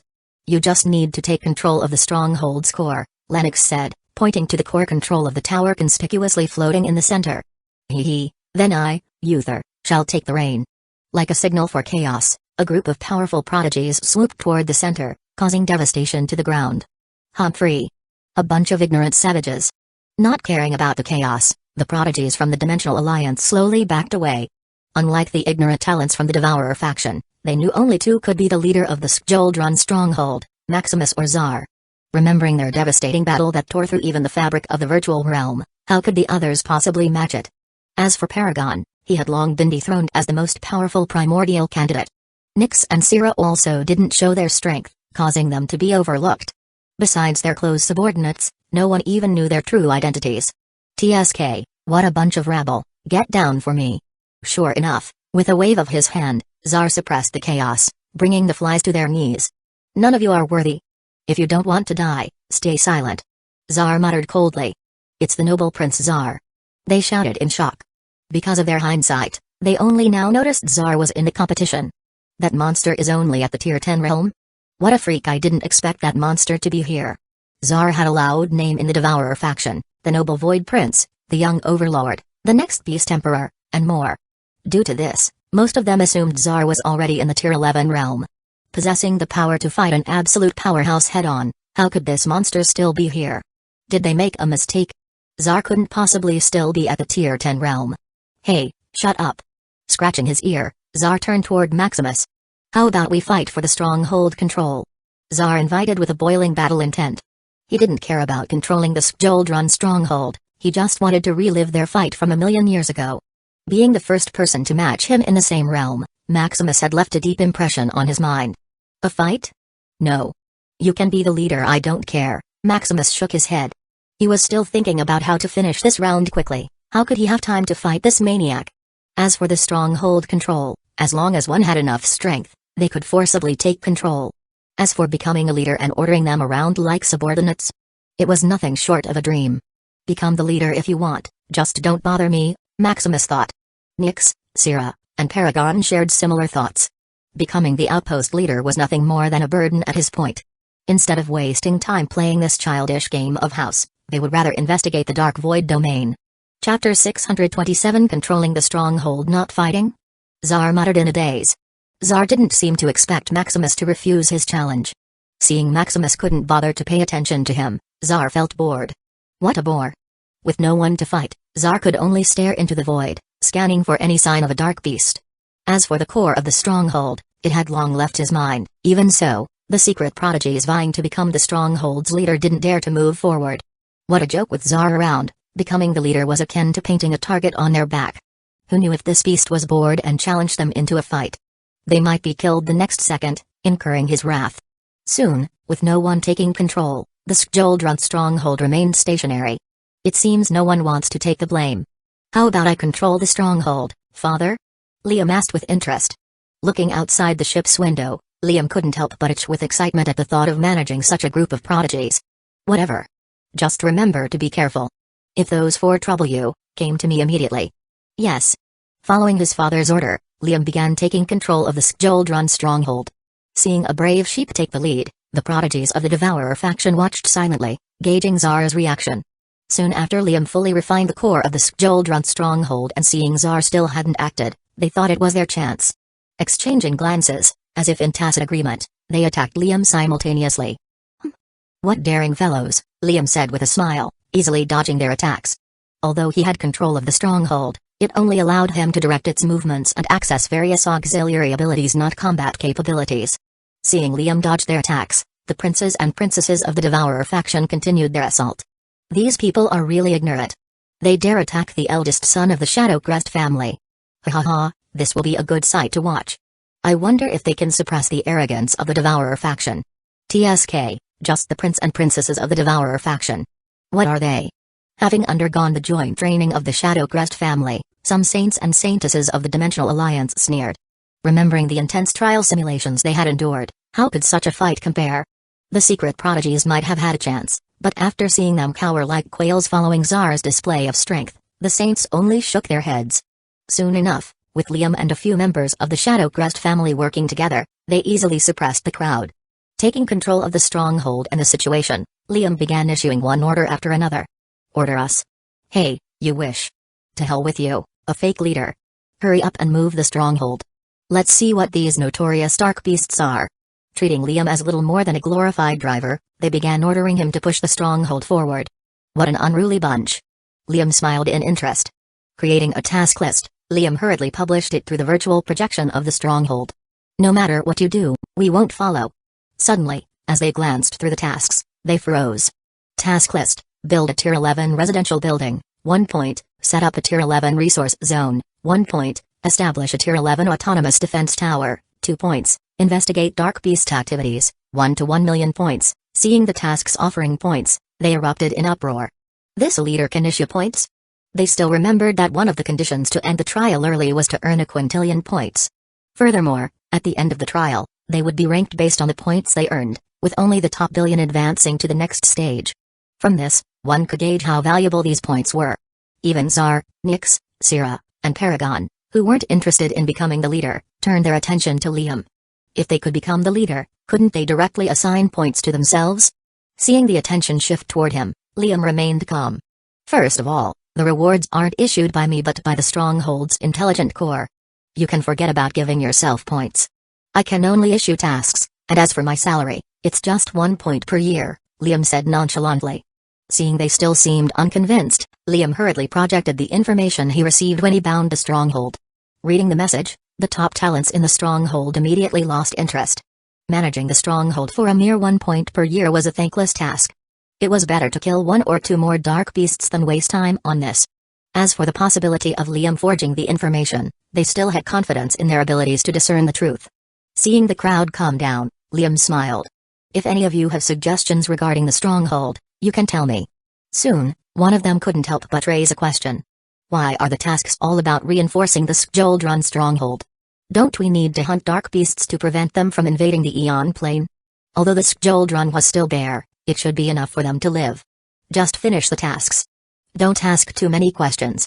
Not bothering to answer such a pointless question, Liam returned to issuing various tasks. Without orders from his father, how could Liam carelessly venture into the Dark Void domain? Who knew if they accidentally bumped into a Tier 12 dark beast? Knowing his father was still deducing their next course of action, Liam could only reinforce the stronghold to prepare for any danger that might come. The smarter individuals in the crowd also understood the essence of the matter. Without investigating or scouting the surrounding void, they would only be like headless flies. Soon, seeing that Liam didn't bother paying attention, they could only grit their teeth and start working. From now on, for the next epoch, these points would be the greatest currency they could leverage for survival.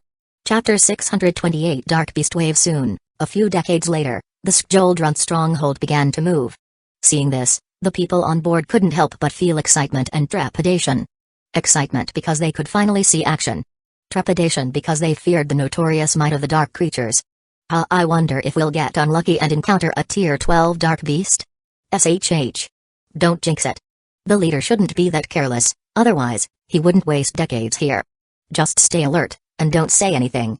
Meanwhile, in the newly built residence near the core of the stronghold, Liam leisurely sipped a drink, thinking of various problems in the city. With his father on board, he wasn't worried about anything. Since his father said they were good to go, they were good to go. You trust me too much, Maximus shook his head at Liam's complacency. If I don't trust father, who will? Alright, stop flattering me. Be careful, or you might capsize the gutter.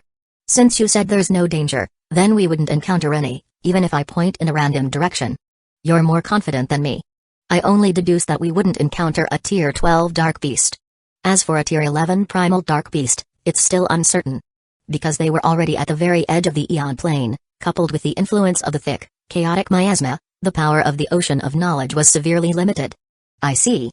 Hearing this, Liam became more solemn. A Tier 11 primal dark beast needed at least 10 absolutes to kill.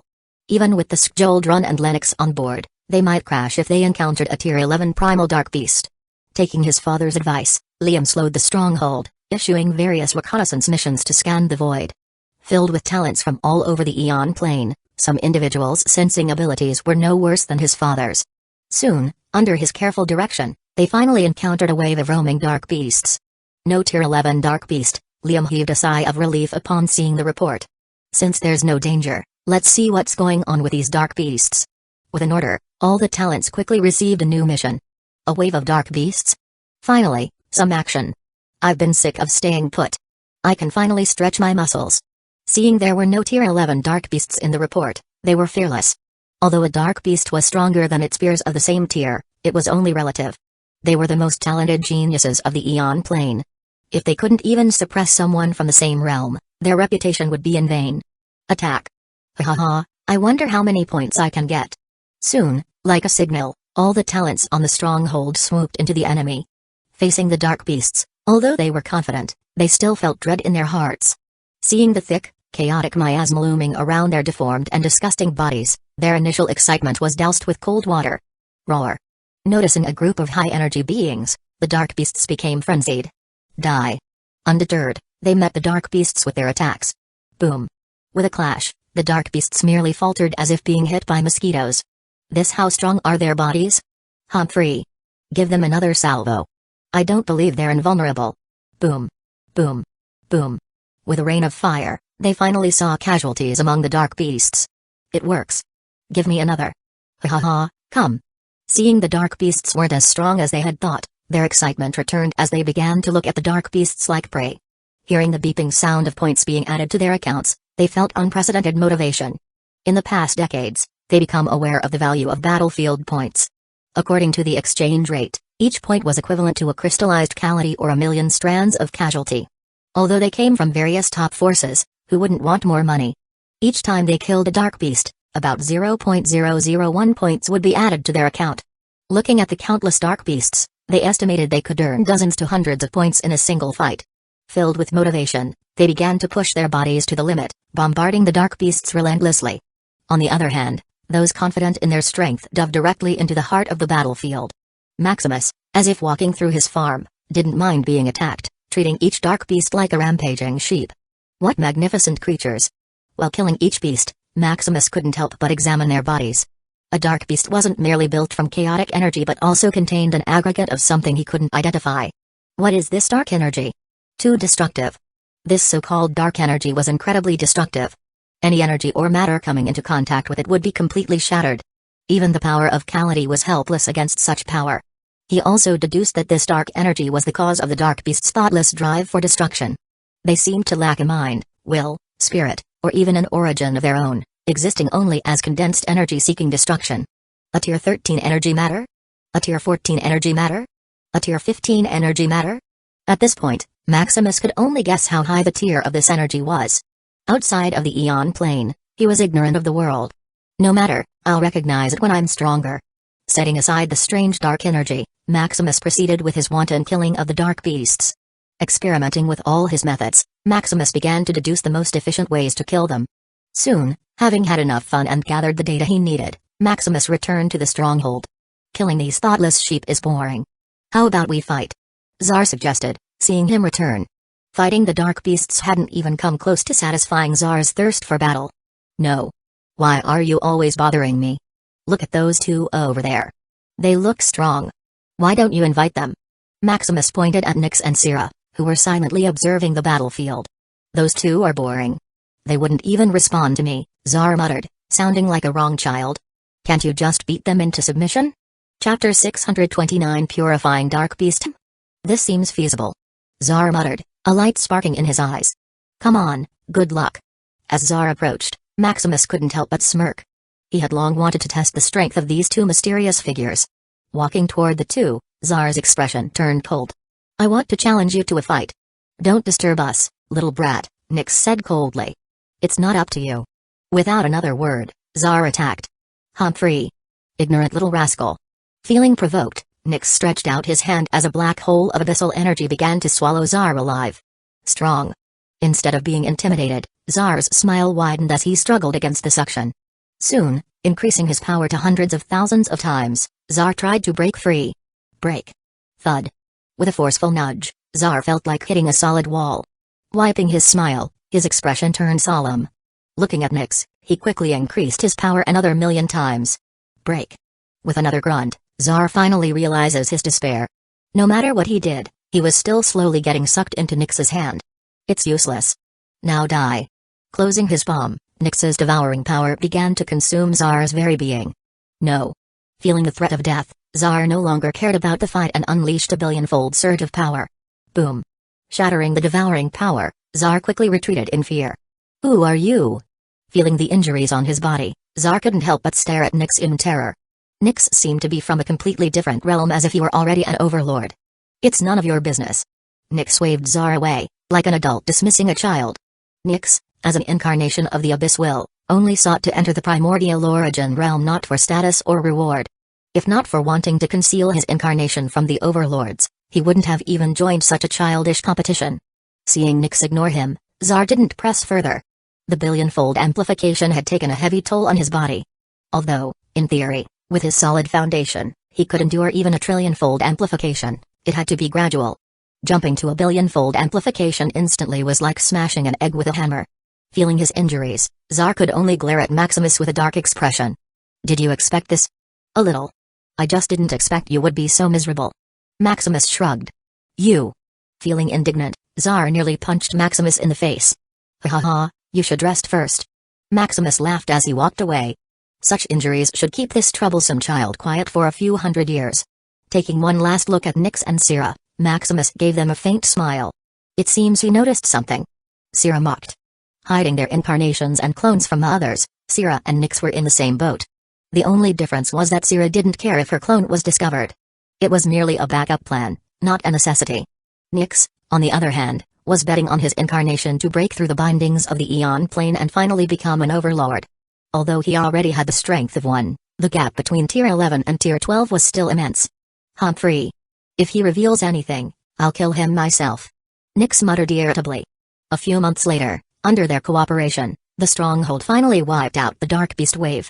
Returning to the stronghold, they couldn't help but celebrate. What a fight! Ha ha ha, I earned 17 points this time, too easy. If we could have a harvest like this every time, then I wouldn't mind staying here for eternity. 1 point was equal to 1 crystallized strand of casualty. At such an exchange rate, a single individual earned more in this fight than a top sect could in a year. As for worrying that no one would exchange the points, there were too many wealthy individuals in this trial. Those rumors about the Dark Beasts really scared us to death. Who knew they were so weak? What a waste of feelings. I even had nightmares thinking I'd die the next day. Ha ha ha, you're just a coward. How could the Overlord send us to die? Thinking back to the fear and dread they had experienced, they couldn't help but curse those who had spread rumors about the Dark Beast's notoriety. Did any of you receive any merit? I heard one would be rewarded by the Eon plane for killing a Dark Beast. Remembering they still hadn't received their due rewards, they looked around for answers. You still need to purify the Dark Beast's body. Suddenly, Lennox, who had been hiding in seclusion, appeared. Purify? How can we purify it? Having come into contact with the Dark Beast's body, they knew that without strands of Calamity or the help of an absolute of law, purification was impossible. I'll help you for a price, Lennox said with a sly smile. Price? What price? Of course, merit.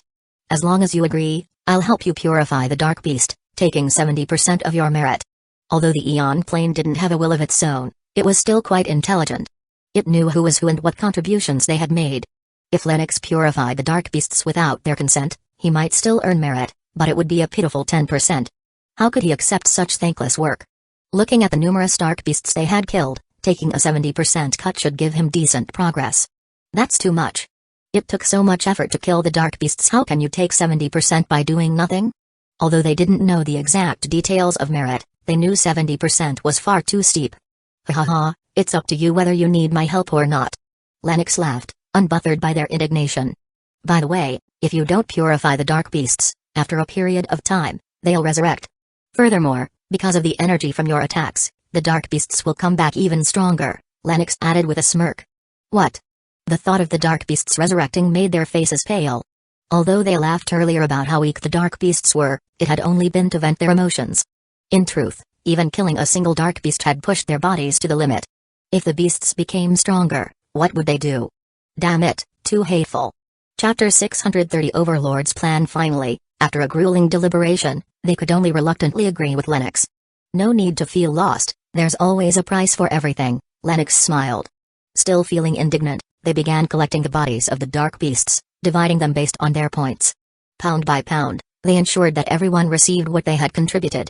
Lining up, the first person brought the bodies and fragments of the dark beasts to Lennox. Here. Oh?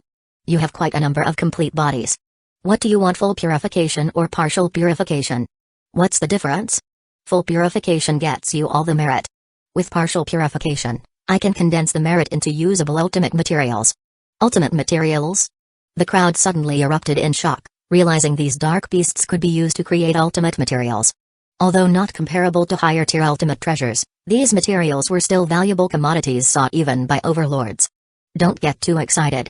Even if I purified all the dark beasts you killed, it wouldn't be enough to condense even a little piece of Tier 12 ultimate materials.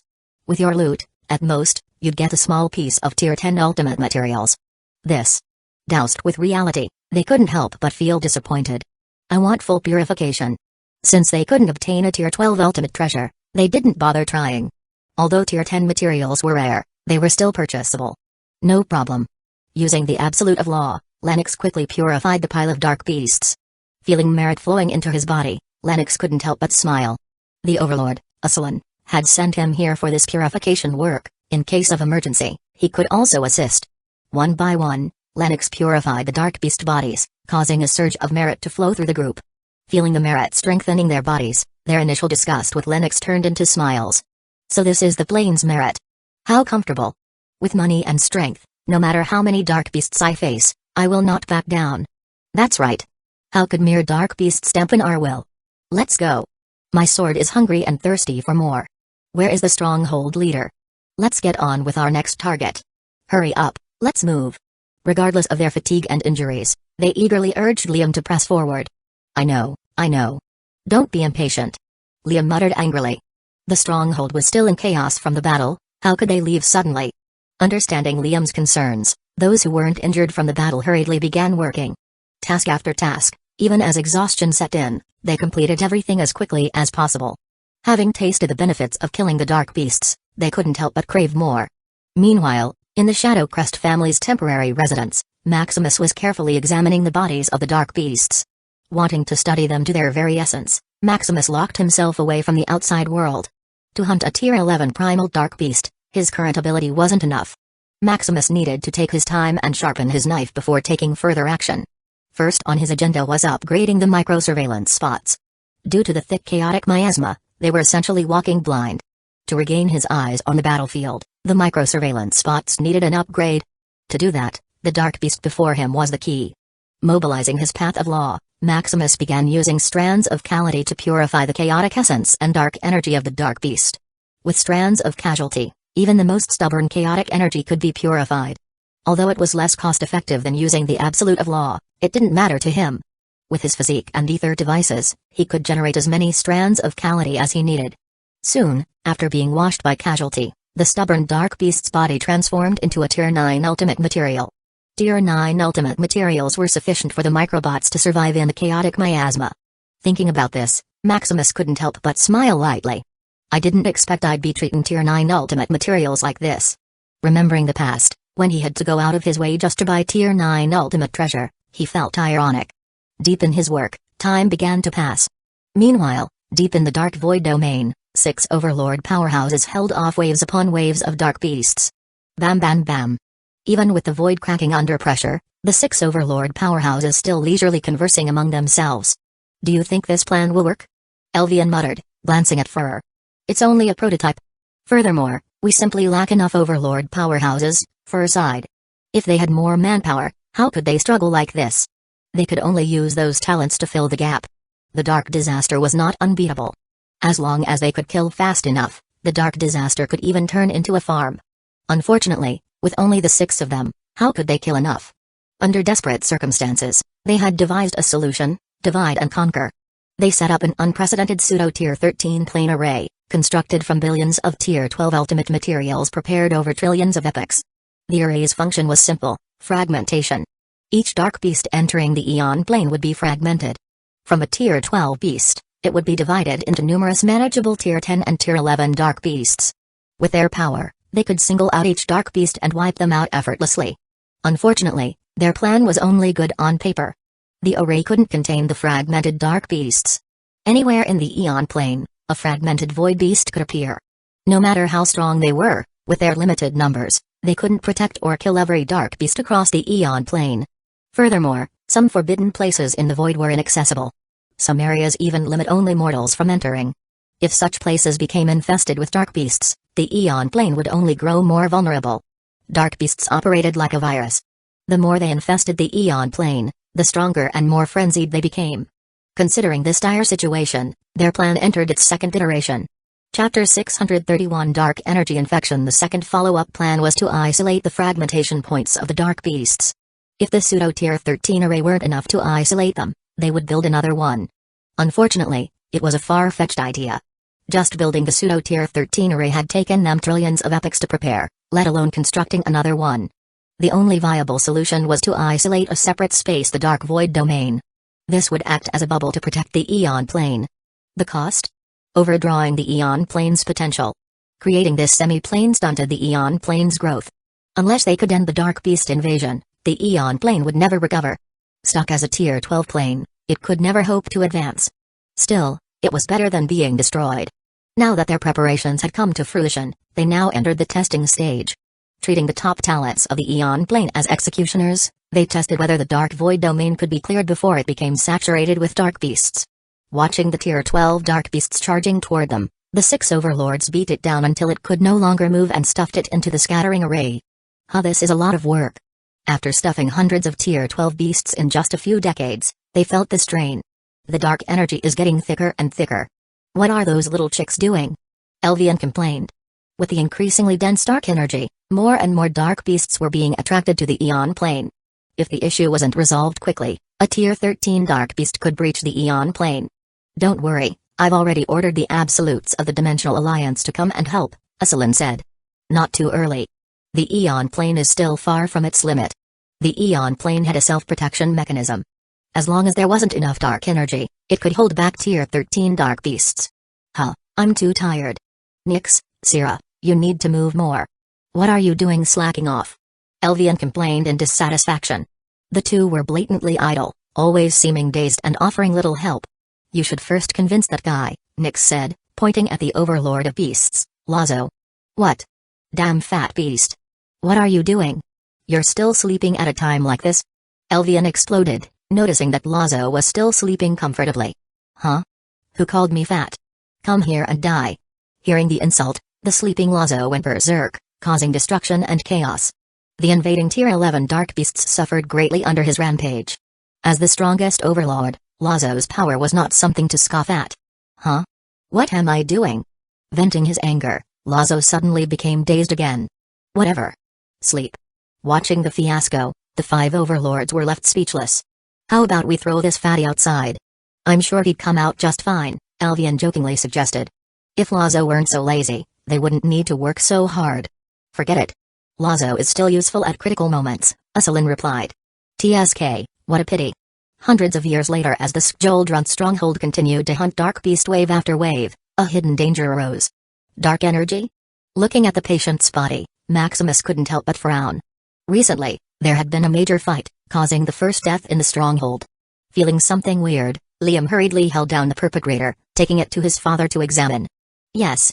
It must be something that controlled me, I promise I'm innocent. Bent shouted defensively. Shut up. You killed 3 individuals and injured hundreds.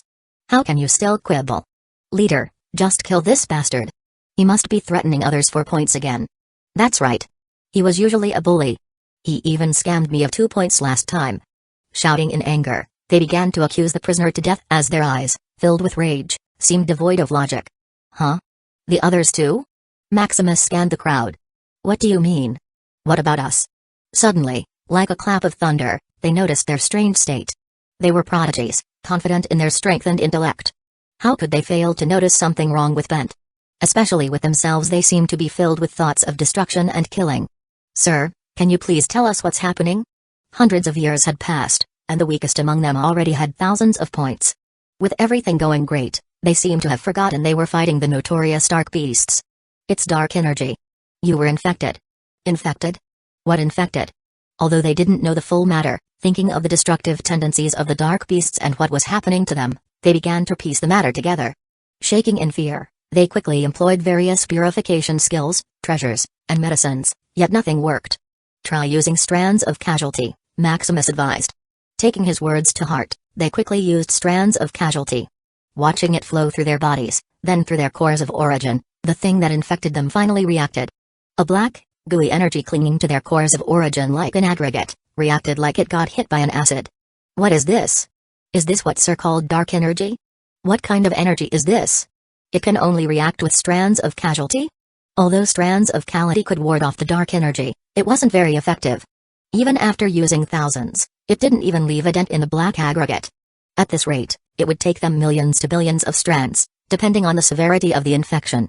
No, a path of law should also be effective. Although I couldn't erase the dark aggregate, it could affect it. Hearing this, they tried using their path of law, testing to see how the dark aggregate would react. Unfortunately, even those masters of the ocean of law couldn't effectively remove the black aggregate. No need to test. Only the absolute of law could erase them. Maximus shook his head. Absolute of law? How could we have that? What about ultimate purification treasures? Or a purification array? Can it be used? Recognizing Maximus was the most knowledgeable about what was happening, they turned toward him with eyes pleading with hope. It is. But. Chapter 632 Building Purification Array. Ultimate purification treasure could work. The only problem is, do any of you possess such a treasure? We are in the dark void domain. Besides Lennox, no one among us can contact the outside world. As for a purification array, unless it's a tier 12 purification array, it wouldn't work. This is already good.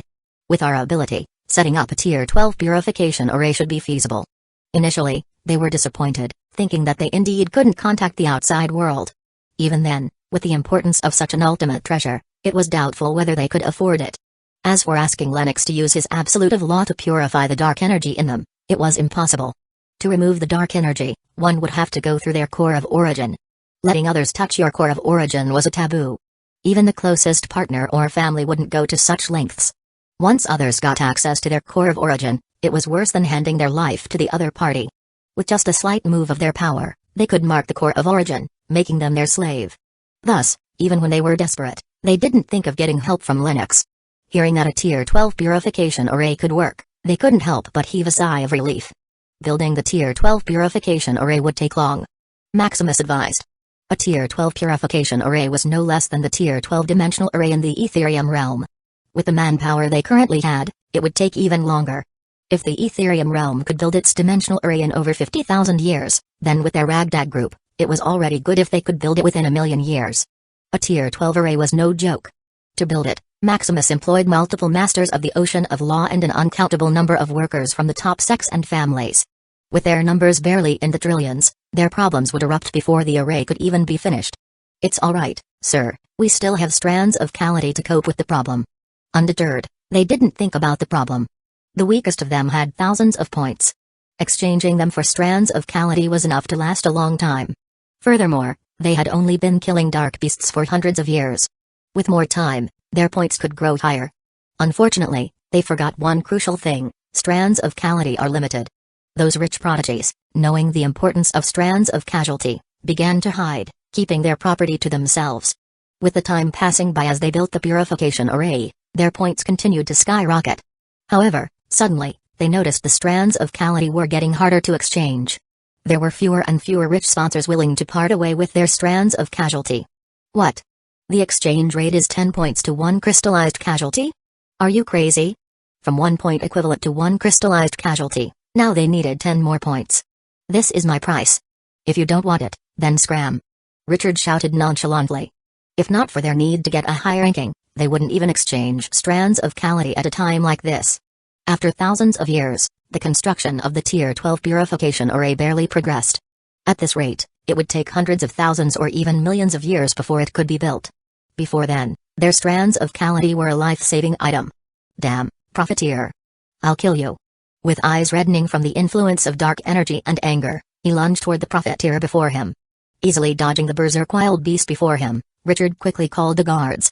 In a swift response, a group of guards surrounded the man, sealing his power. You will be detained until you purify the dark energy and pay the fine, the guards said coldly. Initially, there was no need for guards in the stronghold. However, with the infection of the dark energy causing many outbreaks, a special guard team was formed. TSK, do you value points more than your life? What a loser, Richard commented. 100,000 strands of Calamity were enough to last for a few years. As long as he was more active in killing dark beasts, he could exchange strands of Calamity without depleting his points. Thinking the man couldn't bear to spend points until he reached the point of going berserk, Richard could only despise him. Such phenomena soon became a daily occurrence. With outbreak after outbreak, Liam, who was managing the stronghold, was having a headache. Father. Liam muttered, looking at Maximus for help. You can begin exchanging our strands of Calamity with the dark beast bodies. Remember, I want bodies, not points, Maximus reminded. After thousands of years, his research with the microsurveillance bot had already reached a bottleneck. From using Tier 9 ultimate materials to Tier 10 ultimate materials, the microsurveillance bot could already surround the outer area of the dark void domain. In this area, no dark beast could pass through without being detected by his eyes. Unfortunately, Tier 10 ultimate materials had their limits. Once it went deeper, the thicker chaotic miasma could melt it down. Wanting to find a Tier 11 primal beast, Maximus could only go deeper. As for the outer area, there wasn't even a Tier 11 dark beast body to kill. There seemed to be an elaborate net placed in the dark void domain, segregating the power of the roaming dark beasts. It seemed to be a net made of law, possessing the power of the plane. Such a fascinating thing even made Maximus temporarily forget his study of dark energy and the enhancement of the microsurveillance bot. If not for Liam's reminder and the worsening situation of the base, he might have completely forgotten this. What about the exchange rate? Just a crystallized Calamity to a dark beast body equivalent to 1 point. Then, I thank Father on behalf of the stronghold. Liam said excitedly. With his father's unlimited supply of strands of casualty, the crisis in the stronghold should stabilize. Chapter 633 Whispers of Dissatisfaction. Soon, a special exchange station appeared in the stronghold. Accepting an unlimited number of dark beast bodies at a normal price, the crowd couldn't help but erupt in cheers. The leader is really generous. I didn't expect they came from such a rich family. Hey, the Shadow Crest family is one of the top families in the Dimensional Alliance. This bit of resources is nothing to them. The leader is also the eldest of the second generation. The talents of the Dimensional Alliance couldn't help but brag. Although most of them were also from top families, they came from countless generations down the line. Compared to the founding members of a top family, they were incomparable. Then what about that, sir? Who was he? Until now, they still didn't know the identity of Maximus. The only thing they knew was that he was unprecedentedly strong, so much so that even Tsar had to respect him. It's our top primordial candidate. He's the one who single-handedly took the Shadow Crest family to the top, over the corpses of a dozen ocean-level masters. Corpses of dozens of ocean-level masters. Hearing such a legend, they couldn't help but think of Tsar. This monster had also fought and killed multiple masters of the Ocean of Law during his rise. Filled with admiration, they orderly lined up, exchanging the dark beast bodies. Although this would make their progress stagnant, it was better than being infected by dark energy. Soon, with a stable source of strands of casualty, the panic in the stronghold stabilized. Furthermore, with the microsurveillance bot, they could steadily hunt void beasts every few months in the most efficient way. With more points, they were no longer stingy and exchanged them for strands of casualty. Although it had a lower exchange rate than the bodies of the dark beasts, it didn't hinder their progress. The dark beasts could be purified for merit, strengthening their physique and path of law. Using such a precious resource just to stabilize their state was a huge waste. Thus, although they were thankful to the Shadow Crest family for opening such a channel, some held grudges, thinking they were too greedy. Another 1,000 years later. In the center of the stronghold, the Shadow Crest's brother and sister were having a meal, talking about the recent progress of the stronghold. Brother, there have been fewer and fewer individuals exchanging dark beast bodies. Should we increase our exchange rate? Asha suggested. The dark beasts' bodies could not only be used as materials but also to cheat their way into advancing to the Ocean of Law. After thousands of years of using merit, their progress had already reached 99%. Just a little push, and they could break through to the Ocean of Law. No, we are not a charity, Liam shook his head. What a joke, they were already generous enough not to hike the price during times of disaster. How could they raise the price now? Oh, what a pity. Asha pouted. Have you heard about the rumors, brother? Nathan suddenly butted in. As the shadow guardian of the family, Nathan was sensitive to all that was happening in secret. Of course I have. Liam said, squinting his eyes. As the controller of the stronghold, how could he not know of the people's dissatisfaction? Although they had saved them from crisis, they had also cut off their path of advancement. In the 1,000 years of exchanging dark beast bodies, their progress had been stagnant. On the other hand, those rich individuals who had plenty of strands of Calamity to solve their problem had already advanced halfway to the ocean of law. Such a rift made the poor people resentful, blaming their greed. If they had so many strands of casualty, why couldn't they just exchange them for points like everybody else? Unfortunately, for Liam and the others, points were not of value. They were confident enough in their own strength to pass this round of the competition. Using strands of Calamity to buy their way out would only humiliate them. Thus, the bodies of the dark beasts, which could be converted into merit or ultimate materials, were the only things that could interest them. What is it? What rumors? Lily asked. Usually, she and the girls were roaming the void, killing dark beasts outside the stronghold. Unaware of the current state of events, Lily couldn't help but be curious. It's about father. Recounting the rumors, the brothers and sisters in the room exploded. What? How dare they? Father was already generous enough, yet they still complain. Humphrey. Tell me their names, I'll kill them. Filled with killing intent, they brandished their fists and knives, ready for a massacre. Don't be too violent. Liam quickly pacified their anger. Being too violent would tarnish the name of the Shadowcrest family. Furthermore, although these were rumors, they were not too blatant. Killing someone just because of the words of the ignorant would be too uncivilized. TSK, you're too soft, brother. Max rolled his eyes. What reputation? As long as we have enough strength, they'll only think we're eliminating evil for the greater good. I just don't want you to bear a bad reputation. But. No. You can't kill anyone just for bad-mouthing us, right? Why not? Given enough time, we could kill almost everyone in the base. By then, we could win this dimensional competition without even trying, Nathan said without much emotion. Ha ha ha. As expected of my brother, you match my taste. Max laughed, seeing someone back him up. You guys are too reckless. Liam shook his head in frustration. Fortunately, Lily was quick to back him up. With father's intelligence, how could he not foresee such an outcome? Let's wait and see what he decides. Don't be reckless, roger that, Sister Lily. They agreed without hesitation. Seeing this, Liam's face darkened. Did they treat him as heir? When it came to him, they were full of opposition. Yet a single word from Lily turned them into soldiers who would obey even unto death. Soon, as the rumors were left unchecked, the dissatisfaction began to spread. Furthermore, as they investigated how much crystallized Calamity Maximus had exchanged, they came to a shocking conclusion. 175 trillion crystallized causalities. In the past 1,000 years, the Shadowcrest family had exchanged over 100 trillion crystallized causalities. One had to know that a Tier 12 ultimate material was only worth a few billion crystallized causalities at most. Spending tens of thousands of times that in just a few thousand years, they couldn't help but be shocked. Just how much wealth has the Shadowcrest family brought into this trial? Impossible. This is absolutely impossible. Even the overlords don't have that many spare strands of casualty. Unless they possess the dimensional source physique. The holy physique of the Eon plane. This how could it be? Chapter 634 The coup. Through a quarter filled with shock at their discovery, they couldn't wait to band together and confront Liam. Leader. Did your father possess the legendary holy physique, dimensional source? Looking fearfully, they clenched their fists as if ready to attack Liam if they didn't hear a satisfactory answer. You dare to band against me? Liam muttered in amusement. He never thought one day he would face a coup. Looking at the group controlled by their anger and greed, Liam could only blame the dark energy for amplifying their desires. Leader, tell us clearly, is this rumor true? Yes.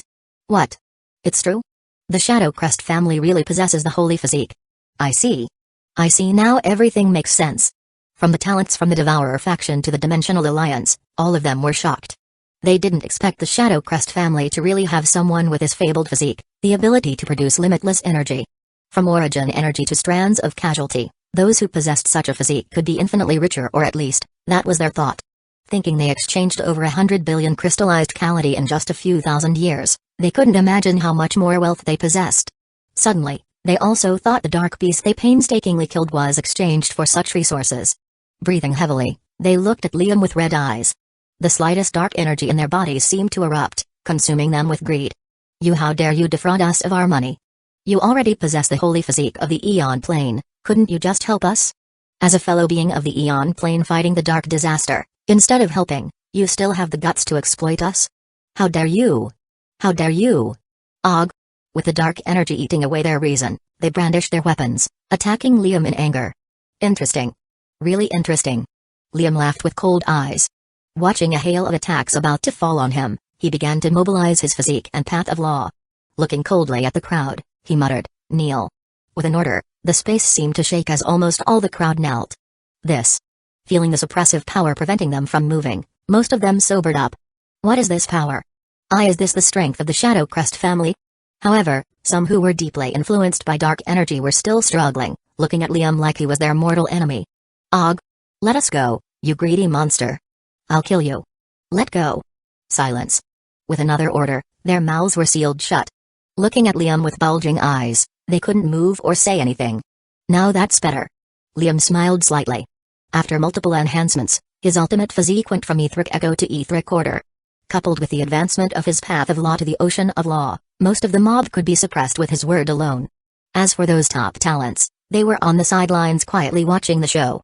Too rich to feel the greed of the poor, they only felt excitement hearing that the Shadow Crest family had someone possessing such a legendary physique. Fully sober and uninfluenced by the dark energy, they knew their own weight. Remembering Maximus, who possessed the holy physique and could go toe-to-toe with Tsar, how could they use numbers to force him to do something? As for those primordial candidates of the Dimensional Alliance, they had long known about this information. They even had a floor of their own in the Tower of Knowledge, bought by their families and sects. Instead of joining the fray, trying to get something for nothing, they preferred to brag about these secret prodigies. Hee, you don't know the feeling of cultivating with unlimited origin energy. Otto laughed, looking condescendingly at the man before him. Don't brag. You're just a first mover. Once this competition is over, I'll ask my family to negotiate with Maximus, George Lockhart muttered, unconvinced. If the Sterling family was the richest family in the Dimensional Alliance, then the Lockhart family was the richest family in the Devourer faction. Owning most of the extraordinary mines in the Eon Plane, their wealth could even rival that of the Overlord organizations. If not for their weak strength and inability to protect most of their wealth, they would probably be the richest in the Eon Plane, not just among various families and organizations. The Lockhart family's unique ability allowed them to mine resources unreachable by others. Forbidden places, special realms, even areas outside of the Eon Plane could be mined. If not for the explicit warning of the Overlords, they could even turn the primordial origin realm into their mining ground. As for what this mysterious ability was, even the Overlords were puzzled. Those with Lockhart family blood seemed able to bypass all restrictions and bans, directly teleporting to loads of mines, farms of elixirs, birthplaces of treasures, and so on. Perhaps in the future, they could even directly pick an ultimate treasure from the most treacherous place with a simple walk. While the primordial candidates were bragging about their experiences in the Tower of Knowledge, the farce before Liam was finally contained. Mobilizing his power to give them pain they would never forget, the greed amplified by dark energy dissipated without a trace. Looking at their miserable state, Liam only snorted. Luckily, his father had predicted this would happen and sent his brother and sister away on a trip. Otherwise, given their character, a bloodbath would reign and drown the Skjoldrun stronghold for the first time. Now that all of you have woken up, it's time to receive your punishment. What? Another punishment? Feeling the pain in their bodies, they couldn't help but shudder. If this was not the punishment, then what was? Humphrey.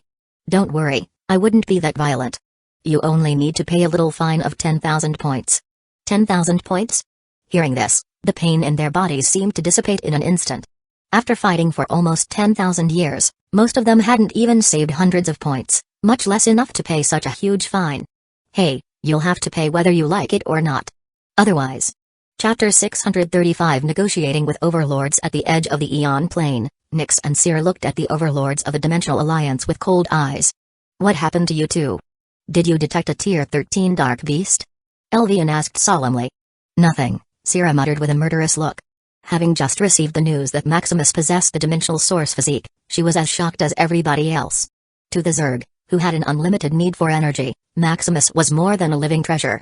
If she had known sooner, she could have kidnapped this kid.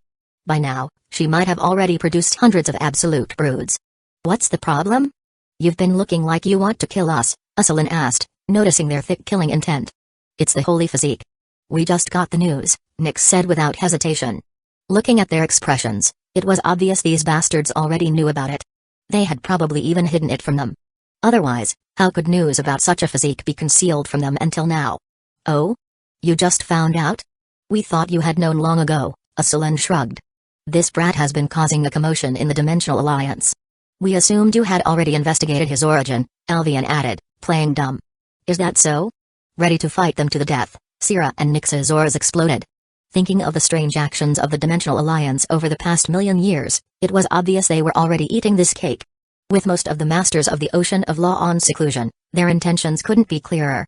Once a large number of absolutes appeared from the other side, the Devourer faction would exist in name only. These hypocritical bastards already controlled the most fertile land in the Aeon Plane, yet they still wanted more? It's only been a million years. This is our luck, having such a monster born in our land, for a reason.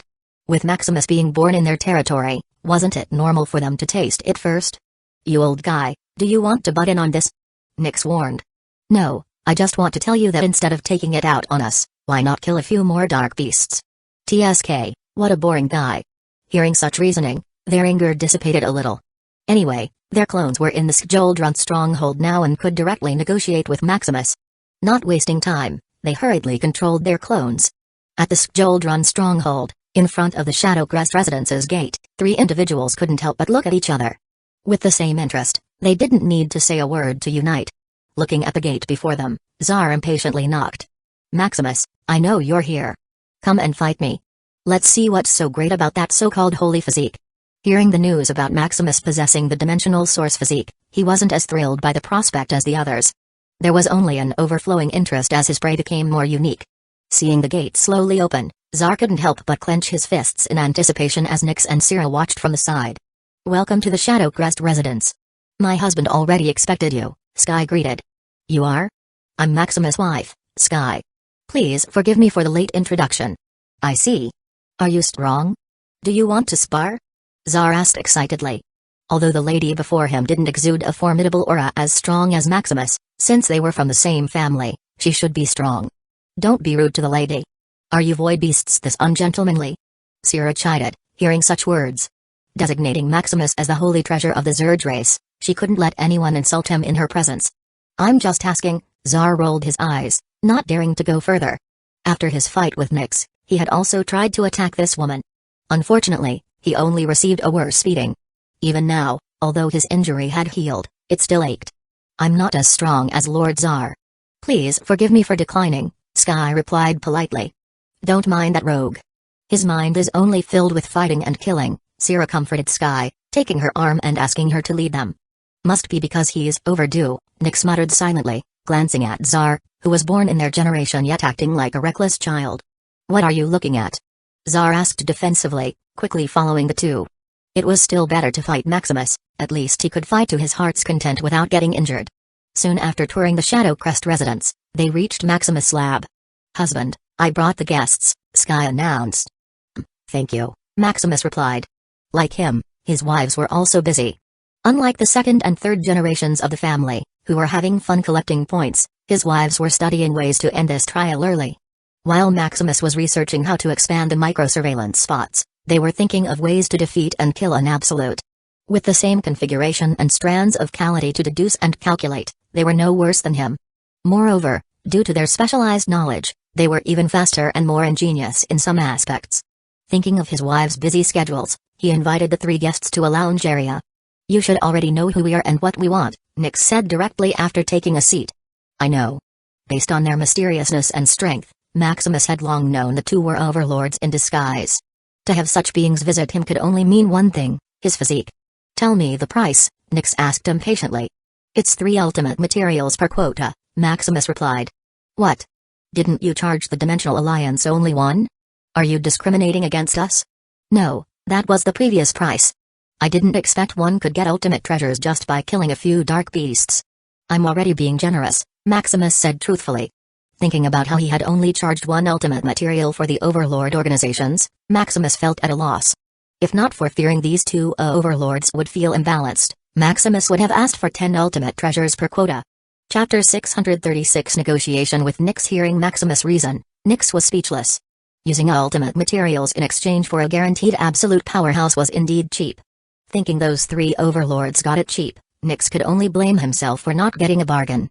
Then we'll settle for 3 ultimate materials, Nyx agreed, after seeing Sierra didn't have any comment. That's good. However, I must remind you that an overlord only has 100 quotas.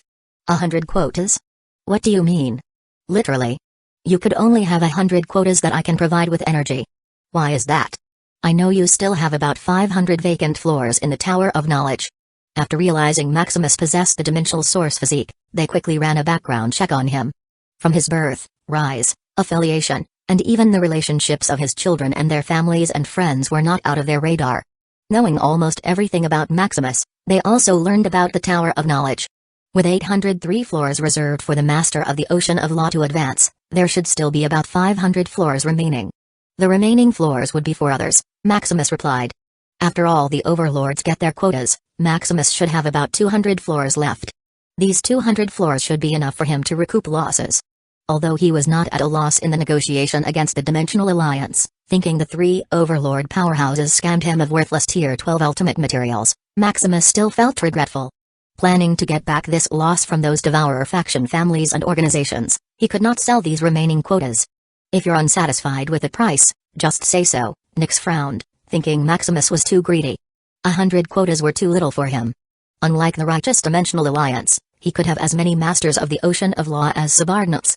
Whether it's piling up with resources or paths of law to devour, the Abyss has as many as 300 ocean-level powerhouses. No. Unless you offer one of the top ultimate treasures, 100 quotas is the limit, Maximus insisted. What a joke. If not for their strength, he wouldn't even sell these quotas for ultimate materials. With endless dark beasts, as long as he stayed in the dark void domain long enough, he could have as many ultimate materials as he wanted. Just the dark beast bodies he bought for over 100 billion of crystallized Calamity were enough to condense into a dozen ultimate treasures. This is just what he bought in the past thousands of years. Imagine if he stayed here a few million years more. If not for already signing the contract and wanting to help the Eon Plane nurture a few more absolute powerhouses, he wouldn't even do this money-losing business. It was better to buy a few more dark beasts and then convert them into ultimate treasures. Why don't you add another 100 quotas for me? Nyx asked coldly, exerting his pressure. As an overlord, negotiating with Maximus like this was already a great courtesy. Not getting what he wanted, Nyx felt severely humiliated. Watching the farce, Zar felt excitement. Fight! Fight! Fight! Zar screamed internally. Thinking Maximus was about to receive the same beating he did, Zar smiled in anticipation. Meanwhile, feeling the pressure, Maximus' face didn't change. Unless the abyss will came directly to him, Maximus wouldn't budge. Sure, as long as you can pay 100 top ultimate treasures, Maximus shot back. Humphrey. Whatever. Seeing him undeterred, Nyx didn't push further. He was sure as long as he touched this kid, Sierra, who was watching silently, would take out her knife. Even the 3 overlords from the Dimensional Alliance would hunt him to the end of the void once this treasure boy was harmed. For their plan, an unlimited source of energy was vital. The Eon Plane was not conscious enough to control its energy to help them. Thus, Maximus, as the carrier that could consciously control and condense this energy, was important. Here is the payment. Compromising, Nyx quickly paid 300 ultimate treasures for the 100 quotas. Thank you for your patronage. These are the virtual codes for floors 309 to 409, Maximus smiled. Although he earned less, he could immediately receive the payment. Assuming he could obtain a dozen ultimate materials in this place every 10,000 years, 300 ultimate materials would take 300,000 years. Such a time span was more than enough to recover the investment he would ever make until they advanced to the Absolute Realm. Getting what he wanted, Nyx left the place in a huff. Disappointed? Maximus mocked, looking at Zar's expression. No, I just thought of something sad, Zar quickly reasoned. Oh?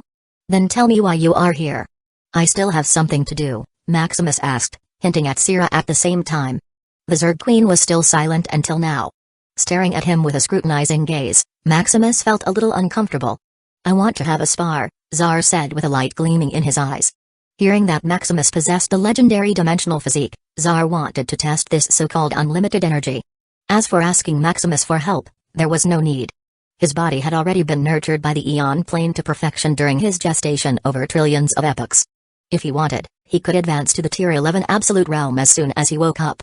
However, thinking of the bottleneck he would face to break through to the Tier 12 Overlord Realm, he held back. Wanting a seat of law in the Origin Primordial Realm, he could only remain at the Tier 10 realm. I told you, I don't have time for your little games. Just one battle? No. I'll hold back. No. Please. No. Can you give me a chance? Seeing Zar acting like a child, Maximus felt a headache. Isn't this a dimensional competition? As long as we get to the next round, we could fight for first place. That's right. Why didn't I think of that? Zar felt enlightened. As long as they finished this round, they could have a one-on-one fight. Fighting Maximus on such a grand stage, Zar couldn't help but feel thrilled. Suddenly, he thought of the time required to finish this competition. Don't we need to defend this place for an epic? That's too long. Feeling his blood boiling in excitement, Zar didn't think he could wait that long. Chapter 637 Negotiation with Sira. There is an alternative way to finish this trial, remember? What is it? With his mind full of thoughts about fighting, Zar didn't listen to details, much less remember them. Accumulate quintillion points, kill 1,000 Tier 11 Apex Dark Beasts, and finally kill a Tier 11 Primal Dark Beast. How long will it take to do this? Zar frowned. Despite wandering in the Dark Void domain for 10,000 years, Zar hadn't even seen a single Tier 11 Dark Beast, much less Apex or Primal ones. It should be soon, don't worry. When the time comes, just help me kill the Primal Dark Beast. Over the years, Maximus had already deduced how to use Tier 11 ultimate materials for the micro-surveillance spots. A little more time, and he could construct enough of these devices to monitor almost all of the Dark Void domain. As for the remaining parts, Maximus deduced that only a device made entirely of Tier 12 ultimate materials could survive. Maximus still hadn't perfected his knowledge of Tier 12 professions. With many gaps to fill, he wasn't confident enough to venture into such a realm yet. Meanwhile, hearing Maximus' promise, Zar felt revitalized. Forget about fighting Maximus. Zar thought he would soon get to fight a Tier 11 Primal Dark Beast. Such a Dark Beast was comparable to an Overlord. Although a little weaker, it was exactly what he was looking for. Go heal your injuries first. If we meet a Primal Dark Beast, you might die before fighting me. That's right. Ha ha ha, then I'll prepare to be in my best condition. Getting what he wanted, Zar walked out with brisk steps. Leaving Sira alone with him in the room, Maximus felt a little awkward. I wonder, what does your Majesty want? Do you have any questions or dissatisfaction with the offer I made earlier? No, I don't have any dissatisfaction. I just want more. Sira muttered seductively. Seeing this, Maximus was unmoved. Compared to Iris' irresistible, dazzling beauty, Sira was just average. Although she had a charm comparable to his wife's, it was not enough to move him. What does your Majesty want? Seeing that Maximus was not moved, Sira frowned. How could this mere brat resist her charm? Was he a eunuch? Thinking of his multiple wives and children, this shouldn't be possible. I want us to have a deeper connection. Sira continued, exuding her aura. Unlike Nyx's, her aura was not suppressive but alluring. As the Zerg Queen, the pheromones she emitted could even bewitch an overlord into having a good impression of her. Unfortunately, the one she was controlling was a mere clone. Using the power of a Tier 10 clone against Maximus was ineffective. Please, put away your power, your Majesty. It's distracting. Feeling the manipulative power, Maximus couldn't help but frown. I'm sorry, I didn't notice. Seeing Maximus couldn't fall for her tricks, Sira finally turned solemn. This brat was more dangerous than she thought. Once he had grown, the powers in the Eon plane might have to reshuffle. Taking out her tricks, Sira quickly laid her cards on the table. I want to use your power to cultivate Zergs. Are the 100 quotas not enough? As long as they advance to the Absolute Realm, you could reclaim it again. It's too expensive. 3 ultimate materials for an Absolute were too expensive. Unlike others who cultivated the Path of Law to advance to the Absolute Realm, the Zerg only needed enough energy. All the Zerg was connected to her blood, basically an alternative clone. As she was already a master of Absolute of Law, her clone could automatically master the same power. The only limiting factor is the power of their blood, which could be nurtured with enough energy. Because of this, if Nyx had over 300 ocean-level abyss subordinates, then Sira had as many as thousands. If she paid all of them with ultimate materials, Sira would turn from a majestic queen into a peasant on the road. She was already broke from condensing this clone of herself, any additional expenses, and she would kneel under the pressure of life. Sira had even lowered her dignity to seduce this bastard of a man. Unfortunately, it didn't work. Looking at such a pitiful girl, Maximus quickly recalled the Zerg situation. The weakest and the poorest overlord. Although she had the potential to conquer the world, she was too poor to do so. Whenever she showed the tendency to swallow the plane's energy, all the overlords would turn on her. Being an enemy of all sides, Sira could only remain the weakest to continue her existence. Can you please give me a discount? Looking at such a pitiful figure, Maximus finally felt moved. It wasn't about Sira's beauty but her potential. A Krypton army production machine, coupled with unlimited energy, equaled invincibility. With a bit of manipulation, much less the dark disaster, Maximus could even turn this Eon plane into his playground. Suddenly, like being zapped by electricity, Maximus couldn't help but shudder. His plane-level ability, the true path, seemed to warn him of his thoughts. The overlords. Thinking of such ambitions, those overlords nearly sensed his slightest cause and effect. Fortunately, the true path hurriedly blocked their prying eyes. Otherwise, Maximus could only imagine the devastating consequences. Looking at Syrah, who had shifted her tactics from a seductive queen to a helpless little girl, Maximus felt conflicted. My strength is too weak after all. Although he had the true path to block his thoughts, it couldn't hide his actions. Too weak to drive his ambition, Maximus decided to temporarily withdraw his plans. I can give you a discount. Since the Zerg only needs a short time to advance to the Absolute Realm, you'll only need 1 ultimate material per quota. That's it? This is all I can do, Maximus replied, not showing what was in his mind. Any more? Nothing more. He was still too weak at the moment. Giving Syrah a discount was all he could do. As for the future, that would be the time when he conquered the chaotic void. Chapter 638 Courage and Clarity. Finally, after trying multiple times and not getting another discount, Syrah gave up. An ultimate material for a quota it is. Sighing, Syrah paid 100 ultimate materials to Maximus. As for the next quota, it would be for later. Although the Zerg only needed energy to advance, it was not immediate but gradual. To produce an absolute powerhouse, it needed 10 to 100 million years. Walking away in disappointment, Syrah took one last look at Maximus. Humphrey. A stingy man. Looking at the lonely back, Maximus could only shake his head. It wasn't that he didn't want to give further discounts, but he couldn't. With the overlords watching above, Maximus didn't dare to overstep his boundary. Setting the price for an ultimate material for a quota was the greatest he could give without arousing suspicion. I can only do this for now. A few days later, while Maximus was busy tinkering with his experiment, Liam barged into his lab. Did you solve the problem? We solved it, father. From now on, no one dares to say such things about our family again, Liam replied solemnly. Being talked about in such a way, even the most composed Liam felt anger. It's good. How did you solve it? Maximus asked without much care. Whether his physique was known to others or not was not his concern. To finish this trial ahead of time, he needed to use an enormous amount of energy all the same. Furthermore, all the top powers of the Dimensional Alliance already knew it. What was the harm in everyone knowing the same? Soon, hearing how Liam suppressed the whole crowd and gave them such a huge penalty, Maximus couldn't help but smile.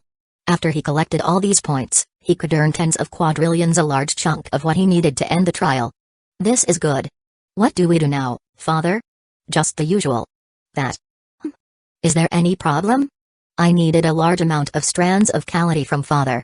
Carrying a debt of 10,000 points, most of the participants in the competition fell into a depressive state. Much less paying it off with such a debt, they wouldn't have enough points to exchange strands of Calamity to purify the infection of dark energy. Having experienced a riot with the surge of their emotions, they knew they needed to eliminate even the slightest existence of it. Sure, just come here if it's gone, Maximus said, tossing a special container to Liam. Over the years, the ether refiner he had already reached a staggering 5 billion pieces. With 5 billion ether refiners, he could have 150 billion strands of Calamity every day. Such a large output allowed him to accumulate 10 quintillion strands of Calamity in a matter of hundreds of thousands of years. Converted to crystallized casualty, it was 10 trillion. Giving Liam a trillion crystallized Calamity should be able to last him tens of thousands of years. Continuing his work, soon the Stronghold received news that the Shadow Crest family was offering credit, allowing one to borrow strands of casualty. Celebrating in excitement, they hurriedly inquired about the conditions and requirements to avail the credit. Anyone is allowed to take credit. Then, based on your combat ability and potential, you could borrow as much as 1 billion crystallized Calamity at a time, Liam announced. 1 billion crystallized casualty? This insane. I wonder how much credit I can get? I'd be happy as long as I get a few million. What about the payment? Is it still the body of a dark beast? One of the crowd asked. This had always been their pain point. The body of a dark beast was very useful. From turning it into merit or ultimate materials, they couldn't get enough of it. Using it to pay for their debt felt worse than cutting out their heart. It's still the same. Furthermore, because it's credit, the recovery price is only 90%, Liam replied. What? 90%? This is a scam. I protest. We are not slaves, we are talents representing the future of the Eon plane. You can't just defraud us like this. We also have dignity. Humphrey. Silence. It's up to you to take credit or not. I'm not your nanny to baby you whenever things are not in your favor. A talent? If you are the future of the Eon Plane, then show me your worth. Don't just stand here like kids. Hearing Liam's scolding, the crowd fell into silence. Used to the pampering of their families and sex, they couldn't adapt for a while. Hearing Liam's words, they felt a surge of humiliation, indignance, yet, most of all, anger at themselves. It seemed they had fallen to a very low point. If they didn't want something, they needed to change and work for it. Being scared of the dark beasts, of the unfairness of the world, of the rich and poor, all of it would be solved as long as they had enough strength. Turning to the void, they couldn't help but clench their fists. Points, dark beasts, and strands of casualty. Following the navigation guidance of the microsurveillance bot, they ventured into the void of darkness, hunting dark beasts with red eyes. The dark energy that intensified their emotions seemed to boost them this time, as they felt a heart of courage and fearlessness, with minds only wanting to kill and destroy dark beasts. Humphrey. I'll kill until I have enough dark beast bodies to slap that face of a leader.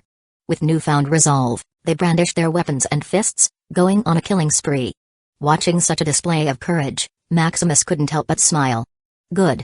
Such courage. As expected of the talents of the Eon Plane. With more dark beast bodies, he should soon be able to surround the dark void domain with his eyes. If possible, he could even condense a few thousand Tier 12 ultimate treasures before the end of this round. In 1,000 years at most, Phase 2 of the plan could begin. Chapter 639. From defense to attack. 1,000 years later, under the relentless hunting of the prodigies of the Skjoldrun stronghold, Maximus finally constructed enough microsurveillance spots to surround almost all of the dark void domain. Beside the very edge, which seemed to have a barrier, the whole map of the dark void domain was opened up to his eyes. There is no primal dark beast? Looking at the map projection, Maximus didn't detect any primal dark beasts. Is it only at the edge? Unable to find his target, Maximus wasn't disappointed. He still didn't have the ability to kill this dark beast comparable to an invincible absolute. Seeing them absent on the map, he could only heave a sigh of relief as his plan would go more smoothly. Calling out his family, who were out hunting or resting, Maximus began to prepare. A few days later, what happened, Father? It's time to begin Phase 2 of the plan. Phase 2? If Phase 1 was to defend, then Phase 2 was to attack. Going deep into the dark beast domain, they could finally hunt to their heart's content. Haha, we can finally get some action, Max laughed. Killing Tier 10 dark beast mobs has been pretty boring. I wonder how the stronger ones compare, Nathan muttered boredly. Although they had been living free, able to roam anywhere in the outer area of the dark void domain, all the dark beasts they could hunt were too weak. Even those cowardly talents in the stronghold, once they got the hang of it, could steadily kill dark beasts without suffering any casualties. With the live navigation system their father created, they just needed to fight without worrying about ambushes or getting lost. It could be said that in the past 1,000 years, the Skjoldrun stronghold was fully liberated. I wonder how high the merit we could receive, Lila muttered in thought. I still haven't advanced to the ocean of law. Those Tier 10 dark beasts barely produce any, Asha also complained. Besides their brother Liam and their mothers, who could get a steady supply of merit, most of them still hadn't advanced to the ocean of law. Stuck at 99%, unless they concentrated their prey onto one person, it would take them thousands to tens of thousands of years more to advance. Alright, quit worrying. It's time to go deep into the dark void domain, Maximus called, starting the Shadow Void ship. They couldn't take the Skjoldrun stronghold along with them. This was the defensive fort of the Eon Plane. Unless they could create an alternative fort to defend the outer area of the dark void domain, it could only be left here. Huh? Brother Liam is not on board? Lux muttered, looking around. He's still addicted to farming, I see, Neo mused. Although Neo was lazy, he still had to unwind from time to time. His brother Liam, on the other hand, was addicted to managing miscellaneous affairs. As long as he could, he would rather browse through some files and be busy than train or fight. Even Lux stopped doing business and concentrated on the competition. Don't worry about your brother. The stronghold couldn't be without a leader, Lily defended, dragging Neo to walk faster. Their big brother was already doing his best, helping them guard the house, yet this brat still dared to complain. Let's go, it's time to hunt dark beasts. While the Shadow Crest family started their journey, there was a buzz in the stronghold. The navigation system is now open all over the dark void domain? Amazing. I didn't expect someone could map this place. Mapping the whole dark void domain was a monumental achievement. With eyes that could see everything, they could hunt stronger dark beasts without worrying about ambushes, especially those top talents. Tired and dissatisfied with hunting small fries, they could finally brawl with the stronger ones. Turning from defense to attack, it was time for their points to climb the ladder. Nyx and Sierra, seeing the map, were also shocked. "This kid is quite capable," Nyx muttered in admiration. A thing they couldn't do was easily achieved by Maximus in just over 10,000 years. Monitoring the whole dark void domain wasn't an easy task. Besides the materials that could withstand the heavy, chaotic miasma, their number one worry was energy. The dark domain was not the least bit small. The outer area, guarding the final defense line of the Eon plane, only occupied 1,000th of the place. With the dark void domain still expanding, this number was bound to get higher. To monitor such a place using a high-tier treasure, the energy needed was too enormous to be worth it. They would rather kill the dark beasts one by one than employ such tactics. However, with Maximus possessing the dimensional source physique, such a strategy was no longer unfeasible. As expected of the holy physique, "It seems our plan is going in a good direction. First, the source of strands of Calamity to solve the dark energy pollution. Now, the surveillance of the whole dark domain." Maximus was solving their problems one after another. "Humphrey. Just a stingy man," Sierra complained, remembering their deal. "Even after being seduced by yours truly, this stone man didn't even budge and just gave me a pitiful discount." "You can't say that. Maximus's contribution was irreplaceable," Nyx defended. Although Maximus also defrauded him of ultimate materials for his contribution to the Eon plane, he still had to say something. After all, the Eon plane was not only their home but also their foundation. "Then tell me what this is." Sierra pointed at the clause for using the navigation system. Reading the clause stating that to use the navigation system, one had to surrender 10% of the merit they harvested, Nyx couldn't help but be speechless. Although it was nothing compared to his contribution, it still stumped the heroic image in his mind. "This is only a natural operating cost," Nyx still added. "Whatever, it's more interesting this way," Sierra muttered with an unconscious smirk. Chapter 640. Venturing deep in the dark. Meanwhile, seeing the 10% service fee for the navigation system, the talents in the stronghold couldn't help but complain. As expected of the Shadow Crest family. What a profiteer. Even in times of crisis, they didn't forget to cut off leaks. Just get used to it. To be honest, besides defrauding us of money, all they did was for our good. From the credit system to the navigation system, which one wasn't life-saving? It seems so. Without the Shadow Crest family, their lives would probably be hanging by a thread. How could they still have the energy to complain? With the dark energy cleared out of their systems and the majestic strength shown by Liam, their minds were clearer than ever.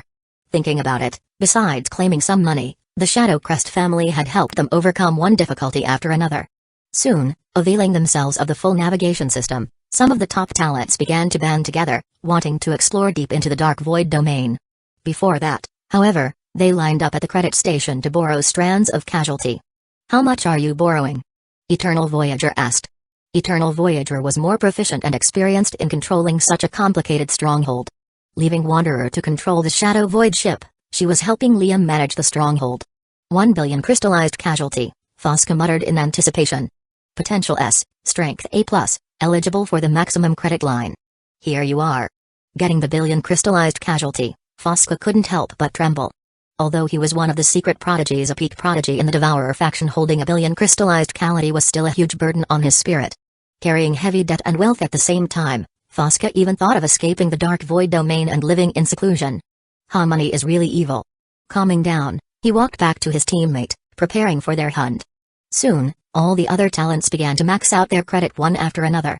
Going deep into the unknown, even the rich had to arm themselves with as many strands of Calamity as possible.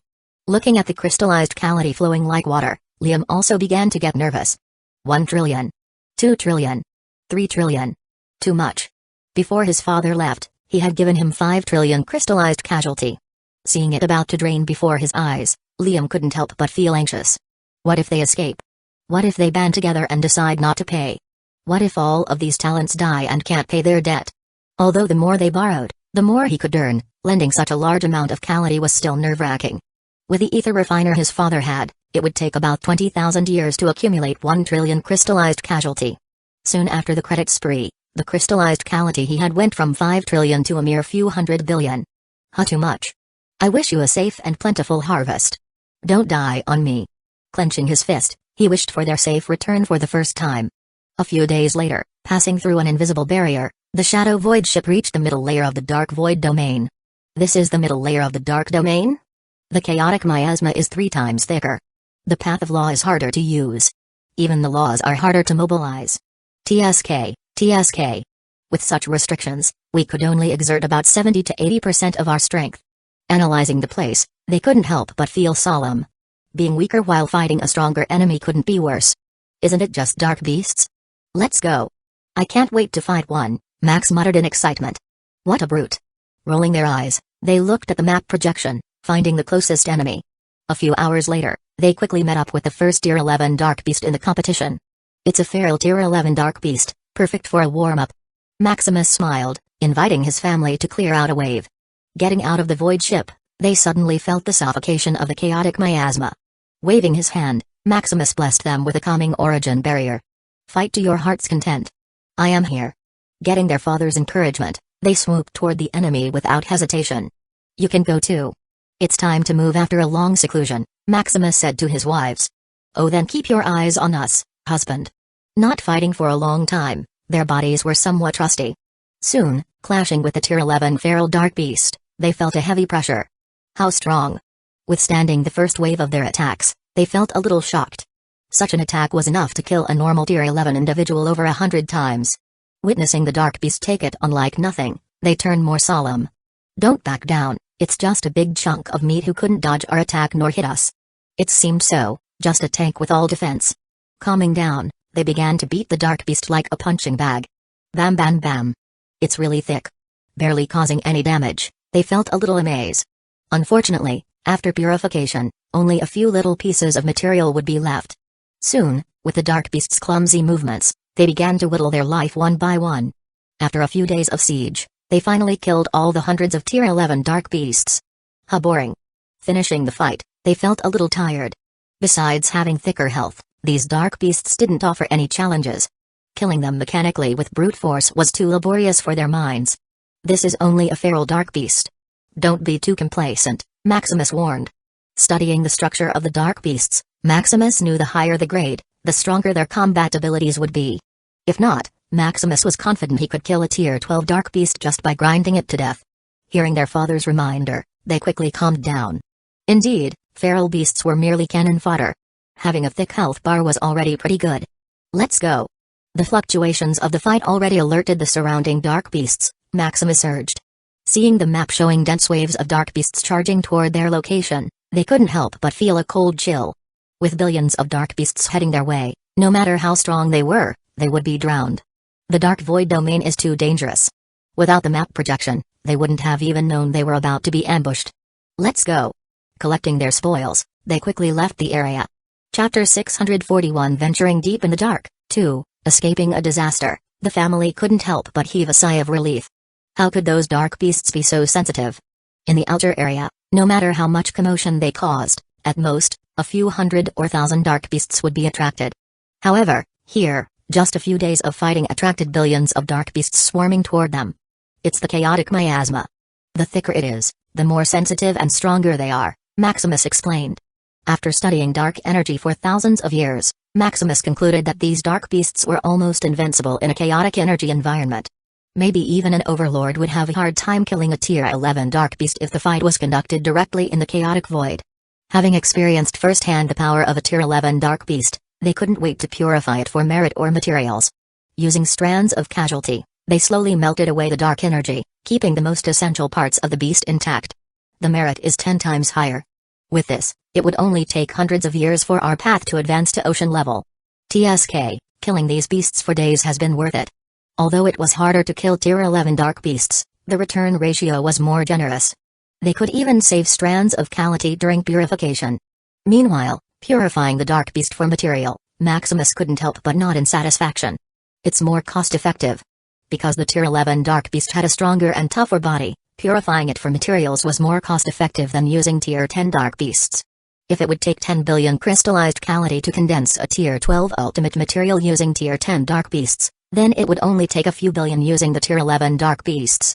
This should be what the ultimate materials they were selling in the outpost were made of, Maximus thought, remembering the ultimate materials he bought from those absolutes. Although using the feral beasts still didn't reach the desired price of hundreds of millions per Tier 12 ultimate material, the apex-level dark beasts should suffice. Even the predatory-level dark beasts might bring the price to about a billion crystallized casualty. Feral, predatory, apex, primal. Unfortunately, looking at the map, it would still take some time before they could hunt apex-level dark beasts. Situated in the deepest part of the dark domain, it would take hundreds of years for their void ship to reach it. The problem wasn't the distance or the time it would take. Maximus and his family could even stay on the ship for thousands of years without any problem. The problem was they were defending the passage of the Eon Plane. They were not here to attack but to defend. Once the Eon Plane is breached, much less all of them being disqualified, a huge repercussion might occur, destroying a part of the plane. To prevent any accidents, Maximus could only wait until those talents became stronger. He estimated that once at least 1,000th of them reached the river level, they could defend the stronghold without any problem. Enhancing the path of law was now easier than ever. As long as they could solve the bottleneck, they could even advance to the absolute realm. Maximus even tried to move the progress of his ocean of knowledge. Unfortunately, it was in vain. Stuck at 59%, no matter how much merit he received, it wouldn't budge. Without a long precipitation of time or a boost from a higher path of law, it could no longer improve. Turning to his family, they had already finished processing all the dark beasts. Seeing their brimming fighting intent, as if wanting to destroy all the dark beasts, he could only shake his head. Like prospecting and mining for gold, they were like hungry jackals searching in the void. Encountering a lone group of tier 10 dark beasts, they killed them like cattle and sheep. After a swift move, storing all their harvest, they escaped, looking for yet another target. Going on for years and years, their excitement didn't fade. Watching their path of law begin to move forward, inching toward the ocean of law, they couldn't wait to fight day and night. As they wandered, studying the map projection, Maximus detected a nearby lone predatory dark beast with a group of feral dark beasts on its back. Let's see if they can handle this, Maximus thought with interest, instructing Wanderer to change course. A predatory dark beast was equivalent to a master of the River of Law. Being stronger than their counterparts, Maximus wondered if his family could defeat it. Soon, as they reached the range of the dark beast, his family also sensed something unusual. Why does that dark beast feel different? Although the same size as the others, it moved with agility. Like a fish swimming in the sea, not only was it faster, but it could also maneuver in all kinds of ways. That's a predatory level dark beast. Let's see if you can beat it. A predatory dark beast? Haha, then let me go first. Max muttered in excitement. Without waiting for their reply, Max dashed toward the dark beast without any fear. You kid. Helpless, they could only follow, planning to support him. Taking the feral dark beasts away from the battlefield, they left Max to fight to his heart's content. Oh, it can fight back. If Max doesn't get serious, he's finished this time. Be ready to support him when necessary. While whittling down the dark beast's life, they watched as Max got beaten up by the enemy. Controlling its body to near perfection and disregarding all defense, the dark beast exchanged blow after blow with Max. What a brute. Who fights like this? Can he dodge? He'll die if this continues. No need to worry. Max must have a plan, Maximus reassured them. Seeing the glint in his eyes, it was clear Max was confident in his strength. Soon, mobilizing his path of law, his special physique, and the entity of the supreme law of wrath, Max's body began to expand. Time for round 2. Chapter 642 Return to Stronghold. Turning up the gear, Max went in for another round. Fighting with all his strength, he felt liberated. Thud thud thud. With each punch, his body vibrated at a unique frequency. His attacks didn't diminish after hitting the enemy but accumulated, slowly tearing it apart. As each punch slowly cracked the shell of the dark beast, the glint in Max's eyes grew brighter. Oh? Is Max trying to break through to ultimate combat mastery?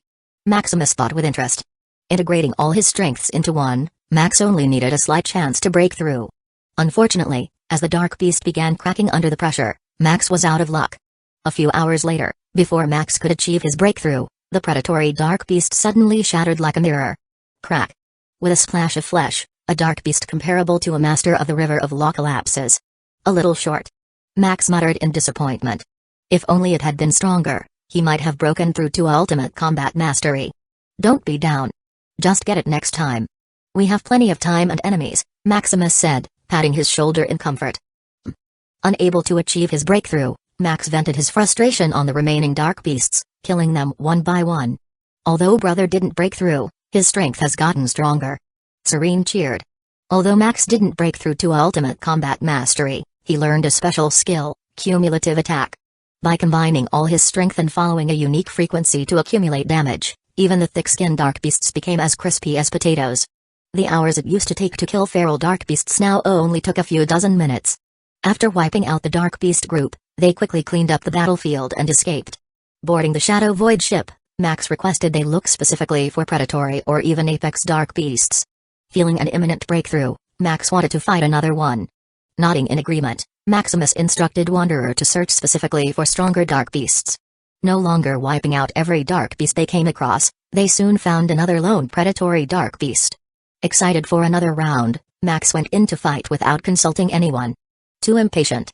Maximus shook his head. Sure enough, while fighting the predatory Dark Beast, Max was nearly defeated. If not for his tough body that could sustain attacks until he regained his composure, Maximus might have had to intervene. Rest for a few months. Let your brother and sister have a turn. But, Max, listen to your father. There's no use in rushing now, Erica said with concern. Seeing her son hurt, how could she not worry? Seeing even his mother was worried, Max could only agree. Soon, during another journey, Maximus found a group of predatory beasts, more than enough for his family to have each one. Can we handle this? They asked in doubt. With dozens of predatory and thousands of feral Dark Beasts, they felt uncertain for the first time. A Dark Beast by itself was not scary. However, once they reached a certain number, even the most headstrong individuals would have to retreat. Don't worry. I'll take care of the rest. Just focus on one predatory Dark Beast to train, Maximus guaranteed. As if it were just a small group of Dark Beasts, Maximus got out of the ship and mobilized his domain, freezing them all. Fall. Exploding his strength a millionfold, Maximus killed all the Dark Beasts, leaving a few for his family. This. How strong are you, father? Damn, do father have a limit? Although they knew their father was strong, they didn't know he was this strong. They had fought each of these Dark Beasts themselves, and with such thick skin, even a master of the Ocean of Law would struggle. Seeing him kill them so effortlessly, they began to doubt if they had been fighting the same enemies. It's just a trick. Maximus had not been studying the structure and very essence of Dark Beasts for nothing. By identifying their weaknesses and the most efficient attack methods, Maximus could bypass their defenses and directly kill them at a fundamental level. As long as their strength wasn't too great, that is. Maximus deduced that applying the same method to a primal or even apex Dark Beast would be ineffective. A trick? After explaining how he killed the Dark Beast in an instant, their eyes widened in disbelief. You can fight like this? Hearing their father's explanation, their eyes lit up. If they could do the same, they could kill and harvest Dark Beasts at a faster rate. Unfortunately, as they fought with the predatory Dark Beasts, they were quickly suppressed. Forget about such precision of attack, they could barely dodge the enemy's strikes. Without a suppressive domain to freeze them nor ultimate mastery to control their attacks with such precision, they could only rely on traditional methods. After suffering countless injuries and beatings, they finally killed the Dark Beasts they had been paired with. How too difficult. These Dark Beasts are not meant for humans. Father, I don't want to fight anymore. Grandpa, let's take a break. My arms feel broken. This is making me hungry and thin. No more, please. Seeing the girls Lydia, Serene, Leela, and Maxine complaining, Maximus felt a pang of heartache. Unfortunately, to survive the coming disaster, one had to have the ability to kill these Dark Beasts. Even with his strength, he couldn't guarantee that nothing would go wrong. You have to continue to fight. You can't break through your path of law without killing a predatory Dark Beast unharmed, Maximus said, hardening his heart. Time continued to pass. After dozens of years deep in the Dark Void domain, killing countless Dark Beasts, the Shadow Void ship suddenly issued an alarm. Host, the Dark Beasts in the outer area are about to reach the warning level. A Dark Beast wave is about to emerge, Wanderer reported. TSK, as expected. The stronghold couldn't clean out enough Dark Beasts. It's time to go back. Chapter 643 Infinite Energy, Unbreakable Defense. A few years later, the Shadow Void ship returned to the Skjoldrun stronghold. The transportation was too inefficient, Maximus complained. Taking a few years just to go back was a massive waste of time. Have the other top prodigies arrive in the stronghold. Returning to their residence, Maximus asked Liam. He had set the rule that when the Dark Beast numbers reached the warning line, all personnel away must return to the stronghold. They already returned. Most of them were out, trying to reduce the number of Dark Beasts, Liam reported. TSK, it's still too late. Looking at the map, hundreds of billions of Dark Beasts had already formed the wave, charging forward to the Skjoldrun stronghold. Recall all of them, prepare to defend. Without resting a single moment, Maximus hurriedly mobilized the stronghold to prepare. Experience more on Empire soon. A few months later, under the solemnness of the Beast Wave, 100 billion Dark Beasts surrounded the stronghold, coming from all directions. Feeling the chaotic miasma and the bewitching dark energy amplifying their fear, their hearts were in turmoil. We are finished. It might seem like they had the advantage, having trillions in number compared to a mere 100 billion dark beasts. However, a large dark beast group had a suppressing effect. The more their number, the thicker the chaotic miasma, making them stronger than normal. With 100 billion Tier 10 dark beasts amplifying each other, their strength became comparable to a Tier 11 feral dark beast. Facing an equivalent to 100 billion Tier 11 feral dark beasts, even their trillions of numbers paled in comparison. Even Maximus's family would take a few minutes to kill such a tier of dark beast, much less the others. This was not the worst part. The worst part was the suppressive effect of the heavy, chaotic miasma and dark energy. Feeling their power stagnant and their path of law sluggish in response, they felt helplessness and despair. Why haven't you been killing dark beasts? We told you the more their number, the faster they grow. One of the secret prodigies complained. While he was fighting those Tier 11 dark beasts, these inferior talents dared to be lazy. Like a virus, these dark beasts grew more vigorously the more their number. Humphrey. How dare you blame us? If you hadn't been selfish and helped us, how could it reach this point? That's right. Most of you left the outer area. How could we clean up the dark beasts alone? Although less than a billion left the stronghold to hunt deep in the dark domain, it was more than enough to push the final nail in the coffin. Bringing most of the top talents with them, the trillions who remained could barely kill a few million dark beasts every day. Without a team leader, their efficiency dropped to a freezing point. Hearing this reason, the top talents in the stronghold fell into silence. Indeed, part of the reason such a large beast wave formed was because they left the stronghold and let the others fend for themselves. What they didn't think was that in just a few decades, such a large dark beast wave would be formed. The plan they had in mind was to come back every few hundred years, then clean the outer area periodically. Who knew these inferior talents were too incompetent? Meanwhile, Maximus, who had already expected the early breaking point of the stronghold, leisurely chatted with Liam. How much energy is left in the stronghold? It should be enough to last a few years of siege. TSK, not nearly enough. It seems I have to make up for the shortfall. Unlike the others, who were nervous about the beast wave, Maximus was quite calm. As long as the Skjoldrund stronghold stood firm, a mere Tier 10 dark beast wave was nothing. Although the Skjoldrund stronghold they were in was a mere replica, as a top architectural wonder, its defense was no joke. However, to support such defenses, an enormous amount of energy was needed.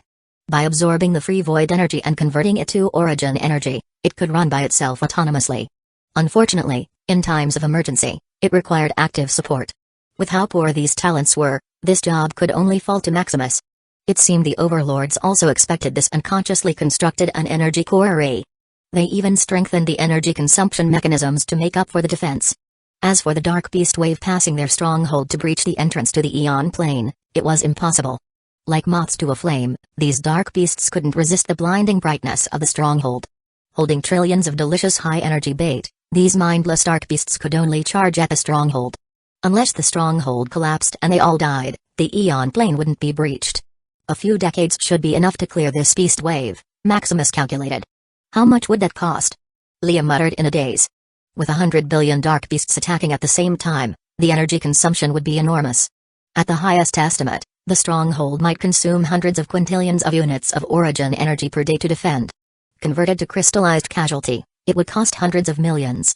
As the housekeeper, Liam knew the ins and outs of the family. He remembered that their family had about 250 billion ether-forged devices. Producing only about 65 quintillions of units of origin energy every day, they would be in deficit for a while. Don't worry about the cost. Just defend the base well, Maximus said nonchalantly. Possessing the dimensional physique, Maximus didn't concern himself with the cost. Much less so when it merely involved origin energy. Looking at his dimensional space that could barely contain his reserve, he had no worry. The number of his ether refiner devices was not nearly enough to refine all the origin energy he produced into strands of casualty. As a result, all the extra origin energy was dumped into his dimensional space. Taking in countless units of origin energy, his dimensional space even showed signs of collapse. Fortunately, he had enough ultimate materials to stabilize the space. With so much origin energy, Maximus didn't care if he supported the base for thousands of years, much less a few decades. Chapter 644 Insufficient power at still a loss. Liam sighed. Can't we just charge the people in the base interest? Maximus muttered with a smile. Huh? This is feasible. In exchange for his father's protection, it wasn't too much to charge a percentage of the talent's harvest, right? Just do this. I still have something to do. Alright, leave everything to me, father. Soon, Liam began to count the talents in the stronghold. Telling them about the features of the Skjoldrun stronghold.